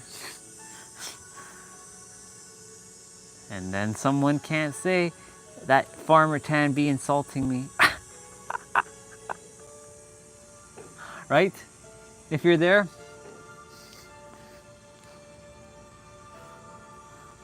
I can still see the transition between the two. Still there. Okay.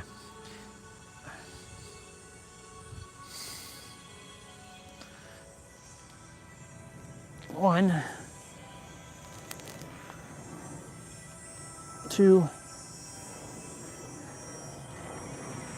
3, 4, 5, 6, 7, 8, 9, 10. Easy peasy. Easy peasy lemon squeezy.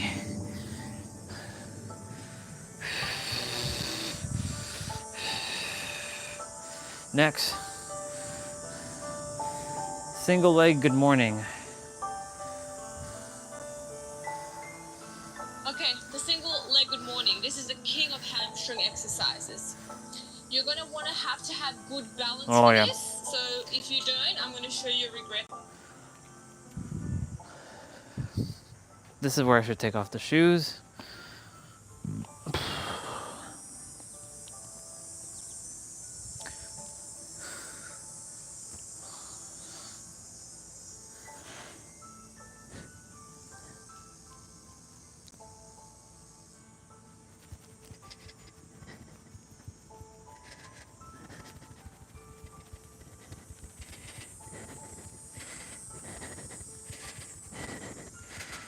Give myself a small little massage here.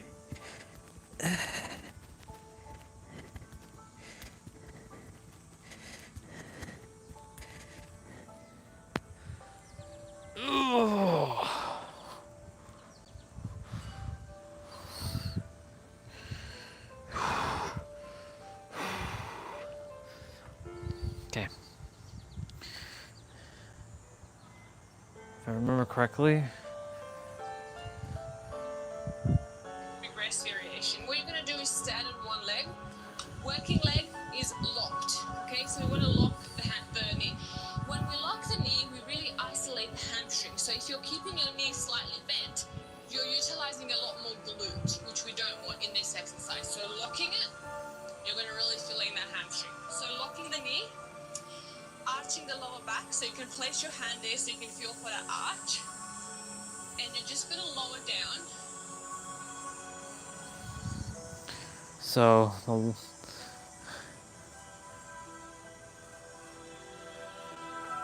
I've done this one, it's just I'm making sure. Yeah.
Legs are getting tired there.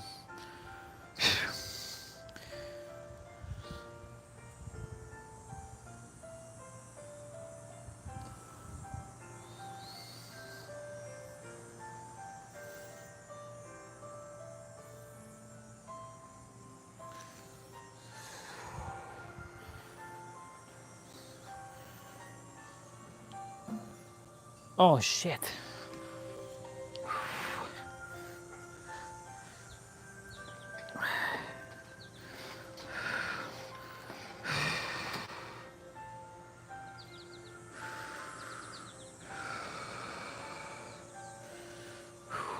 I'm at 14. 6 more to go. I have to do 20 per side.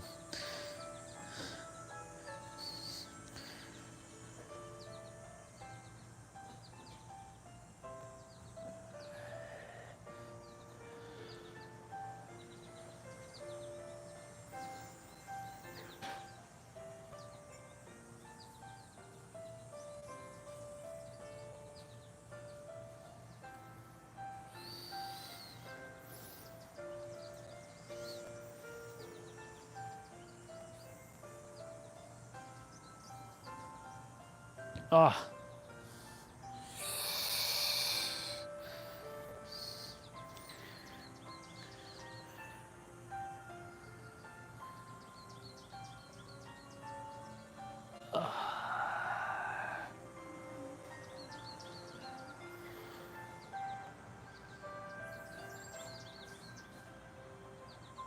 Oh, is that one more?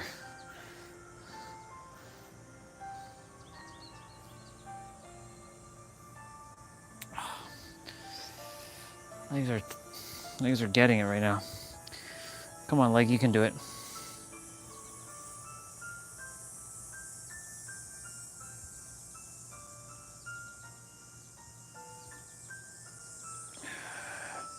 $20.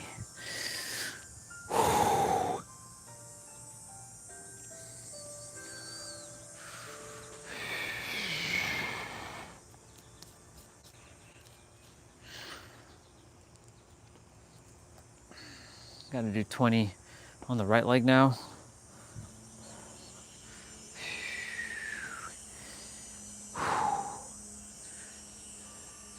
Putting in that so-called work.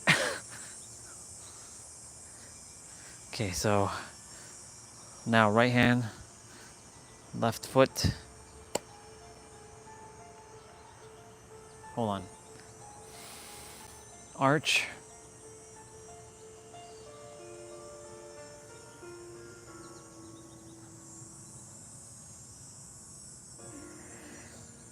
Right leg is not as strong as left leg, it seems. It's okay. I'm gonna get you strong, just like the left.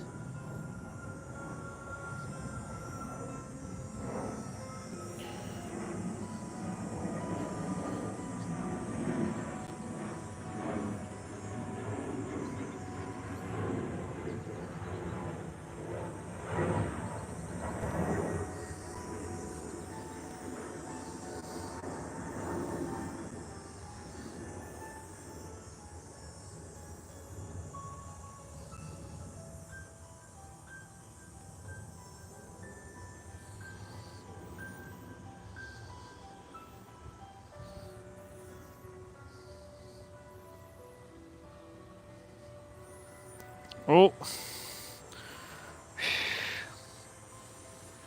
It's okay. We're not practicing balancing here. It's not the balancing one. You know you are balancing.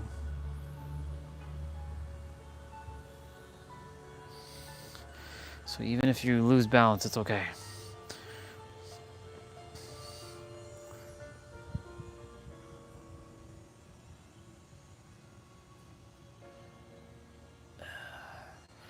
Okay, you did one without the leg.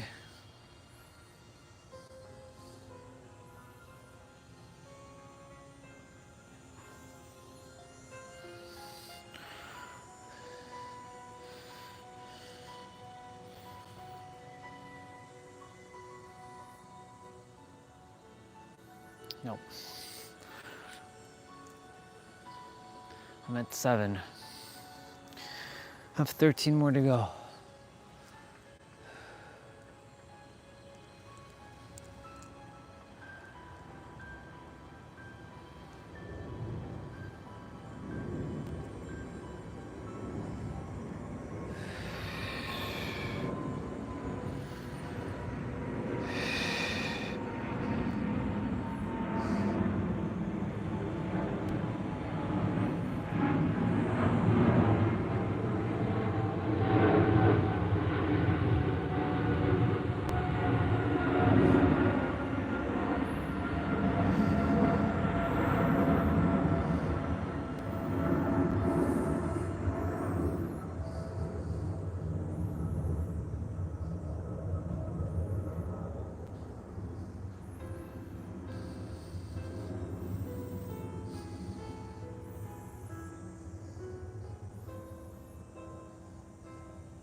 Man, had it there. Lost balance. I'm at 13. 7 more to go.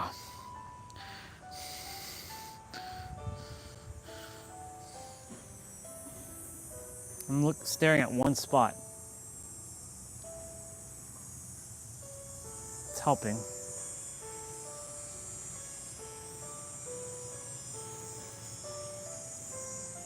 Nope.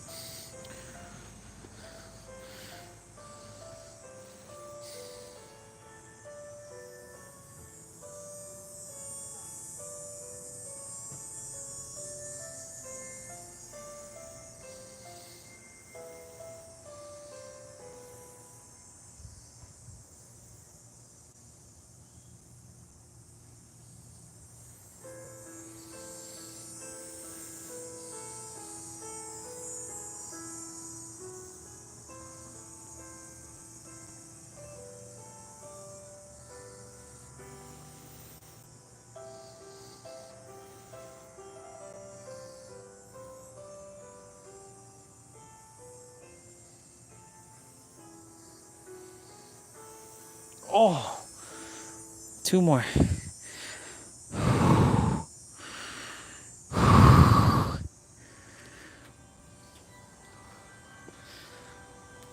Damn, y'all. Fuck. I mean, fudge.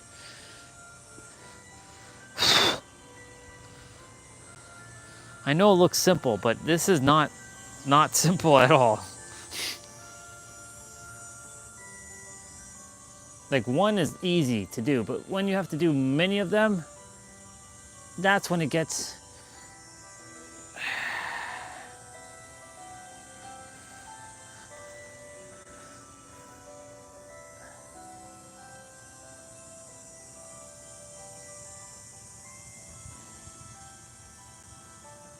Good job, good job, good job, good job, good job, good job.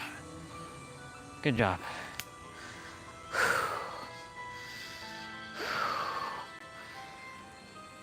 Oh my gosh.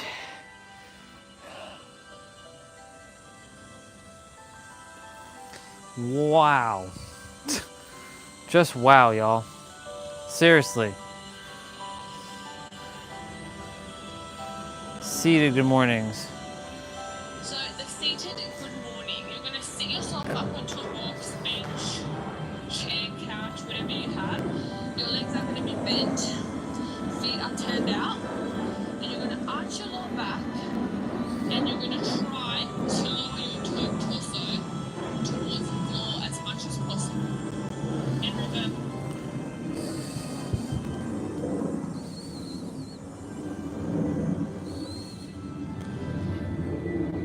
This is where the chair's coming into play now.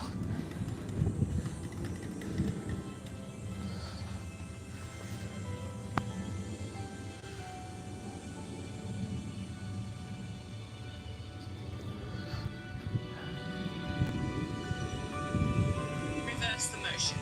Now the key is to imagine that you're really sitting on your sit bones. So really try to pull that butt out from under you.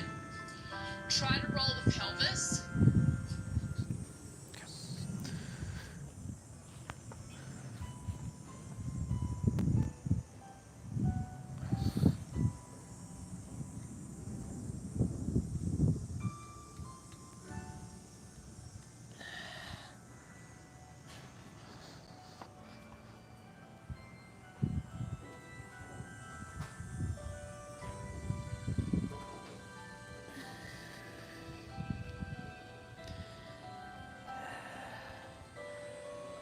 I'm doing my best not to be sitting on my...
10 more to do. 10 more to do.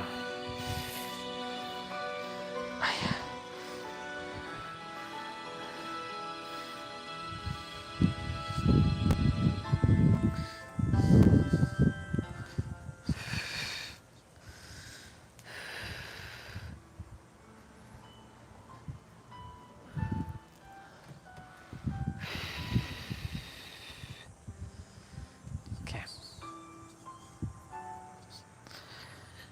Oh man, palm peels are gonna suck. This palm peel sucks so bad. It's for the wrist. It's like I got an itch on my foot.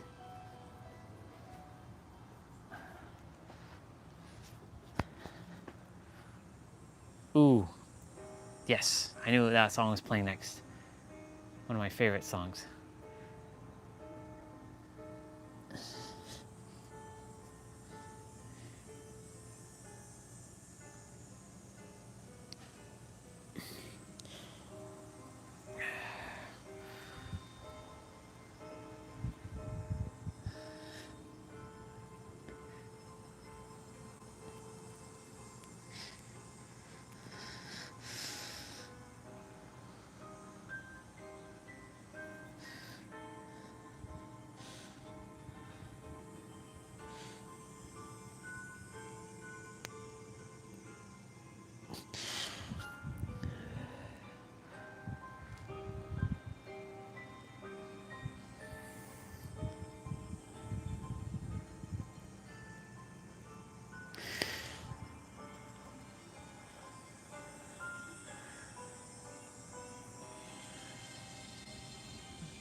Fuck.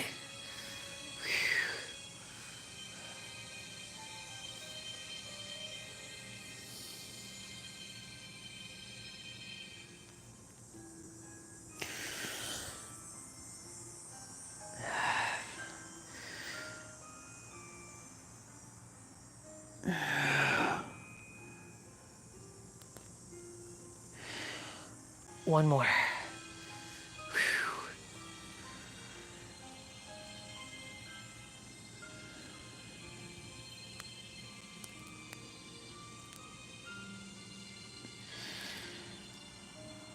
Ah.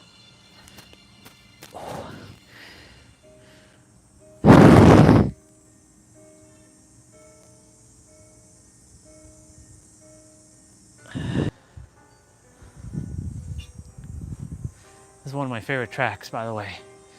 Sounds very evil, though. Very ominous.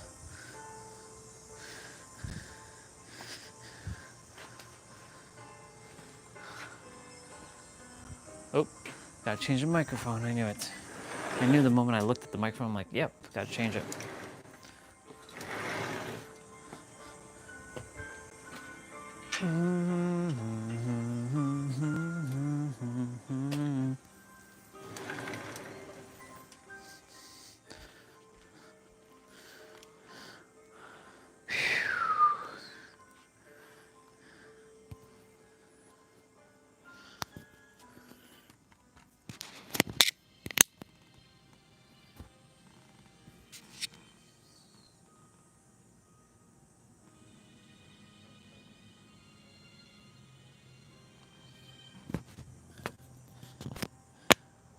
There we go.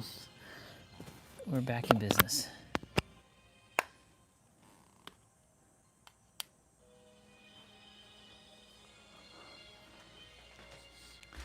Of course, another browser crashed.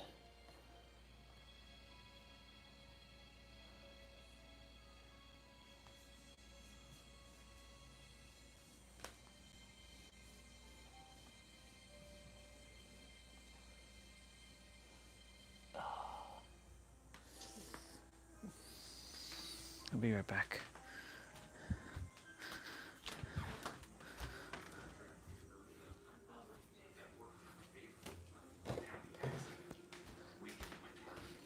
Come on. Come here.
I'll be back up there in a moment. I'm not done yet. Just taking a quick little pause. The next little set. Mister, you gotta come out. Come here.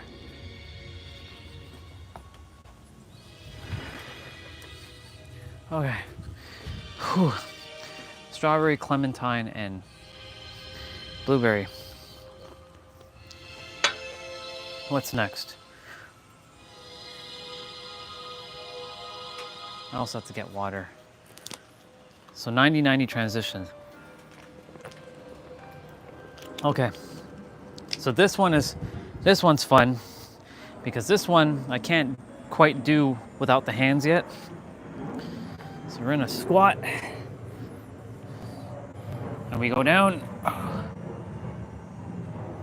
and I lift myself up and I go down slow and then I lift myself back up to go down this way.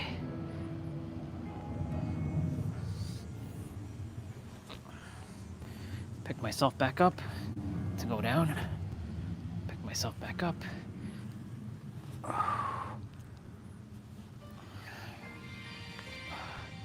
I haven't quite figured out how to get up yet because she does it in a way where she doesn't need her hands.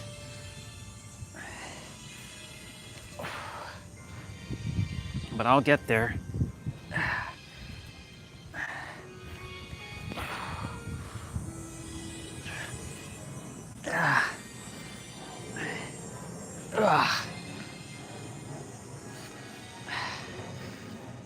Son of a bitch.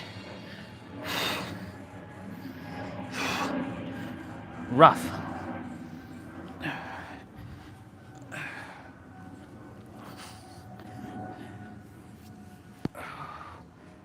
Then she gets back in the squat, and then she goes back down, and And she lifts back up. She's gonna squat. Back down. Back up. Back down. Back up. Back down. Back up. Back down. Oh, fuck. Oh, fudge.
I'll get there.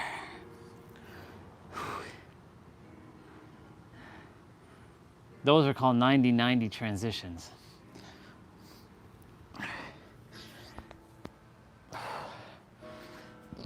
Sounds like I'm beating up my body, but I'm not.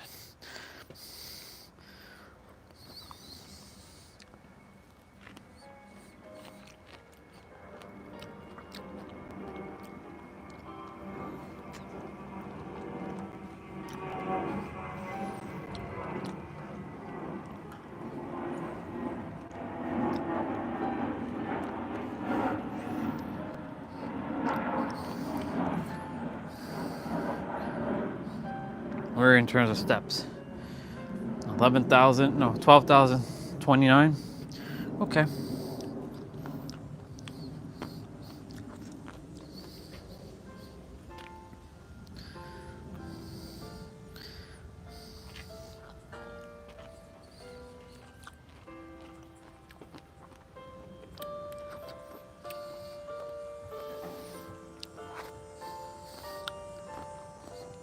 Blueberries are my favorite berries of all time.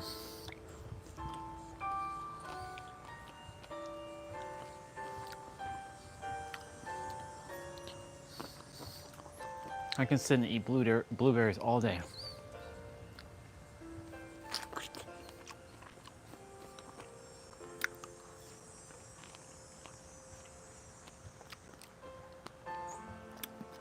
Strawberries are great, but strawberries are random.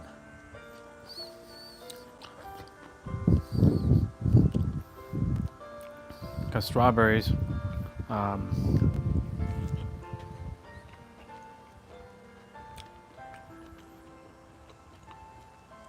strawberries are sour sometimes. But same thing with blueberries.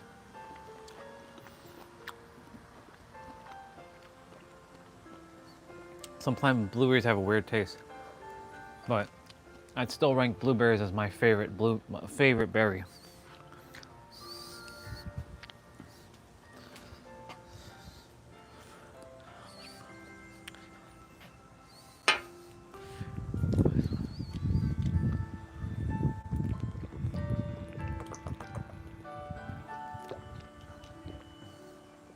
Okay, what's next? I think it's horse squats. We have 3 exercises, or 3 movements to do.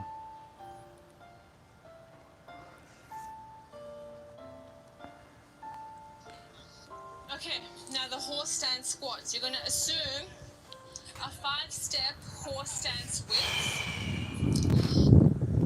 Oh boy.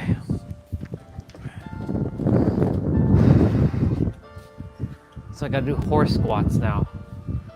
Ugh. This one's tricky because this one,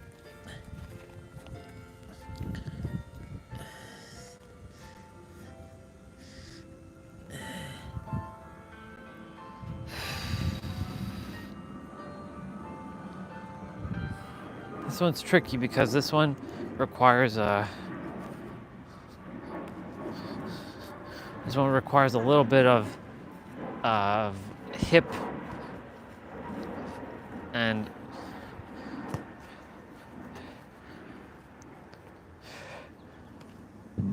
excuse me. A little bit of gas buildup there.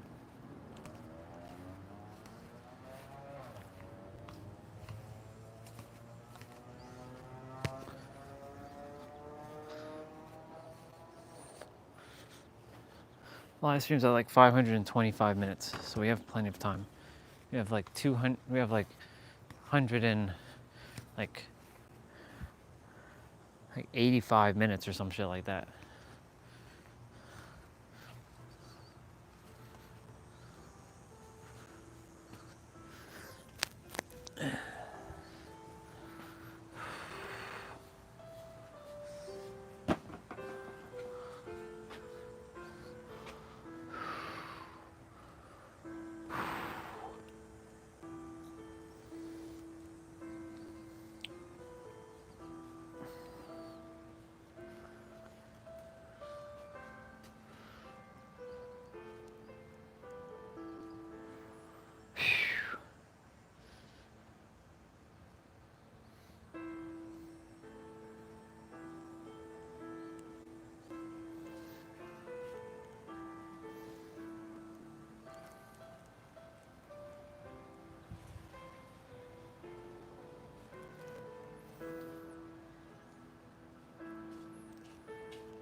Okay, horse squats coming up. My hips are gonna be feeling this one.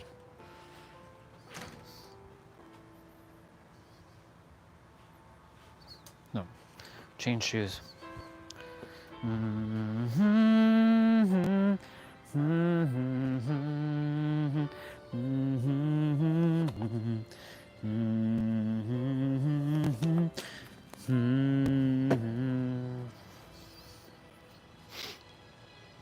Do do do do do do. You are not alone. This track, very emotional track. When you're playing through Final Fantasy IX, it's like the main hero's like, "You're not alone, Zidane." I could feel the goosebumps on that one because he always had to feel like he had to do things alone. But then Garnet, his love of his life, comes and like, "You're not alone." And then he snaps out of it. He's like, "You're right, I have friends." That's kind of how I felt recently. But I'm like, I do have people who love me. Okay. 1, 2, 3, 4, 5. Okay. I have to do 20 of these.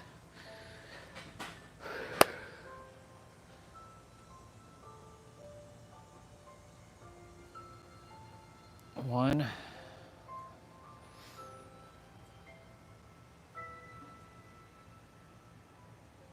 2.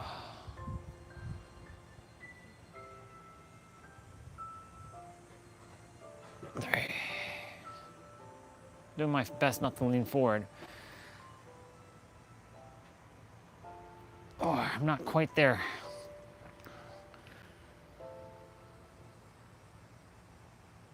5.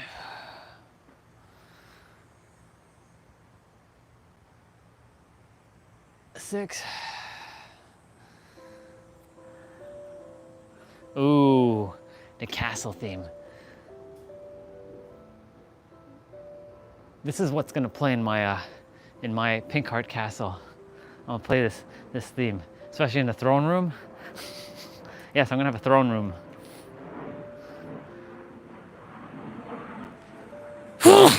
Ooh. Ugh. Don't worry, there's no snot coming out of there. Every time we sneeze now, we're gonna be like, is there a snot coming out?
2 more.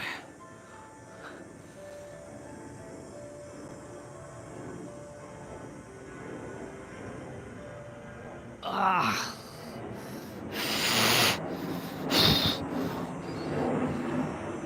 The squat itself is not hard. It's going down and staying in this position. Ah. It's like opening up this to be able to go down even further.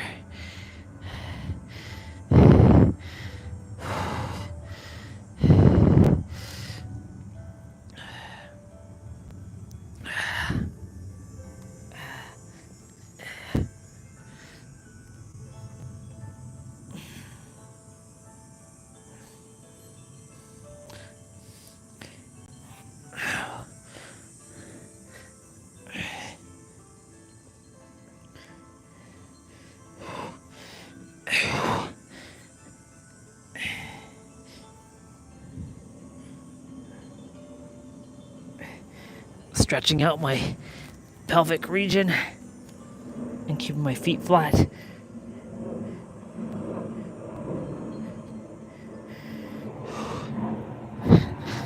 Oh, hi Bubba.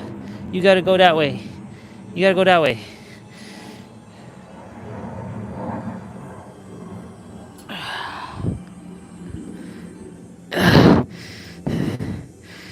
Okay. The next exercise is gonna kick my butt. Palm peels. Shit. This one sucks so much. Like, this one's like, holy shit, man. Okay. Have to do 20 of these.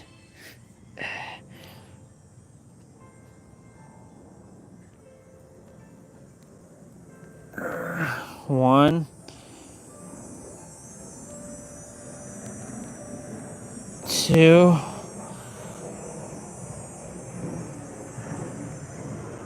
3. I can't leave my fingers off the ground. 4.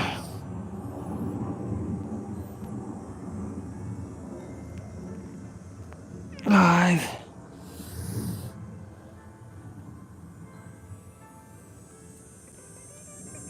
6. Man, she's able to get her entire elbow down. Well, she has been doing this for 5 years. It only makes sense. You're just starting. You're only at day 19. She's done this for 5 years. Remember, that's... How many days is that? 1,500 days? 16, maybe 1,700 days? She's been doing stuff like this? You're only on day 20. You're only on day 19, bro. Come on. Remember, you are where you are.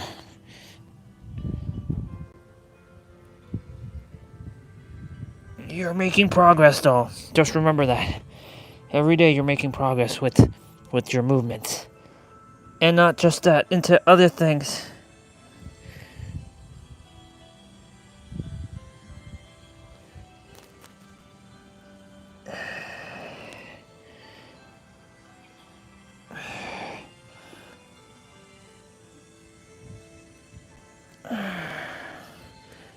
Okay. We have 10 more to do.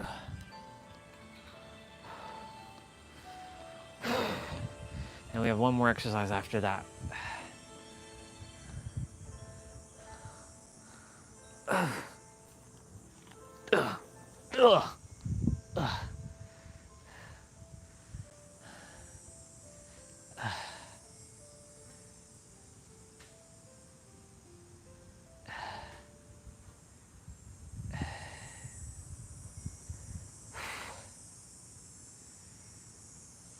I declare to get the power of nature to heal me fully.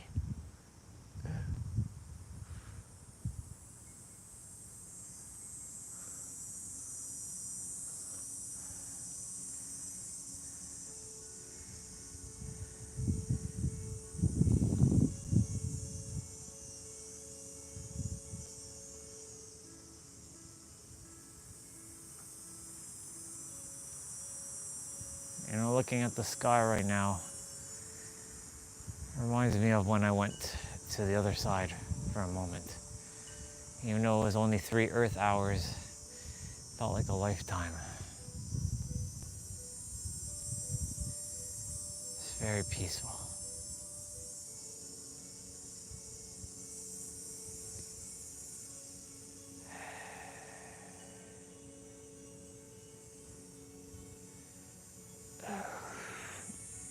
Ugh.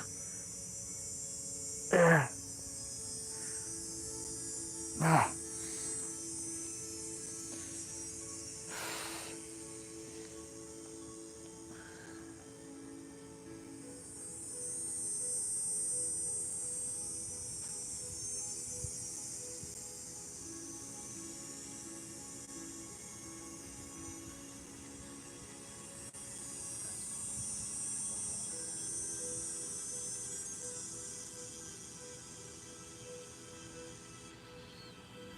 Almost done, almost done.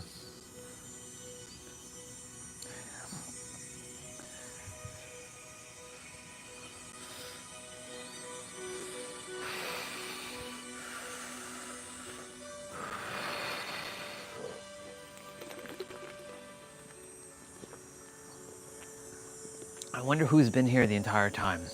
Was it Mr. T-Bray? Was it Mr. Jason? Was it Miss S? Was it Regina? Was it Nabito? Was it David?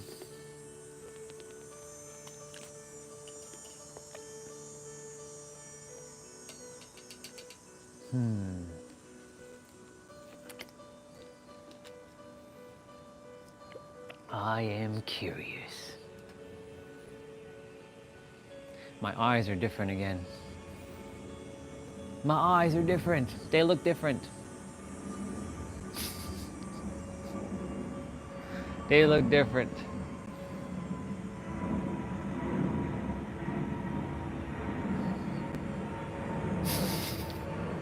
I'm like staring at my eyes again.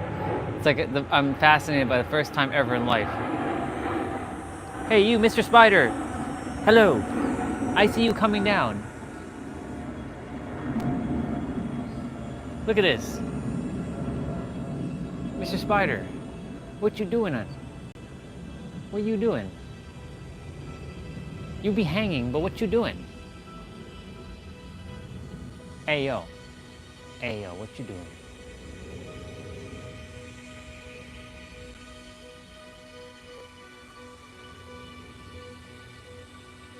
As long as you ain't like creating some like Spider-Man thing, you know? You know what I'm saying? Go on.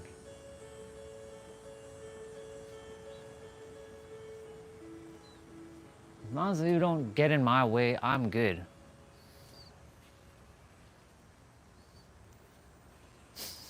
He's just like floating. Spider-Man. It's like going. Like, are you going back on the ground? Like, what you doing?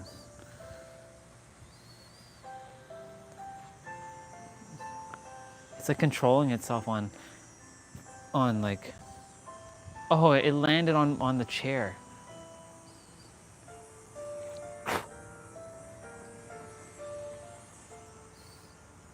I'm not damaging you, just get. Don't be making a web in this area, dude.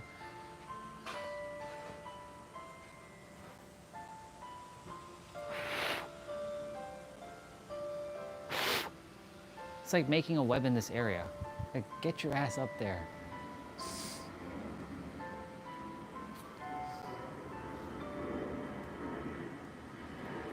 Stay your ass up there and make your web. Don't be coming back down here.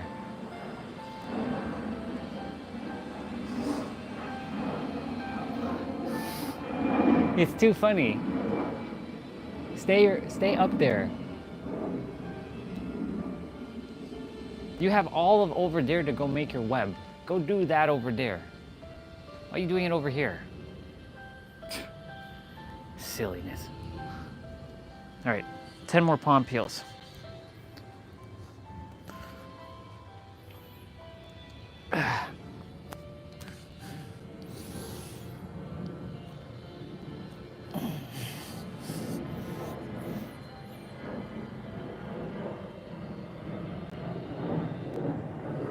One.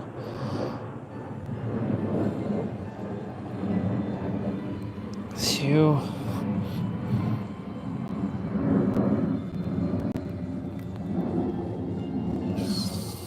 Three. I'm not like going any further down. Well, I am, but my fingers are leaving the ground.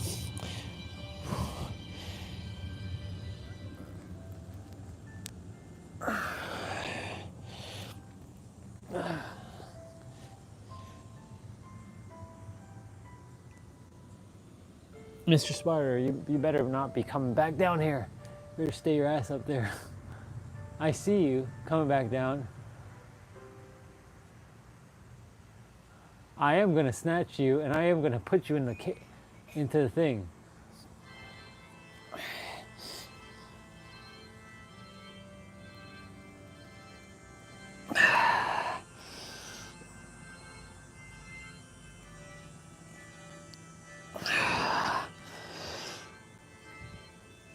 I'm getting there.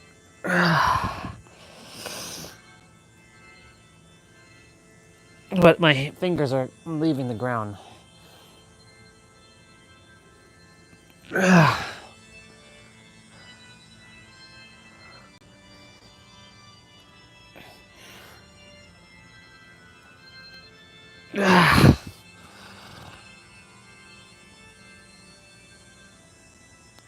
Fuck.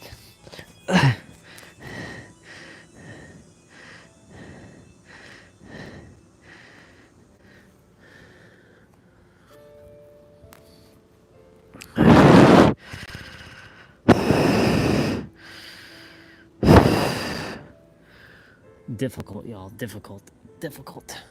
This one's probably one of the most difficult moves to do. One more. Just one more. Give it your all on this one.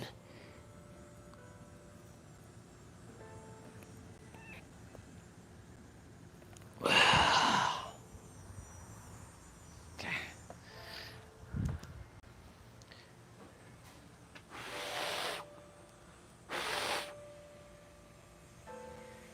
Get your ass back up there, you Spider-Man. Or Spider-Woman. One more exercise and we're done.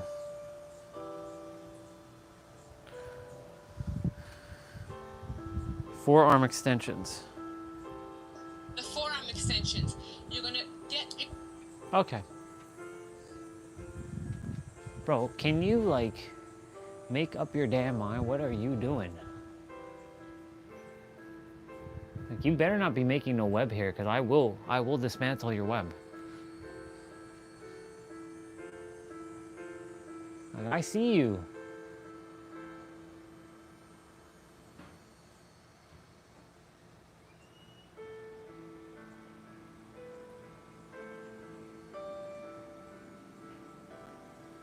As long as you don't get any lower, because like I'm not going to be dealing with your silly ass web, you know what I'm saying?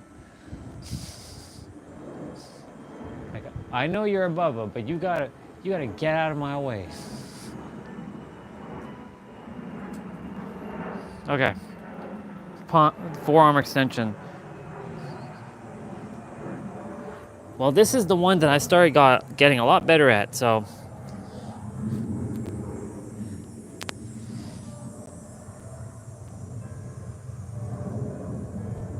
One.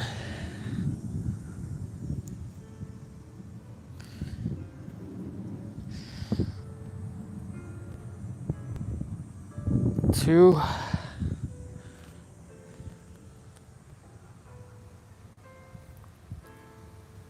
3.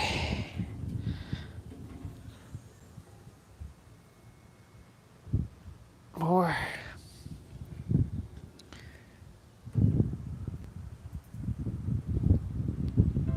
5.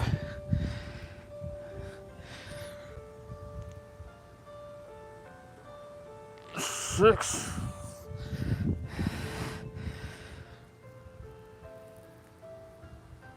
Seven.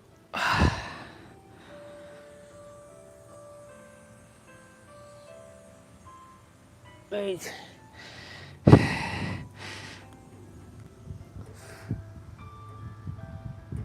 9. Shit, man.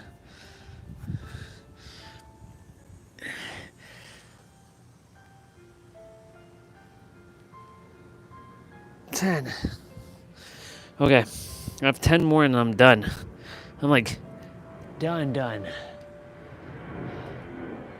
Just keeping an eye on that Spider-Man or Spider-Woman.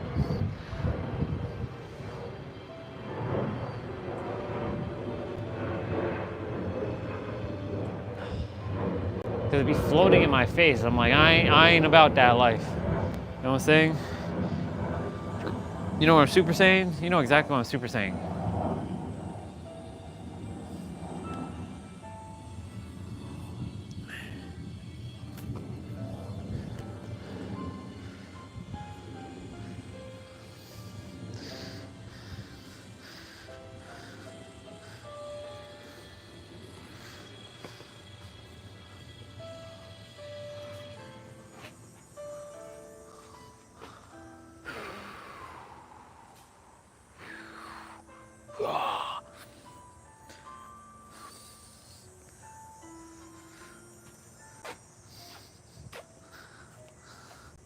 Ten more of those forearm extensions.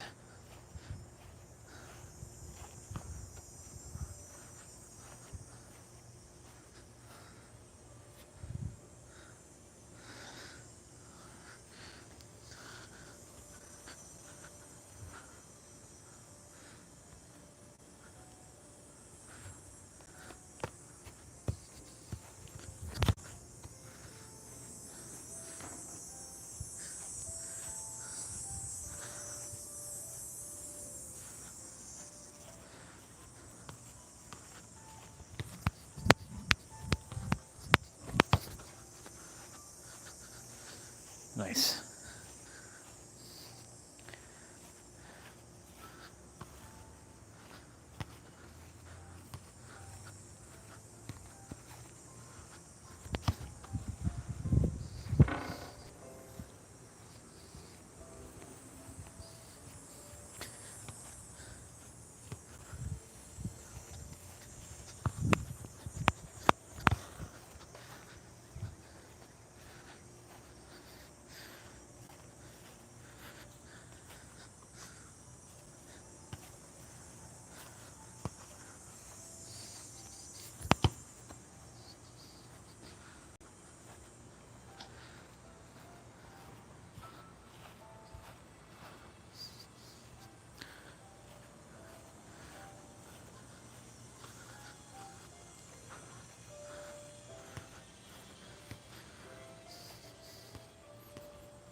I got 10 more of those things to do.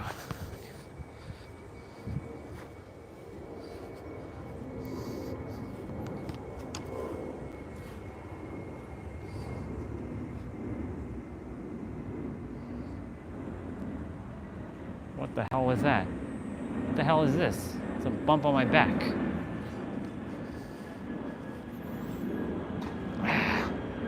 Son of a bitch.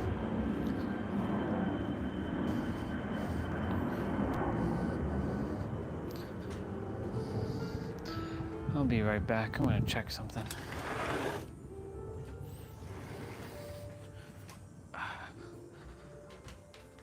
And of course there's a browser problem. There's always a browser problem.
My wrists are a little sore at the moment.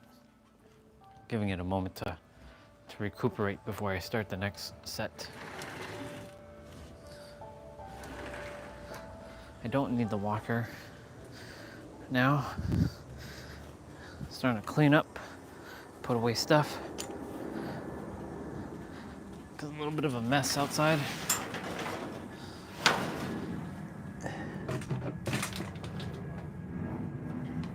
I just love that I cleaned up in there. It just makes me feel so good.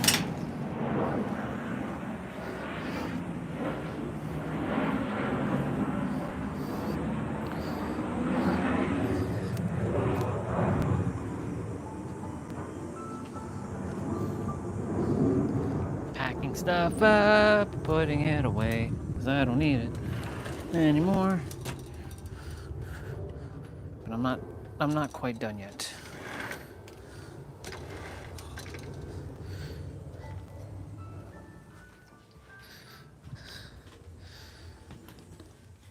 Ooh, Evil Force is playing again.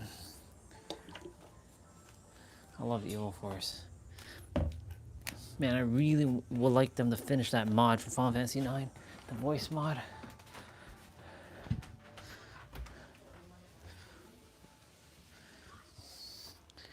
I look forward to finally saying OG Final Fantasy IX and Final Fantasy IX new Final Fantasy IX. They better release the next game or I'm gonna get so angry. Yep.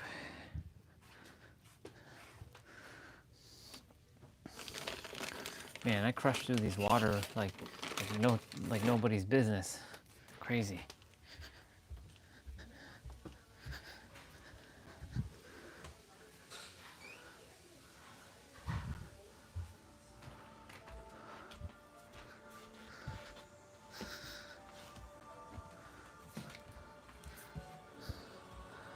Cool.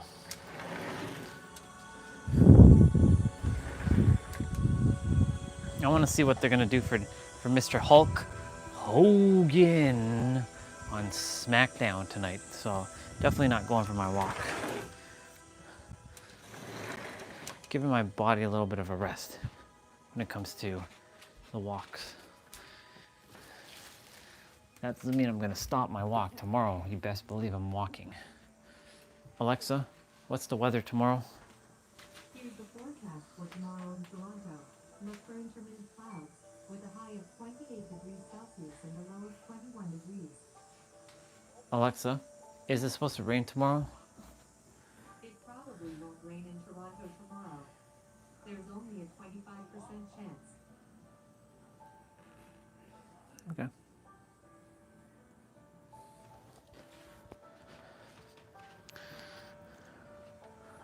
Good. I brought most of my stuff in. Just gotta finish up on the mat. Actually, I'm not gonna do this on the mat. I'm gonna do this on the grass. On the dang grass. We doing this on this dang grass? Hell yeah, we're doing this on this dang grass.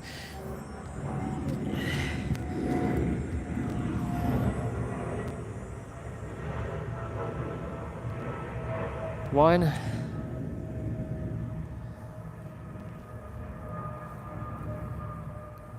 Two.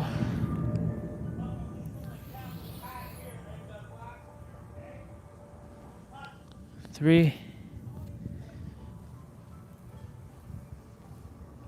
That Bubba's causing trouble over there.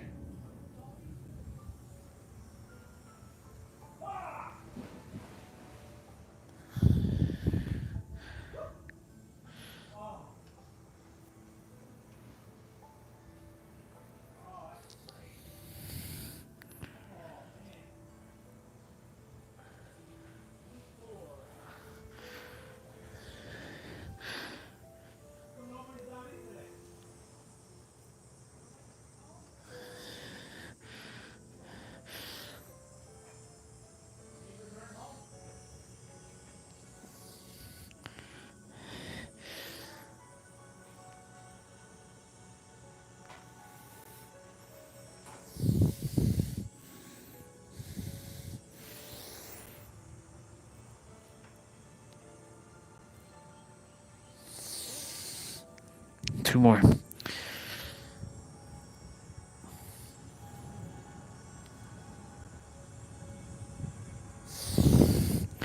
Anything with the wrist is very, very challenging. But I'm gonna master it. I'm mastering it right now.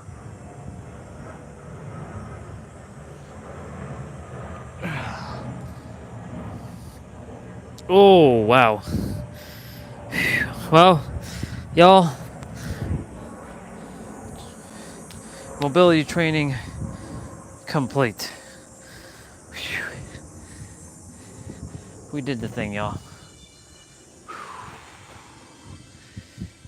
We're done. In terms of like, we're done. We're done. We finished. Hooray! We did it. We can mark day number 19 complete. Yeah, boy. That actually takes longer than my actual playouts.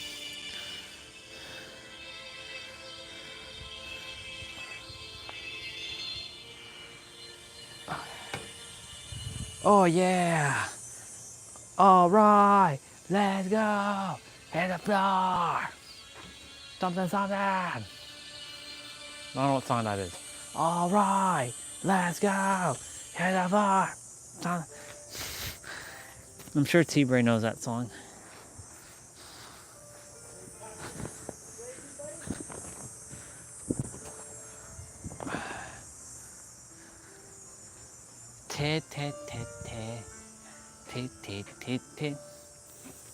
It's Rose of May.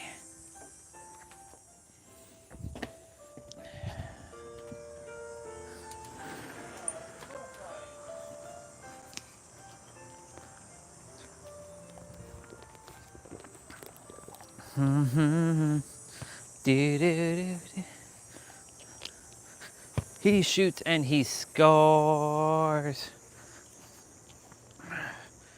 All right, y'all. I'm gonna go shower just now, and then, yeah. I'm gonna chill, play that DBD, and I said DBD. I said DBD. I did download my new game yesterday, Wu Chang. Unfortunately, that game does not run good on my laptop.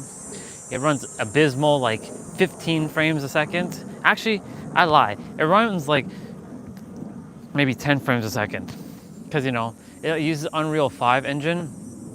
And this laptop is just not equipped to do Unreal 5. Whereas like Stellar Blade uses Unreal 4.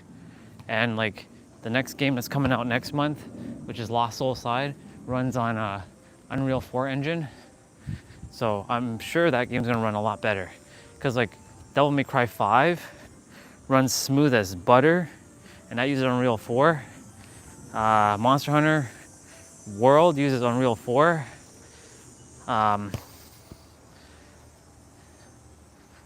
What else?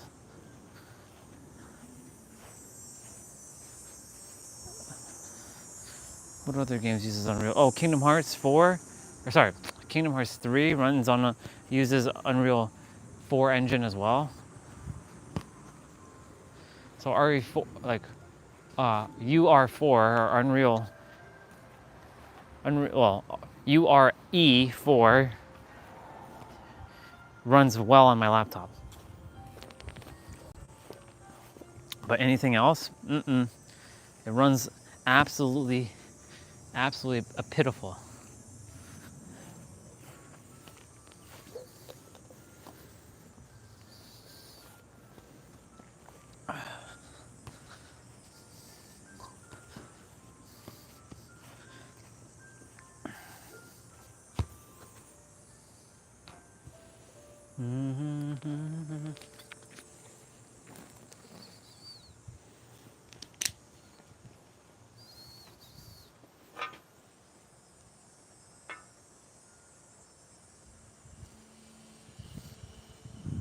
Hope that Spider-Man didn't like go running somewhere.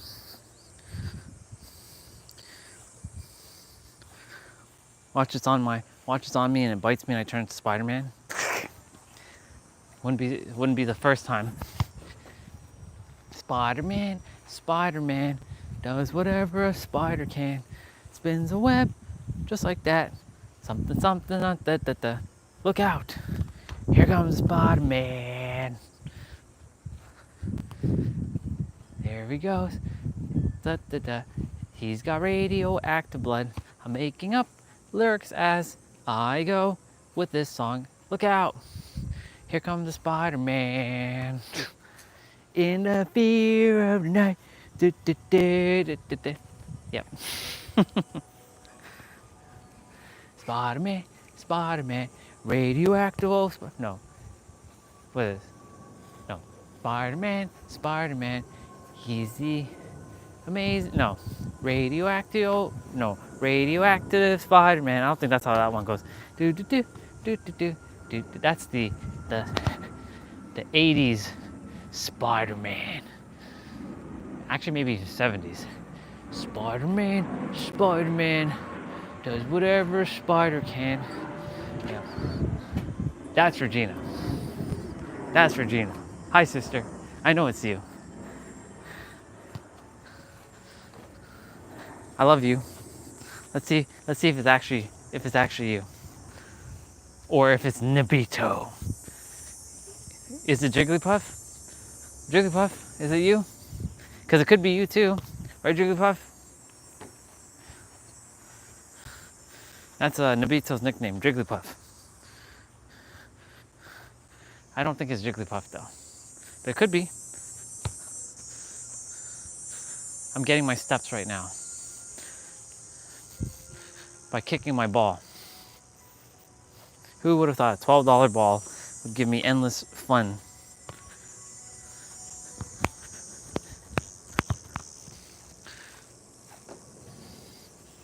It's helping me to build my imagination too.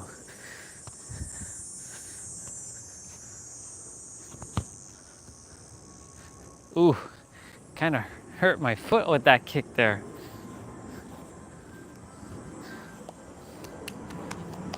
We got to get down this pouch.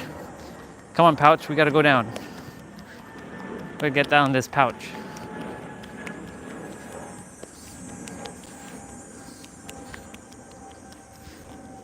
Can we get this, like the stuff in the pouch and put it on the chest? That'd be awesome. Putting it on the chest or even the biceps. Actually, no, the chest would be the wise. Take the pouch and put it on the chest. Here we go. We're gonna do this. We're gonna like tap her tummy, and we're gonna take the stuff from the pouch and we're gonna slap it onto the chest, just like this. We're taking stuff from the pouch and putting it onto the chest. Watch placebo. Taking stuff from the pouch, and we're putting it on the chest. And we're gonna slap some onto the biceps.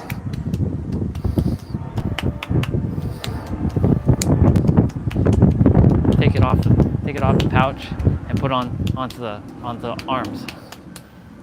And back on the chest. See? It's working. I'm taking energy, atoms and molecules, and slapping them into my other part of my body.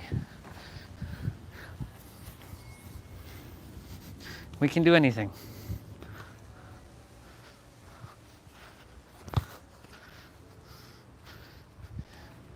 Oh, how many steps am I at?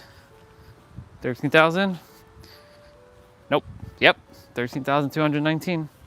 Let's go. Let's go. I think it's Nabito. Otherwise, Regina would have said greetings chat by now. She would have said greetings chat. But she hasn't said greetings chat, so this is probably Jigglypuff. Maybe it's Wigglytuff? Should I sing the Jigglypuff song? Maybe I lure out the Jigglypuff? I think we should sing the Jigglypuff song. Let's sing the Jigglypuff song. Let's lure out the Jigglypuff. Jigglypuff, Jigglypuff, Jigglypuff, pop, jiggali, jiggali pop, jiggali pop, jiggali pop, jiggali. Now let's see if that lures him out.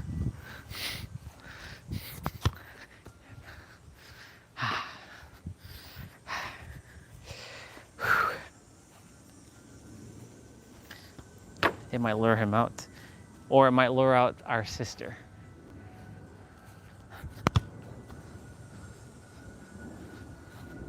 I really got to get my tennis racket. Wata, wata, wata, wata, wata.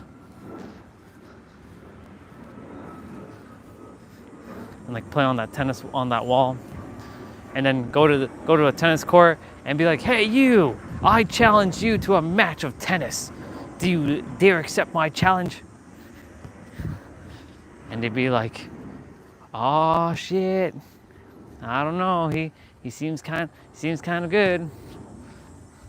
Or they come and challenge me. "Hey, you! Yeah, you, Mister. Me? Yes. I challenge you to a match in tennis. Do you accept my duel?" Yes. I'll be like, just so you know, I don't play tennis, but I'll do my best, and I'll pretend that I don't know how to play tennis, and then I start smacking them, and I'll let them win the first couple points just to say, yeah, I'm not that good at tennis, and then I turn on the switch. I'm like giving them a little bit of underestimation of me, and then I turn on that switch and bang, I go full Pete's, no, I was gonna say Pete Sampras, or Sampras, sorry, not Sampras, Sampras. I was gonna say a Rafael Nadal mode, or Novak Djokovic, or Roger Federer.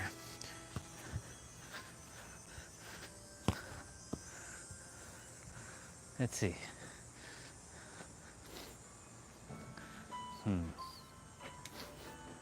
Let me see if I smell them out.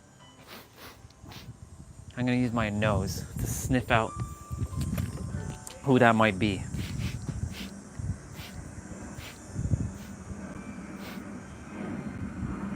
I think it's Regina. I think it's her.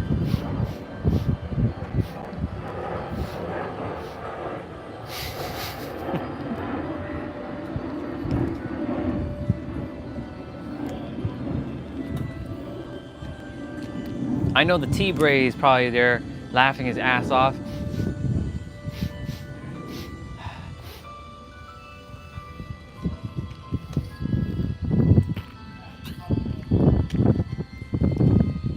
Yep. He's like, stop calling my name out. It's not like I don't have a life. Of course you have a life, bro. Well, I'm gonna still call your name out.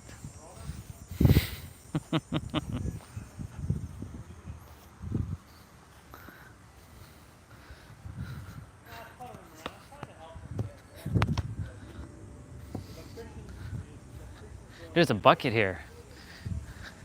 I wonder if I can kick the ball into the bucket and be like, oh my God. It'll be just like that time when we got that first no look behind in. Oh my God. That'd be pretty dope. Let's see. But of course it's not being recorded. You can't see it going because, you know. No. It's gonna hit the bucket though.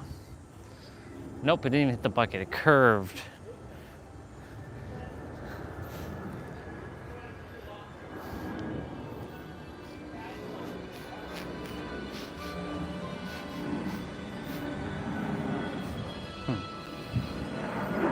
It smells like Regina, and it also smells like T-Brace here too. I need to pick up on their scent. Yep.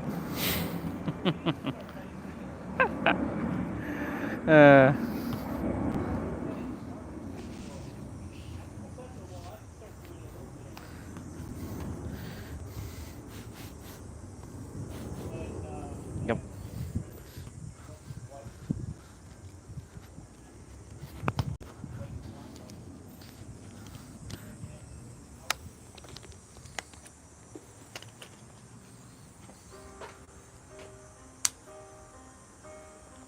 this track is playing now. Oh, come on.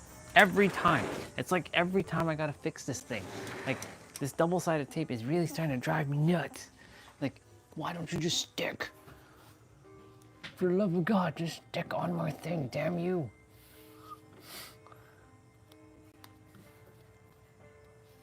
How many times have I tell you to stop falling?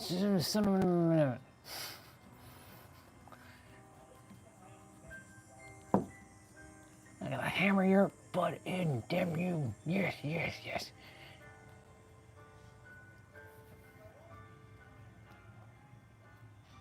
Stop falling, tapestry.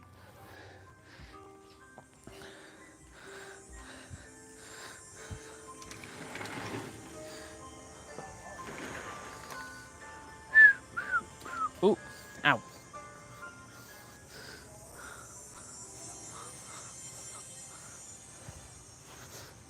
Where are we at in terms of our steps?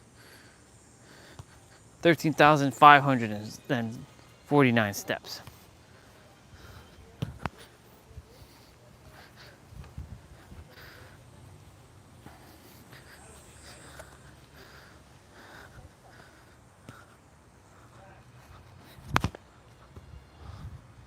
Nope.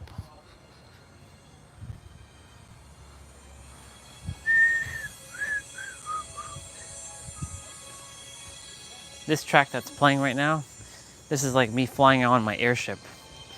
That's right, I'm gonna have the world's first airship.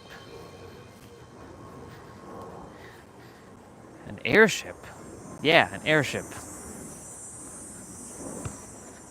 But wouldn't that just be an airplane? No, it's an airship. And it'll be called the Invincible. It'll be called either the Invincible or the Ragnarok.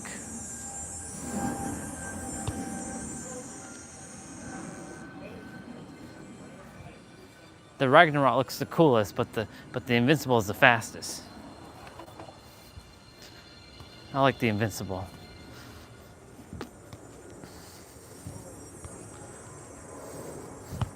But the Ragnarok looks the coolest ever. Ragnarok. Hello, y'all. My name's Ragnarok. Ragnarok. Yep. Imagine I introduced myself as Ragnarok. Hello, y'all. My name's Ragnarok. Ragnarok. Whoa. Whoa. Easy. Easy there with that name. Ragnarok, huh?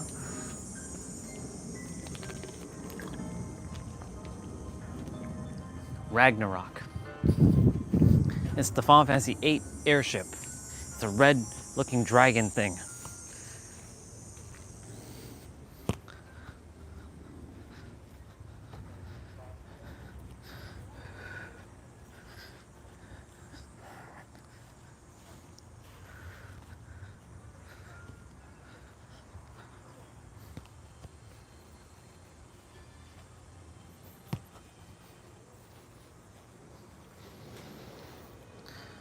I'm glad I'm not making no line in the grass. I'm kind of changing up the direction.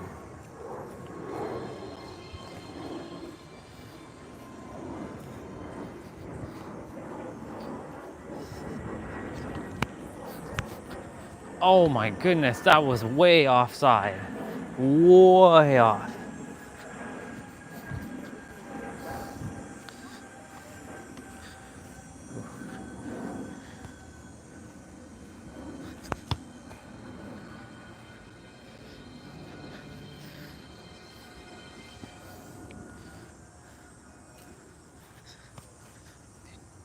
Do do do do do.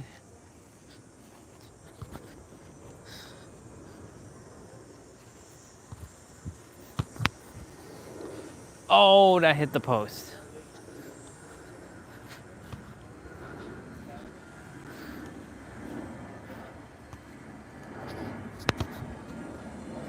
Do do do do do do.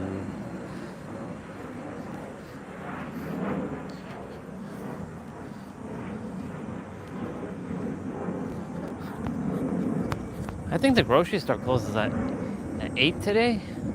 Even if I was supposed to go and get my milk and like walk there, I think the grocery store will be closed by by 8.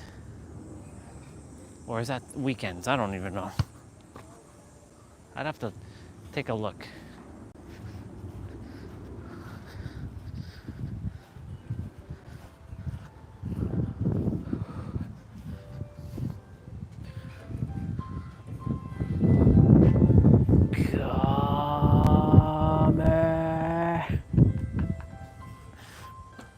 Yeah.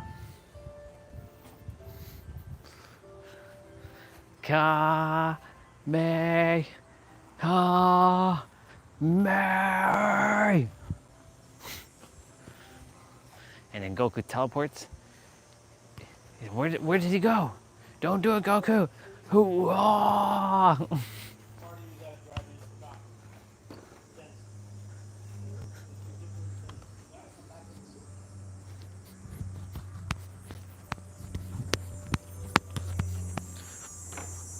Gold. Gold la la la la la la la la la.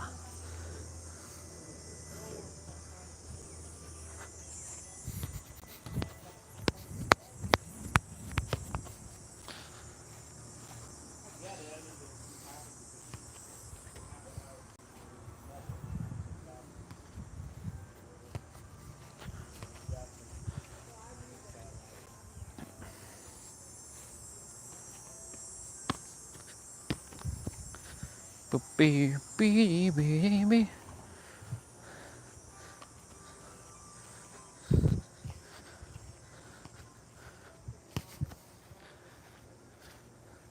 Go la la la la la la la la.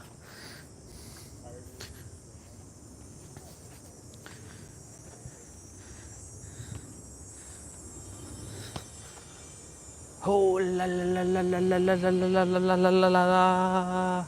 La la la la la la la la la la.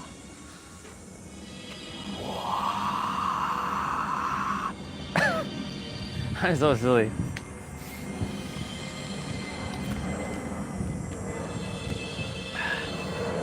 It is you. Yep, it's you. It is you.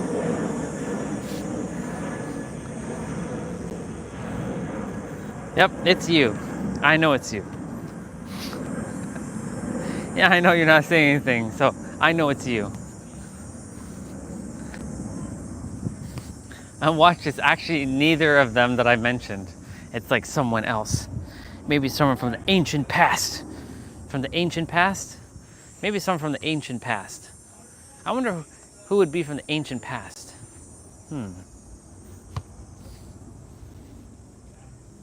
Who would be from the ancient past?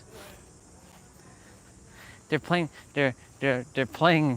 like he's got to guess it's me. But he doesn't know it's me because YouTube doesn't tell who it is until they say something in the chat.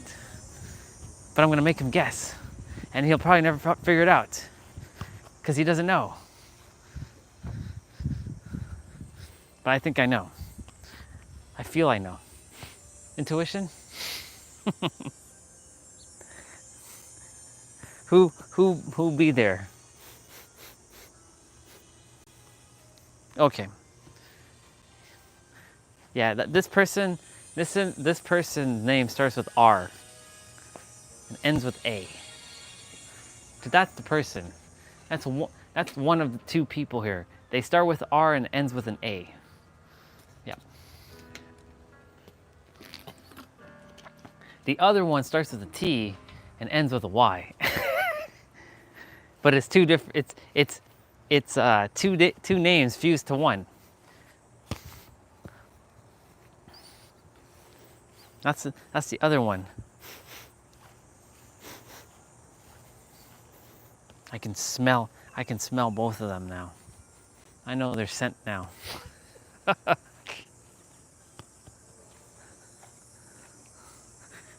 Did you know we all have our own scent? We have our own scent, you know. You just got to pick up on someone's scent. And you're like, "Yep, that's their scent." They have a certain scent about them. Right now I have a certain scent, but it doesn't smell good. It smells very sweaty. But wait till I shower, then I smell wonderful. At the present moment, I don't smell wonderful. I smell not wonderful. Yep. Yep. It's definitely the R person. It's the R person indeed. It's the R person and the T person. But the T person would have already said something by now. So it may not be the T person. It may be the J person. Because the J was on. But the J would have said something by now. But you never know. It may even be it may be another T person.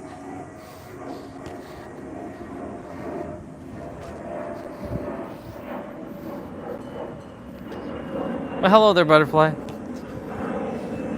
Am I at 14,000 yet? Yes, I am. Yes, I am. 14,000. 14,500 to be more exact. I'm gonna eat first and then I'm gonna shower.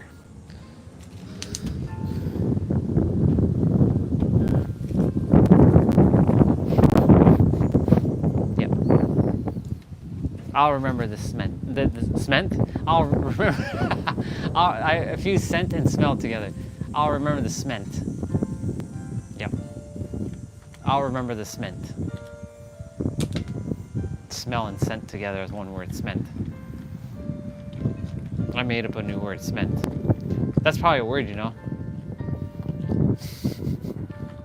Cement. I'll remember the cement.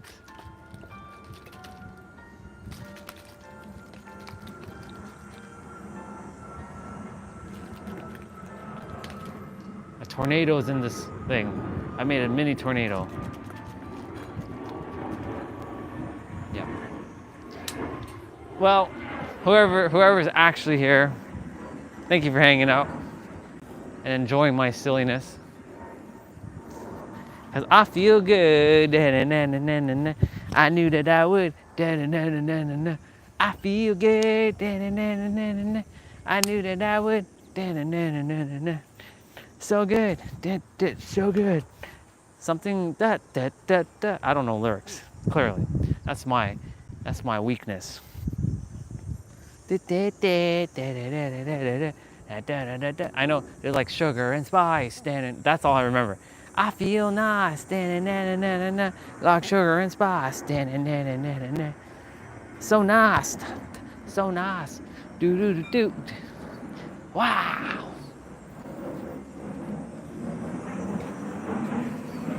Yep. Yep. She it's definitely a she. It's not a he. Watch, I'm wrong. Watch, I'm completely wrong. It's actually Jigglypuff. It's probably Jigglypuff, you know. He might be just on his computer playing Darkstalkers 2. It's not Darkstalkers, playing Stalkers 2. And don't worry, I'd be seeing you, bro. I'd be keeping tabs on Discord. I'd be seeing you play that Stalkers 2 game. That's right. I'd be seeing you playing that. So he's probably playing that and like keeping me in the background, spying on me, which is okay. I'm always on display.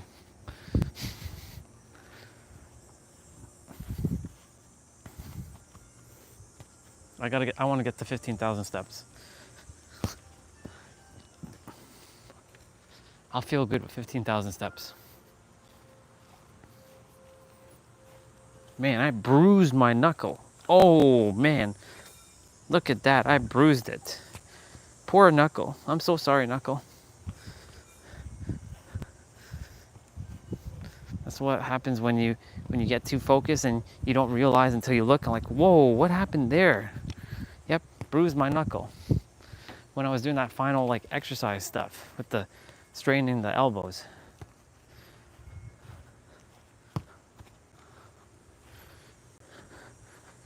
I think we have lasagna. I think it's lasagna. 14,816 steps.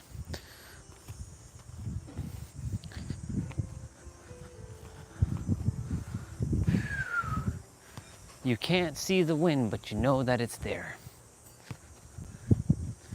What a great bar our brother Jason said today. You can't see the wind, but you know that it's there because you can feel it. You don't know that the air is there. Well, sorry. You know that the air is there, but you can't see the air. That's right. Our eyes can't see, but our mind knows. To all those people who are listening in the audience, to all the people in this arena and stadium around the world, this televised broadcast of the world's greatest speech ever. All you reptiles that are listening, that you know that you can't control us anymore. We become aware, oh reptiles. And now there's nothing that you can do to stop us.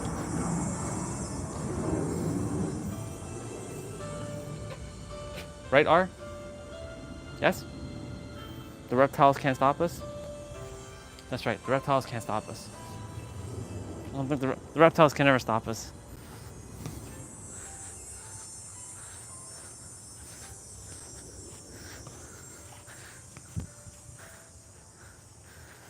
Even 7-dimensional beings, if they're here, they can't stop us.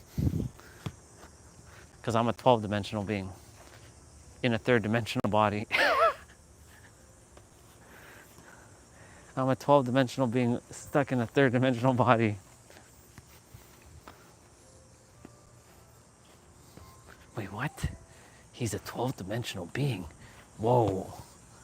We can't stop a 12-dimensional being because we're only at the 7th dimension. That's right. Because we 12-dimensional beings are some next level tier, like we're just next level.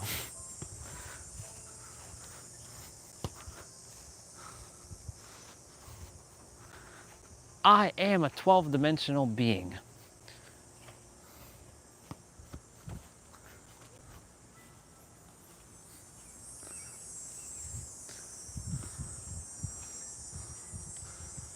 I wonder how many dimensions are actually there. Is it actually 12? Is it 15? Is it more? Is it left or less? And how many planes of existence actually are there? Is it 7? Is it more? Is it less? I keep saying less. Would the R person please share? Let's see if the R person is gonna share. If she's still here. Ooh, my castle theme. This is my castle theme. This is such a good castle theme.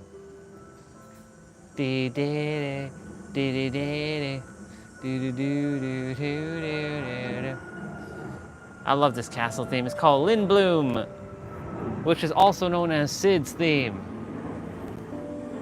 To Mr. the T person. You can't see me, well, I can see you, but you can't see me. You can see my legs, but you can't see me. Yeah. You can't see me. Now you can.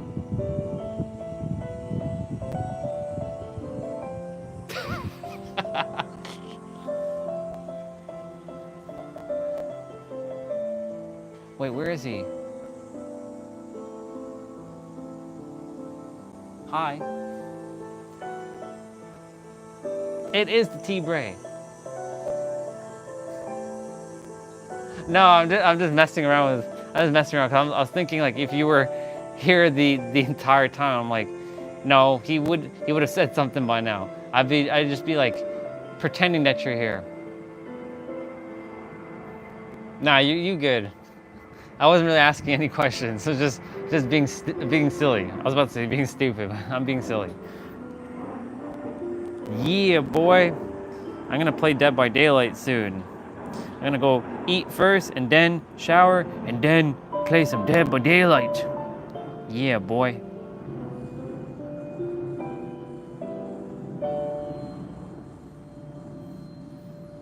Yeah.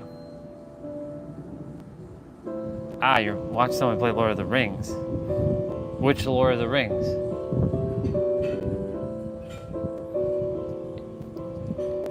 What would you get for dinner? Pizza, taco, a fusion of both?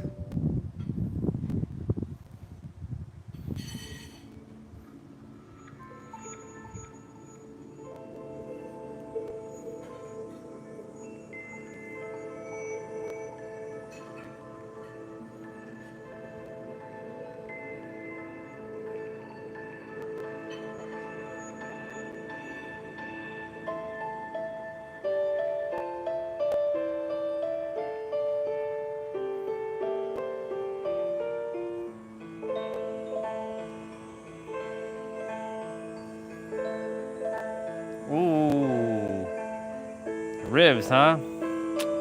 Yeah, that's sounding very nice right about now. That'd be sounding very, very nice right about now.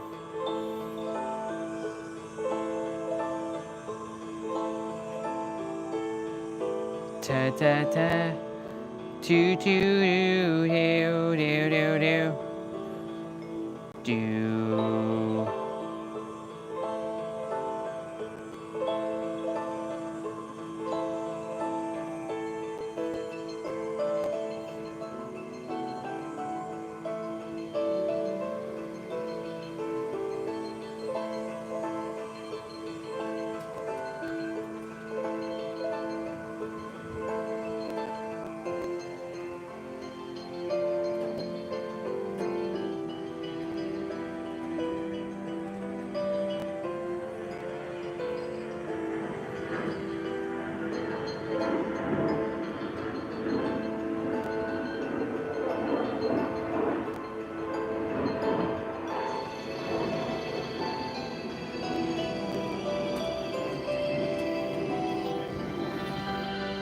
And a good BBQ sauce. I was actually saying earlier, like I was seeing who's here. I know you're here now, but there's another person here, and I was sniffing them out. I was like, I wonder who's here. Is it the R person? Is it Regina? Is it Jigglypuff? Who is it? I was sniffing them out like Wolverine. I was sniffing you out too if you were here, but you just got back, so it wasn't actually you. Barbecue sauce, yes. That's sounding very, very nice. That's sounding very, very nice. Very, very nice. Very, very nice. Yeah, buddy. It sounded very, very nice. This is your song playing, by the way. Ta da ta ta ta da ta ta ta ta ta.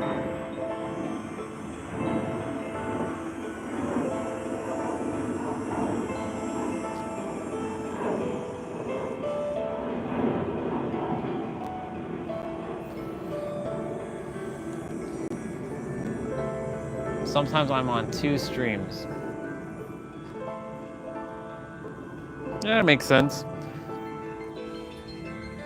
I haven't checked any other YouTube stream, like YouTube live stream in like forever, because I'm only focusing on my stream. Goal! I'm almost at 15,000 steps. Yes, sir. 15,126. Now I feel more accomplished.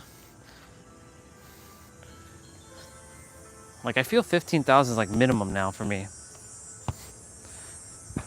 Yeah, I'm definitely not taking the second walk because I'm giving my body a little bit of time to just reprieve, you know? I think I did good for the last like a little while. Doesn't mean I'm not gonna start walking in the evening. I'm gonna do my walk tomorrow. It's just because I want to see what they're going to be doing for Mr. Hollywood Hulk Hogan tonight on on the WWEs. I want to see what they're gonna do, what kind of tribute they're gonna do for that dude. I'm sure they're gonna do some tribute for him. I'm sure somebody's probably gonna dress up as the Hulkster. Yeah. I'm gonna shower after I eat.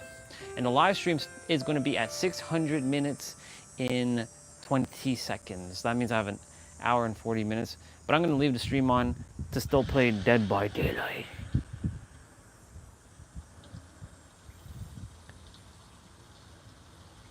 Eight Eastern. You should be in the same time zone as me, I believe. I think you're in the same time zone. I believe you're on the same time zone as me. Wait, SmackDown shows on Peacock? I thought SmackDown was on USA.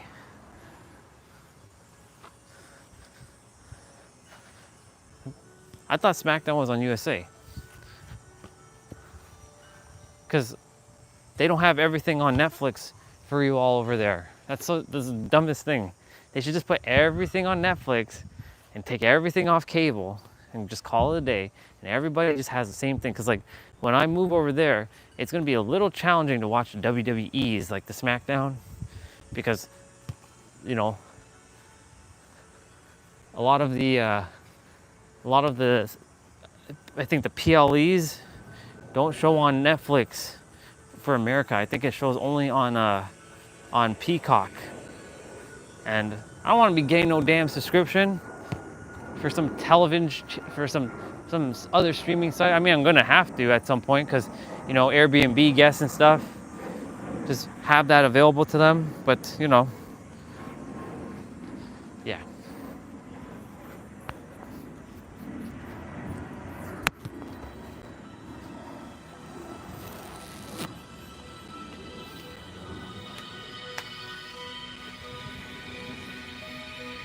Yeah, I thought SmackDown is on USA. I didn't think it was on Peacock.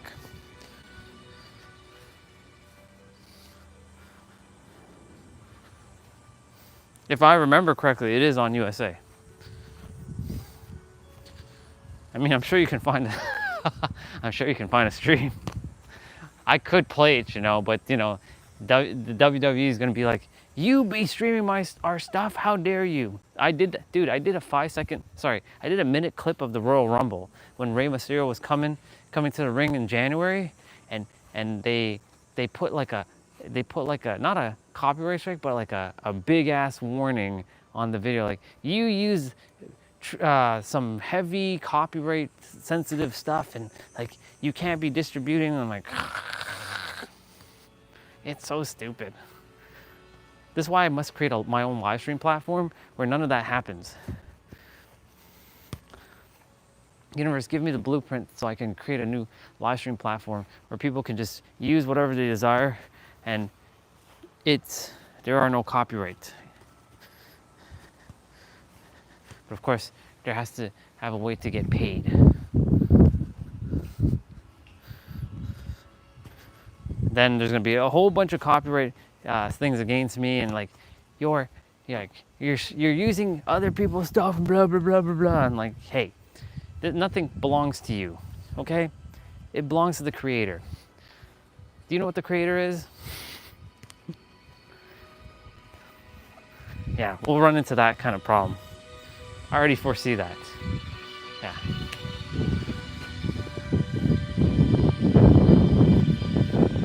Which one? Peacock? Probably. Or, sorry, yeah, I guess. I don't know. I don't have Peacock because Canada sucks. Sorry, let me take that back. Canada is not advanced to have Peacock. There's a bunch of things that you just can't have unless you use a VPN.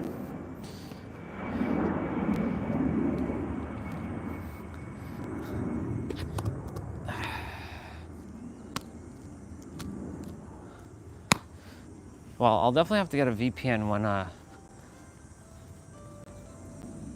have to pay for a VPN. I have a couple VPNs, but they have their limits. when they have like a 10 gig download limit if I really require something that's outside of Canada or outside of America. So like if I'm in the United States, I actually tether back to Canada stuff. Like when I was there for the, when we were there for birthday, in the evening time when I would go to bed and like, hey y'all, I'm heading off to bed. See you later, bye. Guess what I did? I VPN'd a Canadian VPN and I used Netflix Canada while I was in the States. Who would have thought? All because America does not desire to use Netflix for all of their WWE's stuff. You know what I'm saying? It's kind of weird. Just put everything on Netflix and call it a day. Stop showing Saturday Night Main Event on crappy NBC, which has commercials. Which I mean, I'm not opposed to commercials, but it's just like matches. I mean, how do I say this? It's like, yeah, I don't know. NBC just sucks.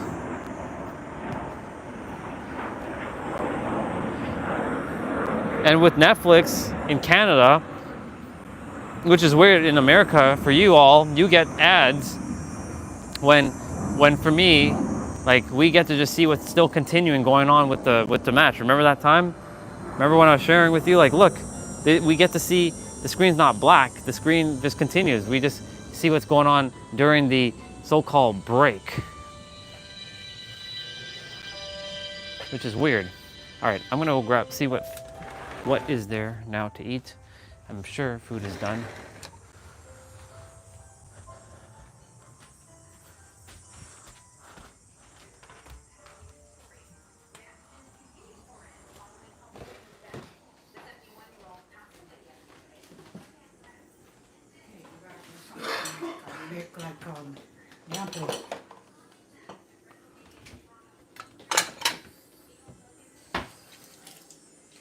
So it's supposed to be a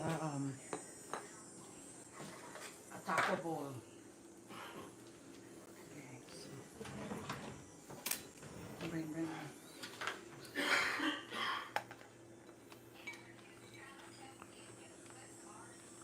Okay. Put some of the ground into the beans on it. Yep. Put some of that. And you got topping here, or you can put garlic bread, and you got sour cream, and you got lettuce. Okay? Yep.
A taco bowl.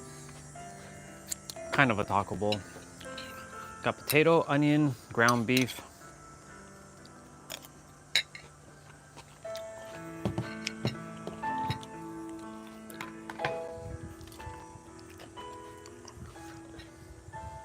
Garlic bread. Yeah.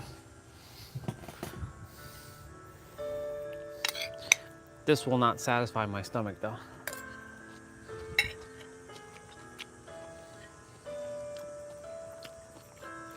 Oh yeah, carrots as well. Some cheese here and there.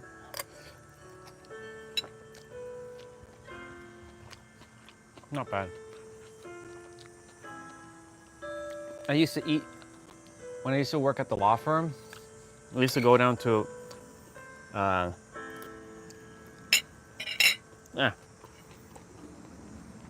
this place that made inside out burrito bowls. I was like, inside out burrito bowls? I never heard about that. Then I had one, and I was like, oh my God, it's the best shit ever. And they asked me what kind of protein. And I'm like, what kind of protein we having today? Chicken or beef? Most time it was chicken. Once in a while, I'd like have beef.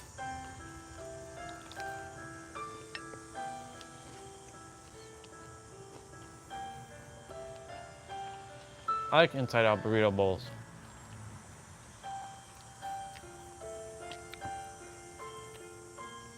Inside out burrito bowls.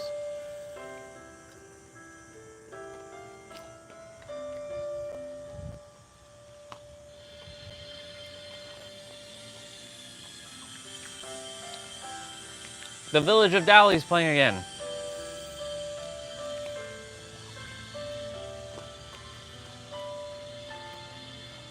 I'm definitely gonna play Final Fantasy IX. When the voice mod is finished, I'm playing that game through again.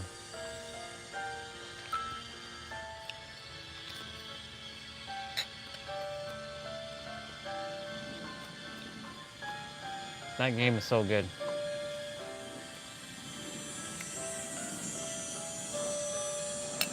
"25 friggin' years ago.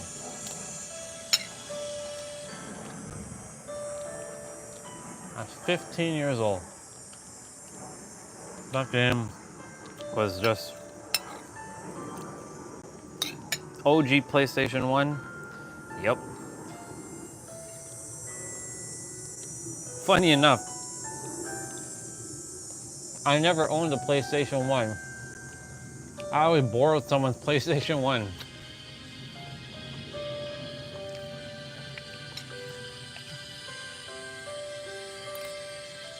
I either borrowed Jason's PlayStation 1 or my cousin borrowed one from his friend back in the day who used to live with us.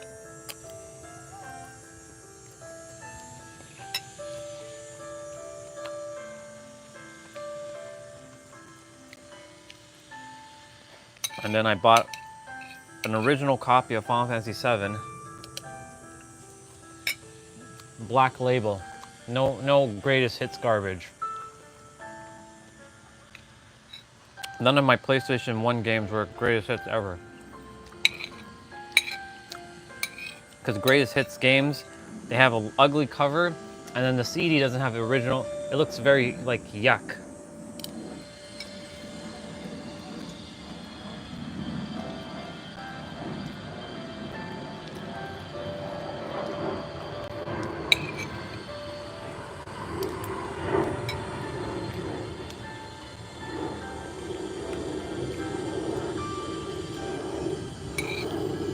My PlayStation 1 games are in a container somewhere.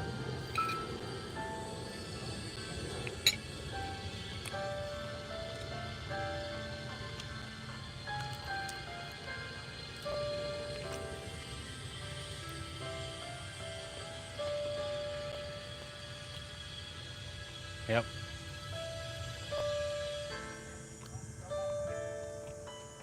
I sold all my N64 stuff. All my PlayStation 2 stuff, except for my PlayStation 2 itself.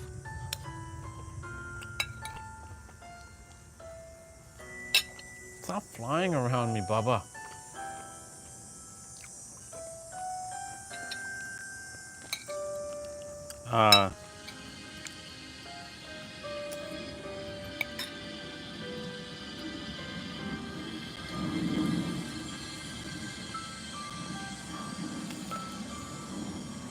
I still have the backwards compatible PS3.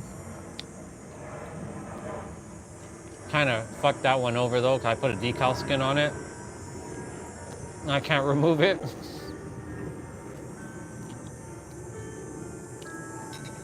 But it has it's got the memory card reader. It has the SD card reader, and it has Linux on it.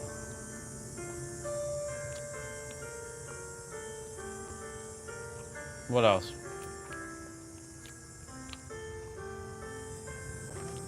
I still have my PS4. I have the original white PS4. And then I got a PS4 Pro. And I put a red decal on it.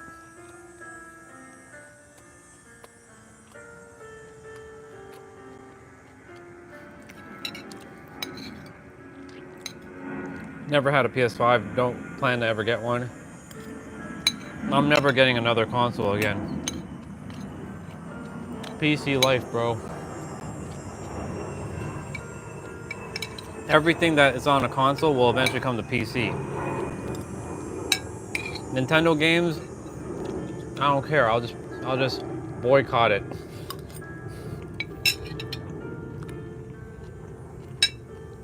That company has screwed people over so many times.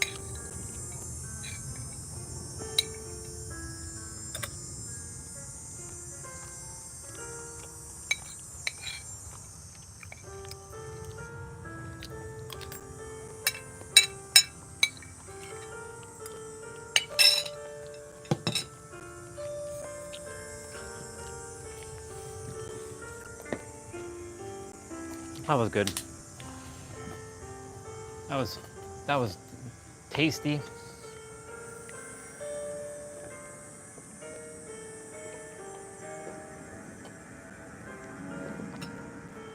You bubbas keep flying around here.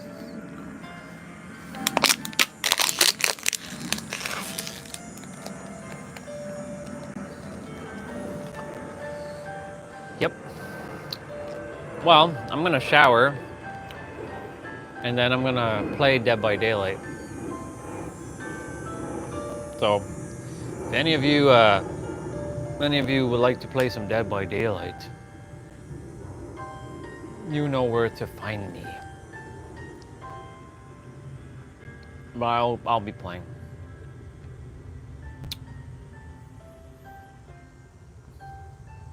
Live stream's at 617 minutes.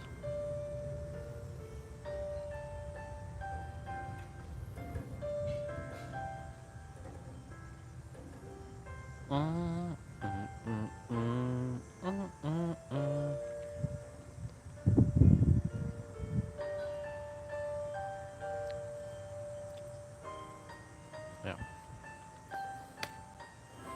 Oh.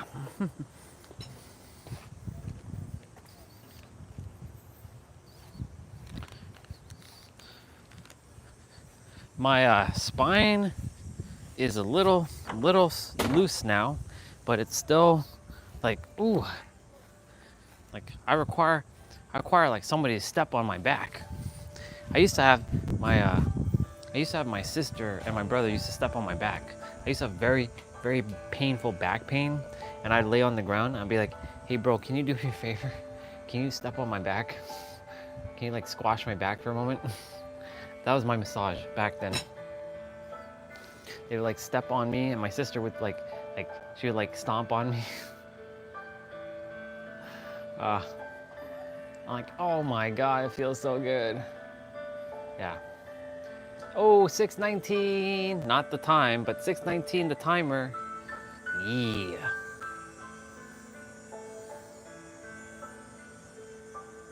$6:19 the timer. And I see 6:19:16, which is the opposite of 6:19, 9:16. Yep. Yeah, I'm gonna go shower, and then I'm just gonna play some Dead by Daylight. What I'm gonna do though is turn on the laptop. I'm gonna get that set up quickly. My tapestry keeps falling. Now, it's probably because of the heat. Damn double-sided tape, you ain't working. You're supposed to be working.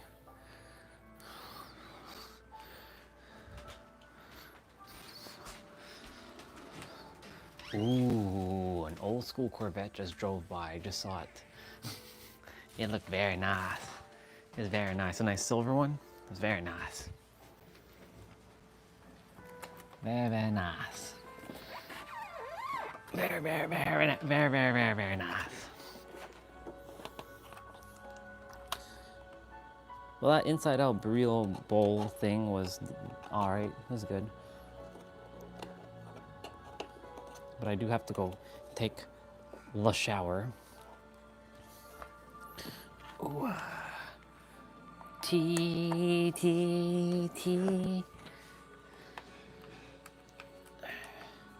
Definitely have to keep my keep the tablet charged while I'm watching that SmackDown. Lay that SmackDown on all your candy asses. I'm gonna lay the SmackDown on your candy ass, and you better believe your candy ass. Oh, and don't forget even your candy ass too. I'm gonna lay that SmackDown on all your candy asses. That's right. I'm gonna lay that SmackDown on all of your candy asses. I remember back in the day when we would say that all day. I'm gonna lay that SmackDown on all your candy asses. Rudy Poo candy asses. The candy ass. Cause that's the bottom line. Cause Stone Cold said so. And then you can, let's get ready to suck it. And then for life. The NWO. For life. All these people messaging me, but they don't even say anything. Like it's blank.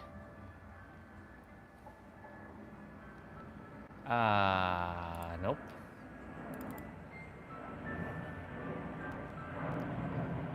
Nope to that either. I'm so sorry, but I'm not going to be playing no Counter-Strike with any of you. Because I don't have... What the fuck is that? What the hell is this? What is updating here?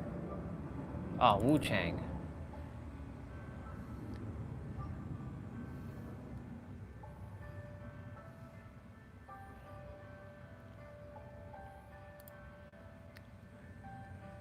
I played it last night. I mean, it's a great game, but unfortunately not on this laptop. It plays abysmal on this laptop. I guess that's my new word. Everything's abysmal. Abysmal. Everything's abysmal. Isn't everything abysmal?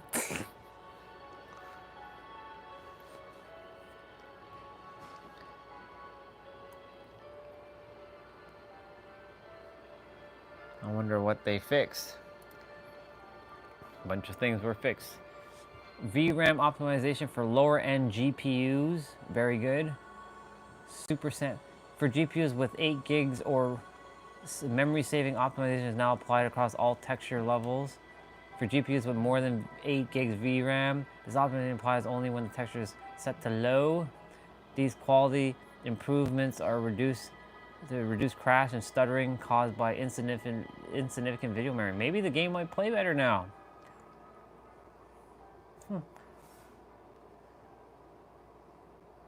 They recognize that,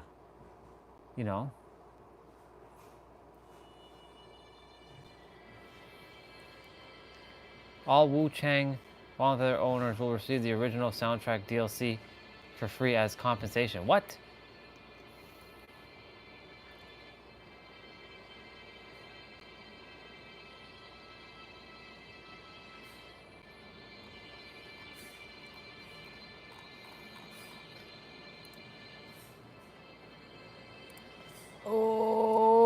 Okay.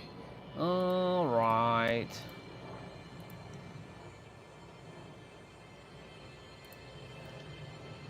Maybe it might actually play properly. Who knows? Wow, look at this. What the hell is going on here?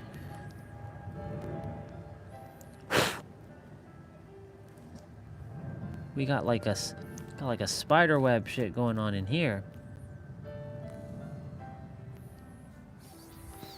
The corner of my like area has like a spider web. Oh, hello. I know. They're like, how dare you come right in front of us like that? Boo. Okay, I'm gonna go shower. You all will chill and listen to. I'm gonna play.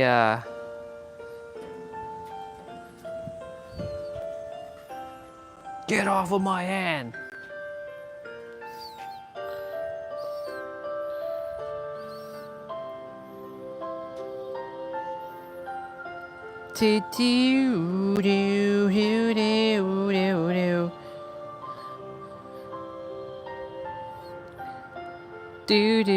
I'll actually just leave this on. So, I'll be back in maybe like 15 minutes.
Oh, Mr. Ray was on. Wow. Dang. He came on and he disappeared. Ah, I missed him. No. I'm back. Damn. Dang, bro. Well, I'll answer your question even though you're not here. I'm doing great, brother. I just came back from my shower. Ooh, the sun. I like the sun.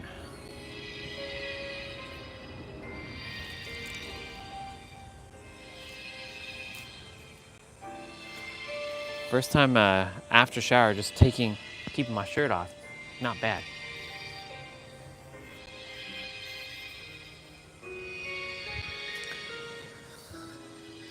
I'm gonna play just now. I booted up the game. Oh, there's a bunny. Oh, I see you, Bubba. I didn't know you were there.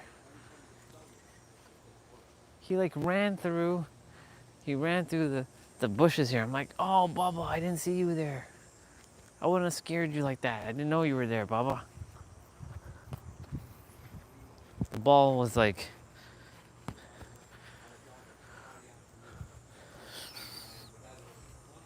Oh, I heard T-Bray send me a message.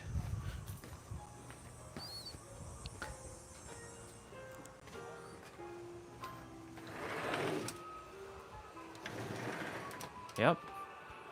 Oh, nope. Oh, somebody named Heather invited me to play.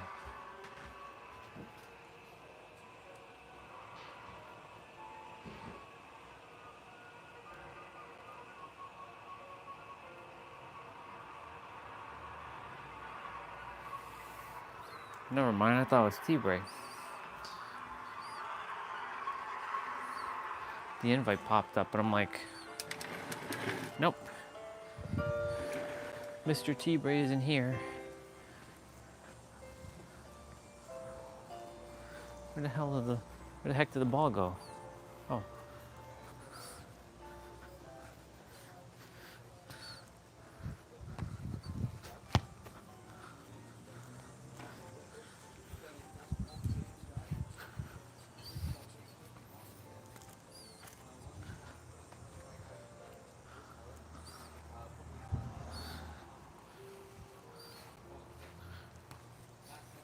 My skin was shedding like a snake while I was taking a shower.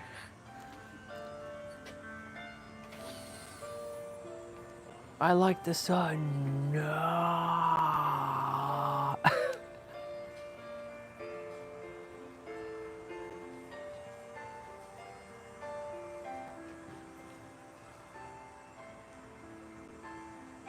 I like that.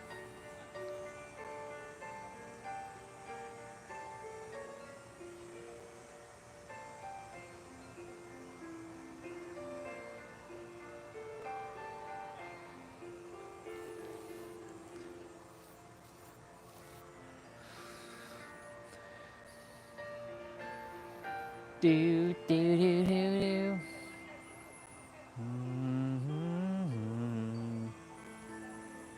Do do do do do do do do do.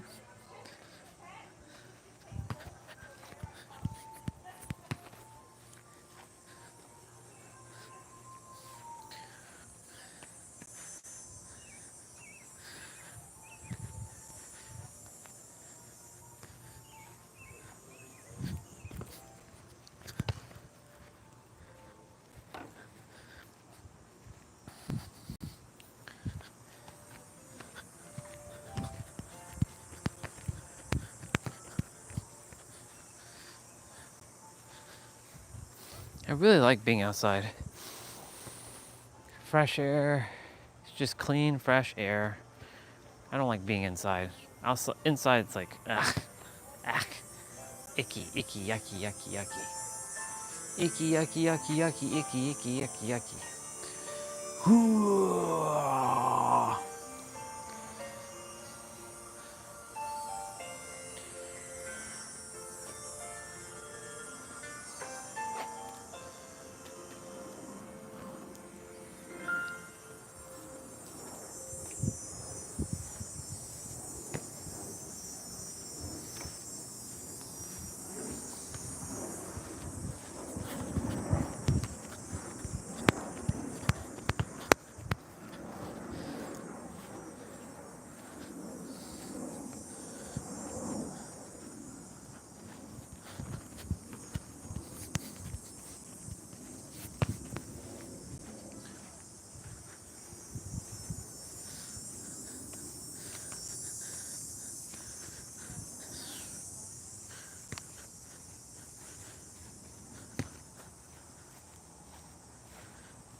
Some person named Heather Hart, Heather with the like the emoji heart, but the old school emoji with the less than sign and the number 3, and invited me to play Dead by Daylight.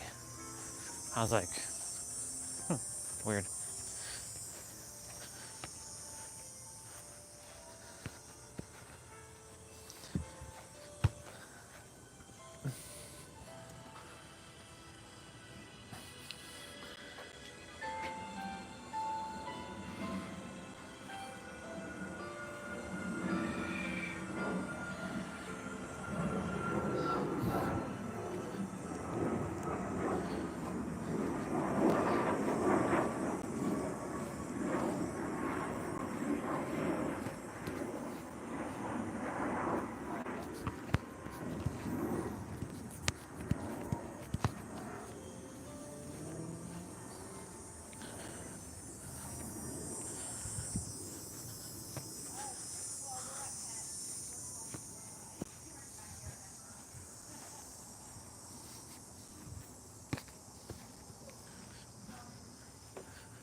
Oh,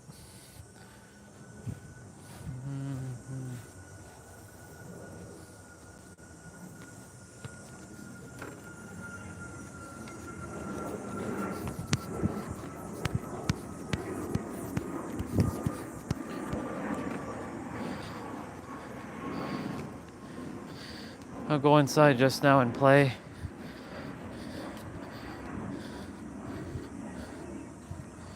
Oh, I'm at 16,000. Nice. 16,200.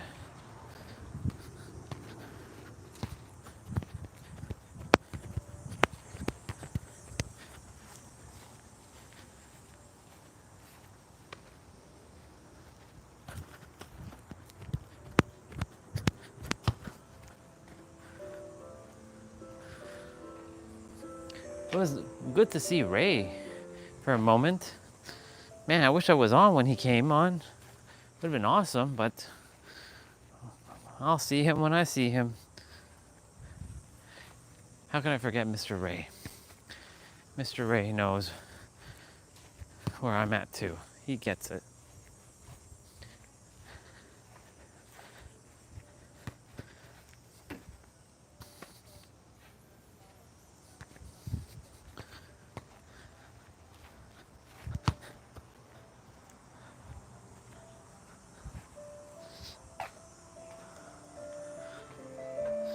Let me open up that Discord. Tee, tee, tee.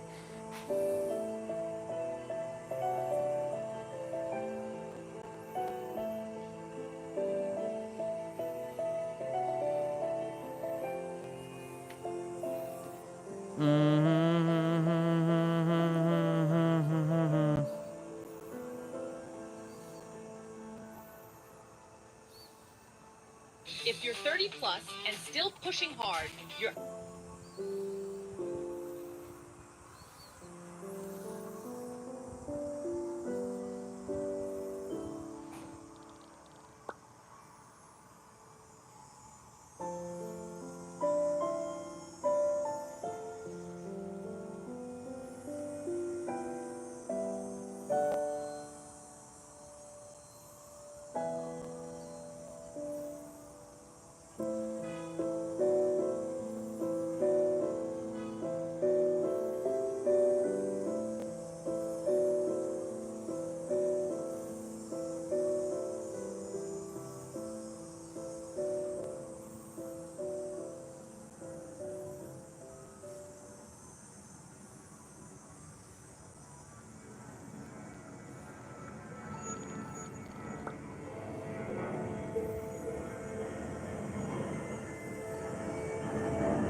I'm gonna stand like a statue for a moment.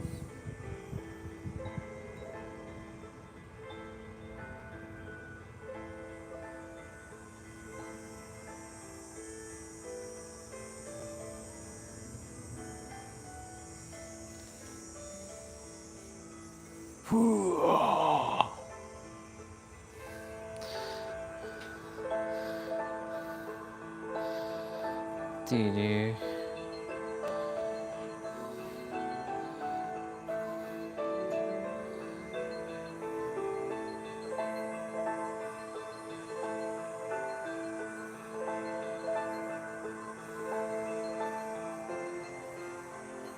Mm-hmm. Mm-hmm. Mm-hmm.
I was just messaging Mr. Jigglypuff and saying, I see you on that Stalker 2's game.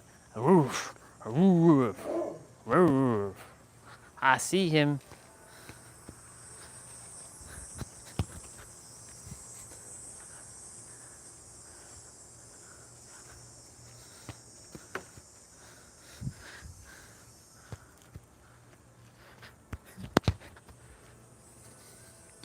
He shoots and he scores. I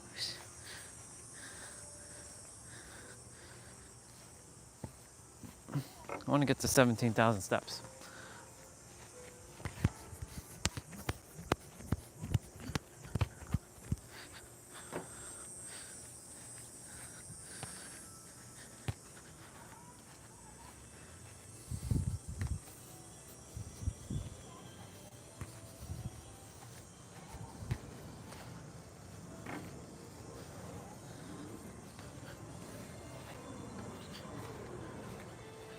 Do you? Shoes are getting a little sweaty. Do you? But you just showered. I know, but it's okay. It's all right. It's okay. It's all right.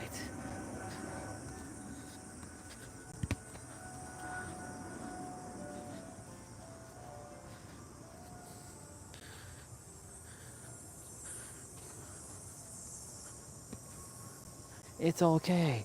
It's all right. All right. Let's go. Hit the floor. Da da da da da da da da.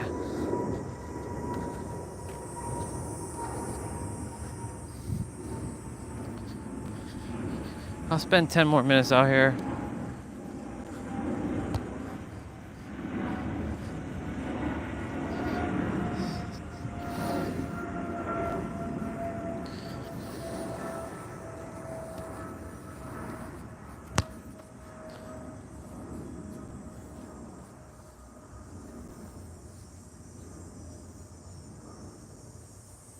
Man, I spent so much time out here. It's crazy.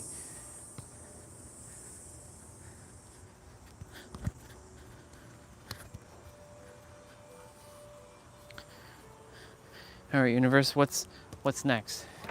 Show me how can it get any better? How can it get any better?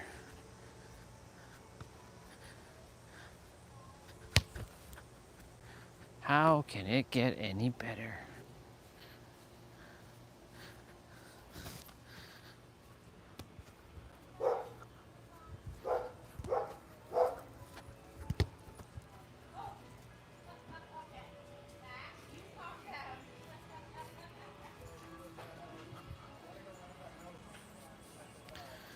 We got doggies.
Ah, look at that sun. How awesome. I should almost have 17,000 steps.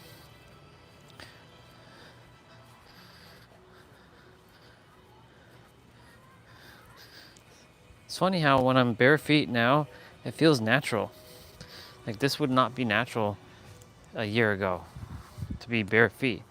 But now, because I spent a lot of time bare feet, like this is like my norm.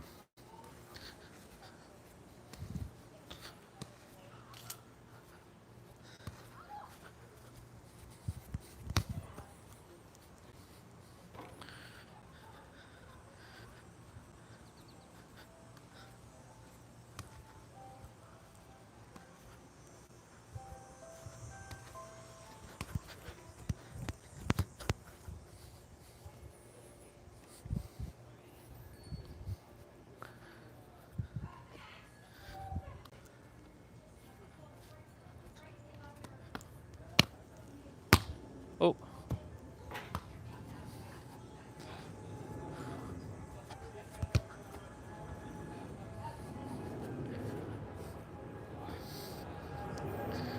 Do do do do do.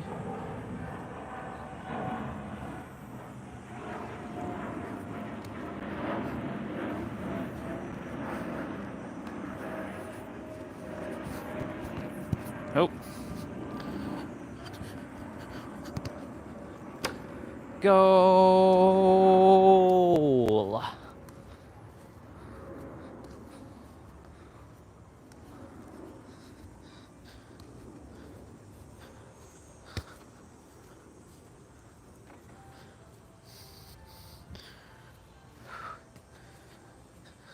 $7 o'clock, I'm gonna head inside.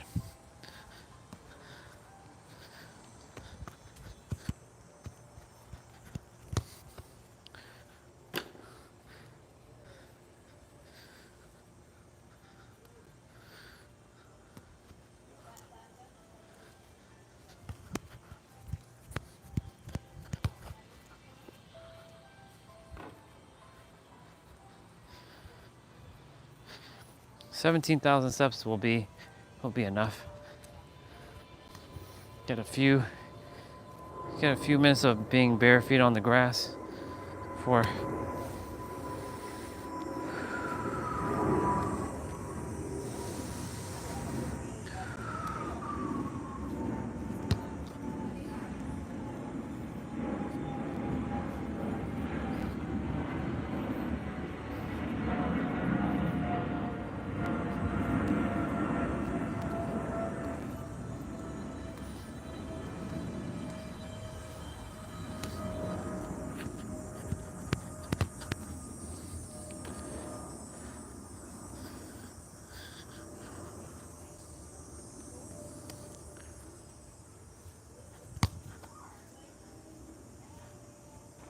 Nice.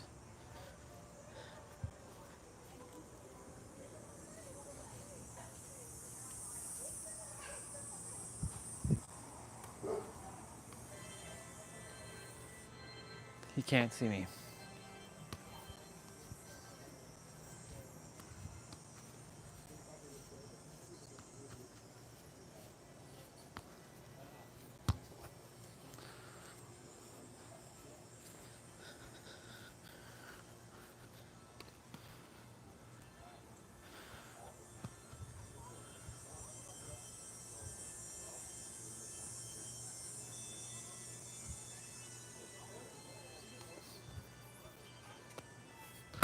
Oh, shoot.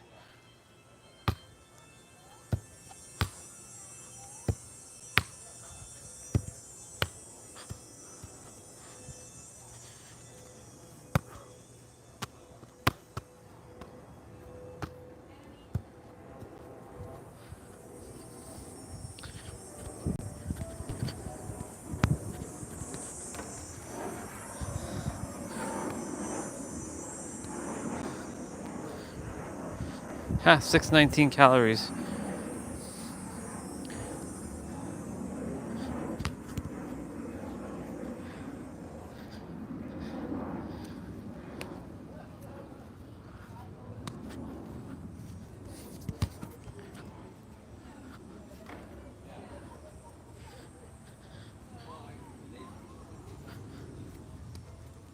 Ooh.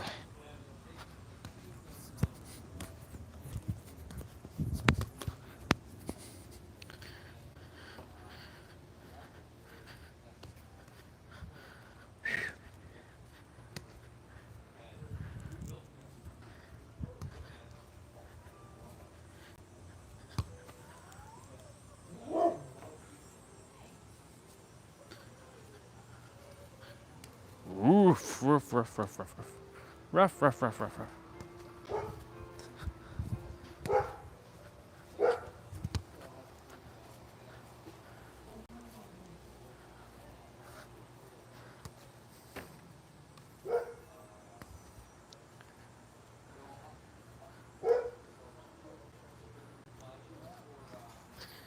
Ooh.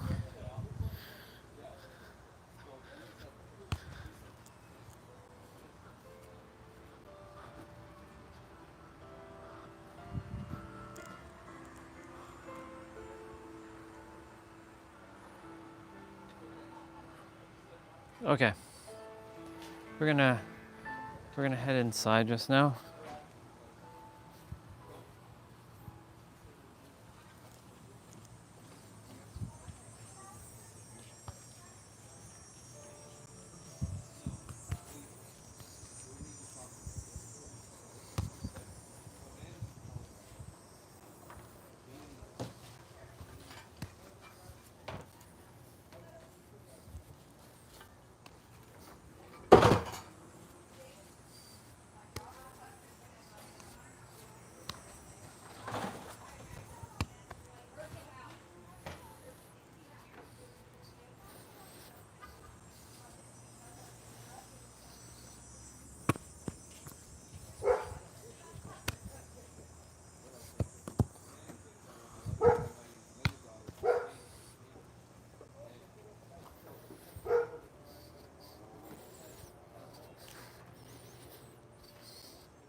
I don't really feel like going in right now, though.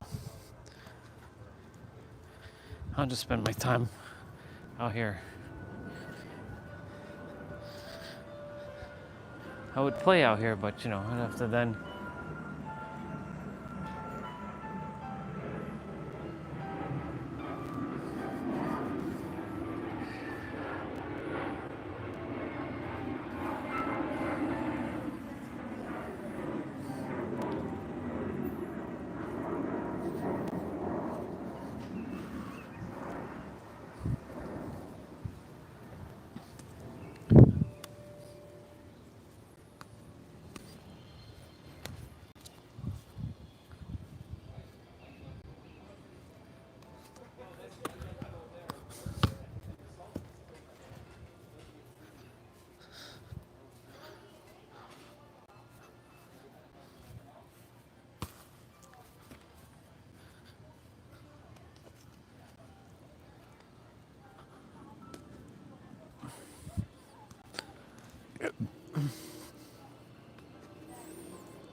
And time. You just need to. Here's how I eat well.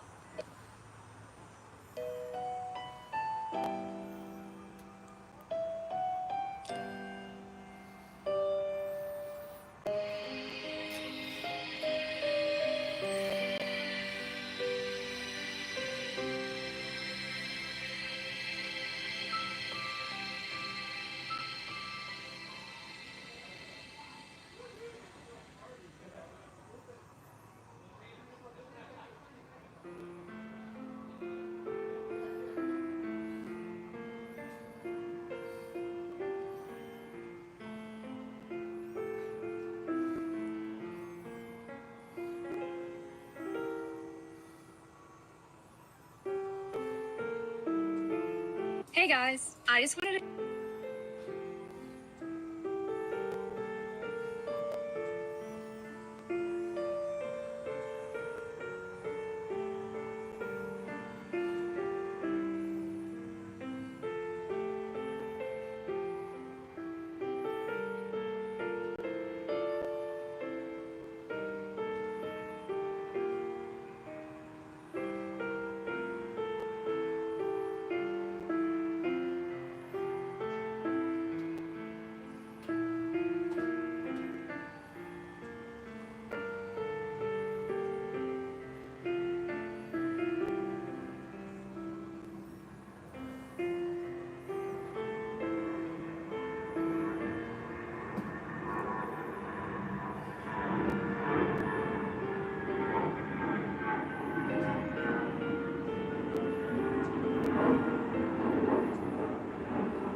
While I was waiting for you, I was waiting on somebody. I was like, bro, like where is everybody? I was like,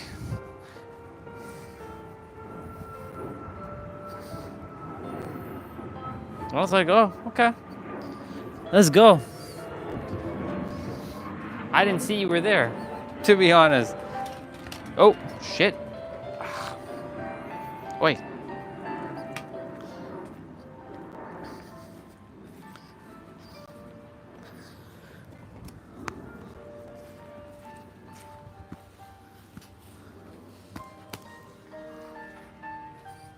Did you even send an invite? No. You didn't send an invite, but somebody sent an invite earlier, and I was like, who is this person? Hold on.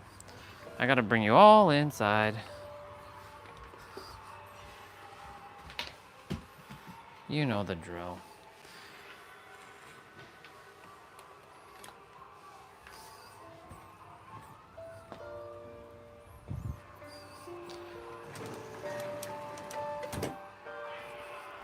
This dang thing keeps, like, what the hell? Like, you're sticky, but yet you're not sticking. There you go.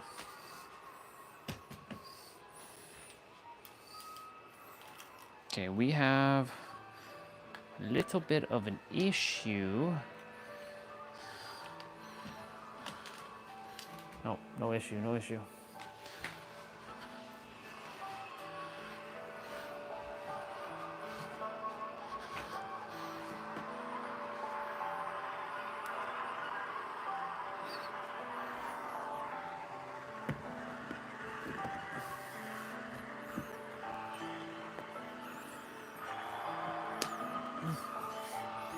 Uno momento, bro.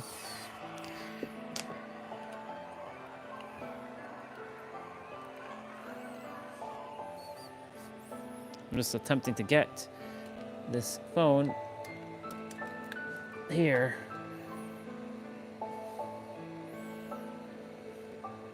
Oh.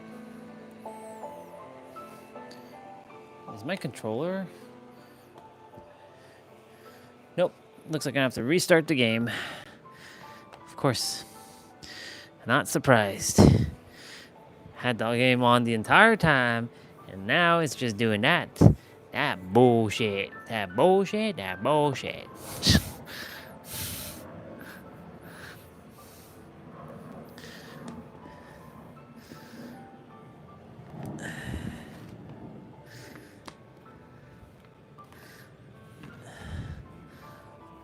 Hold on. Ugh. Yep.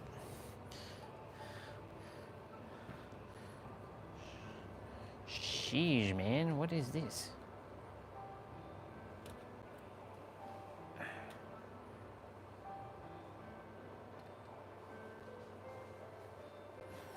Come on. Are we really going to be doing this now?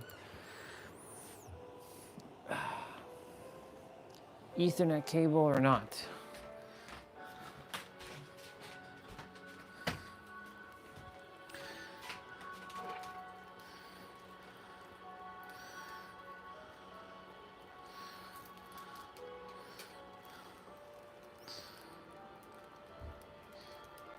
Game's like frozen. It's like the CPU is like frozen.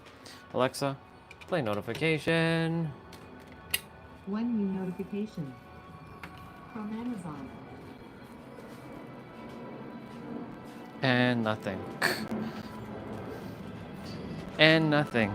Like, it's like one new notification from Amazon. Okay. Cool. Thanks for letting me know.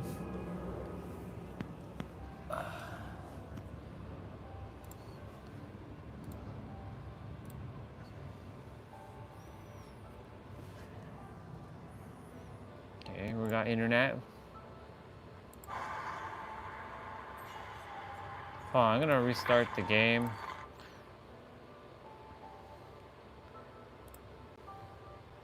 I'll restart the game. Were you there the entire time, bro? Cause like I was like, I'll go back in, But I'm like, you know what? I don't feel like going back in just yet. Because I was like, if you were there the entire time and you didn't say a word,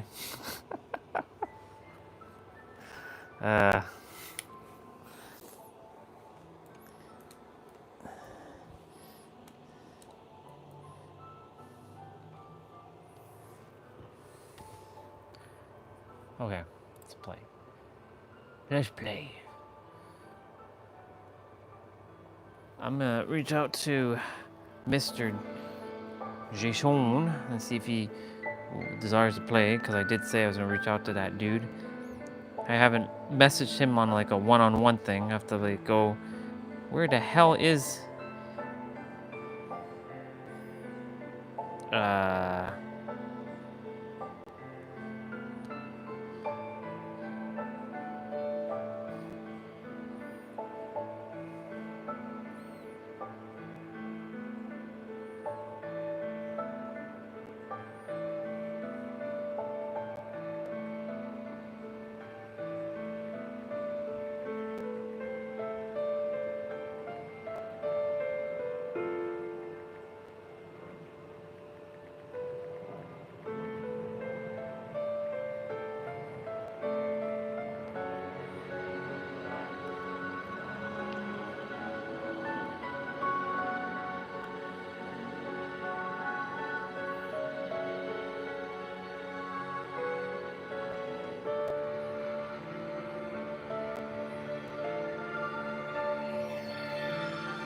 Alright.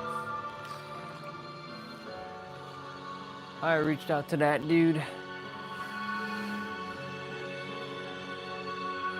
Music's probably like extremely loud.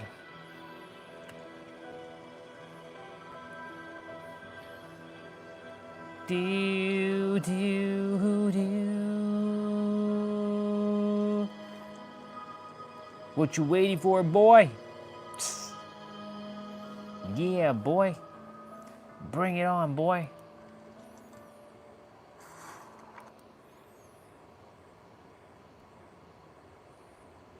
Dragon Ball music.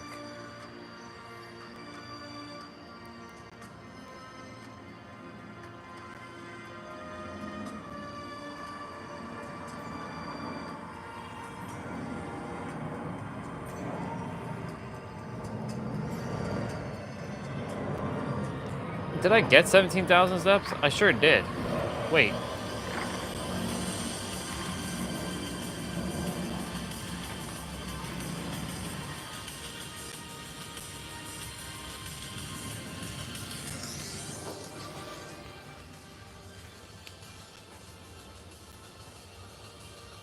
Damn, some of these streams are like hella old.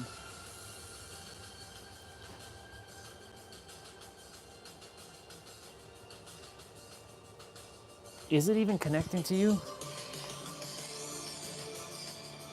What is this? I just restarted the game and it doesn't connect? Come on. That's like redonkulous.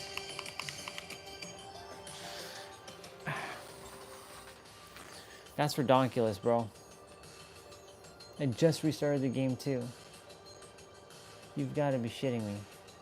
You got to be shitting me. I'm just fixing some of my streams.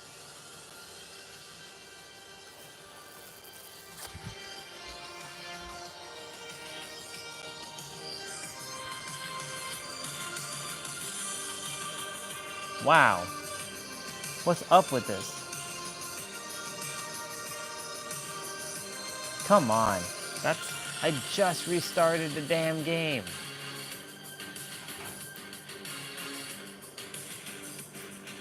You know what? I'm gonna just load my character up first, and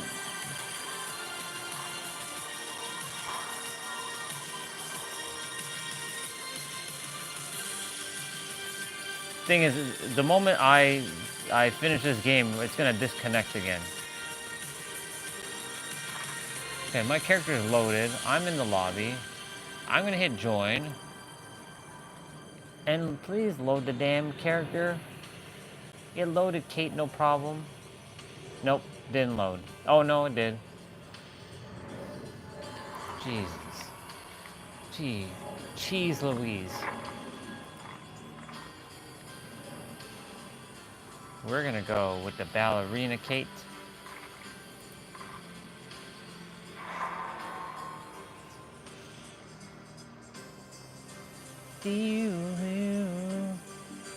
Well, a message was sent to Mr.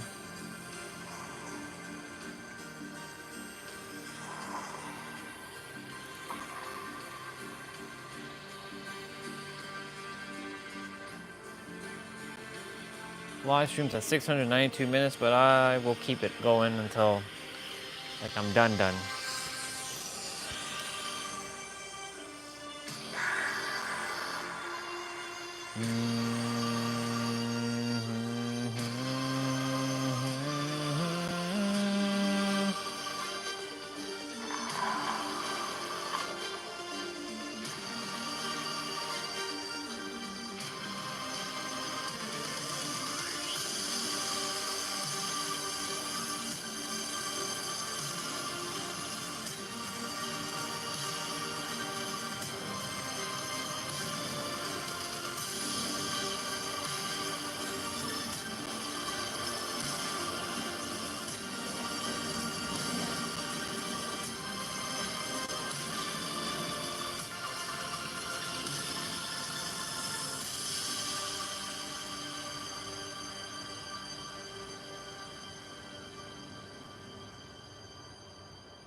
Let's go.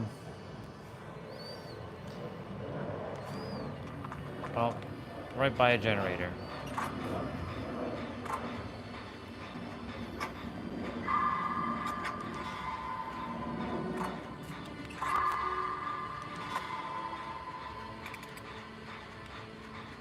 Okay, so at least I know where I'm at. Nope, killer coming to me. It's Ghostface, I believe.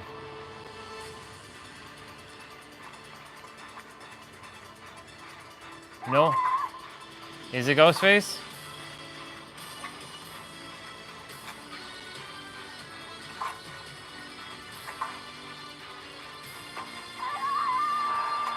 Wow. One sec, dude. I know they're on their own gen.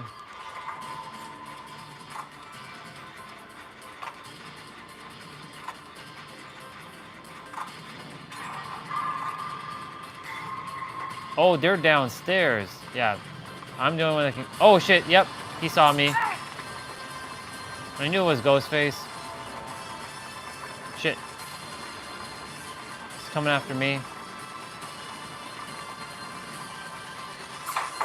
Ooh, stealth.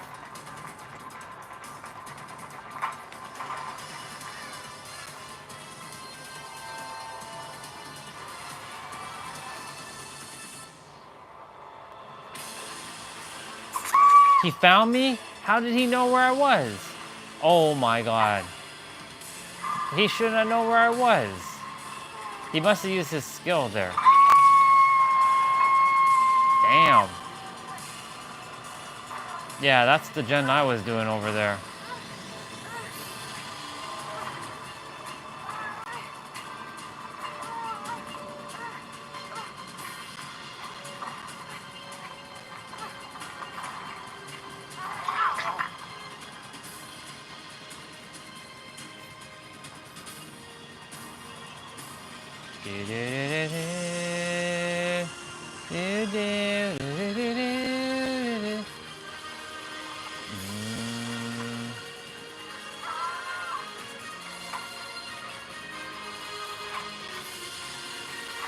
I need to go back over.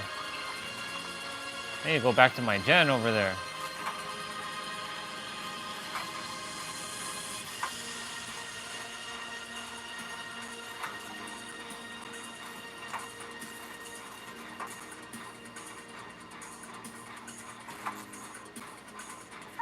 Wow, he went right back to you.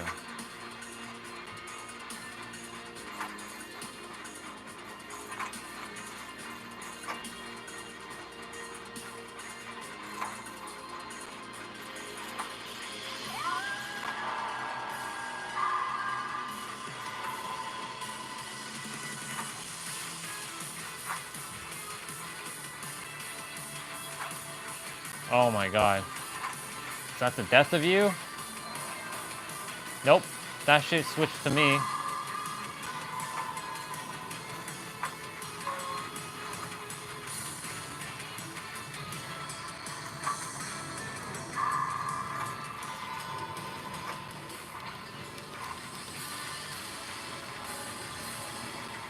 Oh my god, I thought it was the killer. I'm going back to my gen.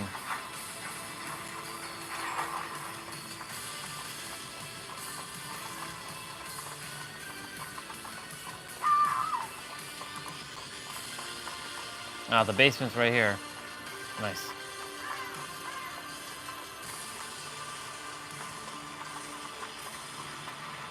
Gotta save it, gotta save it, gotta save it.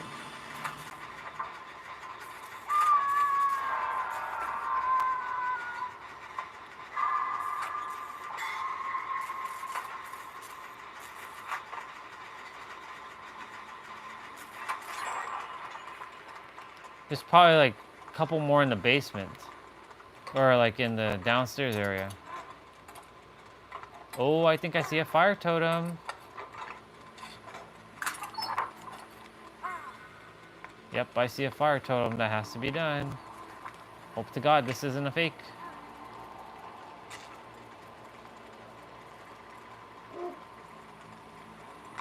Shadow's like, oof. Oof. Oh, actually, that's not Shadow. That's the other dog.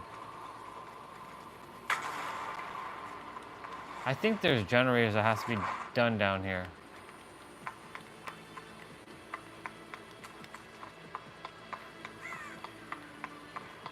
Okay, so that one's done.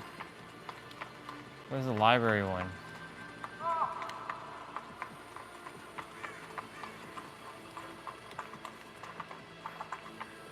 Is there another fire totem here? You gotta be shitting me, dude.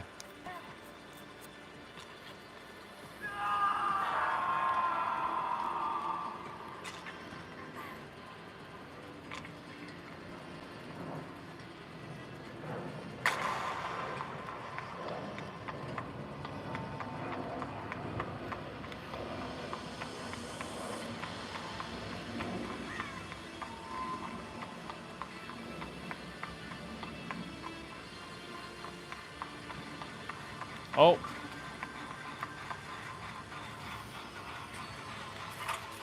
There's another fire totem there? Yo, what is this?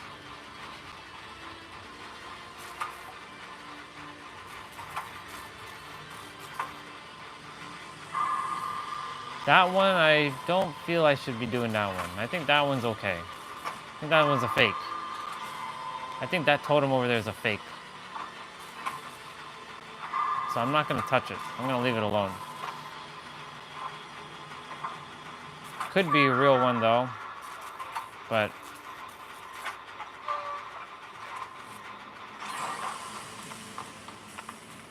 I don't know. I wouldn't touch that one.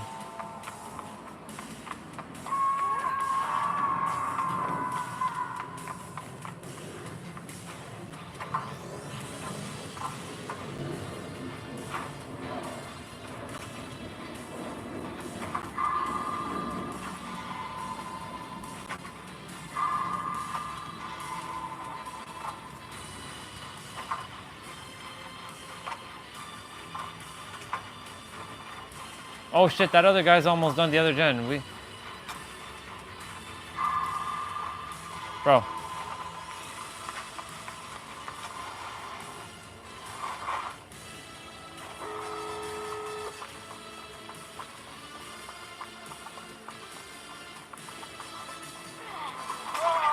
Shit. Oh, here we go.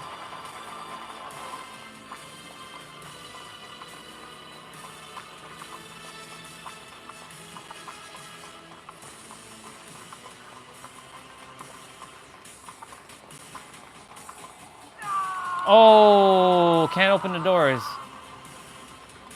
Doors can't be open.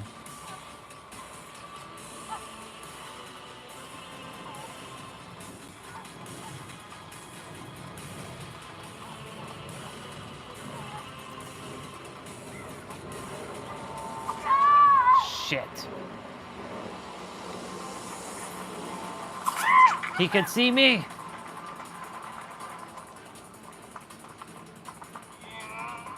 Okay, that other thing was not real. We're dead. That other guy's he's coming.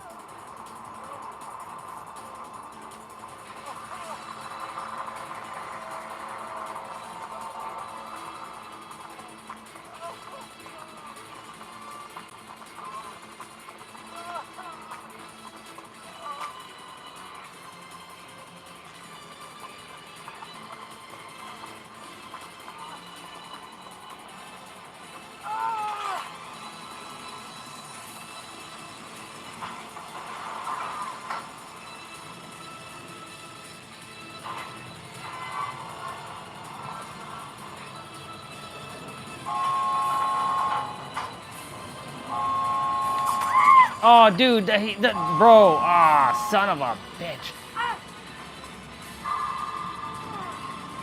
Okay. Okay. He put me down. He's gonna leave. He has no choice but to leave.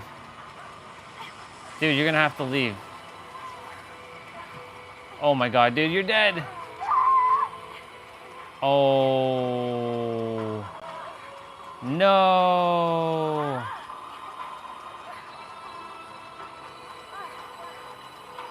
Oh my lord, I'm gonna get moried. Oh my god, I'm gonna get moried. I'm gonna get moried.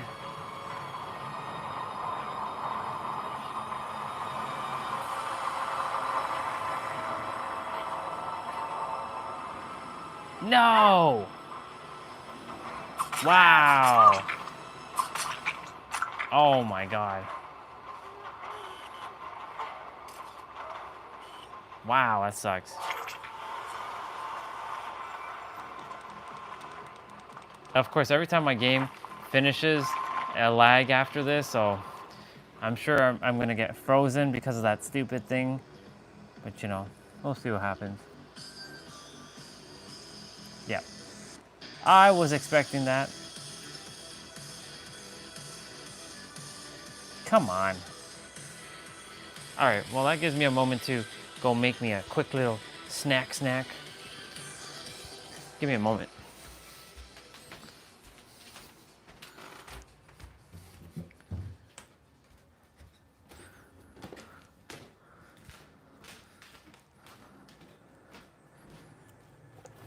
I said I was gonna make a peanut butter sandwich with some cinnamon,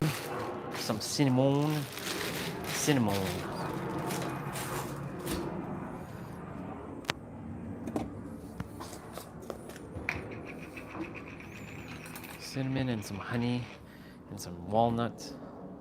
It's gonna be. I think every time my game does that thing where it has to like load those things that you win at the end, I think that's when the game gets stuck. I've been noticing that.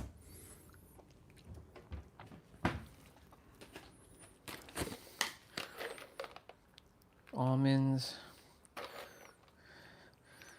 Nice almonds. Some walnut.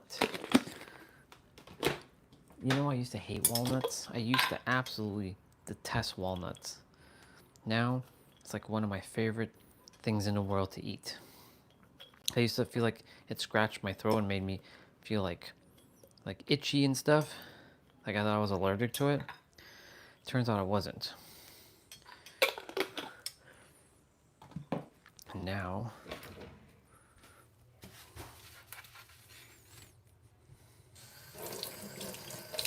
I'm gonna put some honey. Shit, why did I do that?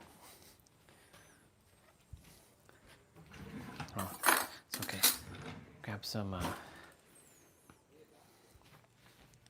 honey, some actual like real honey, not some fake ass honey that I've been having.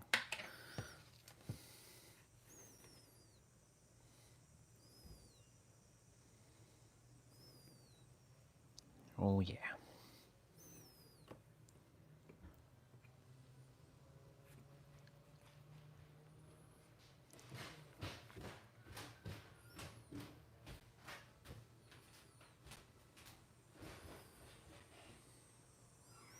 Cool.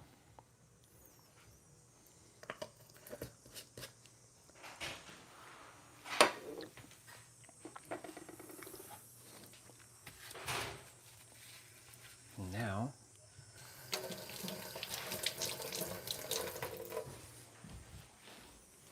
here.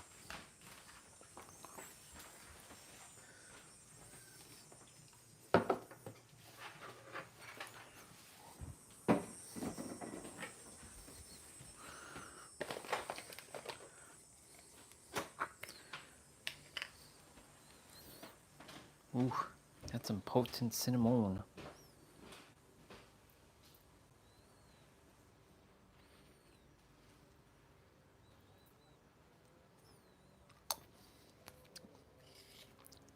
This is gonna be epic. This is gonna be epic AF. I do have to go get some water too, cause hi-ya-ya, hi-ya-ya, hi-ya-ya.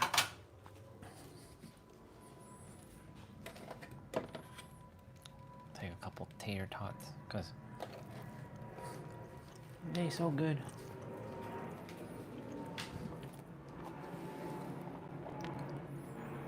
Ooh, this is looking like fire.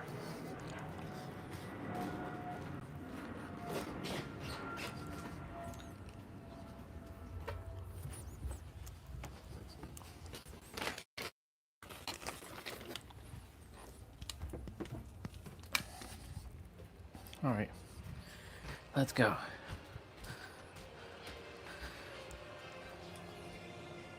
Live stream's at 708 minutes. I'll do my little wrap up thing.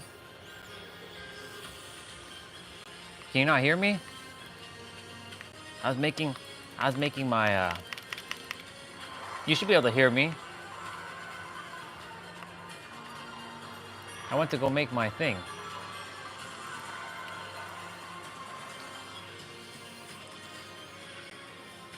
See? My epic peanut butter sandwich. Now if this shit doesn't load, it's not loading. It's not loading.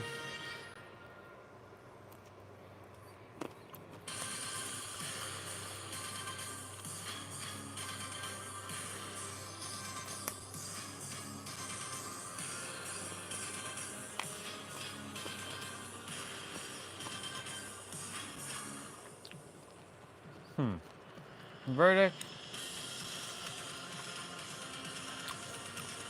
Cinnamon's adding to it, but I still, like, I love cinnamon, but it actually tastes better without the cinnamon, but I still like it.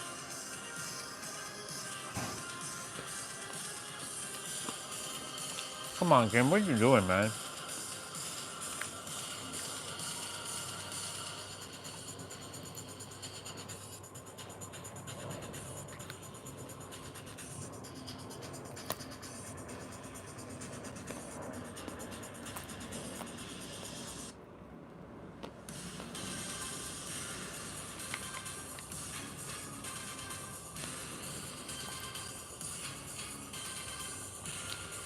Does that mean every time I have to, like,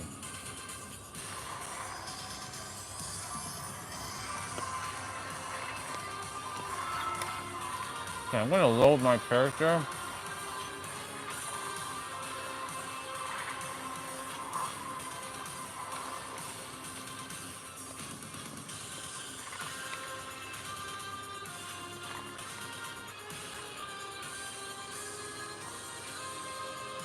Could you please load? Like, I don't know what's your issue.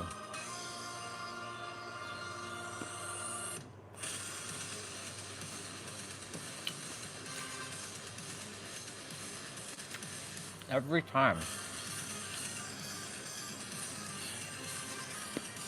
This is like, the day I get my new laptop, man, I'm gonna be like rejoicing like, holy hell, man, I'm gonna be playing all day. Never have to worry about loading and things taking forever. Like things will take like 1 second to load. All right, now you're starting to tick me off.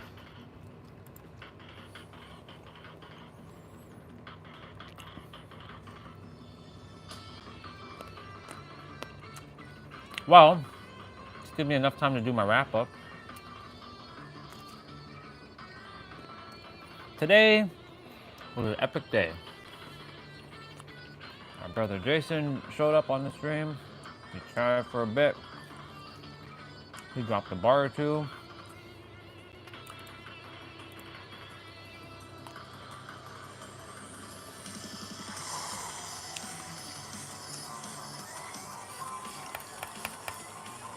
I'm gonna restart my game. 1 sec. 1 sec, dude. I'm just gonna restart my game. I'm just getting... I'll just wait. Live stream's coming to an end in like 2 minutes, so... I mean, I'm gonna still keep it on, but... The official ending is in 2 minutes.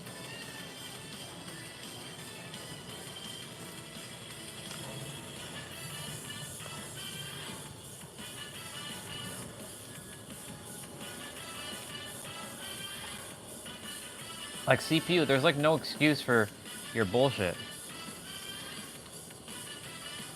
Do I have to put on the timer shit again? Maybe I should do the whole,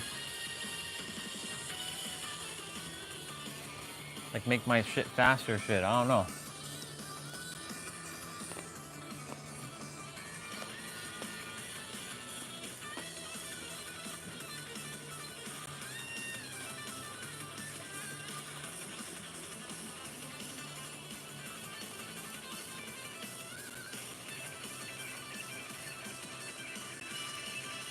Wait, they changed the software? The hell is this?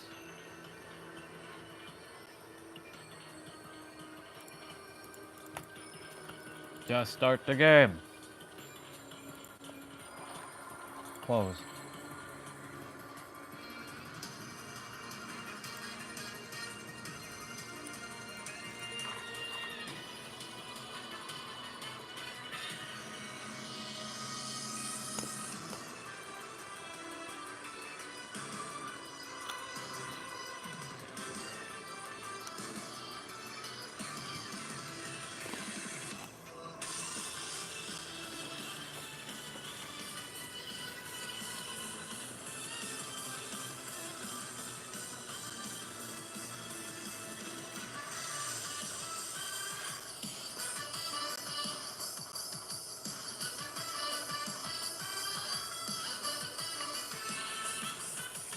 You better friggin' load this time. Yeah, I know it's broken.